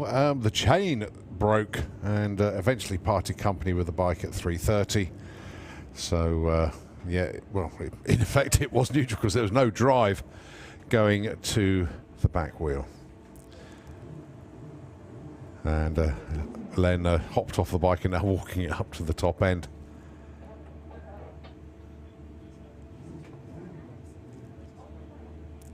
Well, looking at the amount of stress and strain that these bikes go through, not surprised. Ah, right, okay, we have a vehicle up near the crop circles. Yeah.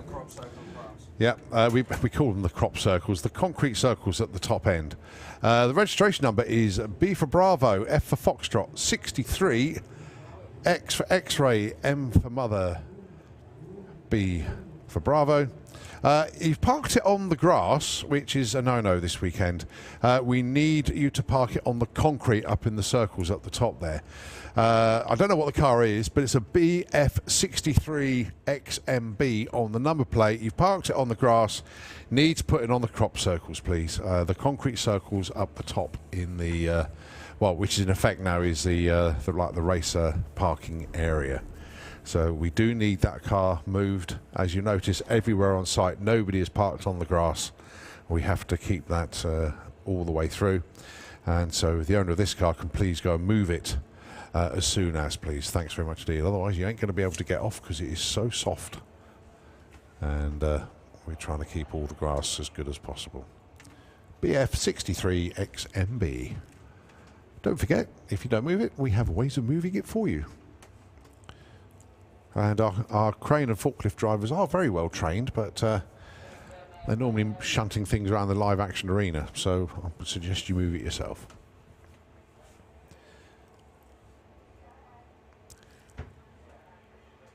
Right, so Len has just gone through exit 1. So the next pair come up is Jasmine Cordell and Paul Hambidge. Many thanks indeed for the messages coming through to tell me that Jazz's bike used to belong to Mark Smith. Wouldn't have known that if I didn't get the messages, so thanks so much indeed.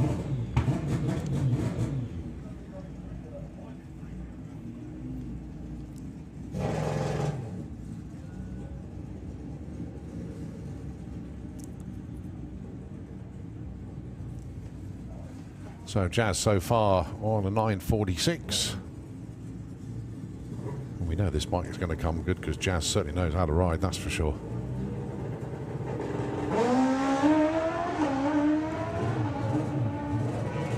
Keeps it away from the centre line, nicely done. Nice 116 to 60 foot. Rolled off the throttle by now though. 8:55, but a good launch, well done.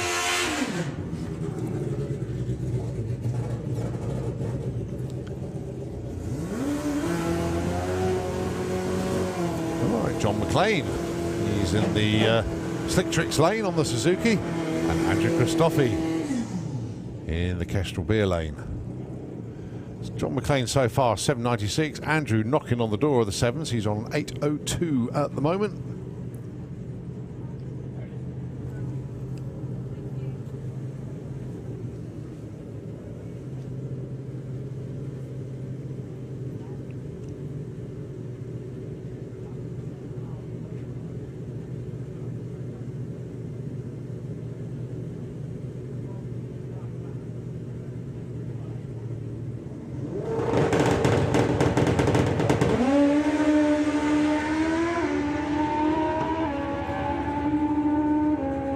Good looking runs for both of them. It's a 7.87 for John McLean. Andrew Christophe getting closer and closer to that 7. It's an 8.01 this time round. 176 miles an hour. That will come. That 7 will come this weekend.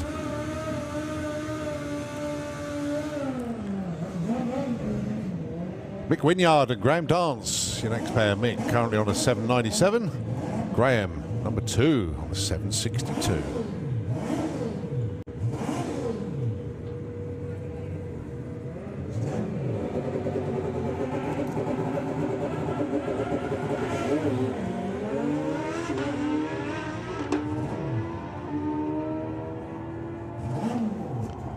So Graham Dance 7.34 takes the number 1 spot. 191 miles an hour. Mick Wynyard 7.93 at 1.79, his best of the weekend so far, but stays in number 6.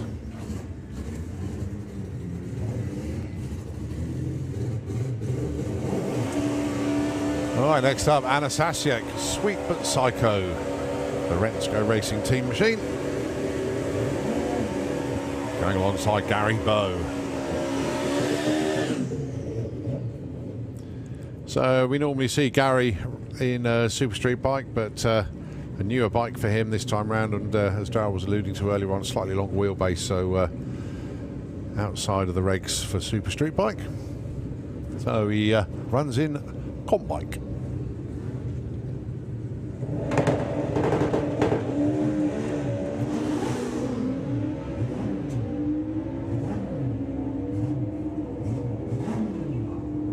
.816 and 182 against an 896 for Anna. So Gary moves up to number 8, and that just drops Anna 1 spot.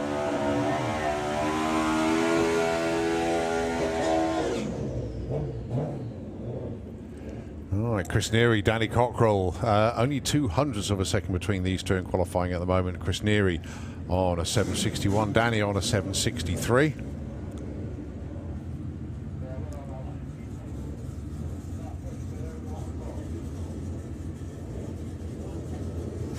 Danny Cockrell. The team name is Fat Bloke Returns.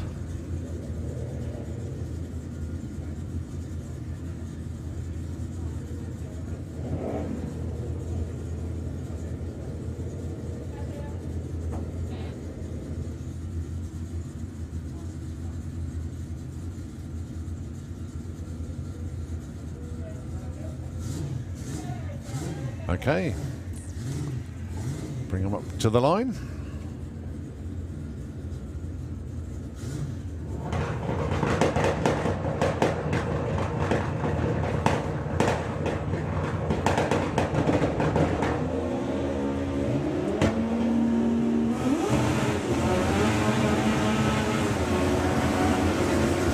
$7.52 for Danny Cockrell, $7.69 for Chris Neary. They swap places. Danny goes up to number 2, Chris drops to number 3.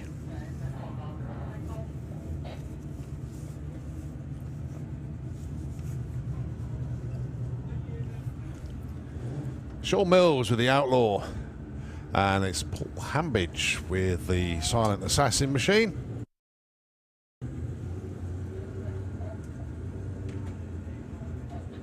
So both of them looking to improve, especially Sean just had literally a coast up to the line in his previous run.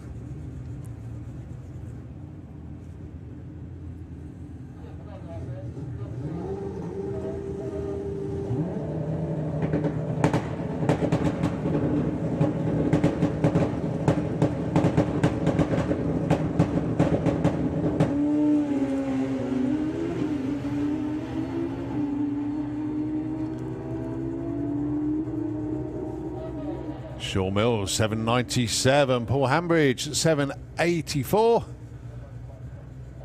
So Paul moves up to number 5. Shaw moves up to number 8.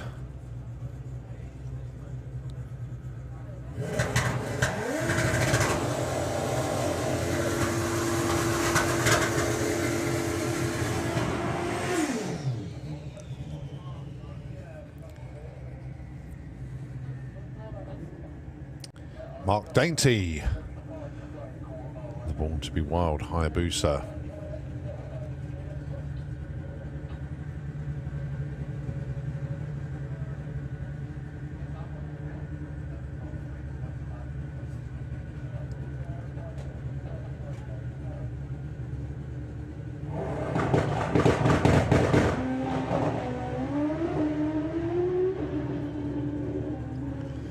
Just feathering the throttle to keep it away from the wall, so basically you had to get out of the throttle. 898, only 95 miles an hour at the stripe. Discretion the better part of valor there, as Mark Dainty not pushing it to the limit and having a little scuffle on the wall.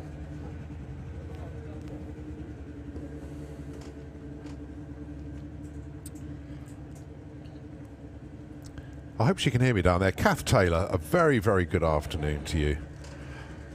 Good to see you signing on yesterday. We're all back at our second home this weekend, and it's almost like Friends Reunited when you just get the band back together here at the pod. It's just so good to catch up with everyone. All right, possibly a bit of fluid on the track in the Kestrel Beer lane. So, in actual fact, our track crew, our spotters, having a very, very good look. So, yeah, just a little bit of prep there. Okay, I'll tell you what, whilst the tractor goes out on to the quarter mile, I'm going to give the airways over to Nitro FM 96.2. But, of course, when qualifying recommences, we'll take it back in the tower. Nitro FM, it's all yours.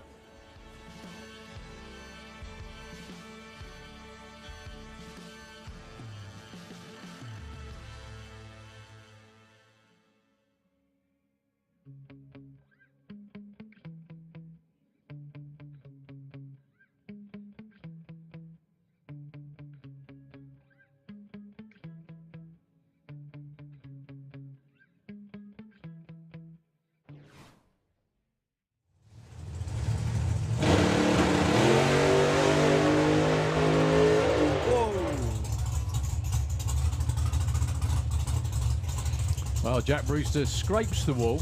That wasn't a real big clout or anything like that. He just grazes it. 10:08, 83 miles an hour. Sure, Jack will be absolutely okay.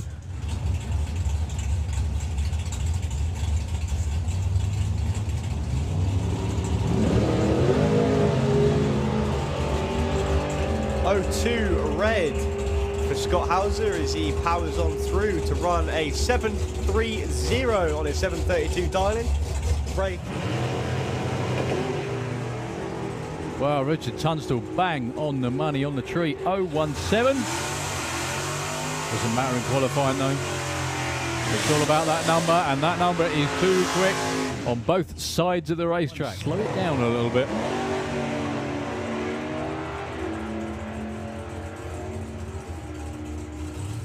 Stu Doherty may have the wrong throttle stop on that.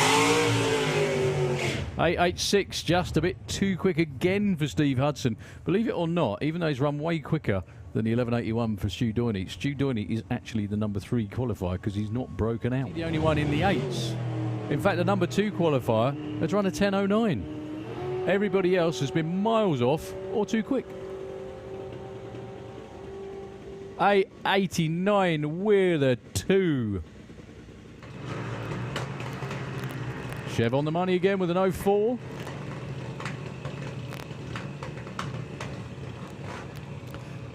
Double 05 red for Jack Taylor though. Oh, so close to a perfect reaction time. Well, Harry's not going to improve the 06 red. 0.14 green that time round for Harry Peters. Sorry, I should say that. Harry Peters moves up to number 15. And Harry Redshaw stays put at 26.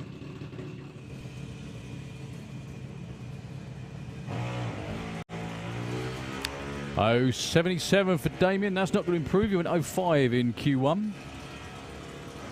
Again, what I'm talking about is the number at the top of the scoreboard. That is the reaction time. It's gone now because it's been replaced by an ET.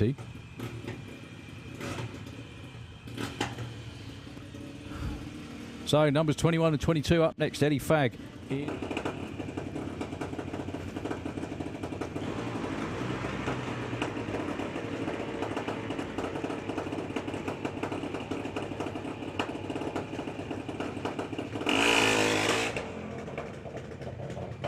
Well, Harley moves up to number 4 with a 0.24. Well done, sir. So, tree runs, here we go.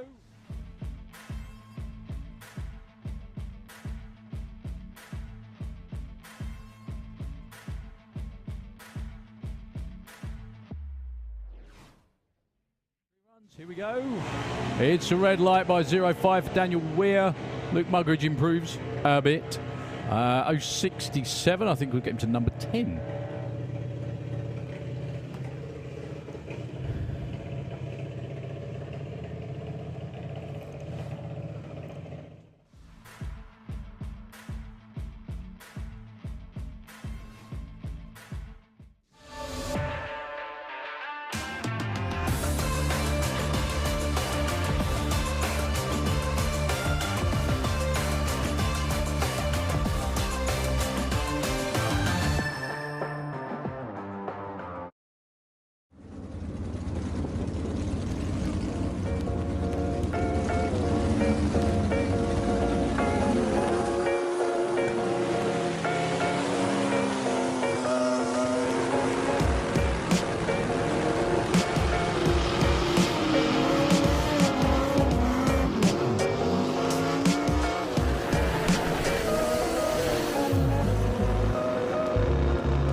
He's still got that niggling problem that's preventing him to get a full pull.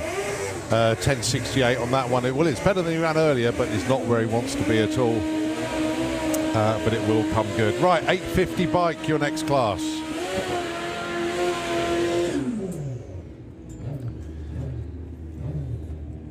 So just to give you a heads up, we got 850 bike, Sportsman ET, ET bike, Super Gas, Junior Drag bike, and then 950 bike to finish the day. Day 1 of 3 here at the Springspeed Nationals. Been a glorious day.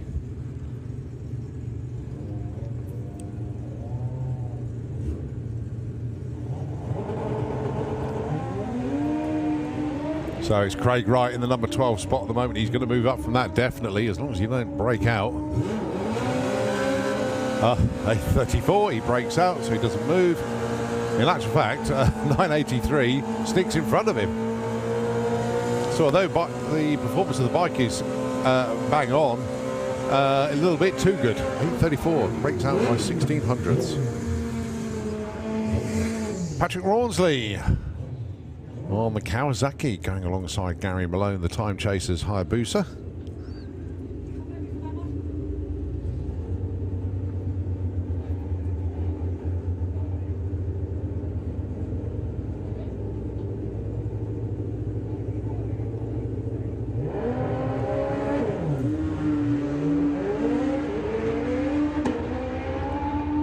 Good looking straight run there from Gary. Currently number 5 spot on 8.53. Gets an 8.46. Bit too quick that time round. So he stays number 5. Patrick Rawsley goes 9.02. That's his best run of the day, but he stays in the number 9 spot.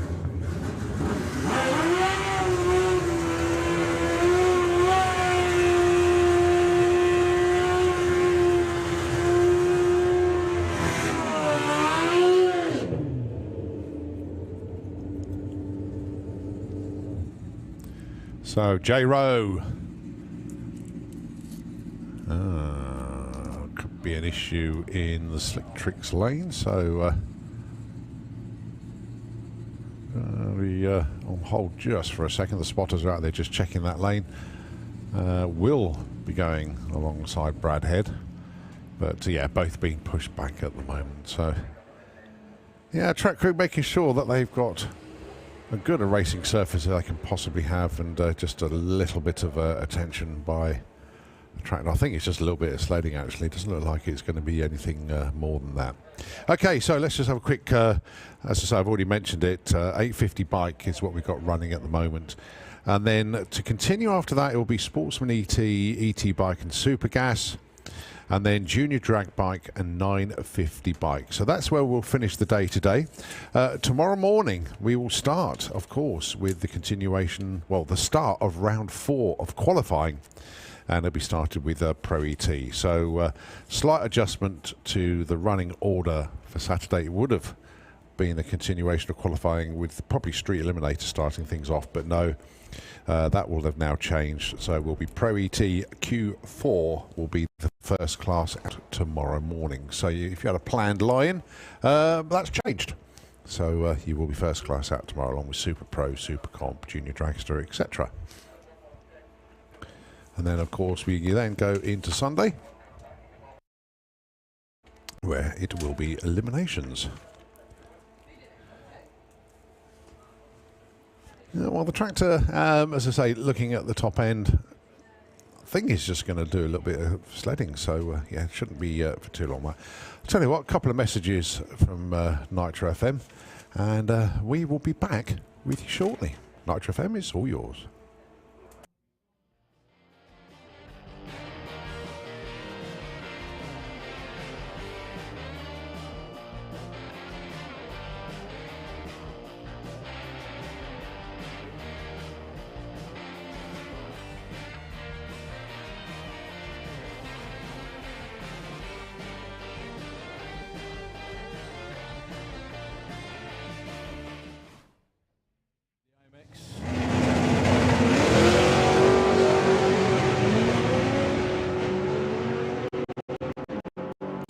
Terry Newton off and running. Dave Swift is, I don't know who's getting it.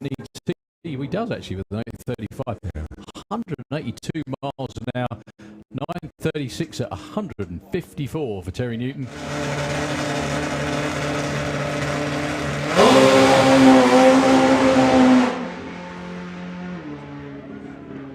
Well, he got one block. He was making that decision as to whether to. He wasn't try he? And steer. You could see it happen, couldn't you?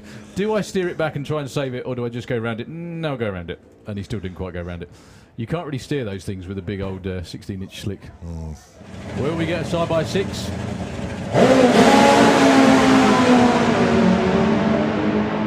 Might even get a 5. Oh, Neil Midgley's out of it. Steve goes 6.28. We did get a side by side 6. 214 miles an hour. Let's have a look at those short numbers. They can't. So we're on to ET bike. For Jay, one place ahead in number 3. So an 8.53 with a 1 is where. Oh no, sorry, the pairings are swapped. Should have looked at the bikes instead of anything else. But yeah, Ian Critchlow, 8.51 with a 2. He's in the number 2 spot.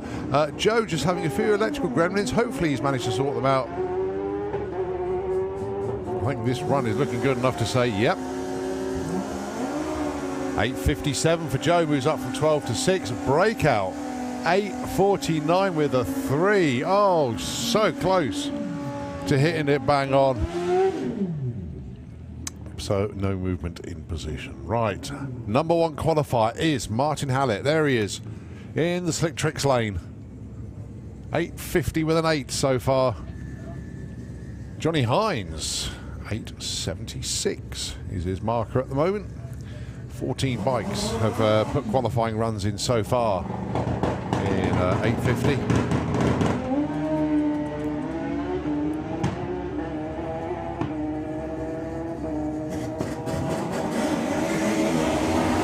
.860 for Johnny Hines. Martin Hallett breaks out. No surprise there. 847. If you've already run an 850 with an 8, you've got to try and cut it a bit tighter, but a little bit too much there. But Johnny Hines does move up one spot there from 8 to 7. He's a 10th off 850. Your champion from last year. Where's the number 1? It's Dan Dieth with Sidechick, the Hayabusa. Good to see Danny looking on. Going alongside Stacey Reed. Stacey's having a blast, that's for sure. We've got to try and slow it down.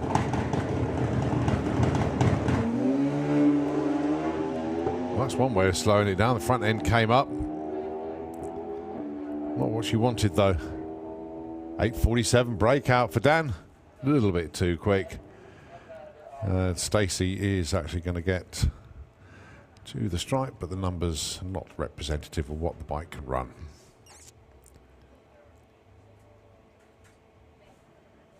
There we go, 25 seconds, 20 miles an hour. Good to see you, boys. A little bit of work in the pits as try and calm the bike down.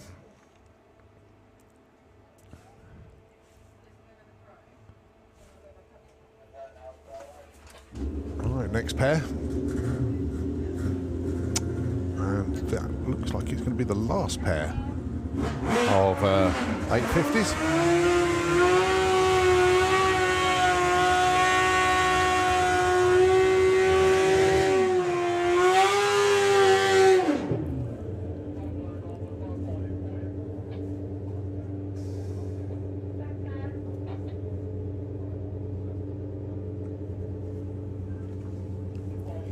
So this is the Brad Head J Rowe matchup we were talking about earlier. Brad currently number 4, Jay number 3. .847, 858, no movement for either of them. Jay breaks out, got a little bit too quick. Brad just a little bit off where he wanted to be in 858. Still great runs for both of them. But it's a tough crowd in 850 bike. Right, Comp Eliminator Q3, and it's Nick Williams and Steve Lloyd. Nick with that 9.55 stellar run in Q2.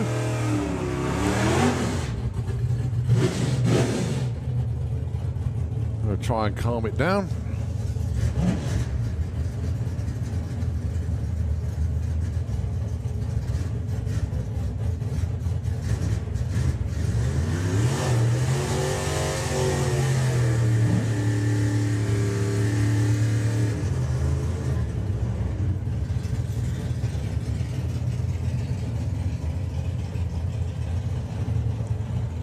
So both of these cars out the Williams Brothers stable then. Steve Lloyd with the Blue Pearl, the Impala. A car built by Dan Williams and Nick. Now owned and campaigned by Steve.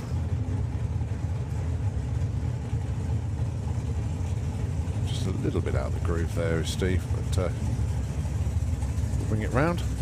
Going alongside Nick Nally. Now that 9.55 was unbelievable in Q2. So wheels up launch expected for Nick.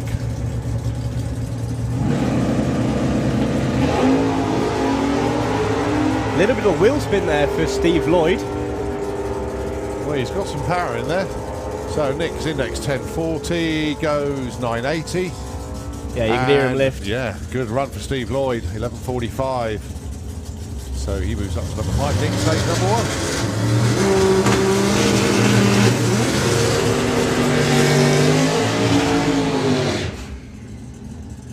Dave Swift. That sounds like Terry.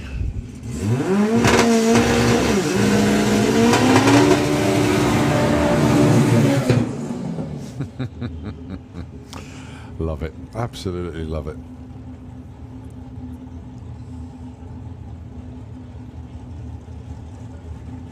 just a reminder for those of you who haven't seen this class before, the indexes you see on the dial-in boards at the top end, they are not dial-ins, and they're actually not indexes. What they're there to do is for these drivers to try and smash them as hard as they can. So, for example, if the 920 index for Terry Newton was up there for eliminations, he can go anywhere from about a second faster than that, and not really change his dial-in. It'll drop a little bit, but qualifying, it's all about going as far under that index as you physically can.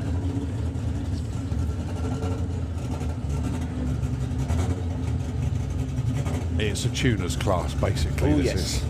You have a weight and you have a combination of like engine combination, if you like, and by putting those together, you get a class.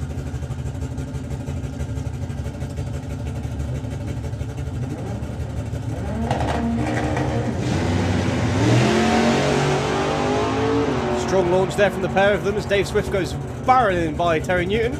That's a good looking run. 7:38. Terry goes 9:26. They stay put, but good runs for both of them.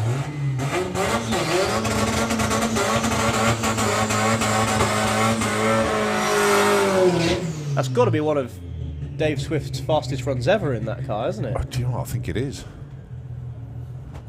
Really getting the handle on that one. Thing is, though, he's running an A nitrous altered now, which is a 7-second index. So Oh, yes. that's tough. That is really tough.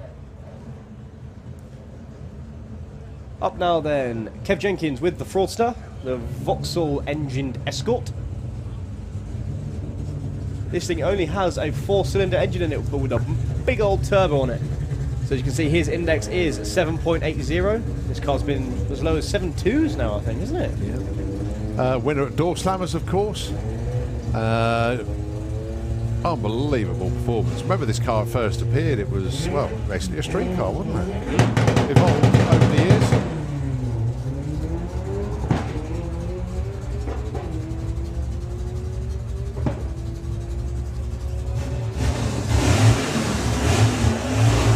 Oh, that's 1140. Still 126 miles an hour, but not giving him what he wanted there.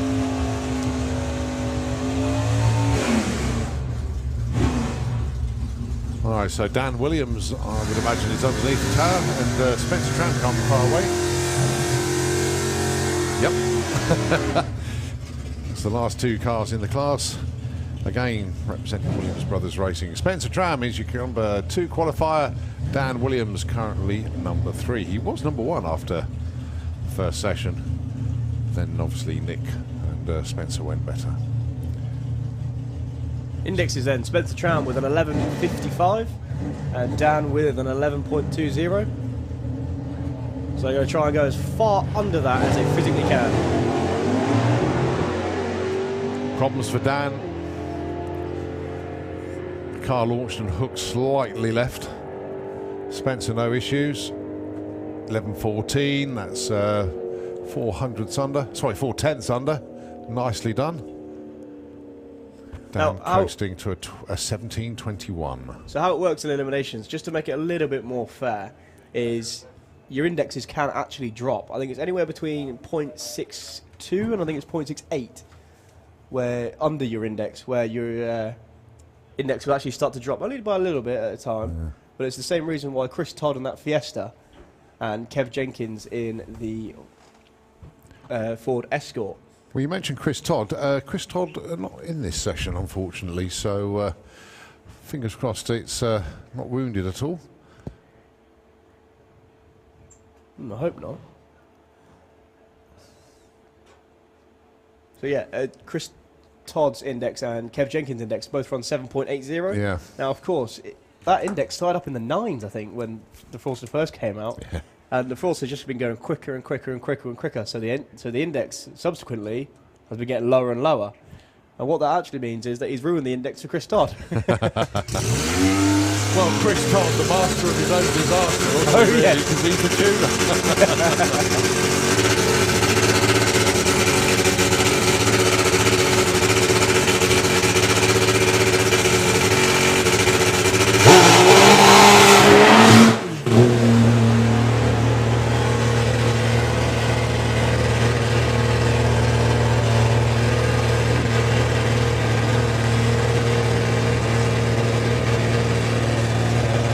that bike sounds angry. What a machine. PBR Rocket 3-cylinder machine of Al Smith.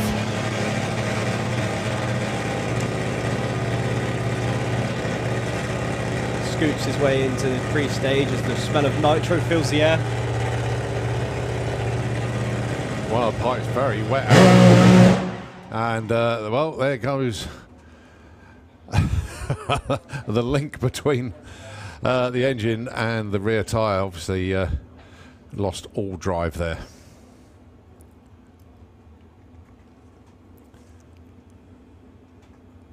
But that is one phenomenal machine. It really is. And when Al ran that 5 at the national finals, it was a long time coming, but my God, it was worth it. Hill will be back there. Hopefully the belt didn't take out anything else on its way out of the side of the bike.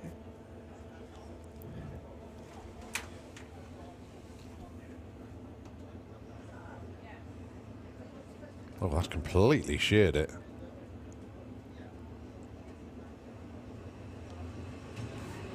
Is that the drive belt or is that the blower I belt? think it could be the blow belt, actually. I think it's long enough to be a drive belt, but there we go. But as I say, a phenomenal machine.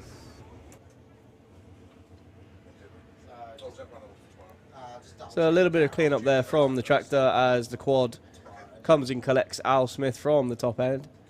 They'll just get him hooked up and wheel him off the top of the track.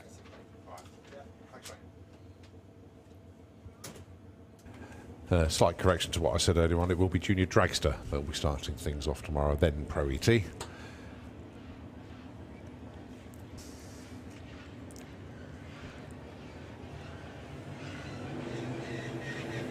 So after Top Fuel bike, it will be Sportsman ET, ET bike, Supergas, Junior bike and 950 bike to round off the day here.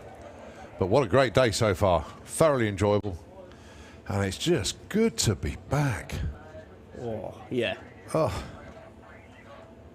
Winter is long and so are the nights. Look at the skies. They're as Oh, blue it's just for as epic. far as you can see. Wind turbines can't be bothered. The flags are sort of thinking about it. Hardly a breeze at all. Just glorious conditions to go quick. Time now is 23 minutes past 6. Probably run up to about 7 o'clock-ish. See how things go. And then it's beer and barbecue o'clock. Ooh, can't wait. Well, unfortunately, I can't do either, but there we go.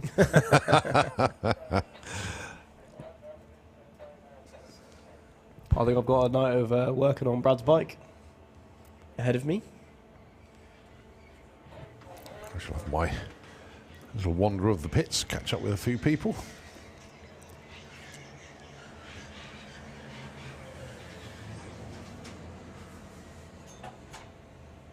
Suss out why my hot water's not working in the caravan. Really confusing me. Oh, that's a nice sound. Here we go then. Rene Vandenberg firing up the Ural sponsored Top Fuel bike against Neil Midgley of the Cannon Motorsports Puma bike.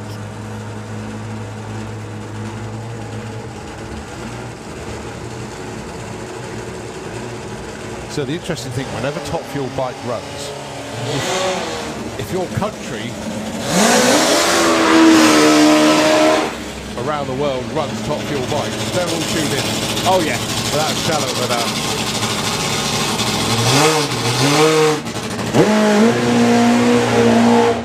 Because they all like to know what everybody else is up to. They celebrate with each other when they get great runs in. And of course what Larry McBride has been doing in the States has just been incredible. And of course he's just finished his new Hulk machine that he's got another rider riding. And that thing looks like it has to be quick. But of course, one of the fastest bikes on the planet. Underneath Neil Midgley there in the Slictrix lane. So wherever you are in the world watching the coverage here from Sanford Raceway, a very good morning, a very good afternoon, a very good evening to you. Incredible day today here. Good Friday at the pod.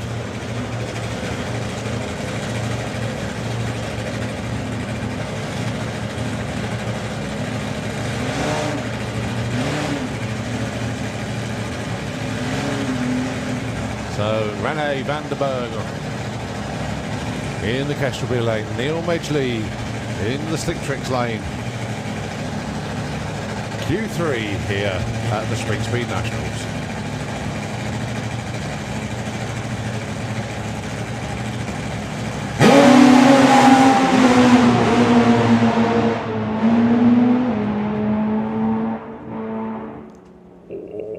One second to 60 foot for Neil Midgley. 390 to the 8th at 2:04, but he had to roll that throttle. He was getting very, very close to the centre line. 6:38 at 1:72. Plumes of smoke in the shutdown area from Rene van der Berg. Goes 7:14 at 173 miles an hour. But it really was... Neil Midgley was on one then. He was 390 at 204 at the 8th. That could have been a 5-second run. He was riding that thing as well. If you Yeah. look about 100 foot out, the thing starts to shake, and it was actually physically shaking the Yeah. whole bike. You could see him clinging onto it, and he was trying his best to hold onto it. But as of course, it moved just slightly too close to the centre line for his liking, and he rolls off. But yeah, 390. If he had have had a 2-second back half, yeah, would have been a 590. But as I say, he was drifting towards that centre line. And if he didn't roll off the throttle, I think he would have taken the blocks. So the right thing to do. But entertaining nevertheless. Right, next up then, Stranger Things.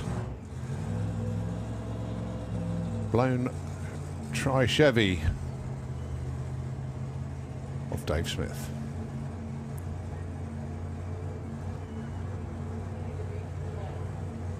Well, the whole approach from the whole team, from the crew outfits to the new merchandise to social media, absolutely everything is top notch.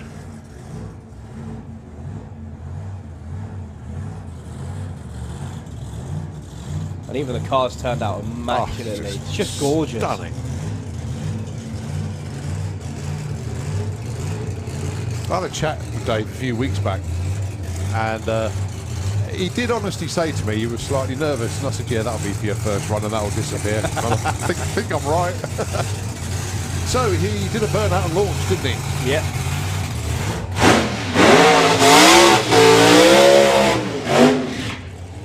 Nice burnout. But Dave is not afraid of going quick, that's for sure. So I think he'll be aiming to go a little bit further this time. Is it 334 or has he got to go for a full half track. past? Half There we track. go then.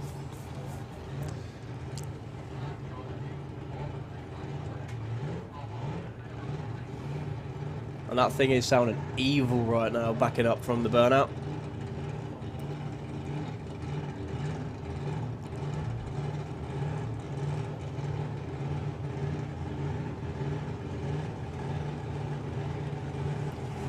Luke Robinson standing there at the back, just looking over things for now. And of course, we look forward to seeing Pro Modified in action at the Festival of Power. The new date, of course, May Bank Holiday. The first May Bank Holiday, best add. The second one is the first round of European Championships. Main event.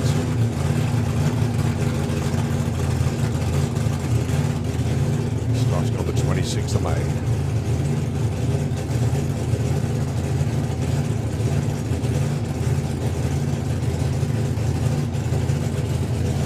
First day I will miss this year. And the first main event day I'll have missed for 15 years that day. So I won't be here until the Sunday. As my daughter gets married on the 26th of May. So Oh wow. Dad can't exactly not be there. I hope you've let her know that it was selfish of her to book it on that day. Well, family tradition, so yeah. Always the 26th of May. So again, this is not just a new driver to a new car, this is a whole new crew, new team. So as they take their time, they are learning.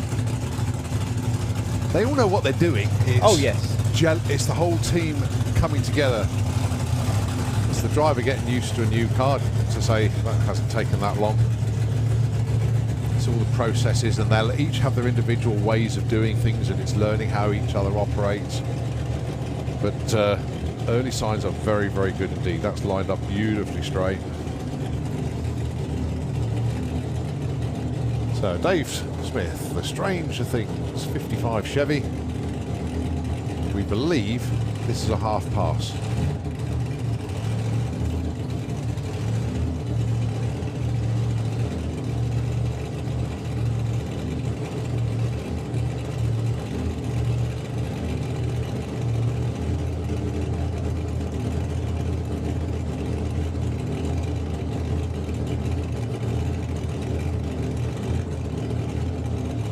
Just inching it.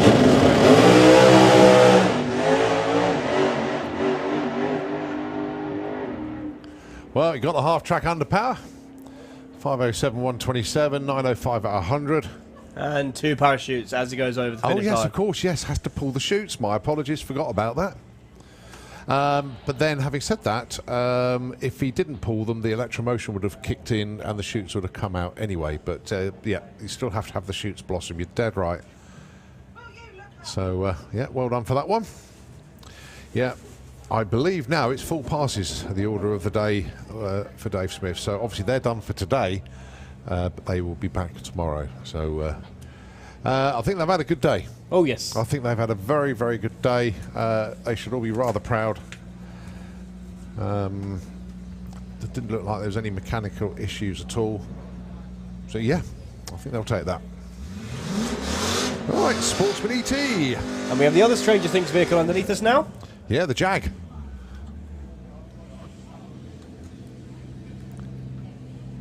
This car, Team car. yeah, it was obviously based on the Jag that Dave Smith had before. And then Dave Smith went and bought a Pro Mod, so it doesn't match anymore. This is Liam Sturman from Wymondham in, that's Norfolk way, I think. With a Powerflow XK8 Jaguar. Dialing in 12 flat.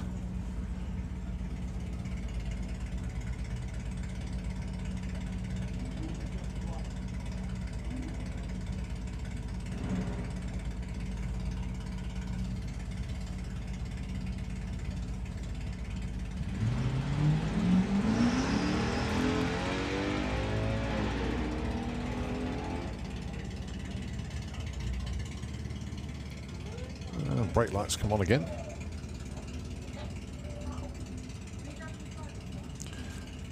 I think he's licensing. That's what it was. Half pass. That makes sense. It makes sense. Yeah.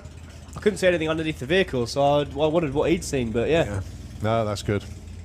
1840 at 55, but yeah, you still have to go through. I remember my licensing actually. I did it the test day before Festival of Power years ago, and my licensing pass, my full pass, was my PB. Oh, yeah. Well, I'm very happy with that. But yeah, I had a brilliant. I did a burnout and launch, and then just coasted up the track, and then I got to half track on my next one and coasted. Yeah. And I just watched the car in LA just go sailing by. But that's what you had to do. You have to show your understanding of the rules as well as showing control of the car. Caitlin Wilson then in, oh, they've actually called it Misdemeanor on the screen, but it's obviously the Havoc Beetle. And Carl Macadera, and I'll let you pronounce that name. Oh, the Australopithecus.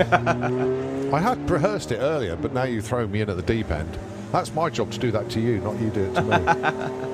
Caitlin Wilson looking for a 16.9, hoping to dip her toes into the 16s. And Carl... Australopithecus. Oh, has he got it now? Something like that. The Tesla, I'm going to stick with. Yeah. Carl goes to the number 4 spot. Yeah, he goes to number 4. 1582 on a 1580. Joking around about the car name, but serious about his racing. Coming in with Matt Halsell with the Hotman's Escort. Or you can't have Rothmans on it. Yeah, yeah, can't say that even. Going alongside Steve Mellors with the Audi. 1367. Dial-in adjustment for Steve.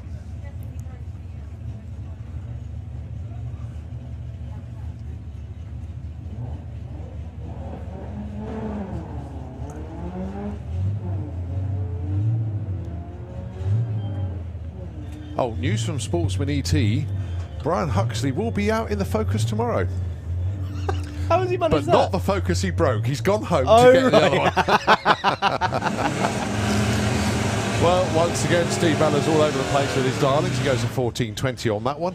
15.33 from Matt with the Escort, 18 up to 14. Yeah, got a message from the team So Brian has gone home to pick up that killer Escort, killer Focus, that he came second with in the National Championship last year. So he's gone to get the other one. Right, Jack McClure, Pete Walters, your next pair. Pete, he's had 2 O2 lights so far today. Can he get 3 in a row? And Jack with the Goldilocks 100E, dialing in 1320. We like that number. And 1530 for Pete.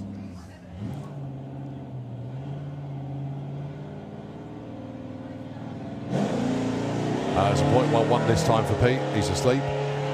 Jack out in front.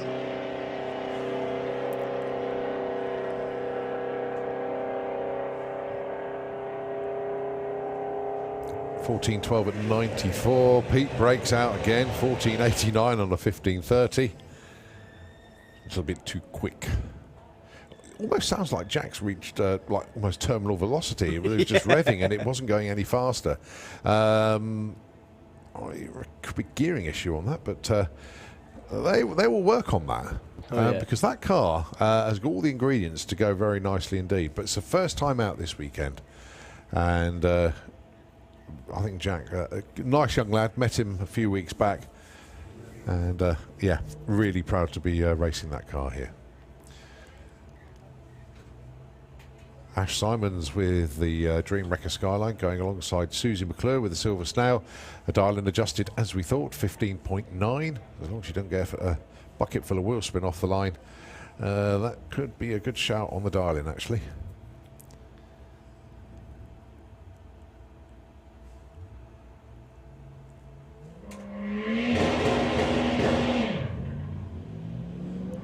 Just bogged down then slightly for Ashley Simmons. No wheel spin for Susie though.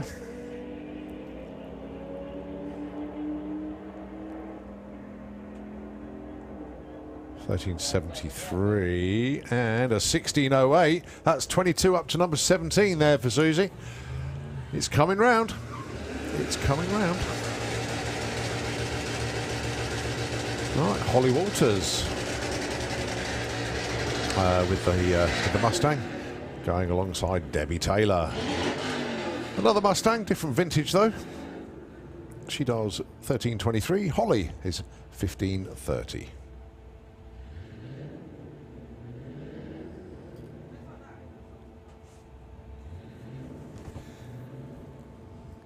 $15.3 then is the target number for Holly Walters and Debbie Taylor. I think she can hit that, you know. I think she won't be far off. Where is she at the moment? 15.56. And the air temperature's dropped quite a bit. Yeah. Obviously, Debbie Taylor looking for 13.23.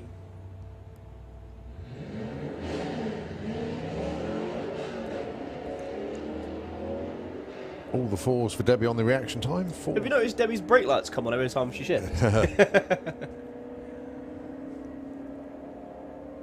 13.47. Holly 15.36. Yeah, Holly moves up from 9 to 7. Nice little move. Debbie stays 11. I know me and Daryl were having a conversation earlier about you can't just dial in what you ran last time. Because if Holly had done that then, she'd have been 0.2 under. So it's clear she knows more about it than we do.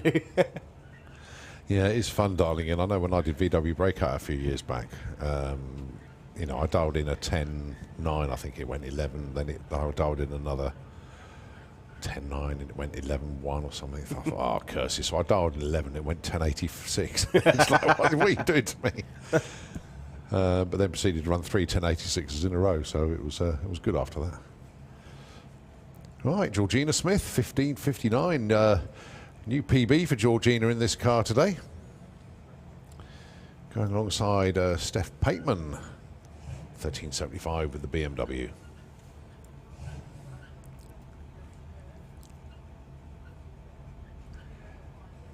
It's nice to see Brian out on the start line as well. Shame he's not got a car with him though. Good point. We're saving it for something like Door Slammers or something like that. He enjoyed that. It was quite funny when you first turned up in the Pro Street class and yeah, all of a sudden run a 7. Yeah.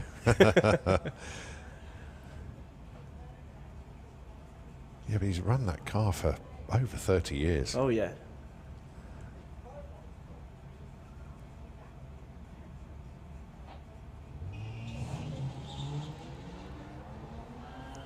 So Steph currently number 10, Georgina currently number 24.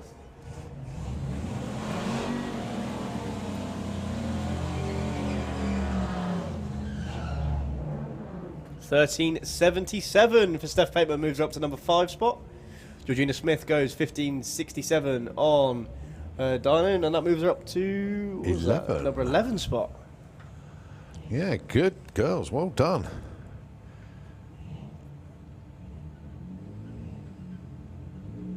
Simon Swarbrick with the pop, currently number 9. He dials 12.04.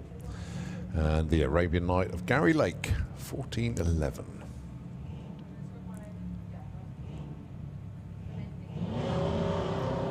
Oh, good reaction times for both of them. 0.4 for Simon, but it's a 0.2 for Gary.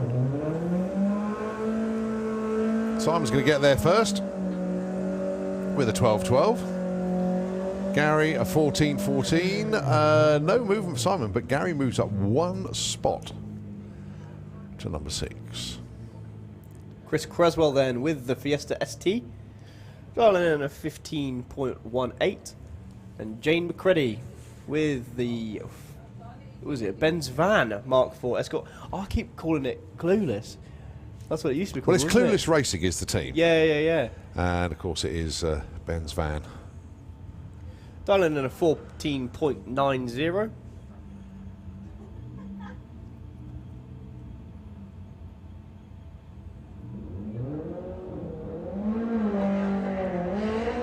Nice lights again. Jane an 05. Chris an 02.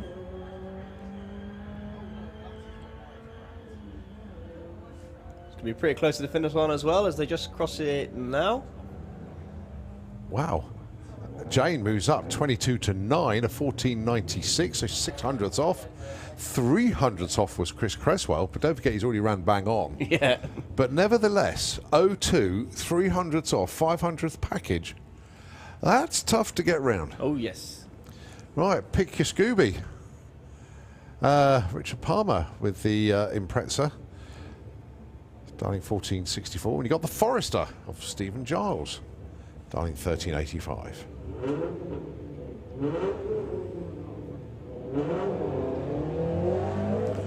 Oh, Richard Palmer. You can see the car move. We thought that was tight. We look at the timing screen. 001 red. Oh, good effort, sir. Well, Stephen Giles breaks out by half a second on that one. Good effort, sir. 14.76 for the Doobie. At 92 miles an hour. All right, Jago Stokes from the wonderful town of Didcot in Oxfordshire. Why do I say that? I grew up there. Up against... I went to school in Didcot. Oh, did you? Yeah. My first job was in Didcot. Felicity Gibbs then with the Mustang in the Slick Tricks lane. Dialing a 17.09 and a 13.20 for Jaco Stokes. Good number. If you're wondering why we keep saying 13.20 is a good number, that's because that's how many feet there are in the quarter mile. Unless you drive an altered. Yeah, and then there's about 1,500. Oh dear. Right, so we are in Sportsman ET and the penultimate car class. We've got ET bike, we have Super Gas, which will be the last car class of the day, and then we wrap up with Junior Drag bike and 950 bike.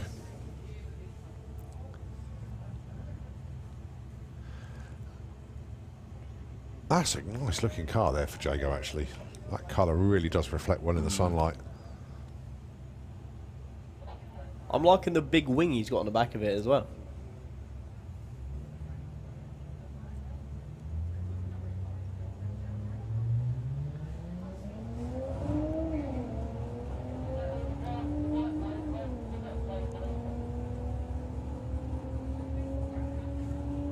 Good looking run. Oh, 13.21 on a 13.20. Jago moves up from 11 to number 3 with that one. Cracking run. Thought it looked good. Didn't think it was going to be that good. We're liking that a lot.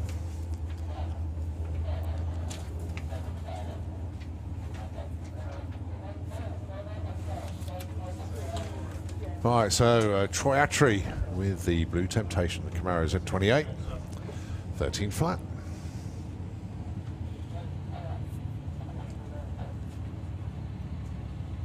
Well, so it's quite easy to forget how quick these cars actually are. If you think about it, a 13-second car is not slow.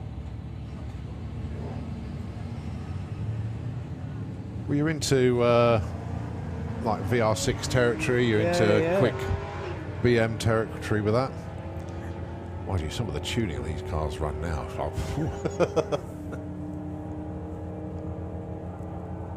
Oh, 13.02 for Troy, slots in at number 7. Nice run. Very nice run indeed. A little bit of euphoria from the team as well. They're very happy with that one. 200s off his dialing. Right, Felicity Gibbs. A Little Miss Rampage, 17.09. I forget how many years Felicity's been racing now. But, Oh, it's a few, isn't it? yeah.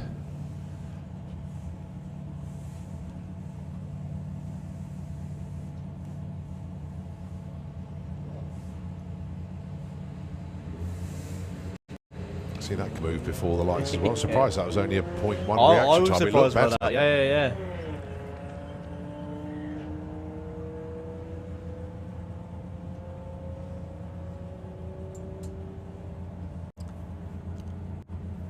17.16, no help, stays number 4. Michael Franklin with the Range Rover. See, what I like about this is it proves that if you just come in to run with your Bronx and stuff with your daily driver, and you get bored of it and you want to go competitive racing, Yeah. you can literally do it in anything you want.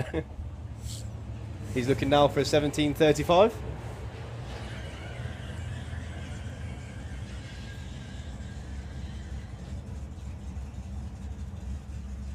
Oh, 17.39, only 400s off. It's harder to dial a slower car in, it Yes. really is. Yeah. But 15 up to number 10 for Michael, well done. Because you think about it, as soon as you can start getting to the faster cars, to the 8 seconds, to get another second, you've got to put 10, 12,000 pounds in it. To get in a second when you're running 17s is just dropping tyre pressure slightly, or the wind direction changes. Yeah, just throw the spare wheel out the back and don't carry it and stuff like that. Yeah. Right, Bill Wilson with the F100, 1268 is his dial. You said it before, but that is a gorgeous truck. It's lovely.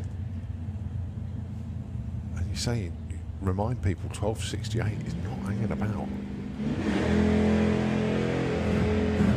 04 light, 170 to 60 foot.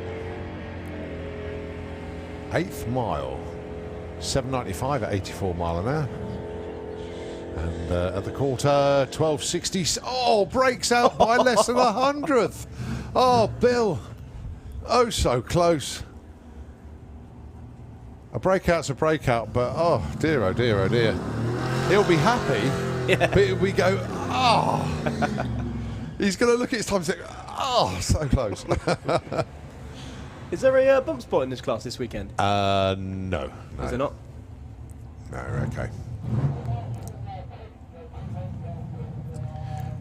Kirsty Tram. Right, has the joy of trying to slow the car back down as she went into the 11s. Of course, the class floor is 12.00, and she is dialed exactly that.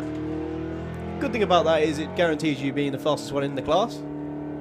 However, the bad part about it is you've got to try and judge it at the finish line. Yes! Superb. 12.00 with a 7. Kirsty Tram goes to number 2. Brilliantly judged run. 115 miles an hour at the stripe. Let's see what Ashley Clark can do then. 1750 with the Golf is the dial-in. Currently in the number 19 spot.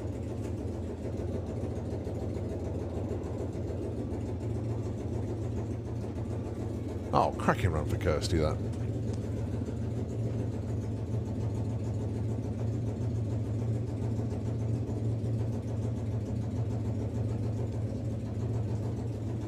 Right, I can hear a bike. So this must be the last car in Sportsman ET. There's an ET bike up next. Just a little bit of something happening inside Ashley's car. I think she's trying to do a neck brace on or something like that.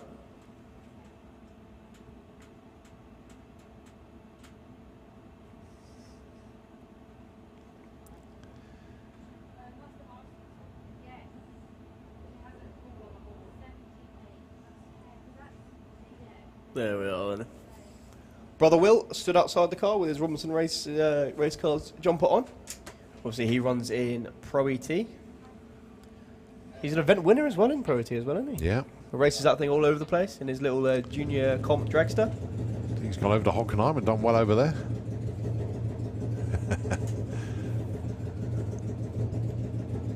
So it's Sister Ashley's turn to give it a go down the quarter mile then. In the Golf. 064 light, that's not bad.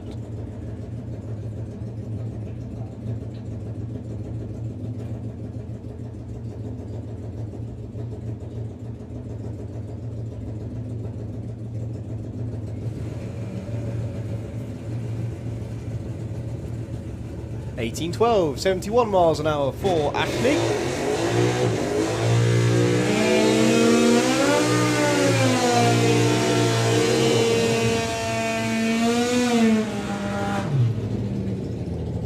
As we move into ET bike. Yeah, big class this weekend in ET bike. We have got 19 that have put numbers on the board so far. At the moment in the number 5 spot is that man down there, Scott Collier. Going alongside Ryan Davidson.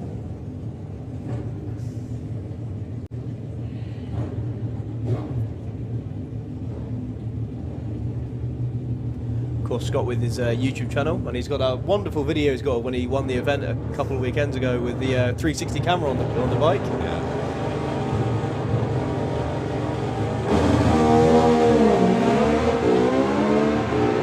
Looking here for a 9:58.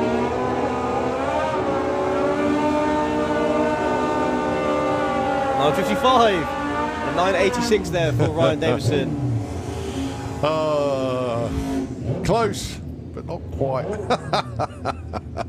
Oh, big shout hi to Jerry, to Sharon, and Sky down there. Looking forward to seeing Sky in her new car. Well, I've seen that. Lovely. I'm jealous, is to say the least.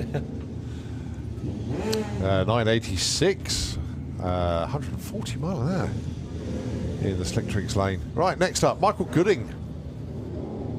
Dials 890, Justin Moulton 1012, the Hobo Racing teammates.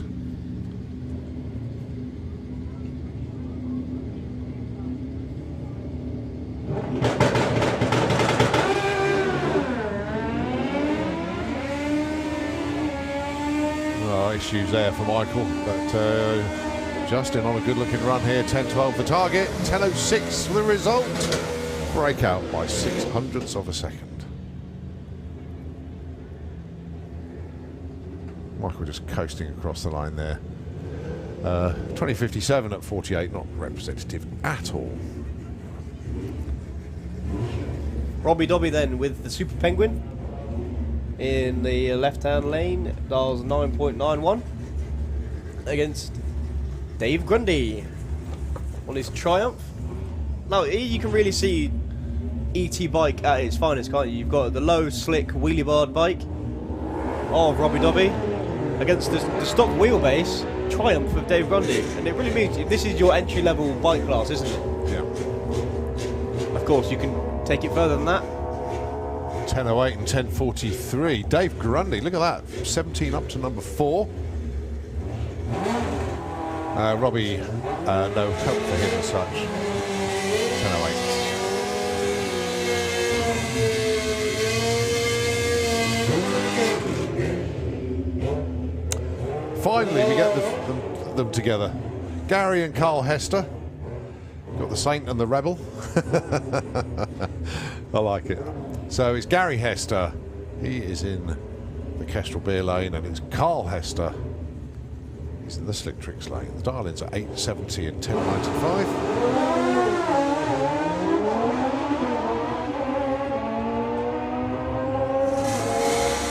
Good looking run then for Gary's. Goes over with an 872. Moves him up to the number 1 spot. 11.06 for Kyle. Moves him up to number 6.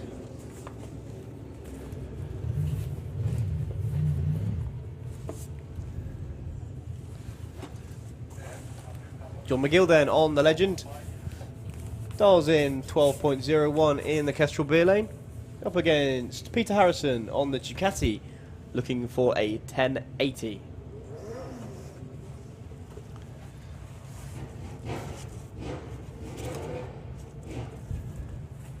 I thought John McGill had his dial-in taped to his bum then, but he hasn't. He's got it mounted on the bike. There's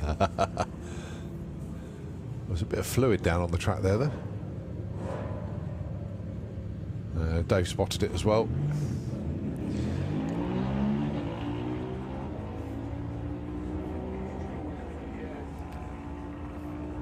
So what's Peter Harrison got for us? 1080 is the target, 1098 is the run, stays number 3. There's going to be a little bit of clean up in the Kestrel beer lane, but it shouldn't be sending anything too major. Looks like he's just giving it a bit of a squeegee, and it seems to have disappeared. So it's probably just fuel.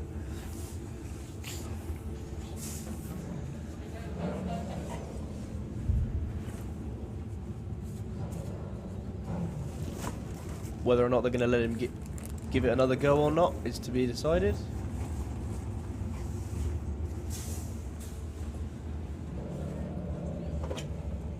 Nope, I think they're pushing him back. Yeah.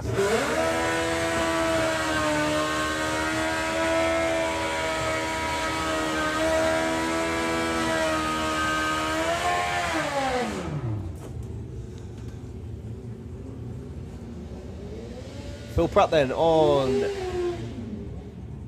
his Suzuki GSXR. Up against one of our foreign competitors, all the way from the Netherlands. In the Kestrel beer lane, looking for a 9.95. Phil Pratt looking for a 9.04. So Charlie Anasagasti. Got for us, he's currently in the number 18 spot. Phil, we know, can run 9.0s like clockwork, but can he get a 9.04 this time? Nearly 9.06. Charlie backed out of it, 12.74, but Phil moves up from 4 to number 2.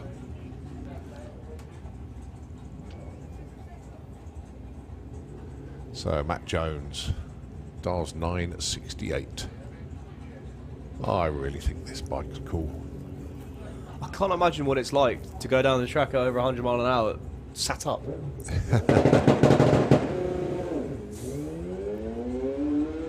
Oh, that's better. Oh, shame it's drifting to the centre line, though. You just had to feather that throttle a little bit.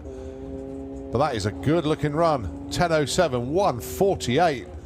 The tuning is starting to work. Just shame he had to feather that throttle. That would have been a 9. No question, if it wasn't drifting to the centre line. So Matt Jones tomorrow will be in the 9s.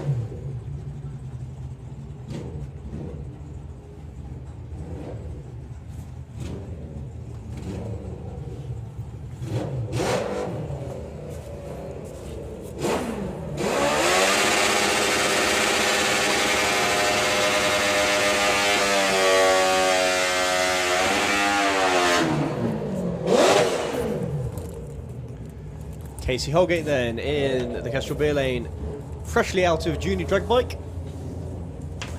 looking for a 12.80, up against Jake Bowden in another one of these upright position riding bikes. Of course, he's running with the chopper style. He's looking for an 11.75.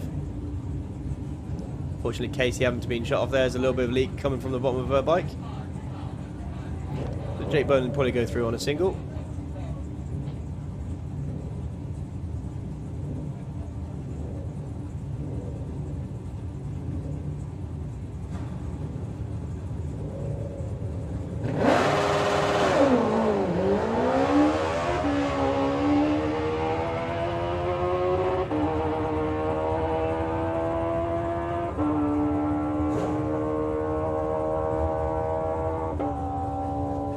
$11.81 for Jake Bowden. He sticks at the number 3 spot. As Casey Holgate just wheels herself off the start line. Up next then will be another pair.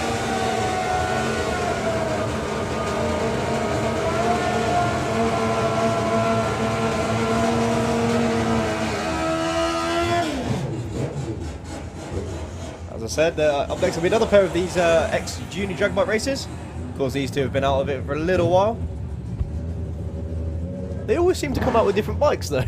Yeah, they do, don't they? So this is a new bike to Blade in the Slick Tricks lane, looking for an 895. I think Liam's ridden this bike for a couple of times before. Previous seasons, he's looking for a 9.55. But these two are good friends, so no doubt they'll be bound to the top end after this race, no matter what happens. Red light for Liam Holgate and a lot of wheel spin for Blade. He held on to that well.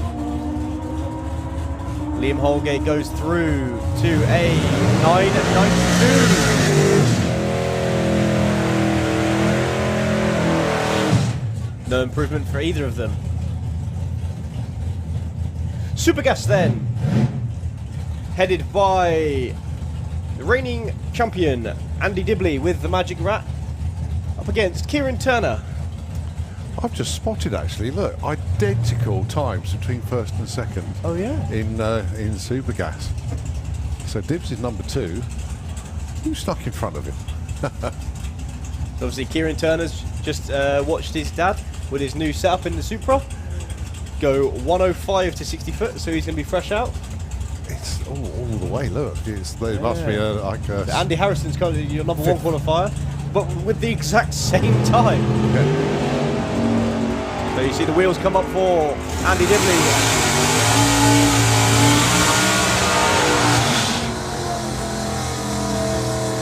995 was the number on the board, so no improvement for him, as he's already got 993 and 1179 or 1379. Sorry, for Kieran Turner.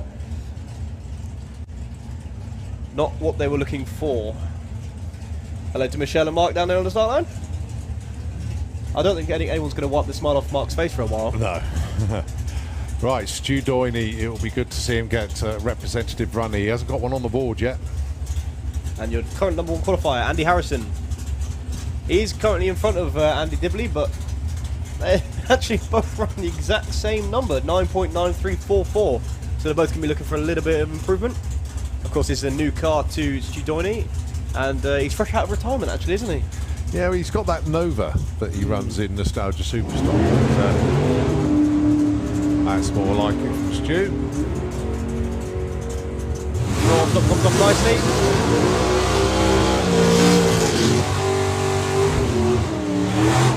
Well, Stu Doyney's back, 997, 146. Now the tuning starts, 995 for Andy Harrison.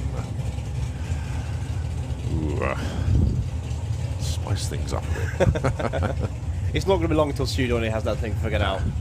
Yeah, it won't be long at all. So a couple of door cars then, Wayne Hiscock and Tim Moore. Tim Moore driving the 55 Chevy down there called Tim's Toy, and Wayne Hiscock in his lovely Chevelle. Of course, a rule that is actually in Supergas is you can't have any centre steer cars. You can't sit in the middle of your car.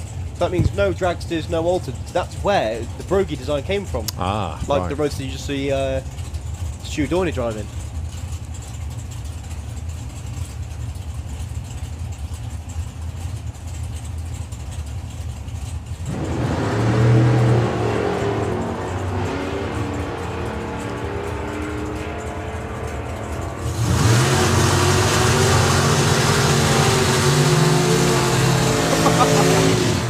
Well, it was either somebody was going too quick or somebody was going too slow, and the answer to that was Wayne Hiscock was going too quick. 972. Good run for Tim Moore, 997. So you have got 7 cars that have run 9.9 now, and you've got 4 that are on 9.8. So that, in other words, they've broken out. And you've got this man here, Simon Fulton. He's a little bit no man's land with a 10.01. He's the only one that's run a 10. Only one. Going alongside Stu Morris, he's run 9.86, so he's a little bit too quick. When I say run a 10, he's the only one that's qualified with a 10 at the moment. Oh, 007 off the line for Stu. Mind you, Simon went far the under the low one.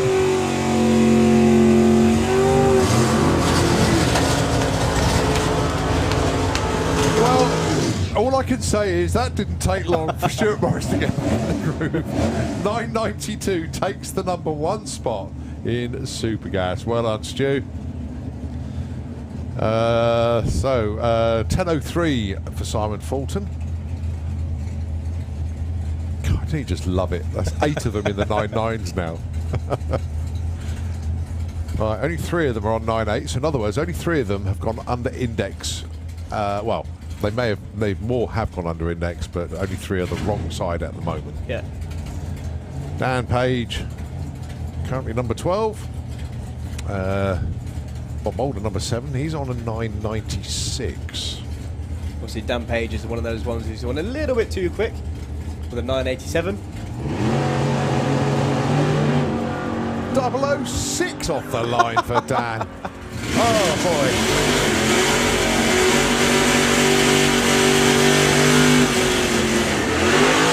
Bob Molden goes to #1. Oh, yes. Happy birthday, Lauren. 991 with a 4. Takes another 1 away. But guess what? Another breakout for Dan Page. That's 3 9.8s in a row. But a 006 light. He'll be happy with that. He's got the car launched spot on. Just the ET too quick. Stage a bit deeper. That'll rub off 300s, won't it? Yeah, probably. It will. Would you sneeze at the minute? Yeah. Dave Fulton. What's he got for us? He's number 11 at the moment, 988. Don't break out. No. 988 again. Oh dear, oh dear. Oh, Supergas, what a class. Bob Molden then leaves Brilliant. today, the first day of qualifying, as your #1 qualifier in Supergas with a 991.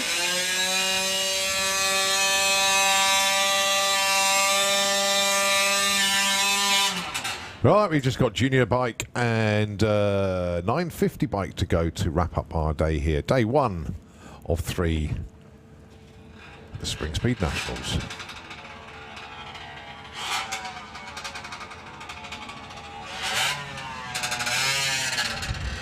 So Richard Wilcox and Lyra Humber. I think it's pretty, I don't know if many people have done it, but to double class in different vehicles, but one car and one bike. I can't remember. No one's done it in juniors before. No, but he's facing the wall a little bit though, looking down there. I'm thinking generally.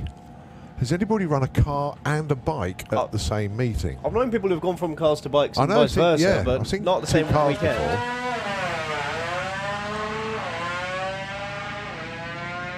I mean, John Tebenham runs the Pop and Lightning McQueen in the same meeting, so I've seen it in cars. But I haven't seen somebody run a bike and a car. 974 there for Richard Wilcox, moving from number 11 to number 2. I think Lyra Humber rolled through stage, so she's not going to get a time. Yeah, well done, Richard. 974 and a 970. That's right, that's one for Simon Groves. Has anybody run a car and a bike at the same meeting before? Can't remember. There we go. There's one for you out there in social media land. Let us know.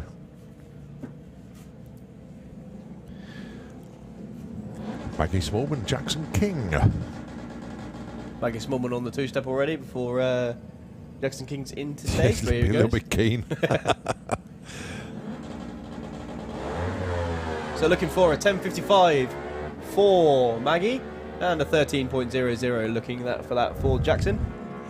Goes to show, you ask a question, you get the answer. Was that straight away? Yeah, we've got one already.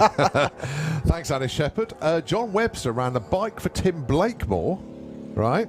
And also ran a car at the same meeting at Shaky. So that would have been a while ago. Yeah. I mean, Tim Blakemore, so well known for running Kawasaki's back in the day. I've not known John Webster to race a bike in my lifetime.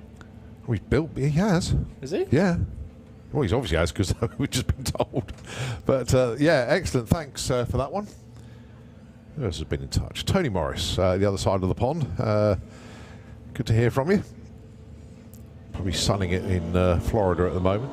But, Tony Morris Carburettor's obviously a big supporter of Supergas and a lot of the racers here as well, and of course with Dave Gibbons as well.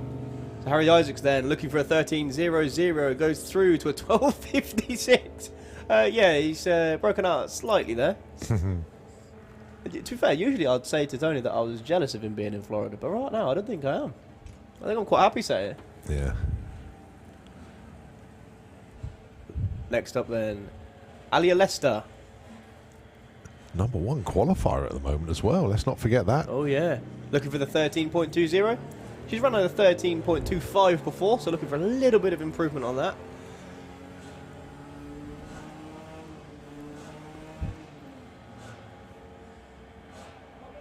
'27, consistent. Yeah. Tough to beat on race day. Right, now it's the turn of the Morrisons to take both sides of the track with Brad and Faith.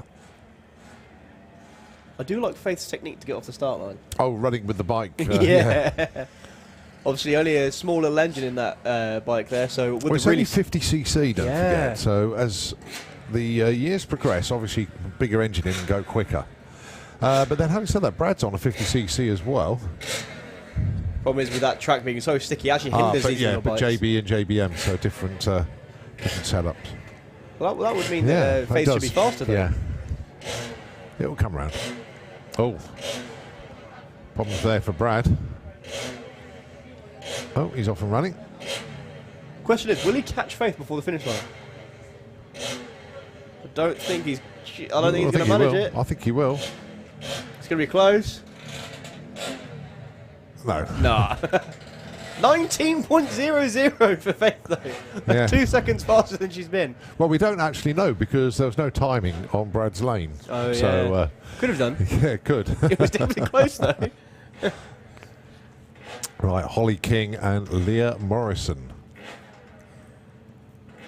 I remember when I was out in Hockenheim last year that the Kings actually collected this bike for Holly. Oh, right.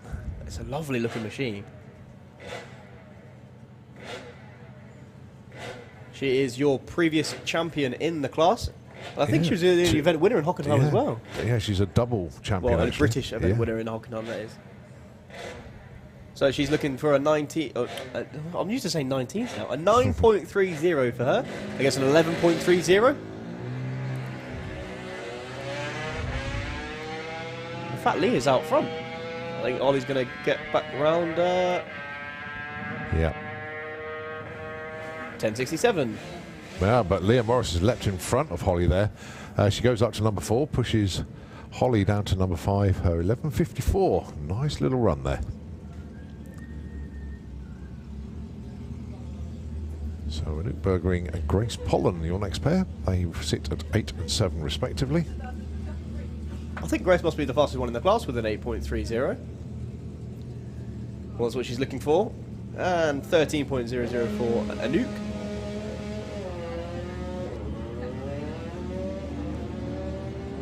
Oh, no curses. Not quite sure what happened there, but took the light, but no times or speeds.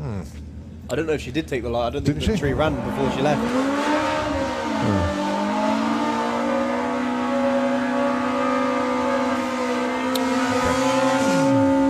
9.50 bike. And there's only 5 of them, so we have got potentially 2 pairs and a solo. But we'll see if they all make it down. Right, first up, Rick Sawaczki and Zoe Hallett.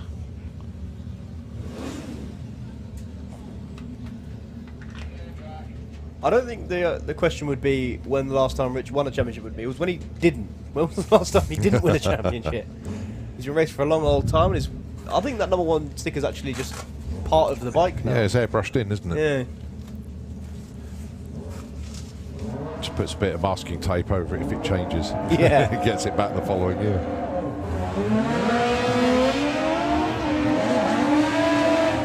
Fortunately, Zoe goes before the tree runs. 9.50 with a 7 for Rich Waski. So he solidifies his #1 position. I I think unfortunately, yeah, Zoe did go before the tree, and that actually tricked Richard out, so he went red. Next up then, Rob Stanley against Dave Hall.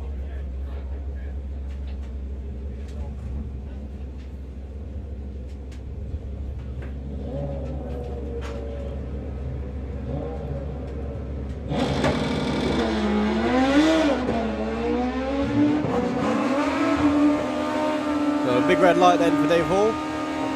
And he's a long way out in front. Goes 9.57 to a 9.71. So he puts himself up to the number 2 spot. Rob Stanley stays at number 4. So this should be the last run of the day. And it goes to Carl Thomas on the Witch Hunter, the Hayabusa. Good reaction time there with an 0.2.